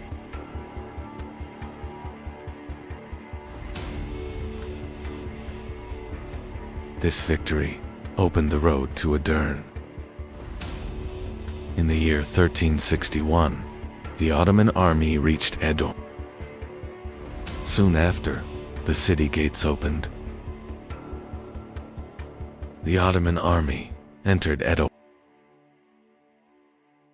Edirne was now the Ottomans' new center in Europe. With the capture of Edirne, Ottoman administration moved into Europe.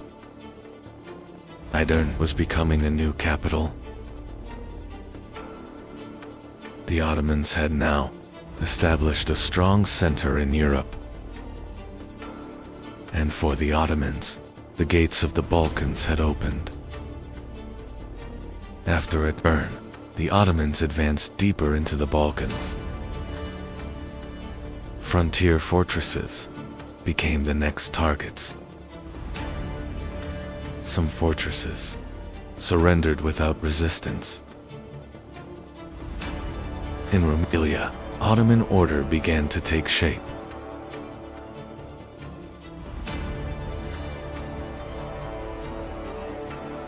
The Ottoman army continued advancing through Rumelian roads.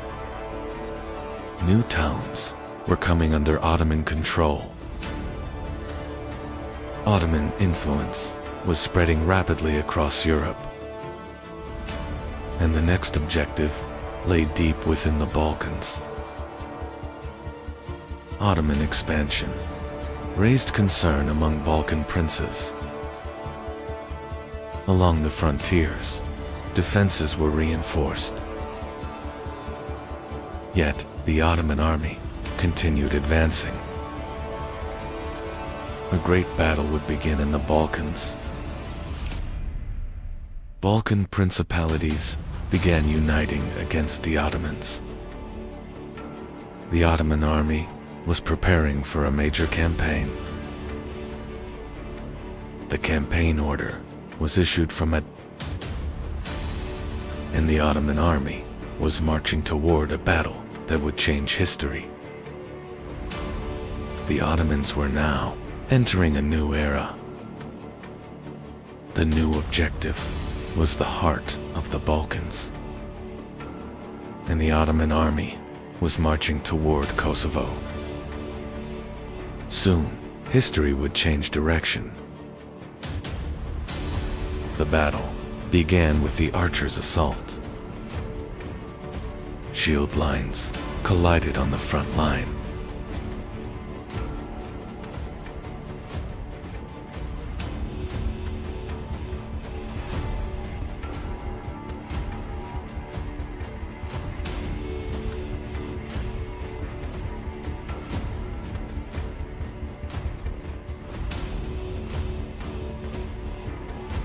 Ottoman cavalry struck from the flank. The balance of the battle shifted in favor of the Ottomans. The Balkan lines began to withdraw. Ottoman central forces continued advancing. The battlefield came under control. Victory was now within reach. On the field of Kosovo, the battle had ended. The Balkan alliance was forced to retreat.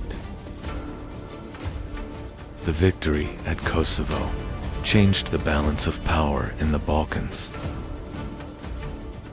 and the Ottomans had now become one of the most powerful states in Europe.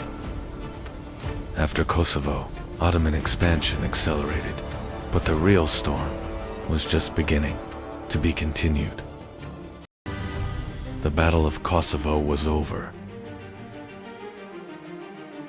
but the price of victory had been heavy. A new ruler was now rising to the Ottoman throne. His name would be bathed the Thunderbolt. Victory at Kosovo had been secured, but the state now required a new decision. Bayezid wasted no time, because a new objective awaited in Anatolia.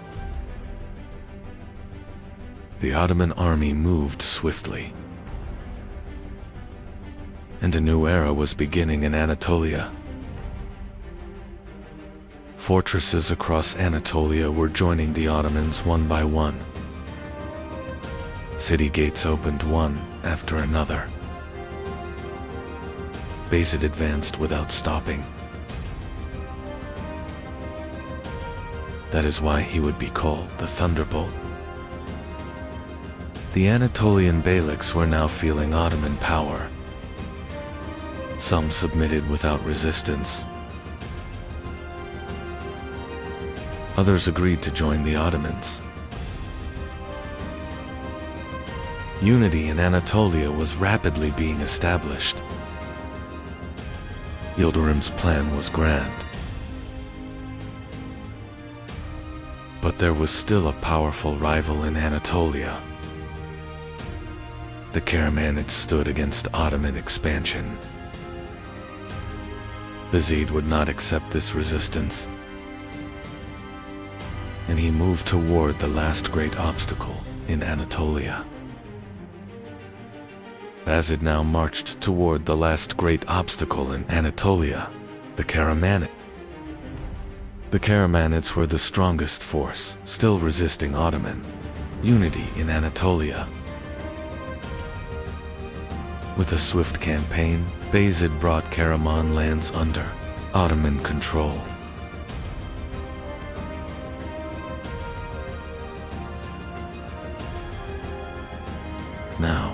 no major power remained in Anatolia to challenge Ottoman authority.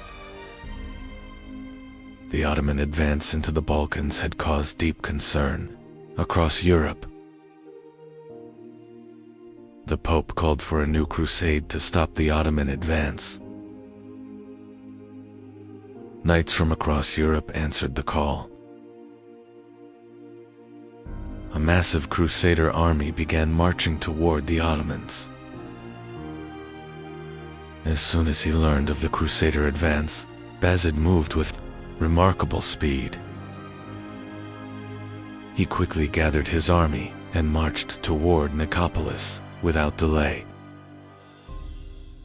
Bayezid's rapid advance caught the crusader army unprepared. As soon as he learned of the crusader advance, Bayezid moved with remarkable speed.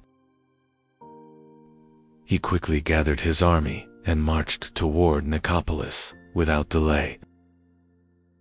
Bayezid's rapid advance caught the crusader army unprepared.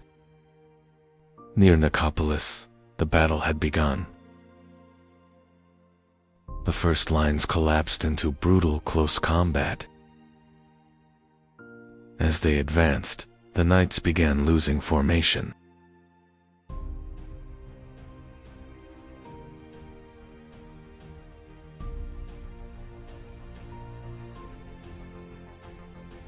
Ottoman forces closed in from every direction.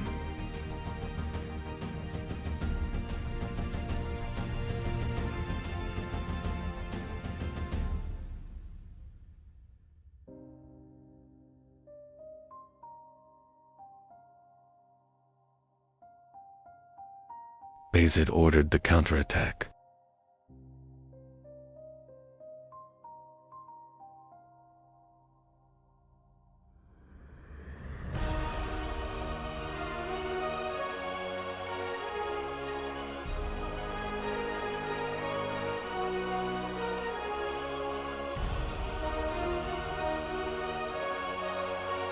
At Nicopolis, victory decisively belonged to the Ottomans.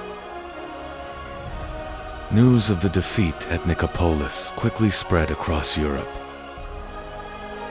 In the courts of Europe, Ottoman power was now clearly felt. Bayezid's reputation spread across all of Europe. With the victory at Nicopolis, Ottoman dominance in the Balkans was firmly established. After the victory at Nicopolis, Bayezid turned his attention back to Anatolia. Ottoman authority over the Anatolian beyliks began to strengthen. Bayezid further strengthened central authority. Now, no major rival remained in Anatolia to balance Ottoman power. Bayezid was known for his rapid decisions. His army could move with remarkable speed under his command. For this reason, he was called the Thunderbolt. Under his rule, the Ottoman Empire reached the height of its power. The Ottoman state now held authority across both Anatolia and the Balkans. The Ottoman army could now operate on two major fronts at once.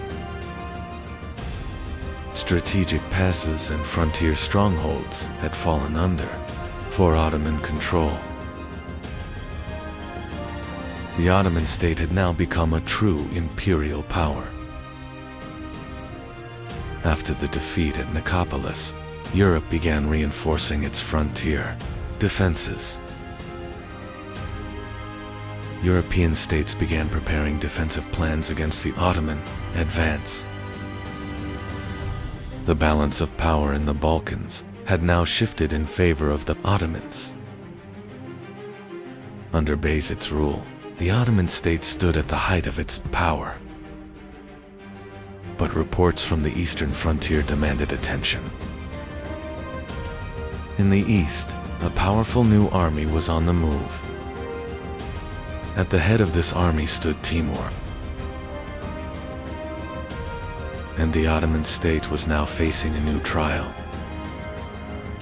Timur's army was advancing rapidly from the east. This movement signaled the beginning of a great campaign. The threat was now approaching Anatolia. The coming confrontation would change the fate of the empire. Two great armies were now moving toward the same land. Bayezid accelerated his preparations for the coming confrontation. Timur's army was also advancing rapidly toward Anatolia. The great confrontation had become inevitable. Envoys began traveling between the two rulers. Bayezid was clarifying his decisions for the coming confrontation. Timur continued, preparing for the Anatolian campaign. War had now become inevitable. Timur's army began crossing into Anatolia. This advance created great movement across Anatolia. Timur directed his army deeper into Anatolia. The great confrontation was now very close. Some Anatolian beyliks began making contact with Timur. Some beyliks joined Timur's side. These developments created serious tension within the Ottoman army.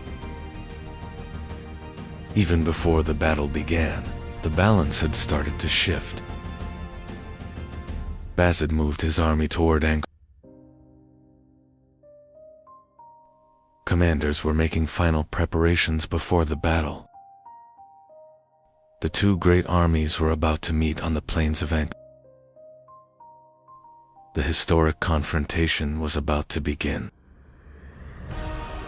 In 1402, the Ottoman state and Timur's empire confronted each other on the plains of Ankara. During the battle, several Anatolian beyliks joined Timur's side. This development seriously weakened the Ottoman battle formation. The Battle of Ankara ended in a major defeat for the Ottoman state.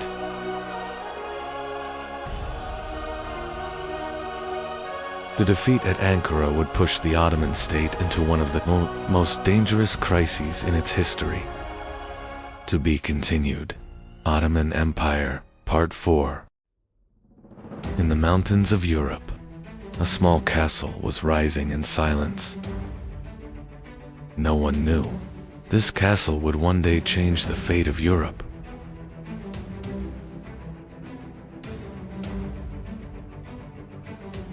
The name of this family would become Habsburg. And for centuries, kings, emperors, and armies would live beneath their shadow. At the center of Europe stood the Holy Roman Empire.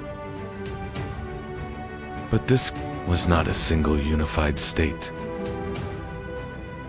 Hundreds of duchies, kingdoms, and princes were fighting for power. And the Habsburgs were searching for a way to rise within this chaos. In 1273, a decision was made that would change the balance of Europe.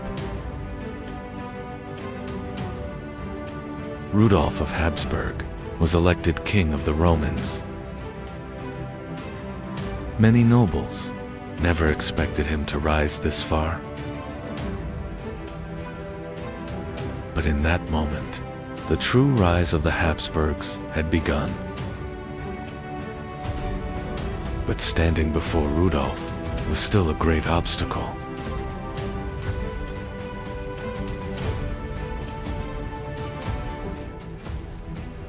King Ottokar II of Bohemia was one of the most powerful rulers in Central Europe.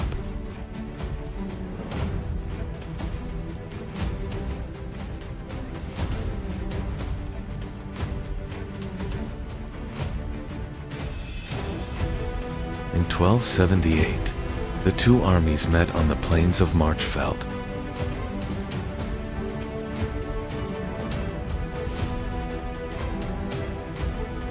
When the battle ended, Ottokar was dead, and the Habsburgs had gained Austria. With Ottokar's death, the balance of power in Central Europe began to change. Austria had now become the center of the Habsburg dynasty. The dynasty understood not only war, but also how to grow patiently. And soon, marriages would become more powerful than swords. The Habsburgs had chosen a different path. They wanted to grow without constant war. One marriage was followed by another, and the dynasty began spreading across Europe. While rival dynasties weakened through wars, the Habsburgs gained strength through alliances. And a new reality was emerging in Europe. The Habsburgs were becoming unstoppable. In the 15th century, a leader appeared who would change the fate of the Habsburgs. Maximilian's marriage to Mary of Burgundy changed the balance of power in Europe.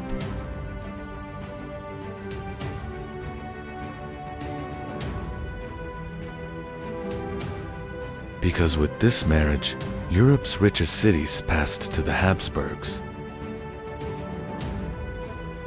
And France now saw the rising Habsburg power as a threat. One of the greatest moves of the Habsburgs would be their marriage alliance with Spain. Because Joanna's family were the most powerful rulers of Spain. After this marriage, Habsburg power began extending beyond Europe. And soon, one of the most powerful rulers Europe had ever seen would emerge. His name was Charles V. Charles V inherited one of the greatest empires Europe had ever seen.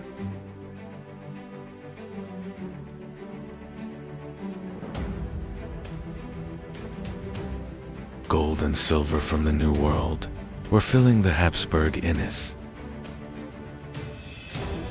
And across Europe, everyone was asking the same question. Who could stop the Habsburgs?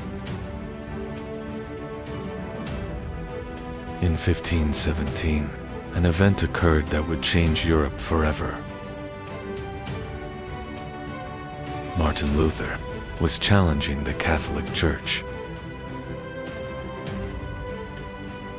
Europe was now dividing in two, Catholics and Protestants. For Charles V, the struggle was no longer only about territory. At the same time, from the east, another superpower was rising. And at the head of this empire stood Suleiman the Magnificent. The Battle of Mohacs in Yiwu Harliu changed the fate of Central Europe.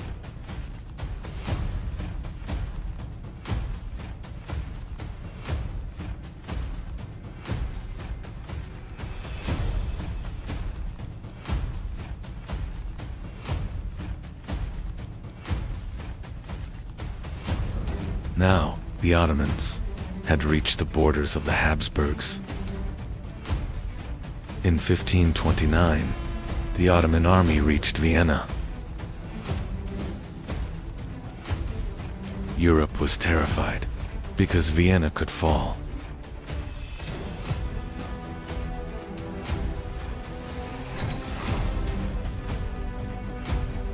For days, deadly fighting raged across the city walls.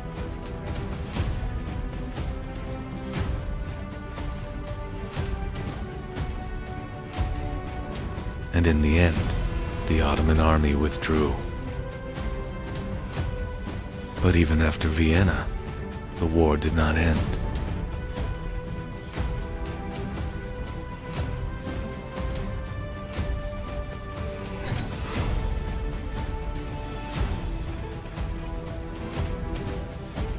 Hungary and the Balkans had become the battleground of two empires.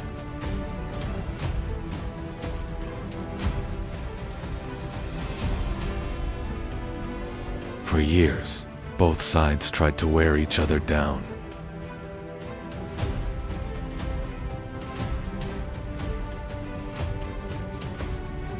And the fate of Europe was being shaped by the struggle between the Ottomans and the Habsburgs.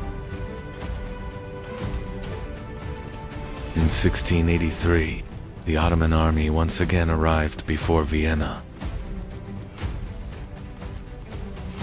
In 1683, the Ottoman army once again arrived before Vienna. At the final moment, the arriving European armies changed the fate of the siege. With this defeat, the Ottoman advance into Europe began to slow. After Vienna, the balance of power began to change. The Habsburgs were no longer only defending, they were becoming one of Europe's greatest dynasties. Kings and ambassadors were now recognizing the power of the Habsburg court. But before the dynasty, even greater storms still awaited. In the 17th century, Europe was dragged into a new catastrophe. Catholics and Protestants had declared war on one another. Cities were collapsing, and millions were losing their lives. And the Habsburgs stood at the center of the war, shaking Europe. Across Europe's royal courts, the Habsburg name now meant power and fear. They had built an empire not only through war, but also through marriage and diplomacy. But like every great empire, the rise of the Habsburgs would not last forever. After centuries of dominance, the dynasty slowly began to weaken. New powers like France and Prussia were changing the balance of Europe. Constant dynastic marriages had caused serious genetic problems within the family. Then Europe witnessed the rise of Napoleon. In 1806, the Holy Roman Empire came to an end. A nearly 1,000-year-old empire had collapsed beneath Napoleon's shadow.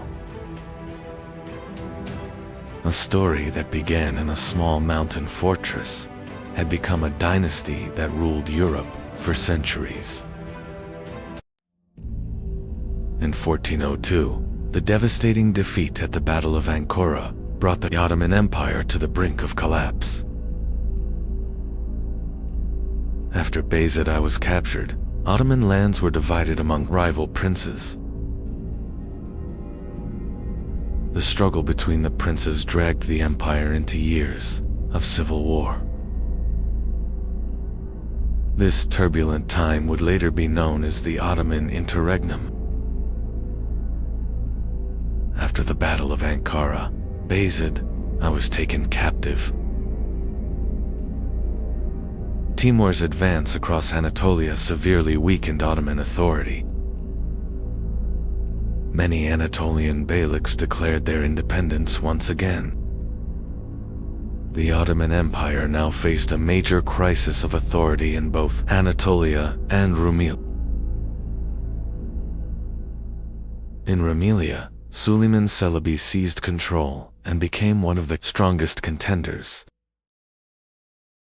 In western Anatolia, Isa Celebi was trying to establish his authority. In Amasya, Mehmed Celebi patiently began gathering his strength. Thus, Ottoman lands were effectively divided among the rival princes. Mehmed Celebi moved against his rival, Isa Celebi, in Anatolia. Isa Celebi prepared to defend his authority in Anatolia. The struggle between the two princes soon turned into open warfare.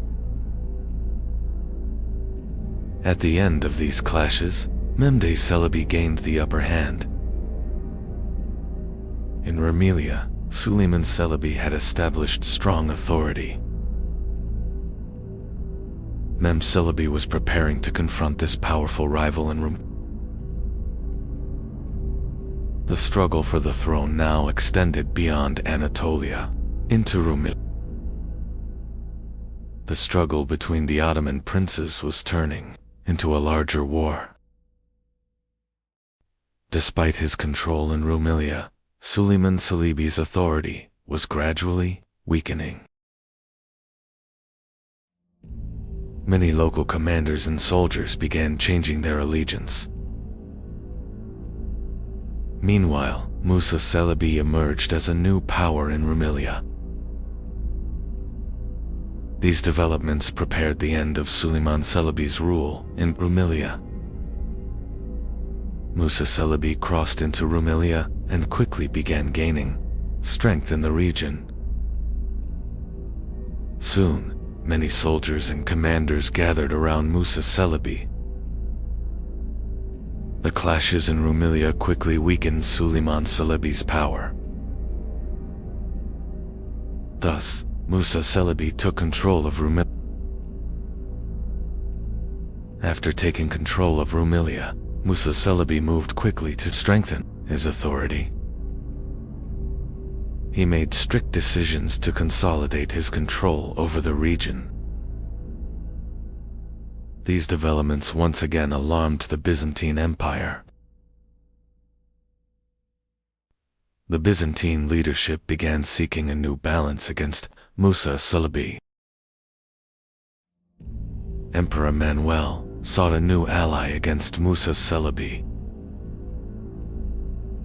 For this purpose, contact was established with Mehmed Celebi. By accepting this support, Mehmed Celebi gained the opportunity to cross into Rumelia. Thus began a new struggle that would change the fate of the interregnum. With Byzantine support, Mehmed Celebi crossed into Rumelia and began his campaign. In Rumelia, he strengthened his army with newly joined forces. Meanwhile, Musa Celebi completed preparations for the approaching major confrontation. The struggle between the two princes was now turning into a final, decisive battle. In 1413, the final great battle between the two brothers took place at CHRONICLES. During the battle, Mehmed Celebi maintained firm control over his army.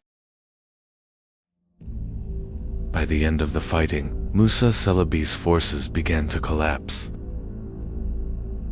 With this victory, Mehmed Celebi secured decisive supremacy in the struggle for the throne. After the victory at Çamurlu, Mehmed Celebi entered Edirne and assumed control. In 1413, Mehmed Celebi ascended the Ottoman throne as Mehmed I. The new Sultan began rebuilding the state after years of civil war. Thus, the interregnum ended and the Ottoman Empire was reunited. After ascending the throne, Mehmed I began restoring central authority. Many Anatolian lords once again pledged loyalty to Ottoman rule. After years of civil war, the army began to be reorganized. The state soon entered a period of recovery and stabilization.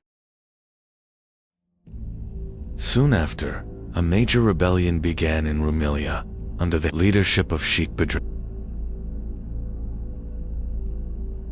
The rebellion quickly spread across a wide region. the Ottoman administration moved quickly to suppress the rebellion. After the clashes, the rebellion was suppressed and Sheikh Bedreddin was captured. After the rebellion was suppressed, Sheikh Bedreddin was executed. This development helped restore Ottoman authority in Rumelia. Memdi further strengthened central administration. Thus, the state regained strength against internal threats. In 1421, the death of Sultan Mehmed I marked the beginning of a new era for the Ottoman Empire. Murad II ascended the throne and assumed control of the state despite his young age. The Ottoman ruling elite gathered around the new sultan once again.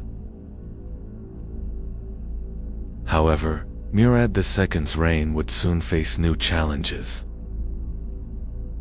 Shortly after Murad II ascended the throne, the rebellion of Mustafa began. The Byzantine leadership supported this rebellion to weaken the Ottoman state. False Mustafa quickly managed to gather significant support in Rumelia. The young Sultan Murad II moved quickly to confront this threat. Murad II quickly mobilized his army against False Mustafa.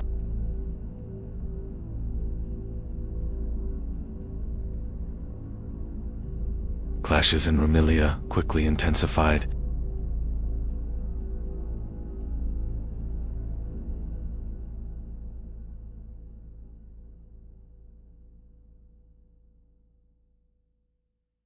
After the fighting, False Mustafa's forces collapsed.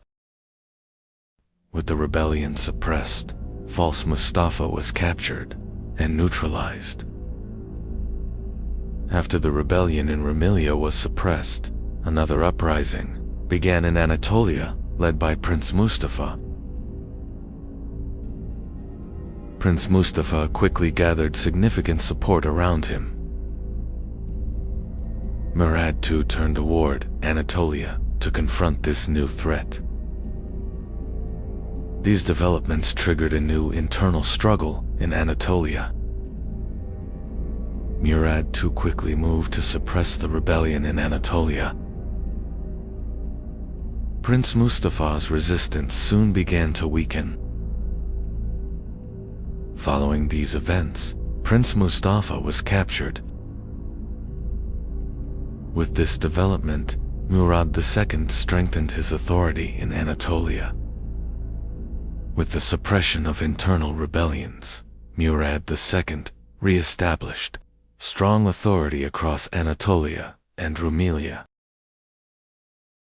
With the suppression of internal rebellions, Murad II re-established strong authority across Anatolia and Rumelia. As the Ottoman Empire regained its strength, greater wars were about to reshape the course of history, to be continued. During the reign of Murad II, the Ottoman Empire began regaining strength in the Balkans. The Ottoman resurgence caused serious concern across Europe. European powers began forming a new alliance to stop Ottoman expansion. Soon, a large Crusader army began marching toward Ottoman lands. In 1443, the Crusader army began advancing toward Ottoman territories through the Balkans.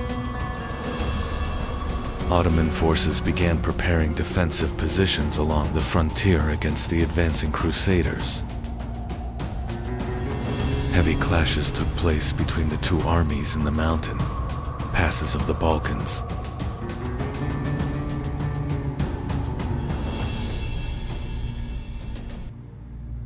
Despite harsh winter conditions, the Crusader army continued its advance.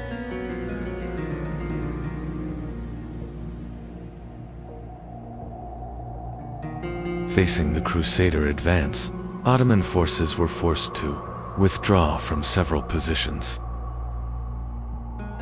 During this time, Murad II reorganized his army and began preparing for a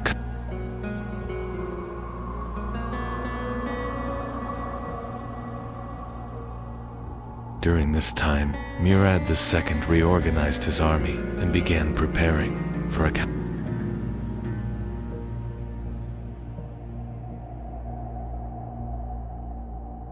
This situation gave the Ottoman army an opportunity to regroup. After prolonged fighting, both sides agreed to begin peace negotiations. After prolonged fighting, both sides agreed to begin peace negotiations.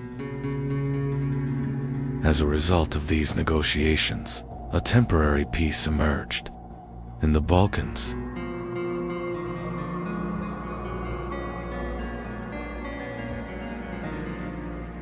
These developments paved the way for an important treaty between the Ottoman state and the European powers.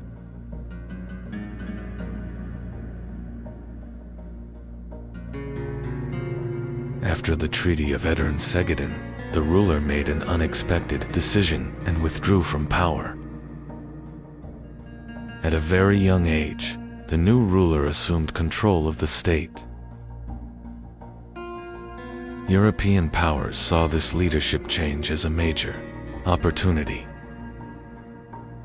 Soon, preparations began for a new Crusader campaign against the Ottoman state.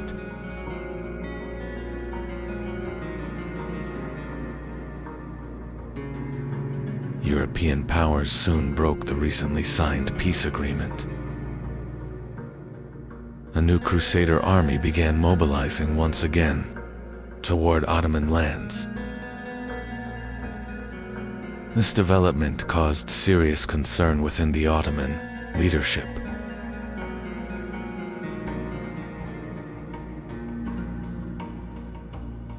The Ottoman army quickly began preparing for the approaching major confrontation.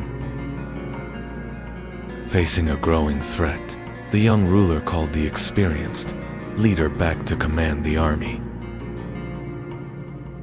In response to this call, the experienced commander set out to lead the army once again. After taking command of the army, preparations quickly intensified. The Ottoman army moved swiftly toward the coming great battle. The Crusader army advanced toward the Black Sea coast and reached the battlefield.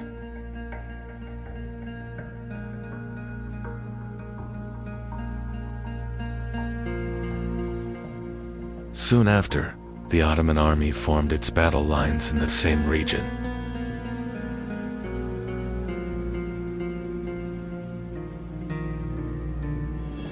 The two great armies faced each other on the plains of Varna.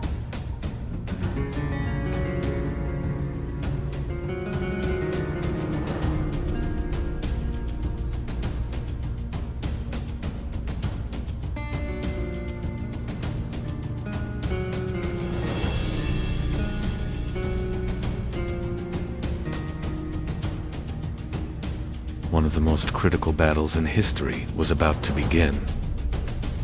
November 10, 1444, Battle of Varna. On November 10, 1444, the battle began on the plains of Varna.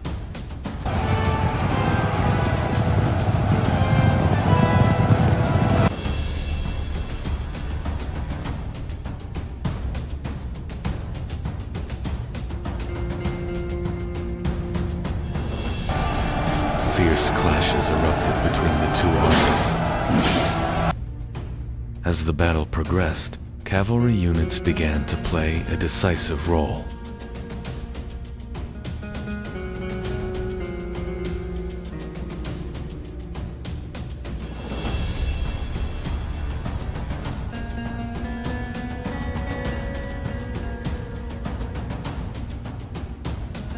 The balance of the battle began to shift.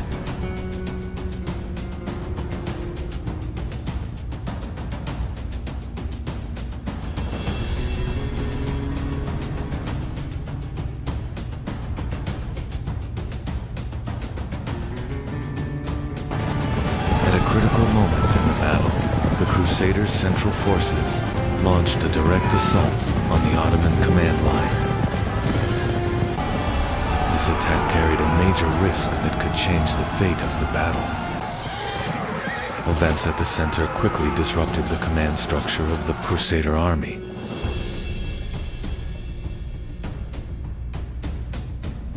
This development became one of the decisive turning points of the Battle of Varna.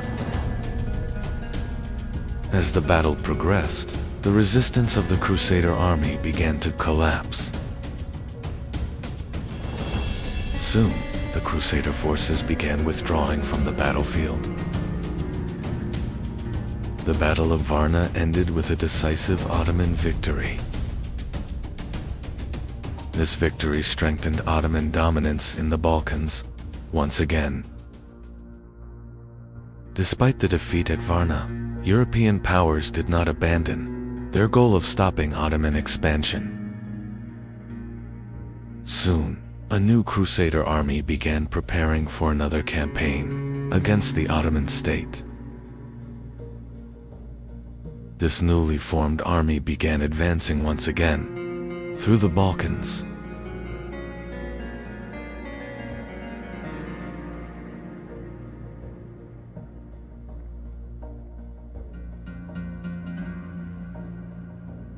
In 1448, the two armies were once again approaching confrontation on the plains of Kosovo. In 1448, the Ottoman and Crusader armies once again faced each other on the plains of Kosovo. Both armies formed their lines across a wide battlefield before the clash.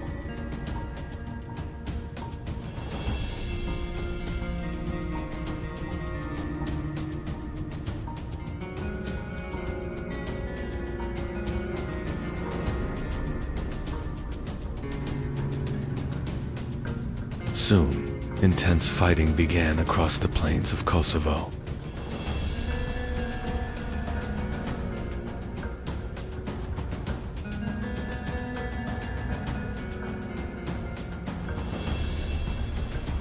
As the war progressed, the quality of military training began to play a significant role in combat. In 1448, the battle on the plains of Kosovo continued for days.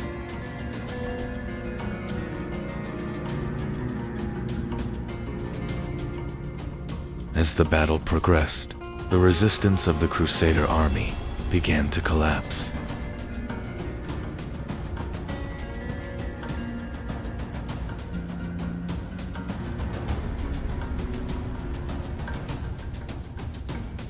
The Second Battle of Kosovo ended with a decisive Ottoman victory.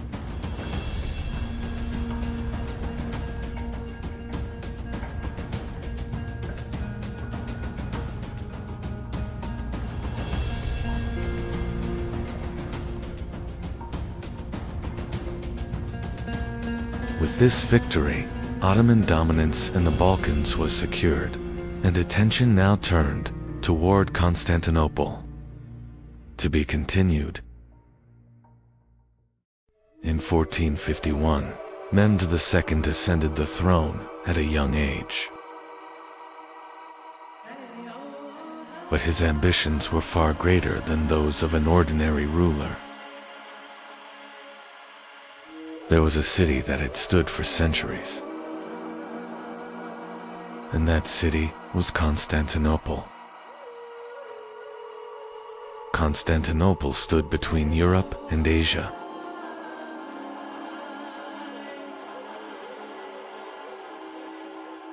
It controlled one of the most important crossroads of the world.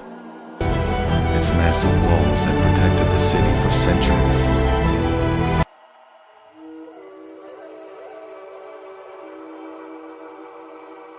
Many armies had failed before these walls. Mehmed II began extensive preparations for the conquest. Rumeli Fortress was built at the narrowest point of the Bosphorus. This fortress was built to cut off aid reaching Constantinople. Now it had become nearly impossible for aid to reach Constantinople by sea. Mehmed II received a strong education from an early age. He was educated by the most important scholars of his time.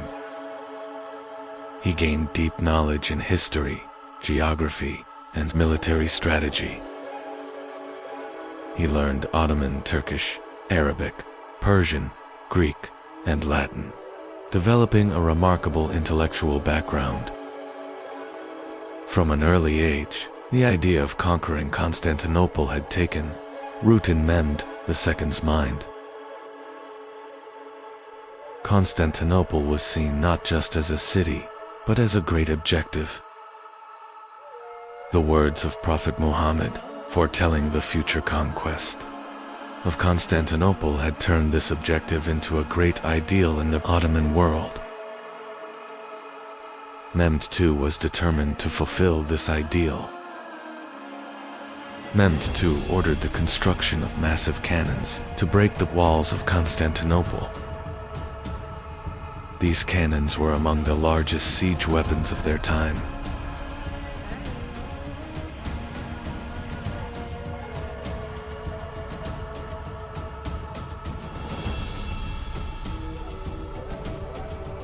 The massive cannons were transported with great difficulty to the walls of Constantinople.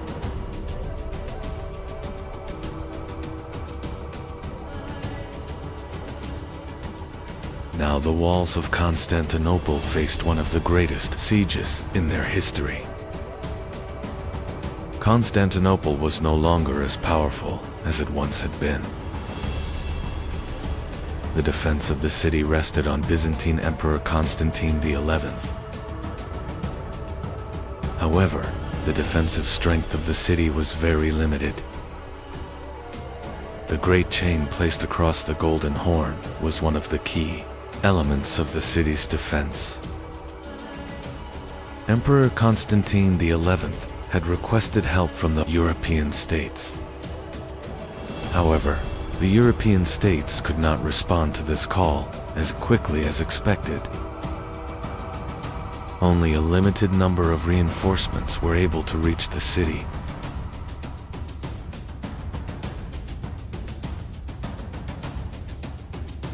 The Genoese commander, Giovanni Giustiniani, took an important role in the defense of the city. The Ottoman fleet advanced toward Constantinople to take part in the siege.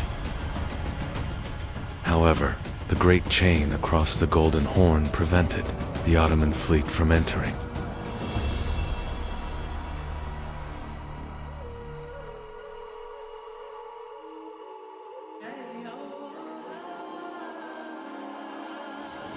This obstacle significantly limited the movement of the Ottoman fleet.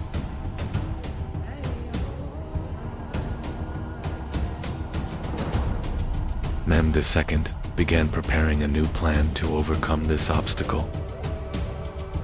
Mehmed II was searching for another way to reach the Golden Horn. For this purpose, a plan was made to move the ships over land.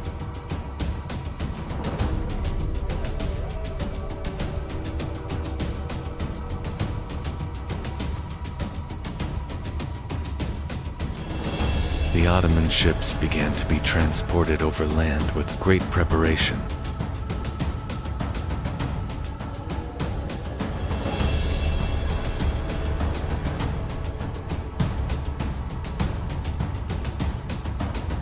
This move came as a great surprise to the defenders of Constantinople.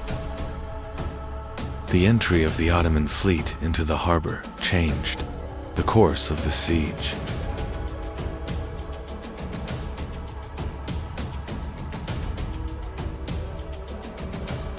The city's defenses now faced a new threat. Ottoman forces had now surrounded the city, both by land and by sea.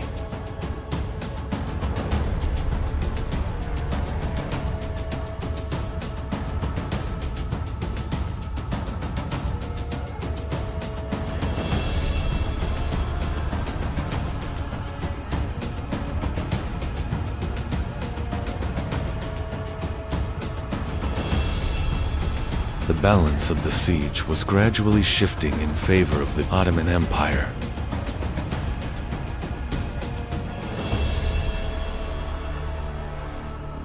Ottoman cannons opened heavy fire against the walls of Constantinople.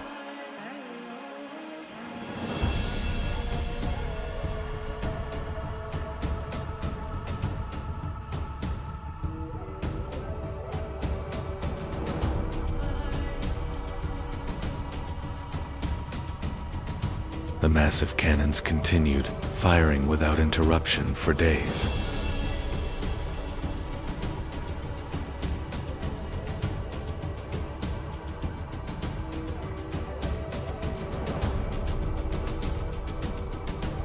Byzantine defenders tried to repair the damaged walls. Throughout the night,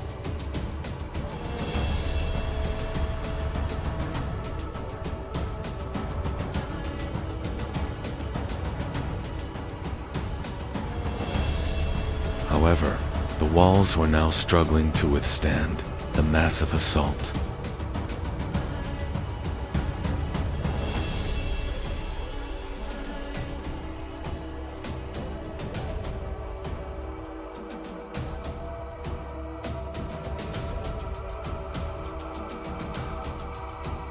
Before the final assault, intense preparations were underway in the Ottoman army. The soldiers prayed before the approaching great assault. Mehmed II personally inspected his army before the assault. A silent but historic night unfolded before the walls of Constantinople. On the morning of May 29, 1453, the Ottoman army launched the final assault. Ottoman soldiers advanced with determination to reach the walls.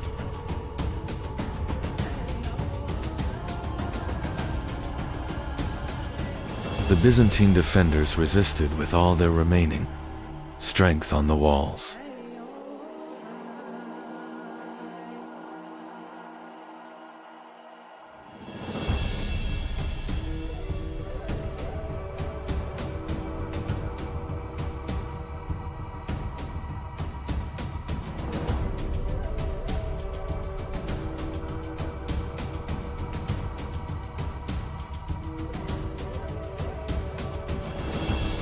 The breaches in the walls showed that the defense of Constantinople was beginning to collapse. After a long siege, Ottoman soldiers finally breached the walls of Constantinople.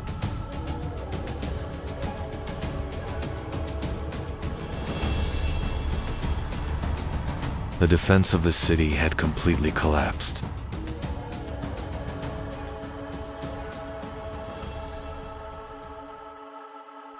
Mehmed II entered the conquered city, marking the beginning of a new era.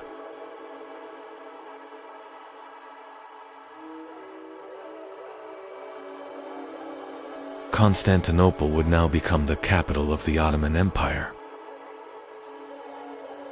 The conquest of Constantinople in 1453 marked not only the fall of a city, but the end of an era and the beginning of a new age. To be continued. Europe had lived for centuries under the shadow of wars, plagues, and fear. Cities were dark, the streets were silent, and death was everywhere. The church controlled the intellectual world of Europe, and people feared questioning it. But from this darkness, a new age would rise and change history forever. The Renaissance was born in Italy. Florence, Venice, and Genoa had become the centers of Mediterranean trade. Wealth arriving from the east was beginning to transform the Italian cities.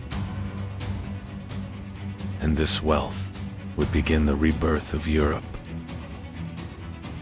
In Florence, one family stood above the others. The Medici family had built immense wealth through banking. Artists, scientists, and thinkers were now supported by powerful families. And Florence was becoming the cultural heart of Europe. In 1453, Constantinople fell. Many Byzantine scholars began fleeing to Italy. They carried not only their belongings, but also the knowledge of the ancient world. And this knowledge would spark a great intellectual transformation in Europe. The people of the Renaissance were looking back to the past, especially to the worlds of ancient Rome and Greece. Ancient sculptures, architecture, and philosophy were being rediscovered. Europe was bringing the legacy of the ancient world back to life. And then, one of the greatest geniuses in history emerged. Leonardo da Vinci was not only a painter, he was also an inventor, engineer, and scientist.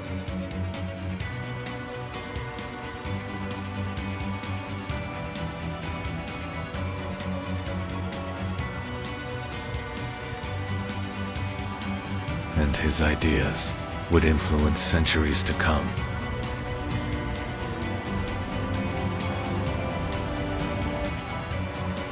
Renaissance scholars were trying to understand the human body. Muscles, bones, and organs were being studied in unprecedented detail. Knowledge was no longer coming only from ancient books, but from direct observation. And these studies would lay the foundation of modern science. The workshops of Italy were becoming the new centers of knowledge in Europe. Painters and artists had begun to recreate reality itself.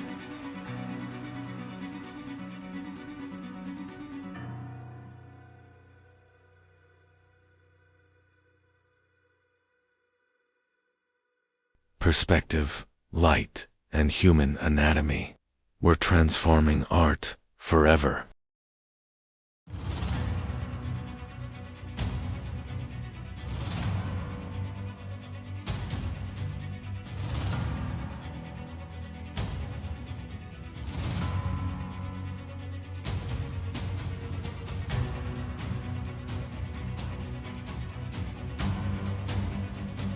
And art was becoming one of the greatest symbols of the Renaissance. The Renaissance was not only the rebirth of art, but also of science. People had begun to question the natural world. New ideas were spreading across Europe. And this transformation would lay the foundation of modern science. Scholars had begun to study the heavens.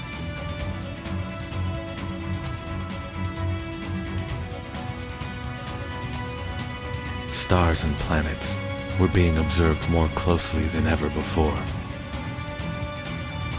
Some scholars began to believe the old ideas might be wrong. And the heavens were becoming humanity's new frontier of discovery. The Polish astronomer Nicolaus Copernicus introduced a revolutionary idea.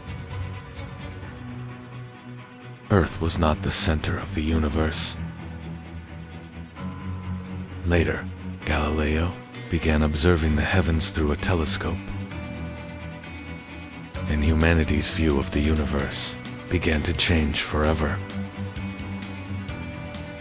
But these new ideas had begun to threaten the church. Scientists were now questioning the old order. And this questioning would spark a great conflict across Europe. But the spread of knowledge could no longer be stopped. And then an invention appeared that would change everything. The printing press changed the speed of knowledge forever. Books could now be reproduced in massive numbers.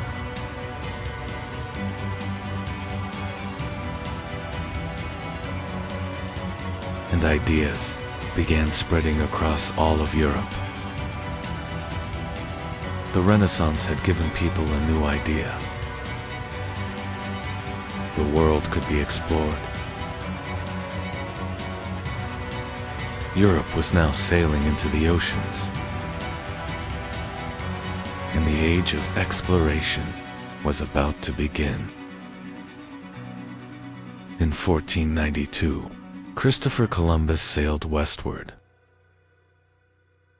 His goal was to reach India. But without realizing it, he had reached a new continent. And this discovery would change the fate of the world forever. European sailors were now reaching every corner of the world.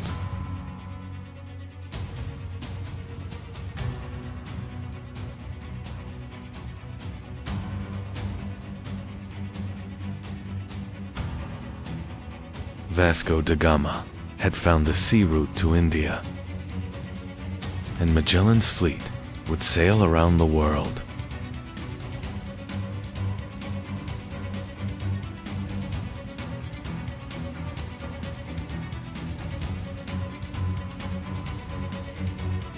Europe was no longer just a continent. It was becoming a global power.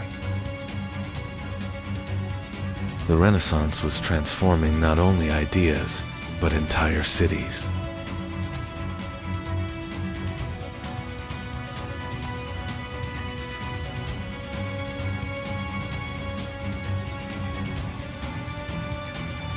Massive domes, marble columns, and grand structures were rising everywhere.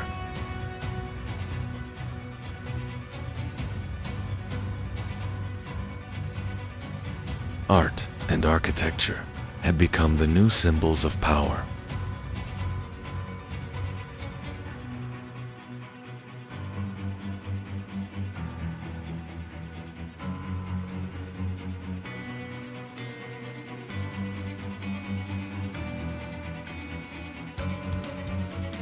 And Europe was being reborn.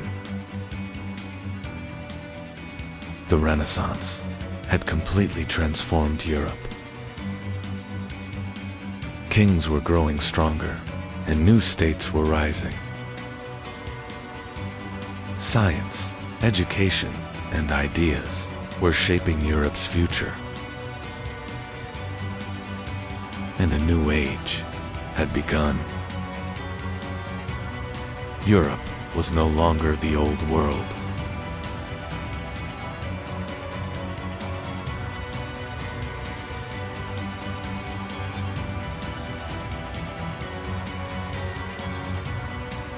Science, art, and exploration were leading humanity into a new age. And the fate of the world was changing forever. Because the Renaissance was the birth of the modern world. In 15th century Europe, spices were worth more than gold.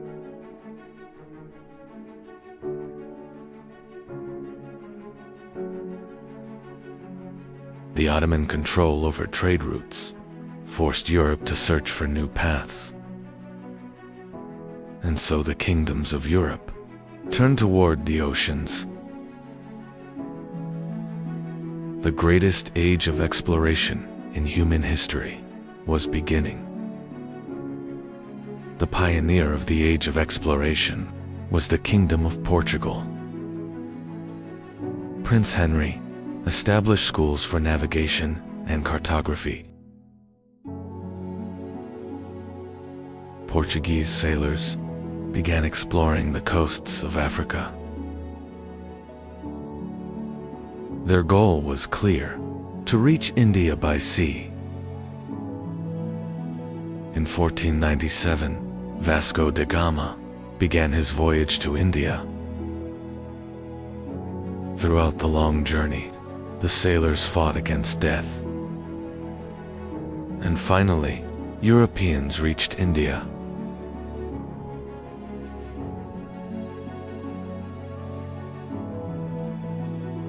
The spice trade was changing, and world trade was entering a new era. Christopher Columbus's voyage continued for weeks in uncertainty.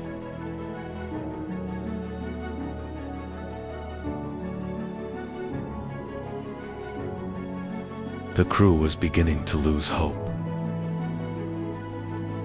And one morning, a new world appeared on the horizon.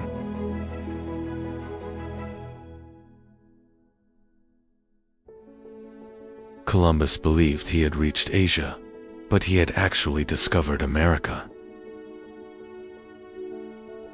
The newly discovered lands sparked great rivalry among European kingdoms. In 1494, the Treaty of Tordesillas was signed. The world was being divided between two great powers.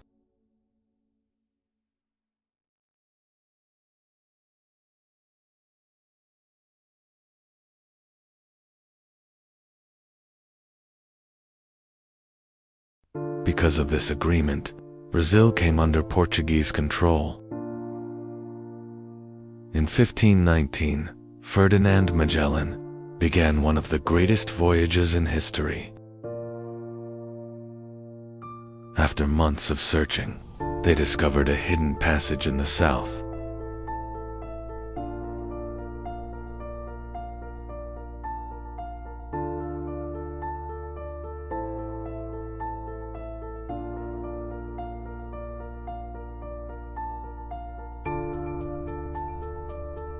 The Pacific Ocean was far greater than they had imagined.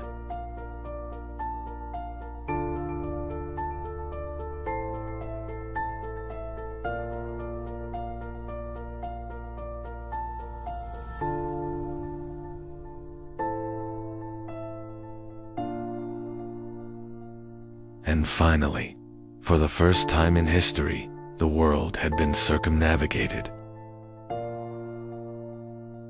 The Spanish did not only explore America, they also began conquering it.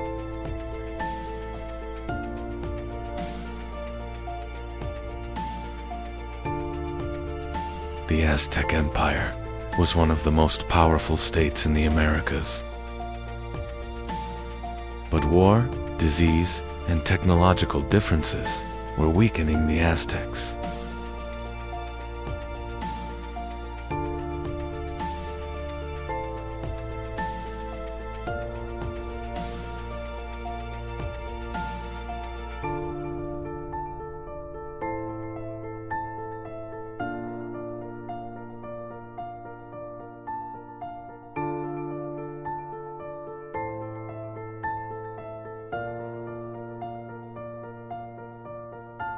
And in the end, the Aztec Empire collapsed.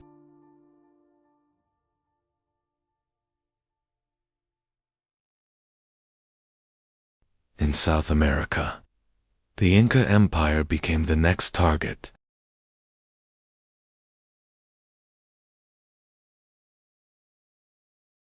The Incas were one of the greatest civilizations of the Andes.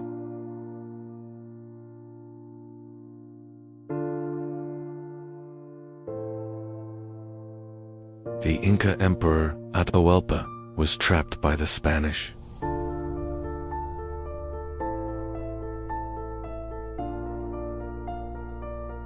And soon after, the Inca Empire also collapsed. The age of exploration increased the wealth of Europe.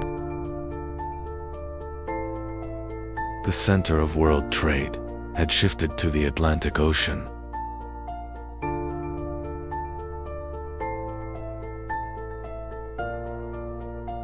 But this era also brought suffering to millions.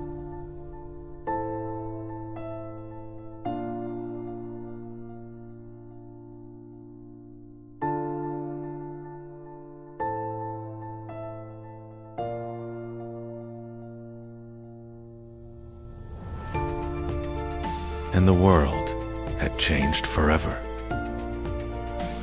Gold and silver from the Americas began transforming the European economy.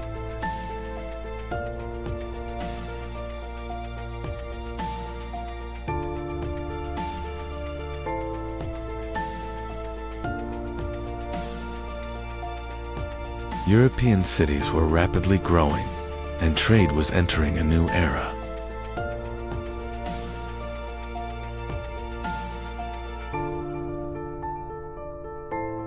While Mediterranean ports declined, the Atlantic coasts were rising. England, Spain, and Portugal were becoming the greatest maritime powers in the world.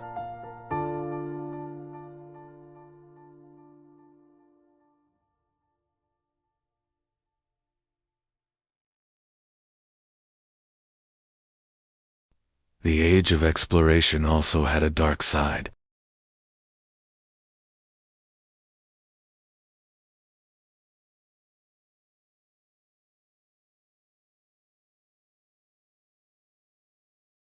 Millions of Africans were forced into slavery.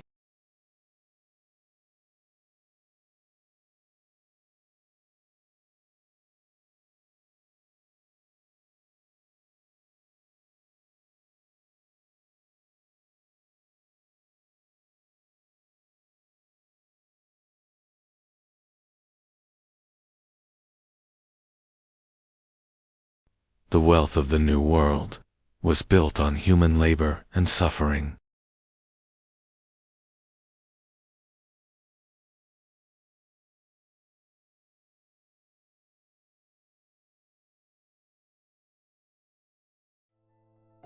And the Atlantic Ocean became the new center of global trade.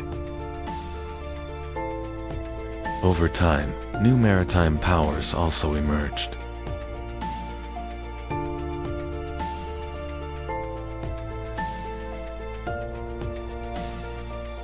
The Dutch and the English began rising in global trade.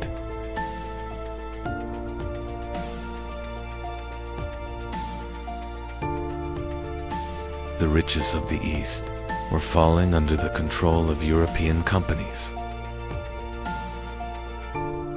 And world trade was becoming truly global for the first time.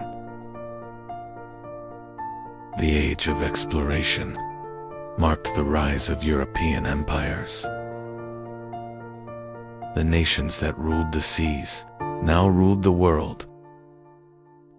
The old world order was ending, and the modern age was beginning.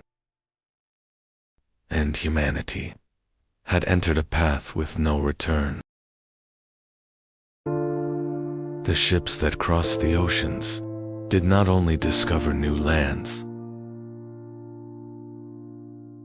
they changed the course of human history. New continents, new empires, and a new world was born.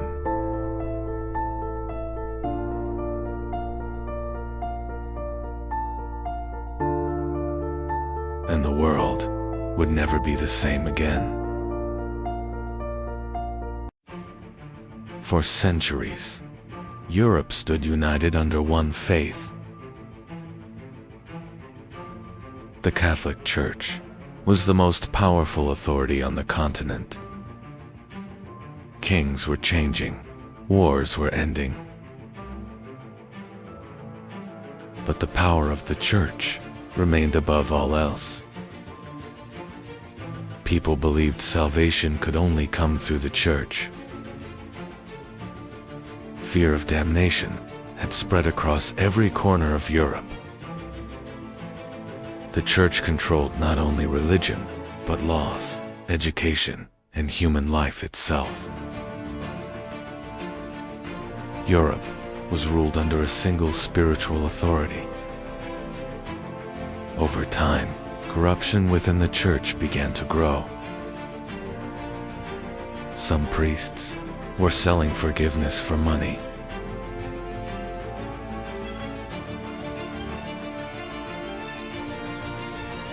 People were told that money could bring them closer to heaven. Fear had merged with faith. While the church gathered immense wealth, the people of Europe lived in poverty. Anger was silently growing. A dangerous question was now rising across Europe. What if the church had lost its way? At that moment, an invention appeared that would change the course of history: the printing press. Knowledge was now spreading faster than ever before. For the first time, people could freely read new ideas. Under the influence of the Renaissance, Europe was beginning to change. People were now learning to question authority. And in Germany, a monk would change this order forever: Martin Luther. Martin Luther was originally studying law. But one day, a violent storm changed his life forever. Believing he had escaped death, Luther decided to dedicate his life to God. And he entered a monastery.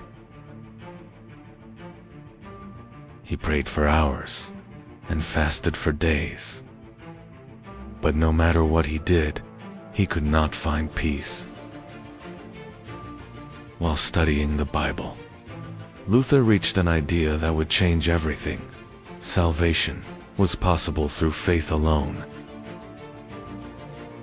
At that time, the church was selling documents called indulgences. People were told their sins could be forgiven.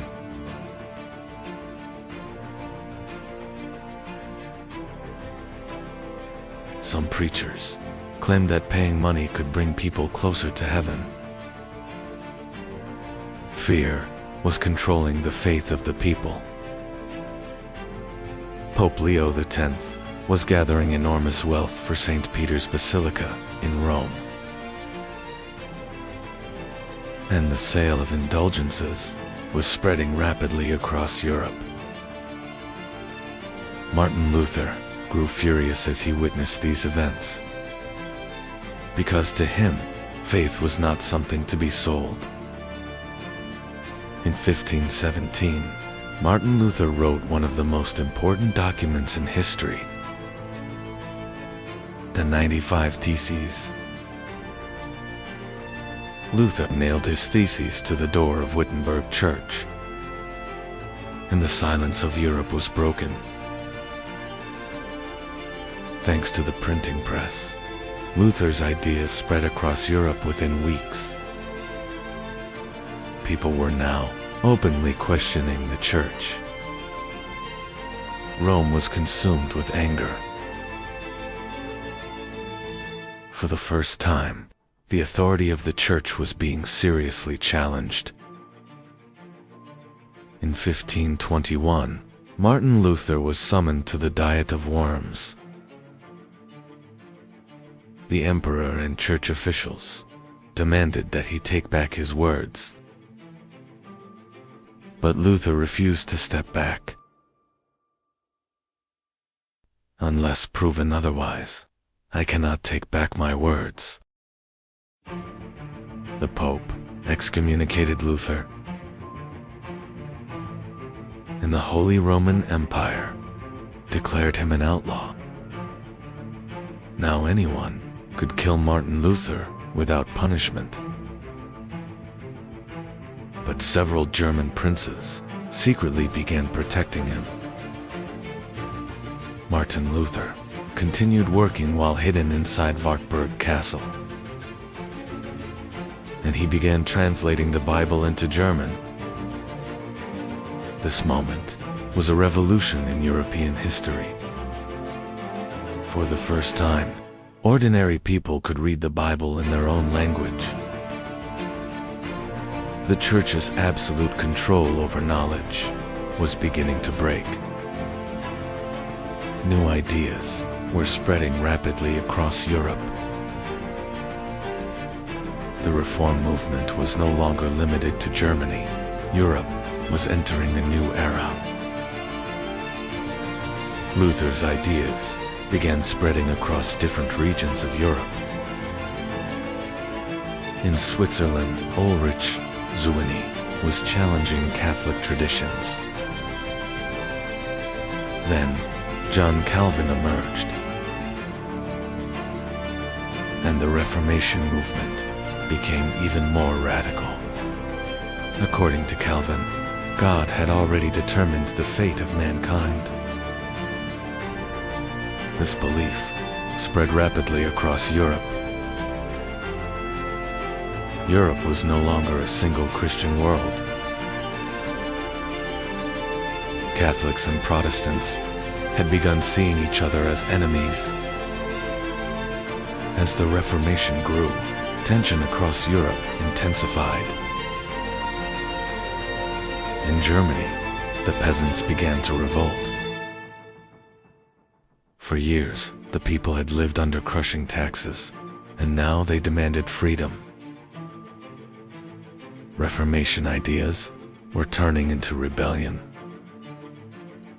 But Martin Luther did not support the peasant uprising. He feared Europe would descend into total chaos. The rebellion was crushed with brutal force. Tens of thousands of people lost their lives across Europe. Meanwhile, in England, a new crisis was emerging. King Henry VIII desired a male heir. But the Pope refused to annul Henry's marriage. And England found itself in conflict with Rome. In 1534, the king was declared head of the Church of England. And thus, the Anglican Church was born. Monasteries were closed, and church lands were seized. England was now entering a completely different path. The Catholic Church realized it was facing a massive crisis, and the Counter-Reformation began. The Council of Trent was assembled. The Church was trying to stop corruption within itself.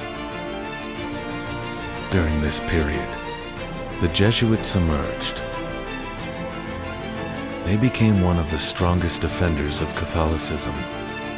The Jesuits built schools, educated people, and spread Christianity across the world. But the conflicts in Europe were far from over. The religious division in Europe soon turned into massive wars. Catholics and Protestants took up arms against one another. In 1572, Paris witnessed a horrific massacre. Thousands of Protestants were killed during the St. Bartholomew's Day massacre.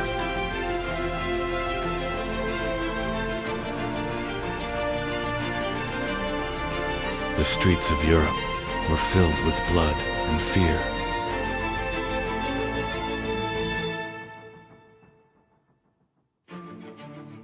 The religious wars were tearing the continent apart.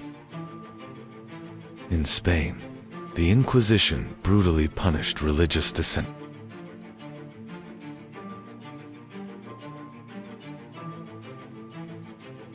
The Catholic world was struggling to preserve its authority.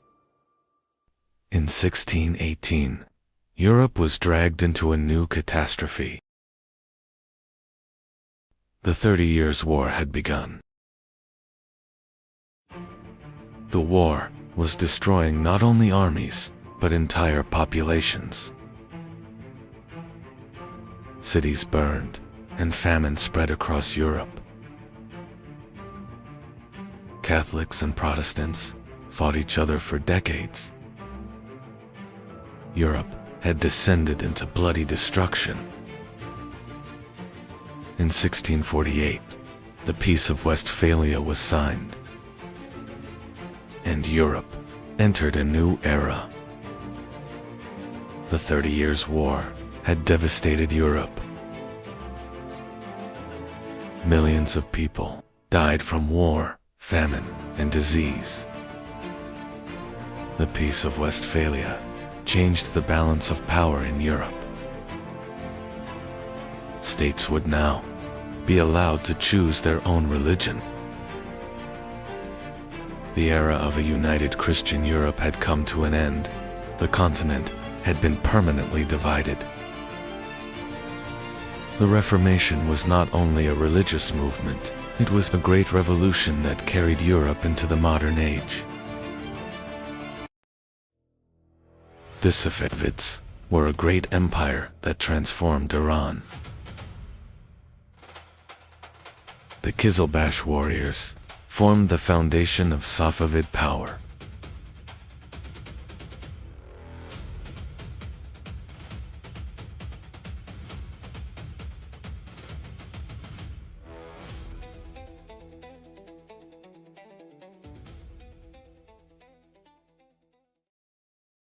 The Safavids did not only fight wars, they also expanded Persian culture and art. And eventually, they entered one of history's greatest rivalries against the Ottomans.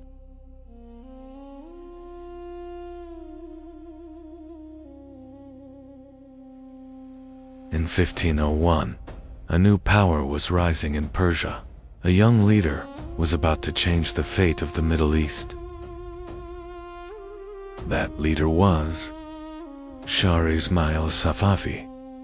At a very young age, he captured Tabriz and founded the Safavid Empire.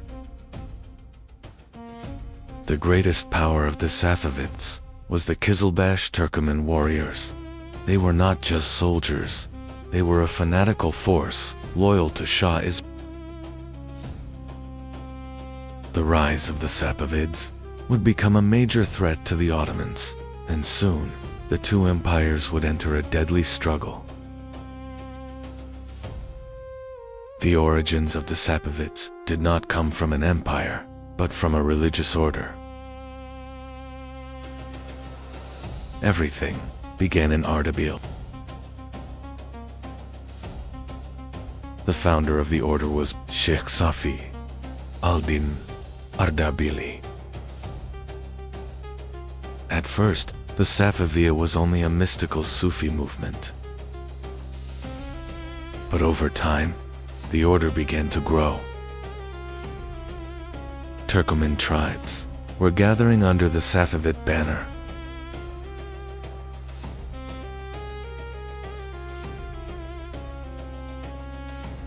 A religious movement slowly transformed into a military power. And eventually, the Safavids marched toward the throne of Persia. Shah Ismail's greatest decision was changing the official faith of Persia. The Safavids declared Shi'ism as the state religion. This decision completely changed Persian history, because Persia slowly began to form a Shiite identity. But this situation would create a major conflict with the Ottoman Empire.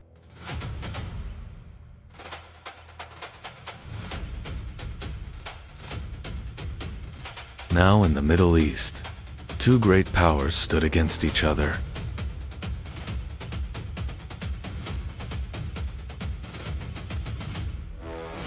And this rivalry would soon turn into devastating wars.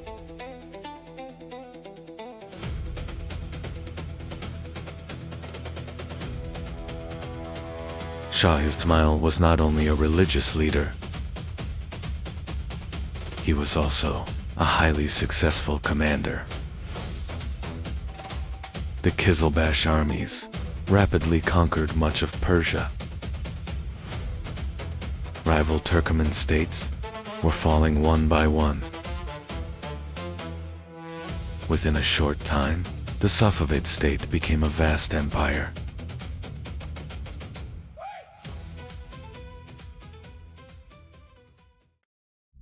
Beyond Persia, they expanded into Iraq and the Caucasus.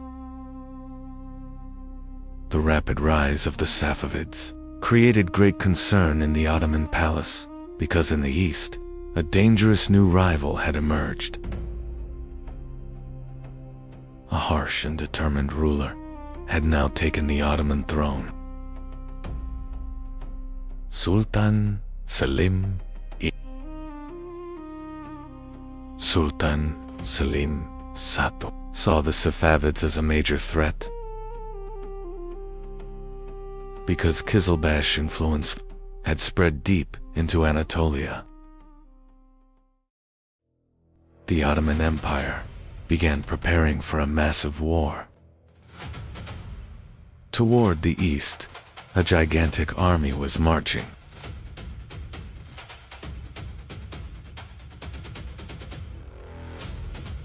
Now, war was inevitable. The Ottomans and the Safavids were preparing for one of history's greatest conflicts. War was now inevitable. In 1514, the two armies met on the plains of Chaldiran.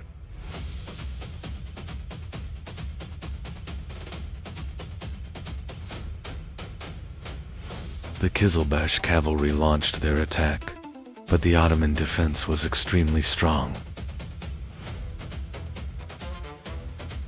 The Battle of Chaldiran became one of the moments that changed military history forever.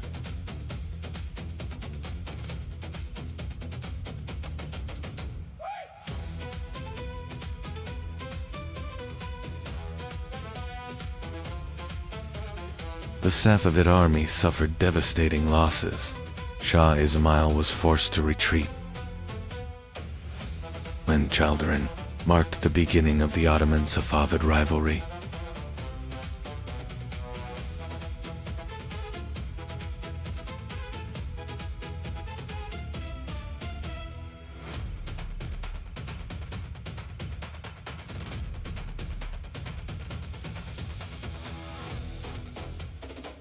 After the victory at Chaldiran, the Ottoman army entered Tabriz.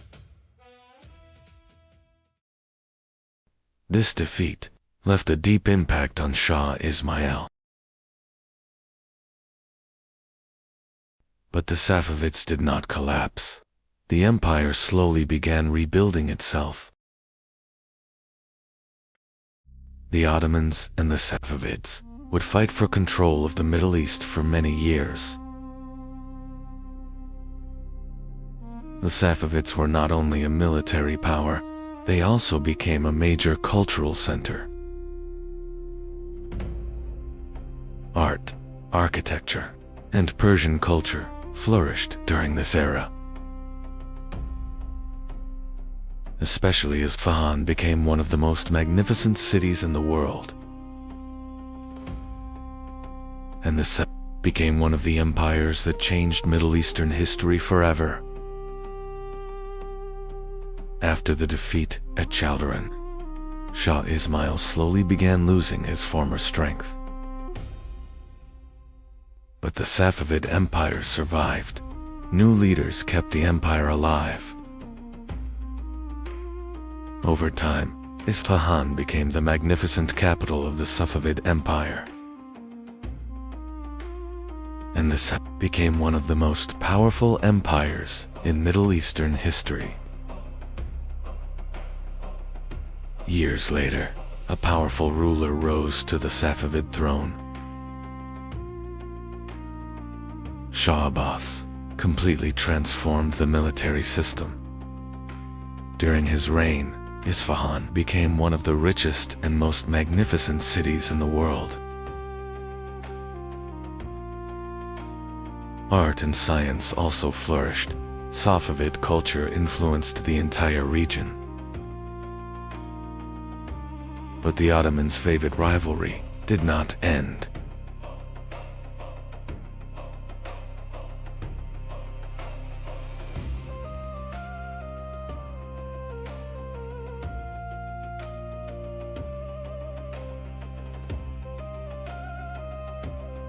The struggle was concentrated mainly in three regions: Eastern Anatolia, Iraq, and the Caucasus. But over time, the Safavid Empire began to weaken. But the legacy they left behind would live forever in Middle Eastern history. Foreign invasions accelerated the empire's collapse.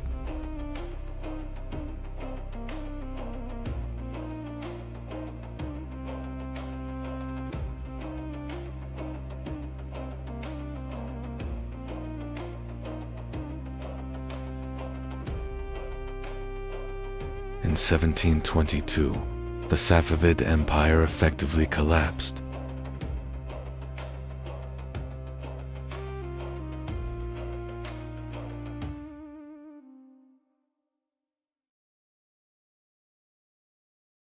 In 1912, China, the last emperor, was about to fall.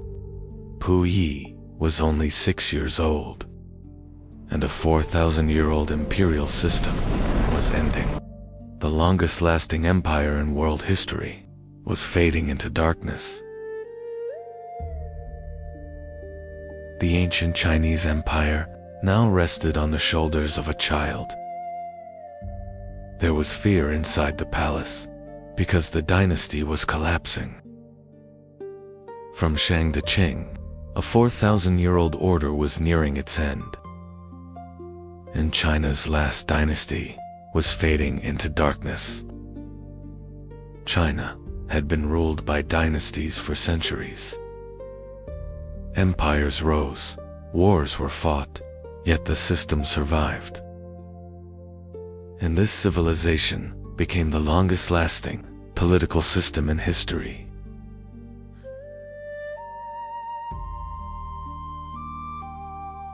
But now, that order was collapsing. 1368, a peasant seized the throne of China.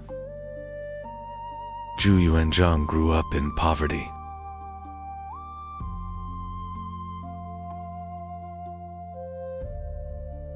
He became a monk, then a rebel, and the Ming dynasty was born. Hongwu was a ruthless emperor. He executed thousands of officials, but he rebuilt agriculture.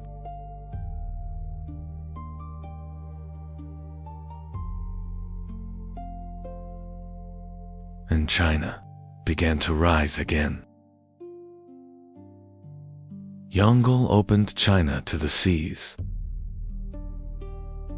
and Zheng He commanded the greatest fleet on earth. Chinese ships reached the coasts of Africa.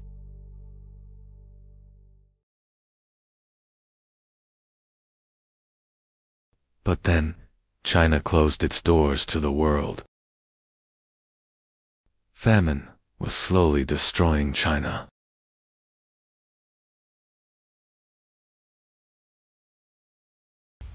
And the rebellions began.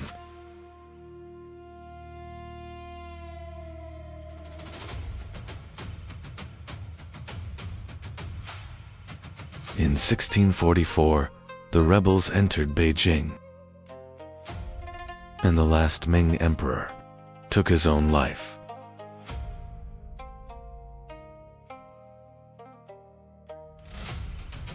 But the real threat came from the north.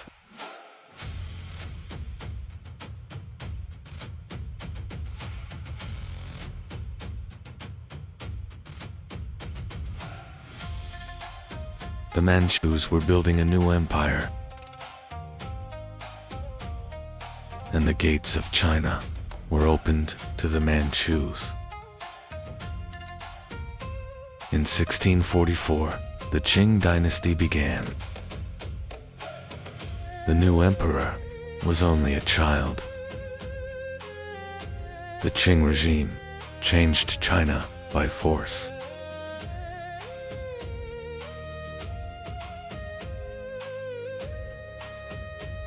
Cities that resisted were destroyed,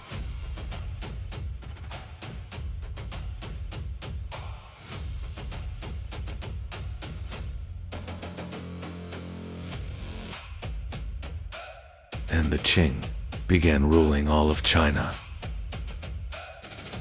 In 1661, Kangxi ascended the throne. Kangxi remained on the throne of China for 61 years. He crushed rebellions and reunified the Qing Empire. He was fascinated by science, especially astronomy and mathematics. And under Kangxi, the Qing once again became one of the world's greatest empires. In 1735, the era of Qianlong began, and the Qing Empire reached the greatest extent in its history. Art, porcelain, and imperial culture reached their peak.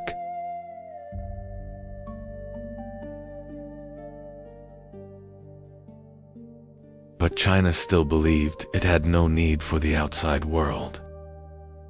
In the 1830s, a new war was approaching. Opium addicted millions of people.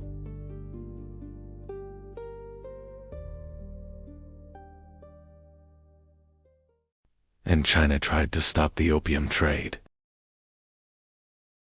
But Britain responded with war.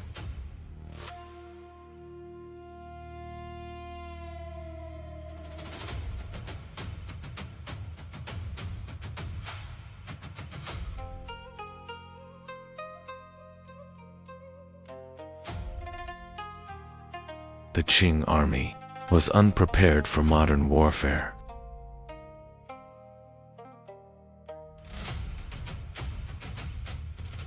Britain's industrial power crushed China.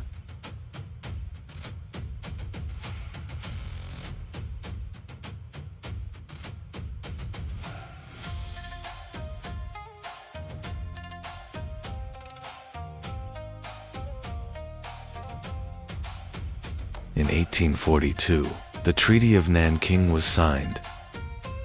Hong Kong now belonged to Britain. In 1860, Beijing fell.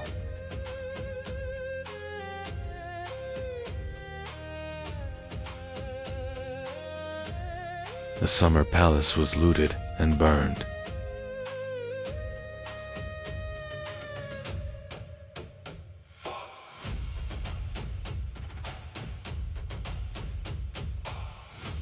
At the same time, China was falling into civil war.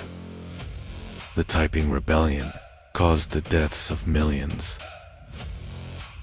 In 1894, the Qing entered war with Japan.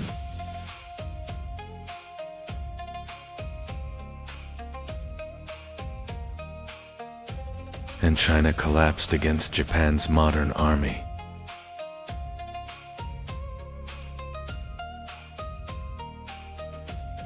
Taiwan was lost. The Qing was humiliated once again. And some believed China needed to change. In 1898, Guangxu launched major reforms. But Cixi refused to give up power. The emperor was imprisoned, the reforms were stopped, and China was thrown into chaos once again.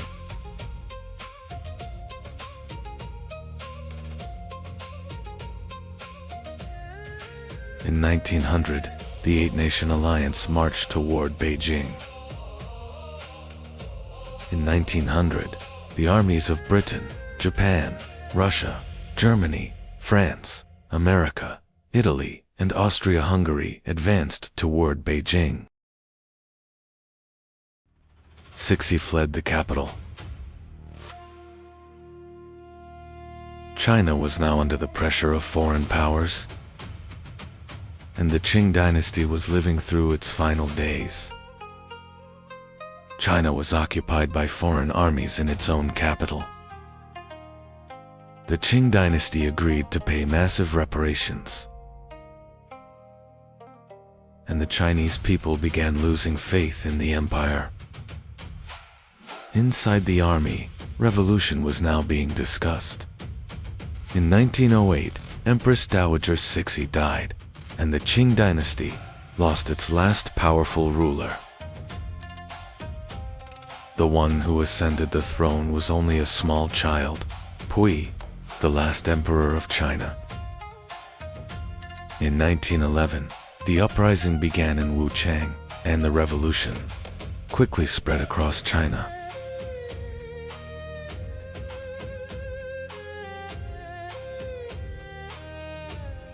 One by one, the provinces broke away from Qing rule. The revolutionaries wanted a new China, a republic. And in the end, Qing generals agreed to surrender. On February 12, 1912, Pui was removed from the throne, and the 4,000-year-old Chinese Empire came to an end.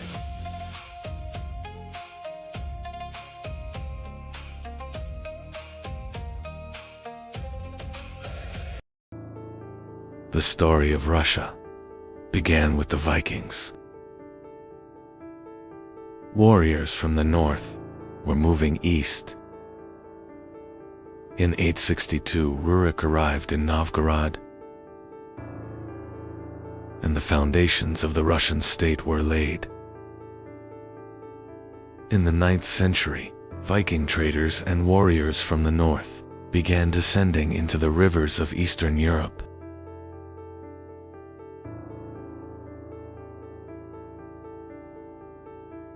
These warriors were called the Varangians. Soon, they began controlling the region's trade routes.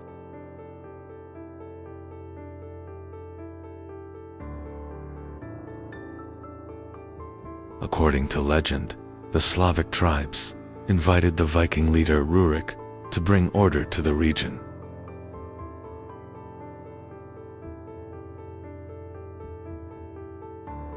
And so, the foundations of the Russian state were laid in Novgorod. Over time, the Varangians captured the city of Kiev. Thus, the Kievan Rus state was born. It would become the first great core of future Russia. During the reign of Prince Oleg, Kiev became one of Eastern Europe's most powerful centers. Trade routes stretching between the north and Byzantium rapidly enriched the lands of the Rus. In the year 988, Prince Vladimir made a decision that would change history forever. Kievan Rus officially adopted Christianity, and Byzantine culture began spreading across the lands of the Rus. Orthodox Christianity became one of the foundations of Russian identity. Russia was no longer just a warrior society. A new civilization was being born. But a great disaster was approaching from the east: the Mongols. In the 13th century, Mongol armies led by Bata Khan began destroying Rus cities one by one.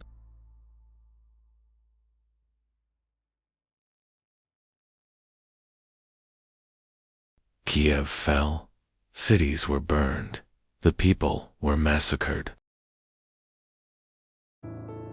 The Rus principalities were now under the rule of the Golden Horde, and Russia had entered a long dark age. But the Rus principalities did not disappear completely. Moscow slowly began gaining power. The princes of Moscow cooperated with the Mongols while surpassing their rivals. In 1380, Dmitry Donskoy launched a great resistance against the Mongols.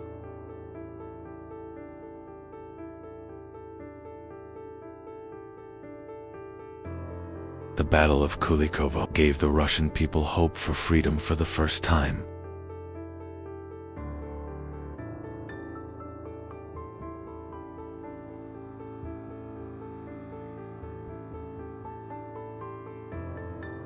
By the 15th century, Moscow was no longer just a principality. A new power was rising. Ivan III refused to pay tribute to the Golden Horde.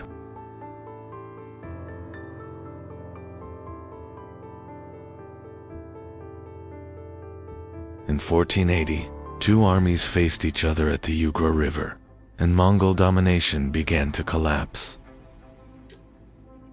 Moscow had now become the new center of the Russian world.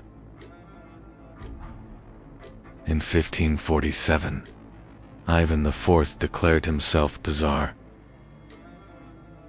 This title symbolized Russia's transformation into an empire. But Ivan's rule became increasingly brutal. Fear became a tool to rule Russia.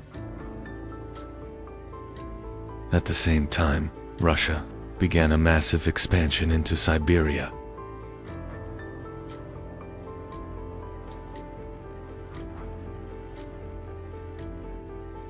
After Ivan's death, Russia descended into great chaos. Famine, civil wars, and struggles for the throne began tearing the country apart. At one point, even Polish armies entered Moscow. Russia stood on the edge of collapse.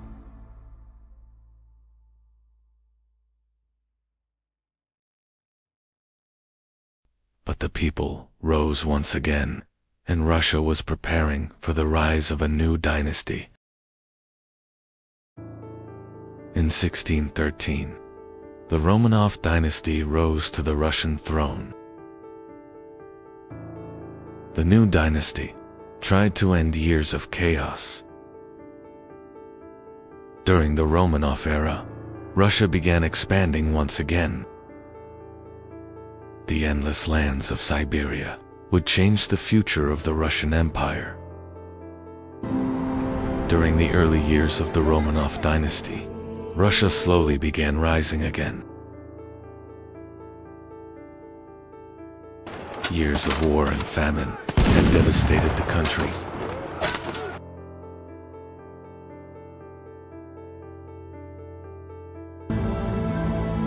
The new government was trying to rebuild the army and restore order.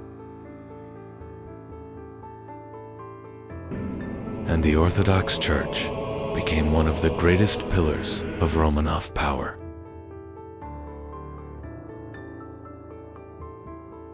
In 17th century Russia, religion was more than just belief. The Orthodox Church had become one of the most powerful institutions of the state. But life remained extremely difficult for the people. Peasants struggled under heavy taxes. Russia was growing, but the gap between nobles and common people was also deepening. Meanwhile, Russia continued expanding endlessly toward the east. Cossack units and explorers were advancing into the unknown lands of Siberia. Siberia was more than land. The fur trade was bringing enormous wealth to Russia. And with every passing year, Russia was becoming one of the largest land empires in the world. Born in 1672, Peter was very different from other Russian princes. From an early age, he was deeply interested in weapons, ships, and European technology. But intrigues inside the Kremlin never ended. Power struggles still shook Russia. Peter had already begun, dreaming about the wars of the future. One of the places that fascinated Peter the most was the foreign quarter of Moscow. There he met European engineers and soldiers. He realized how far behind Russia had fallen. But Peter's ideas disturbed the old Russian nobility. Peter's dream was clear: to turn Russia into one of Europe's great powers. In 1697, Peter left Russia and began his journey to Europe. But Peter did not travel simply to explore. He wanted to learn Europe's secrets. He studied shipbuilding, artillery, and modern armies. He was preparing to transform Russia completely. Peter now understood that Russia would never become a great power unless it changed. When Peter returned from Europe, he was no longer the same man. His first target was the old order. He began forcibly changing the traditions of the Russian nobility. The army was reorganized. Modern weapons and European-style discipline were introduced. And Peter's greatest dream was to give Russia a powerful navy. But a great obstacle stood before Peter: the Swedish Empire. At that time, Sweden was one of the most powerful states in Northern Europe. In 1700, at Narva, the Russian army suffered a devastating defeat. But Peter did not give up. This defeat would make Russia even stronger. After the defeat at Narva, Peter began rebuilding the Russian army from top to bottom. New cannons were forged, new weapons were produced, and for the first time in Russian history, a true war navy began to rise. Peter was no longer just a czar, he was becoming the architect of a new Russian empire. In 1703, Peter decided to build a new city on the Baltic coast. This city would become Russia's gateway to Europe. But St. Petersburg rose through great suffering. Thousands died during its construction. And before long, Russia's new heart had been born. In 1709, Russia and Sweden faced each other in one final great battle. King Charles XII of Sweden led one of Europe's most feared armies.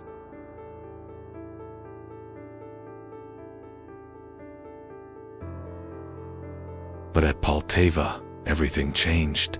The Russian army achieved one of the greatest victories in its history.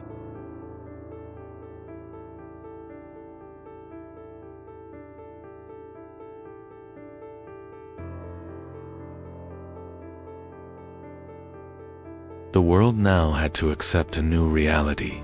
Russia had become a great power. After the victory at Poltava, Peter declared that Russia was now an empire. Russia was changing rapidly. European influence had spread throughout the royal court. New schools were opened. Science, engineering, and the navy were strengthened. Peter's dream had come true. Russia was now one of the world's great powers. What once began as small Viking principalities had become a vast empire. Russia's rise was only just beginning. In 1725, Peter the Great died. He left behind a powerful empire, but its order was fragile. Palace intrigues began once again. Now, power not blood would decide the throne. And Russia was being dragged into a new storm. The young German princess arriving in Russia did not yet know she would change history forever. This princess, named Sophie, converted to Orthodoxy and changed her name. But palace life was nothing like she expected. Intrigue and power struggles were everywhere. And young Catherine would soon begin dreaming of the Russian throne. In 1762, Russia was once again dragged into a palace coup. Catherine gained the support of the army and imperial guards. Tsar Peter III was removed from the throne, and the Romanov palace was stained with blood once again. Russia now had a new ruler, Catherine the Great. When Catherine ascended the throne, Russia was entering a new era. Her goal was not only to keep the throne, she wanted to make Russia the strongest state in Europe. During Catherine's reign, the Russian court became increasingly European in style. But behind the palace's luxury, millions of peasants lived under harsh conditions. One of Catherine's greatest goals was to give Russia access to warm seas. This goal brought Russia into direct conflict with the Ottoman Empire. The Black Sea was no longer controlled only by the Ottomans. The Russian navy was rapidly growing stronger. And eventually, Crimea became part of the Russian Empire. During Catherine's reign, Russia began expanding not only southward, but westward as well. Poland was divided, and Russia advanced toward the heart of Europe. European powers could no longer ignore Russia. Under Catherine the Great, Russia had become a true superpower. In 1796, Catherine the Great died. Russia was now a vast empire, but its future was uncertain. At that very moment, a new power was rising in Europe, Napoleon Bonaparte. And very soon, Russia and France would be drawn into one of history's greatest wars. In 1812, Napoleon marched into Russia with one of the greatest armies in history. Hundreds of thousands of soldiers were advancing toward the Russian Empire. Instead of fighting directly, Russian commanders chose to retreat. But the Russians left nothing behind. Fields, villages, even entire towns were burned. At last, Napoleon reached Moscow, but the city was silent. Soon, Moscow was consumed by flames.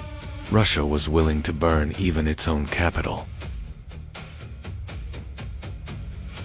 Then winter arrived. Cold, hunger, and disease began destroying the French army. When Napoleon retreated, Europe's greatest army had been shattered. In 1814, Russian armies entered Paris. With Napoleon's defeat, Russia became one of the most powerful states in Europe. The Tsarist Empire was now at its peak, but beneath its glory, great problems were growing. While magnificent palaces rose, millions of Russian peasants continued living in poverty. By the mid-1800s, Russia had begun to change. Industrialization was growing, but the lives of workers were becoming harsher. Anger began spreading among the people. Hunger and poverty could no longer be hidden. And the Romanov dynasty still could not fully see the storm that was coming. In 1905, Russia was shaken by its first great wave of revolution. Thousands marched to ask the Tsar for help, but they were met with bullets.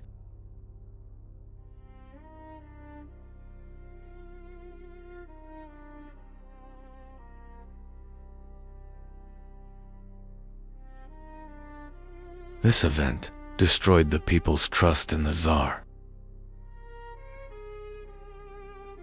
And now in Russia, Revolution was no longer just an idea, but an approaching reality. In 1914, Russia found itself trapped in a new catastrophe.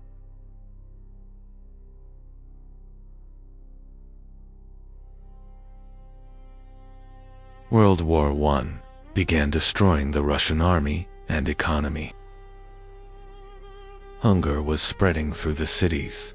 People were no longer thinking about war, but survival.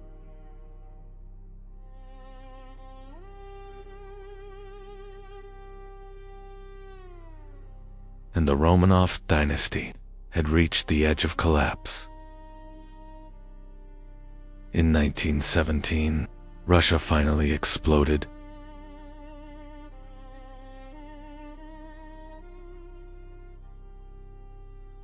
Even the soldiers no longer wanted to defend the Tsar. The empire was collapsing from within.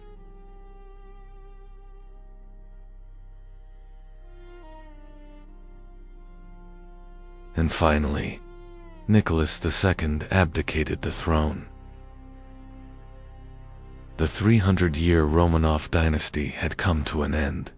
Russia was now entering a path of no return. But the revolution was far from over, because a new leader was entering the stage. Vladimir Lenin. The Bolsheviks now wanted total power.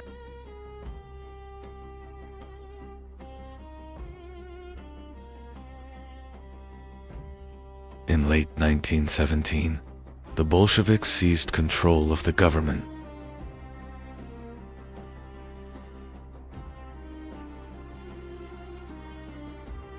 And so, a new era began that would change world history forever. But the Bolshevik victory did not bring peace to Russia.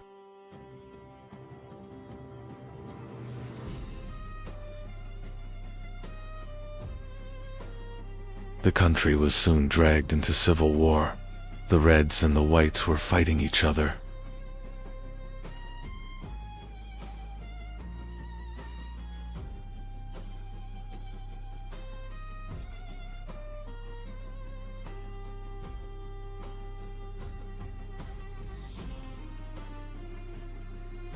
Hunger, disease, and war destroyed the lives of millions.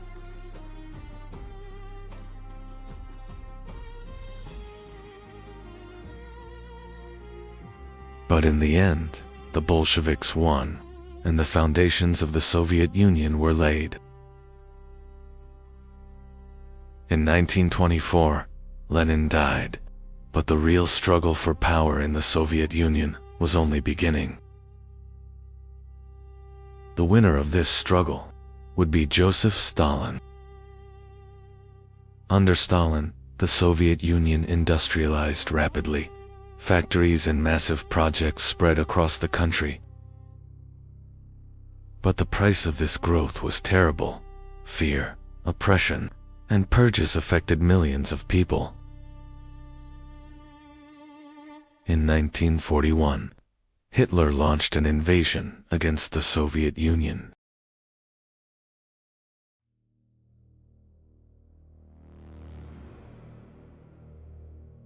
The German armies advanced rapidly. Cities began falling one after another.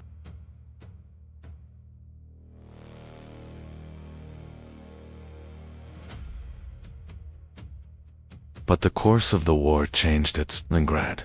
The Soviet resistance shocked the world.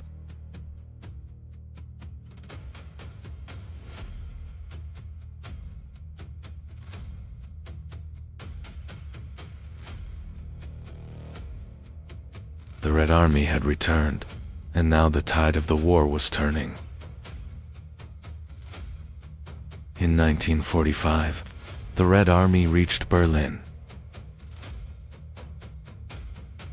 The Nazis' final defense had collapsed. The war in Europe was coming to an end.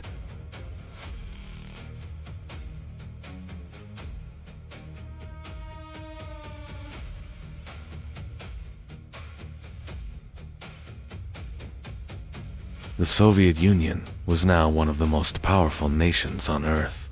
But a new struggle was about to begin. The world was now dividing into two sides, and the Cold War was beginning. Throughout the Cold War, the Soviet Union competed with America for control of the world. The space race, nuclear weapons, and a global propaganda war had begun. But years later, the mighty Soviet Union began to collapse. From Viking principalities to the Soviet Union, Russia became one of the most powerful and complex empires in history, and its story is still continuing. Between 1799 and 1815, Europe became hell. Kingdoms collapsed, millions died, and the entire continent fell under the shadow of one man. His name was Napoleon Bonaparte. He began as a general, but soon became the Emperor of Europe.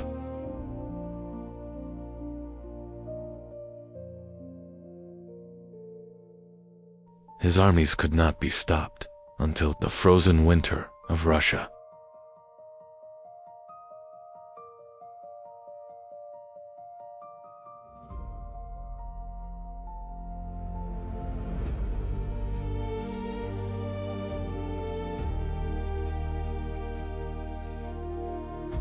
And in the end, the man who shook the world fell at Waterloo. Europe was burning, and from the chaos, one man rose, Napoleon Bonaparte. He was not just a general, he would change Europe forever. His armies could not be stopped, kingdoms collapsed, Europe fell into war. But every empire has an end, and Napoleon's end would come at Waterloo. Napoleon was born in Corsica in 1769.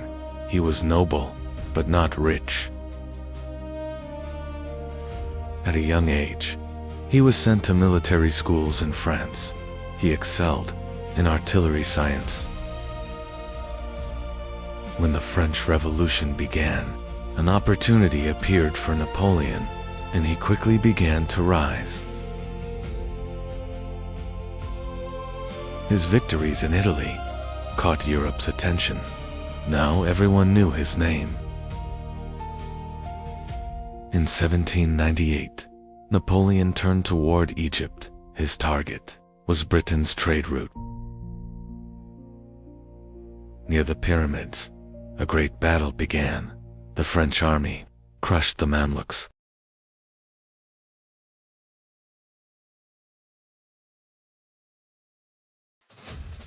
But soon after, the British Navy attacked. The French fleet was destroyed at Abu.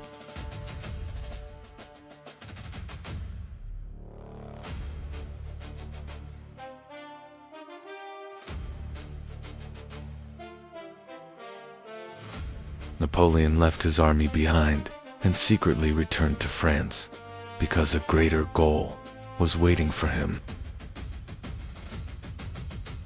France was in chaos. The people were exhausted. The government was collapsing. In 1799, Napoleon made his move and seized power through a coup. Now he was the first consul of France, but in reality, he was the nation's sole ruler. Napoleon's rise had begun, and Europe would soon change forever.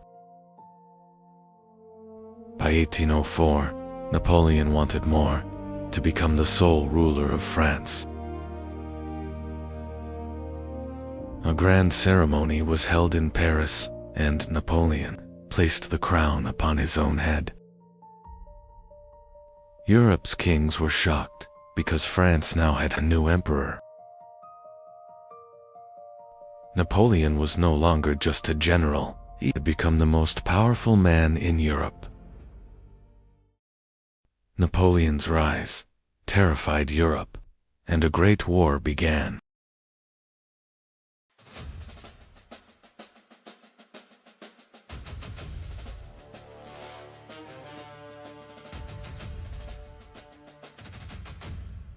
In 1805, the Battle of Austerlitz began. Napoleon had trapped his enemies.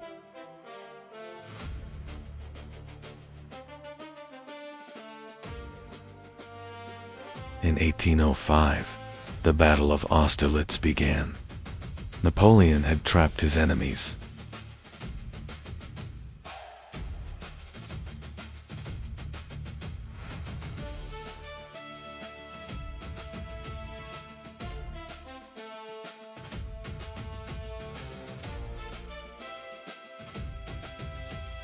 Austerlitz became Napoleon's greatest victory. Now he ruled Europe. After Austerlitz, Napoleon did not stop. Much of Europe fell under French control. French armies marched into Europe's cities. Kingdoms collapsed one by one. Napoleon even placed his own family on thrones. Europe now lived beneath his shadow. But one power still resisted. Britain had not surrendered.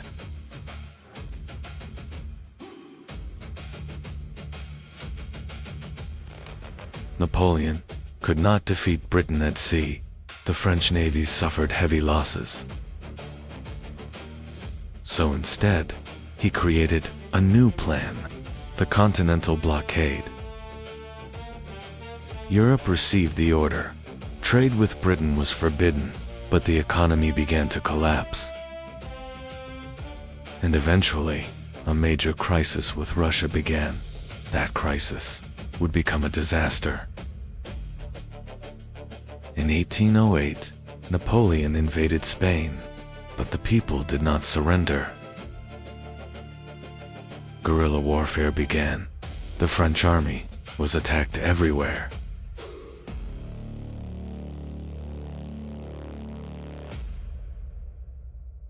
Britain joined the war as well.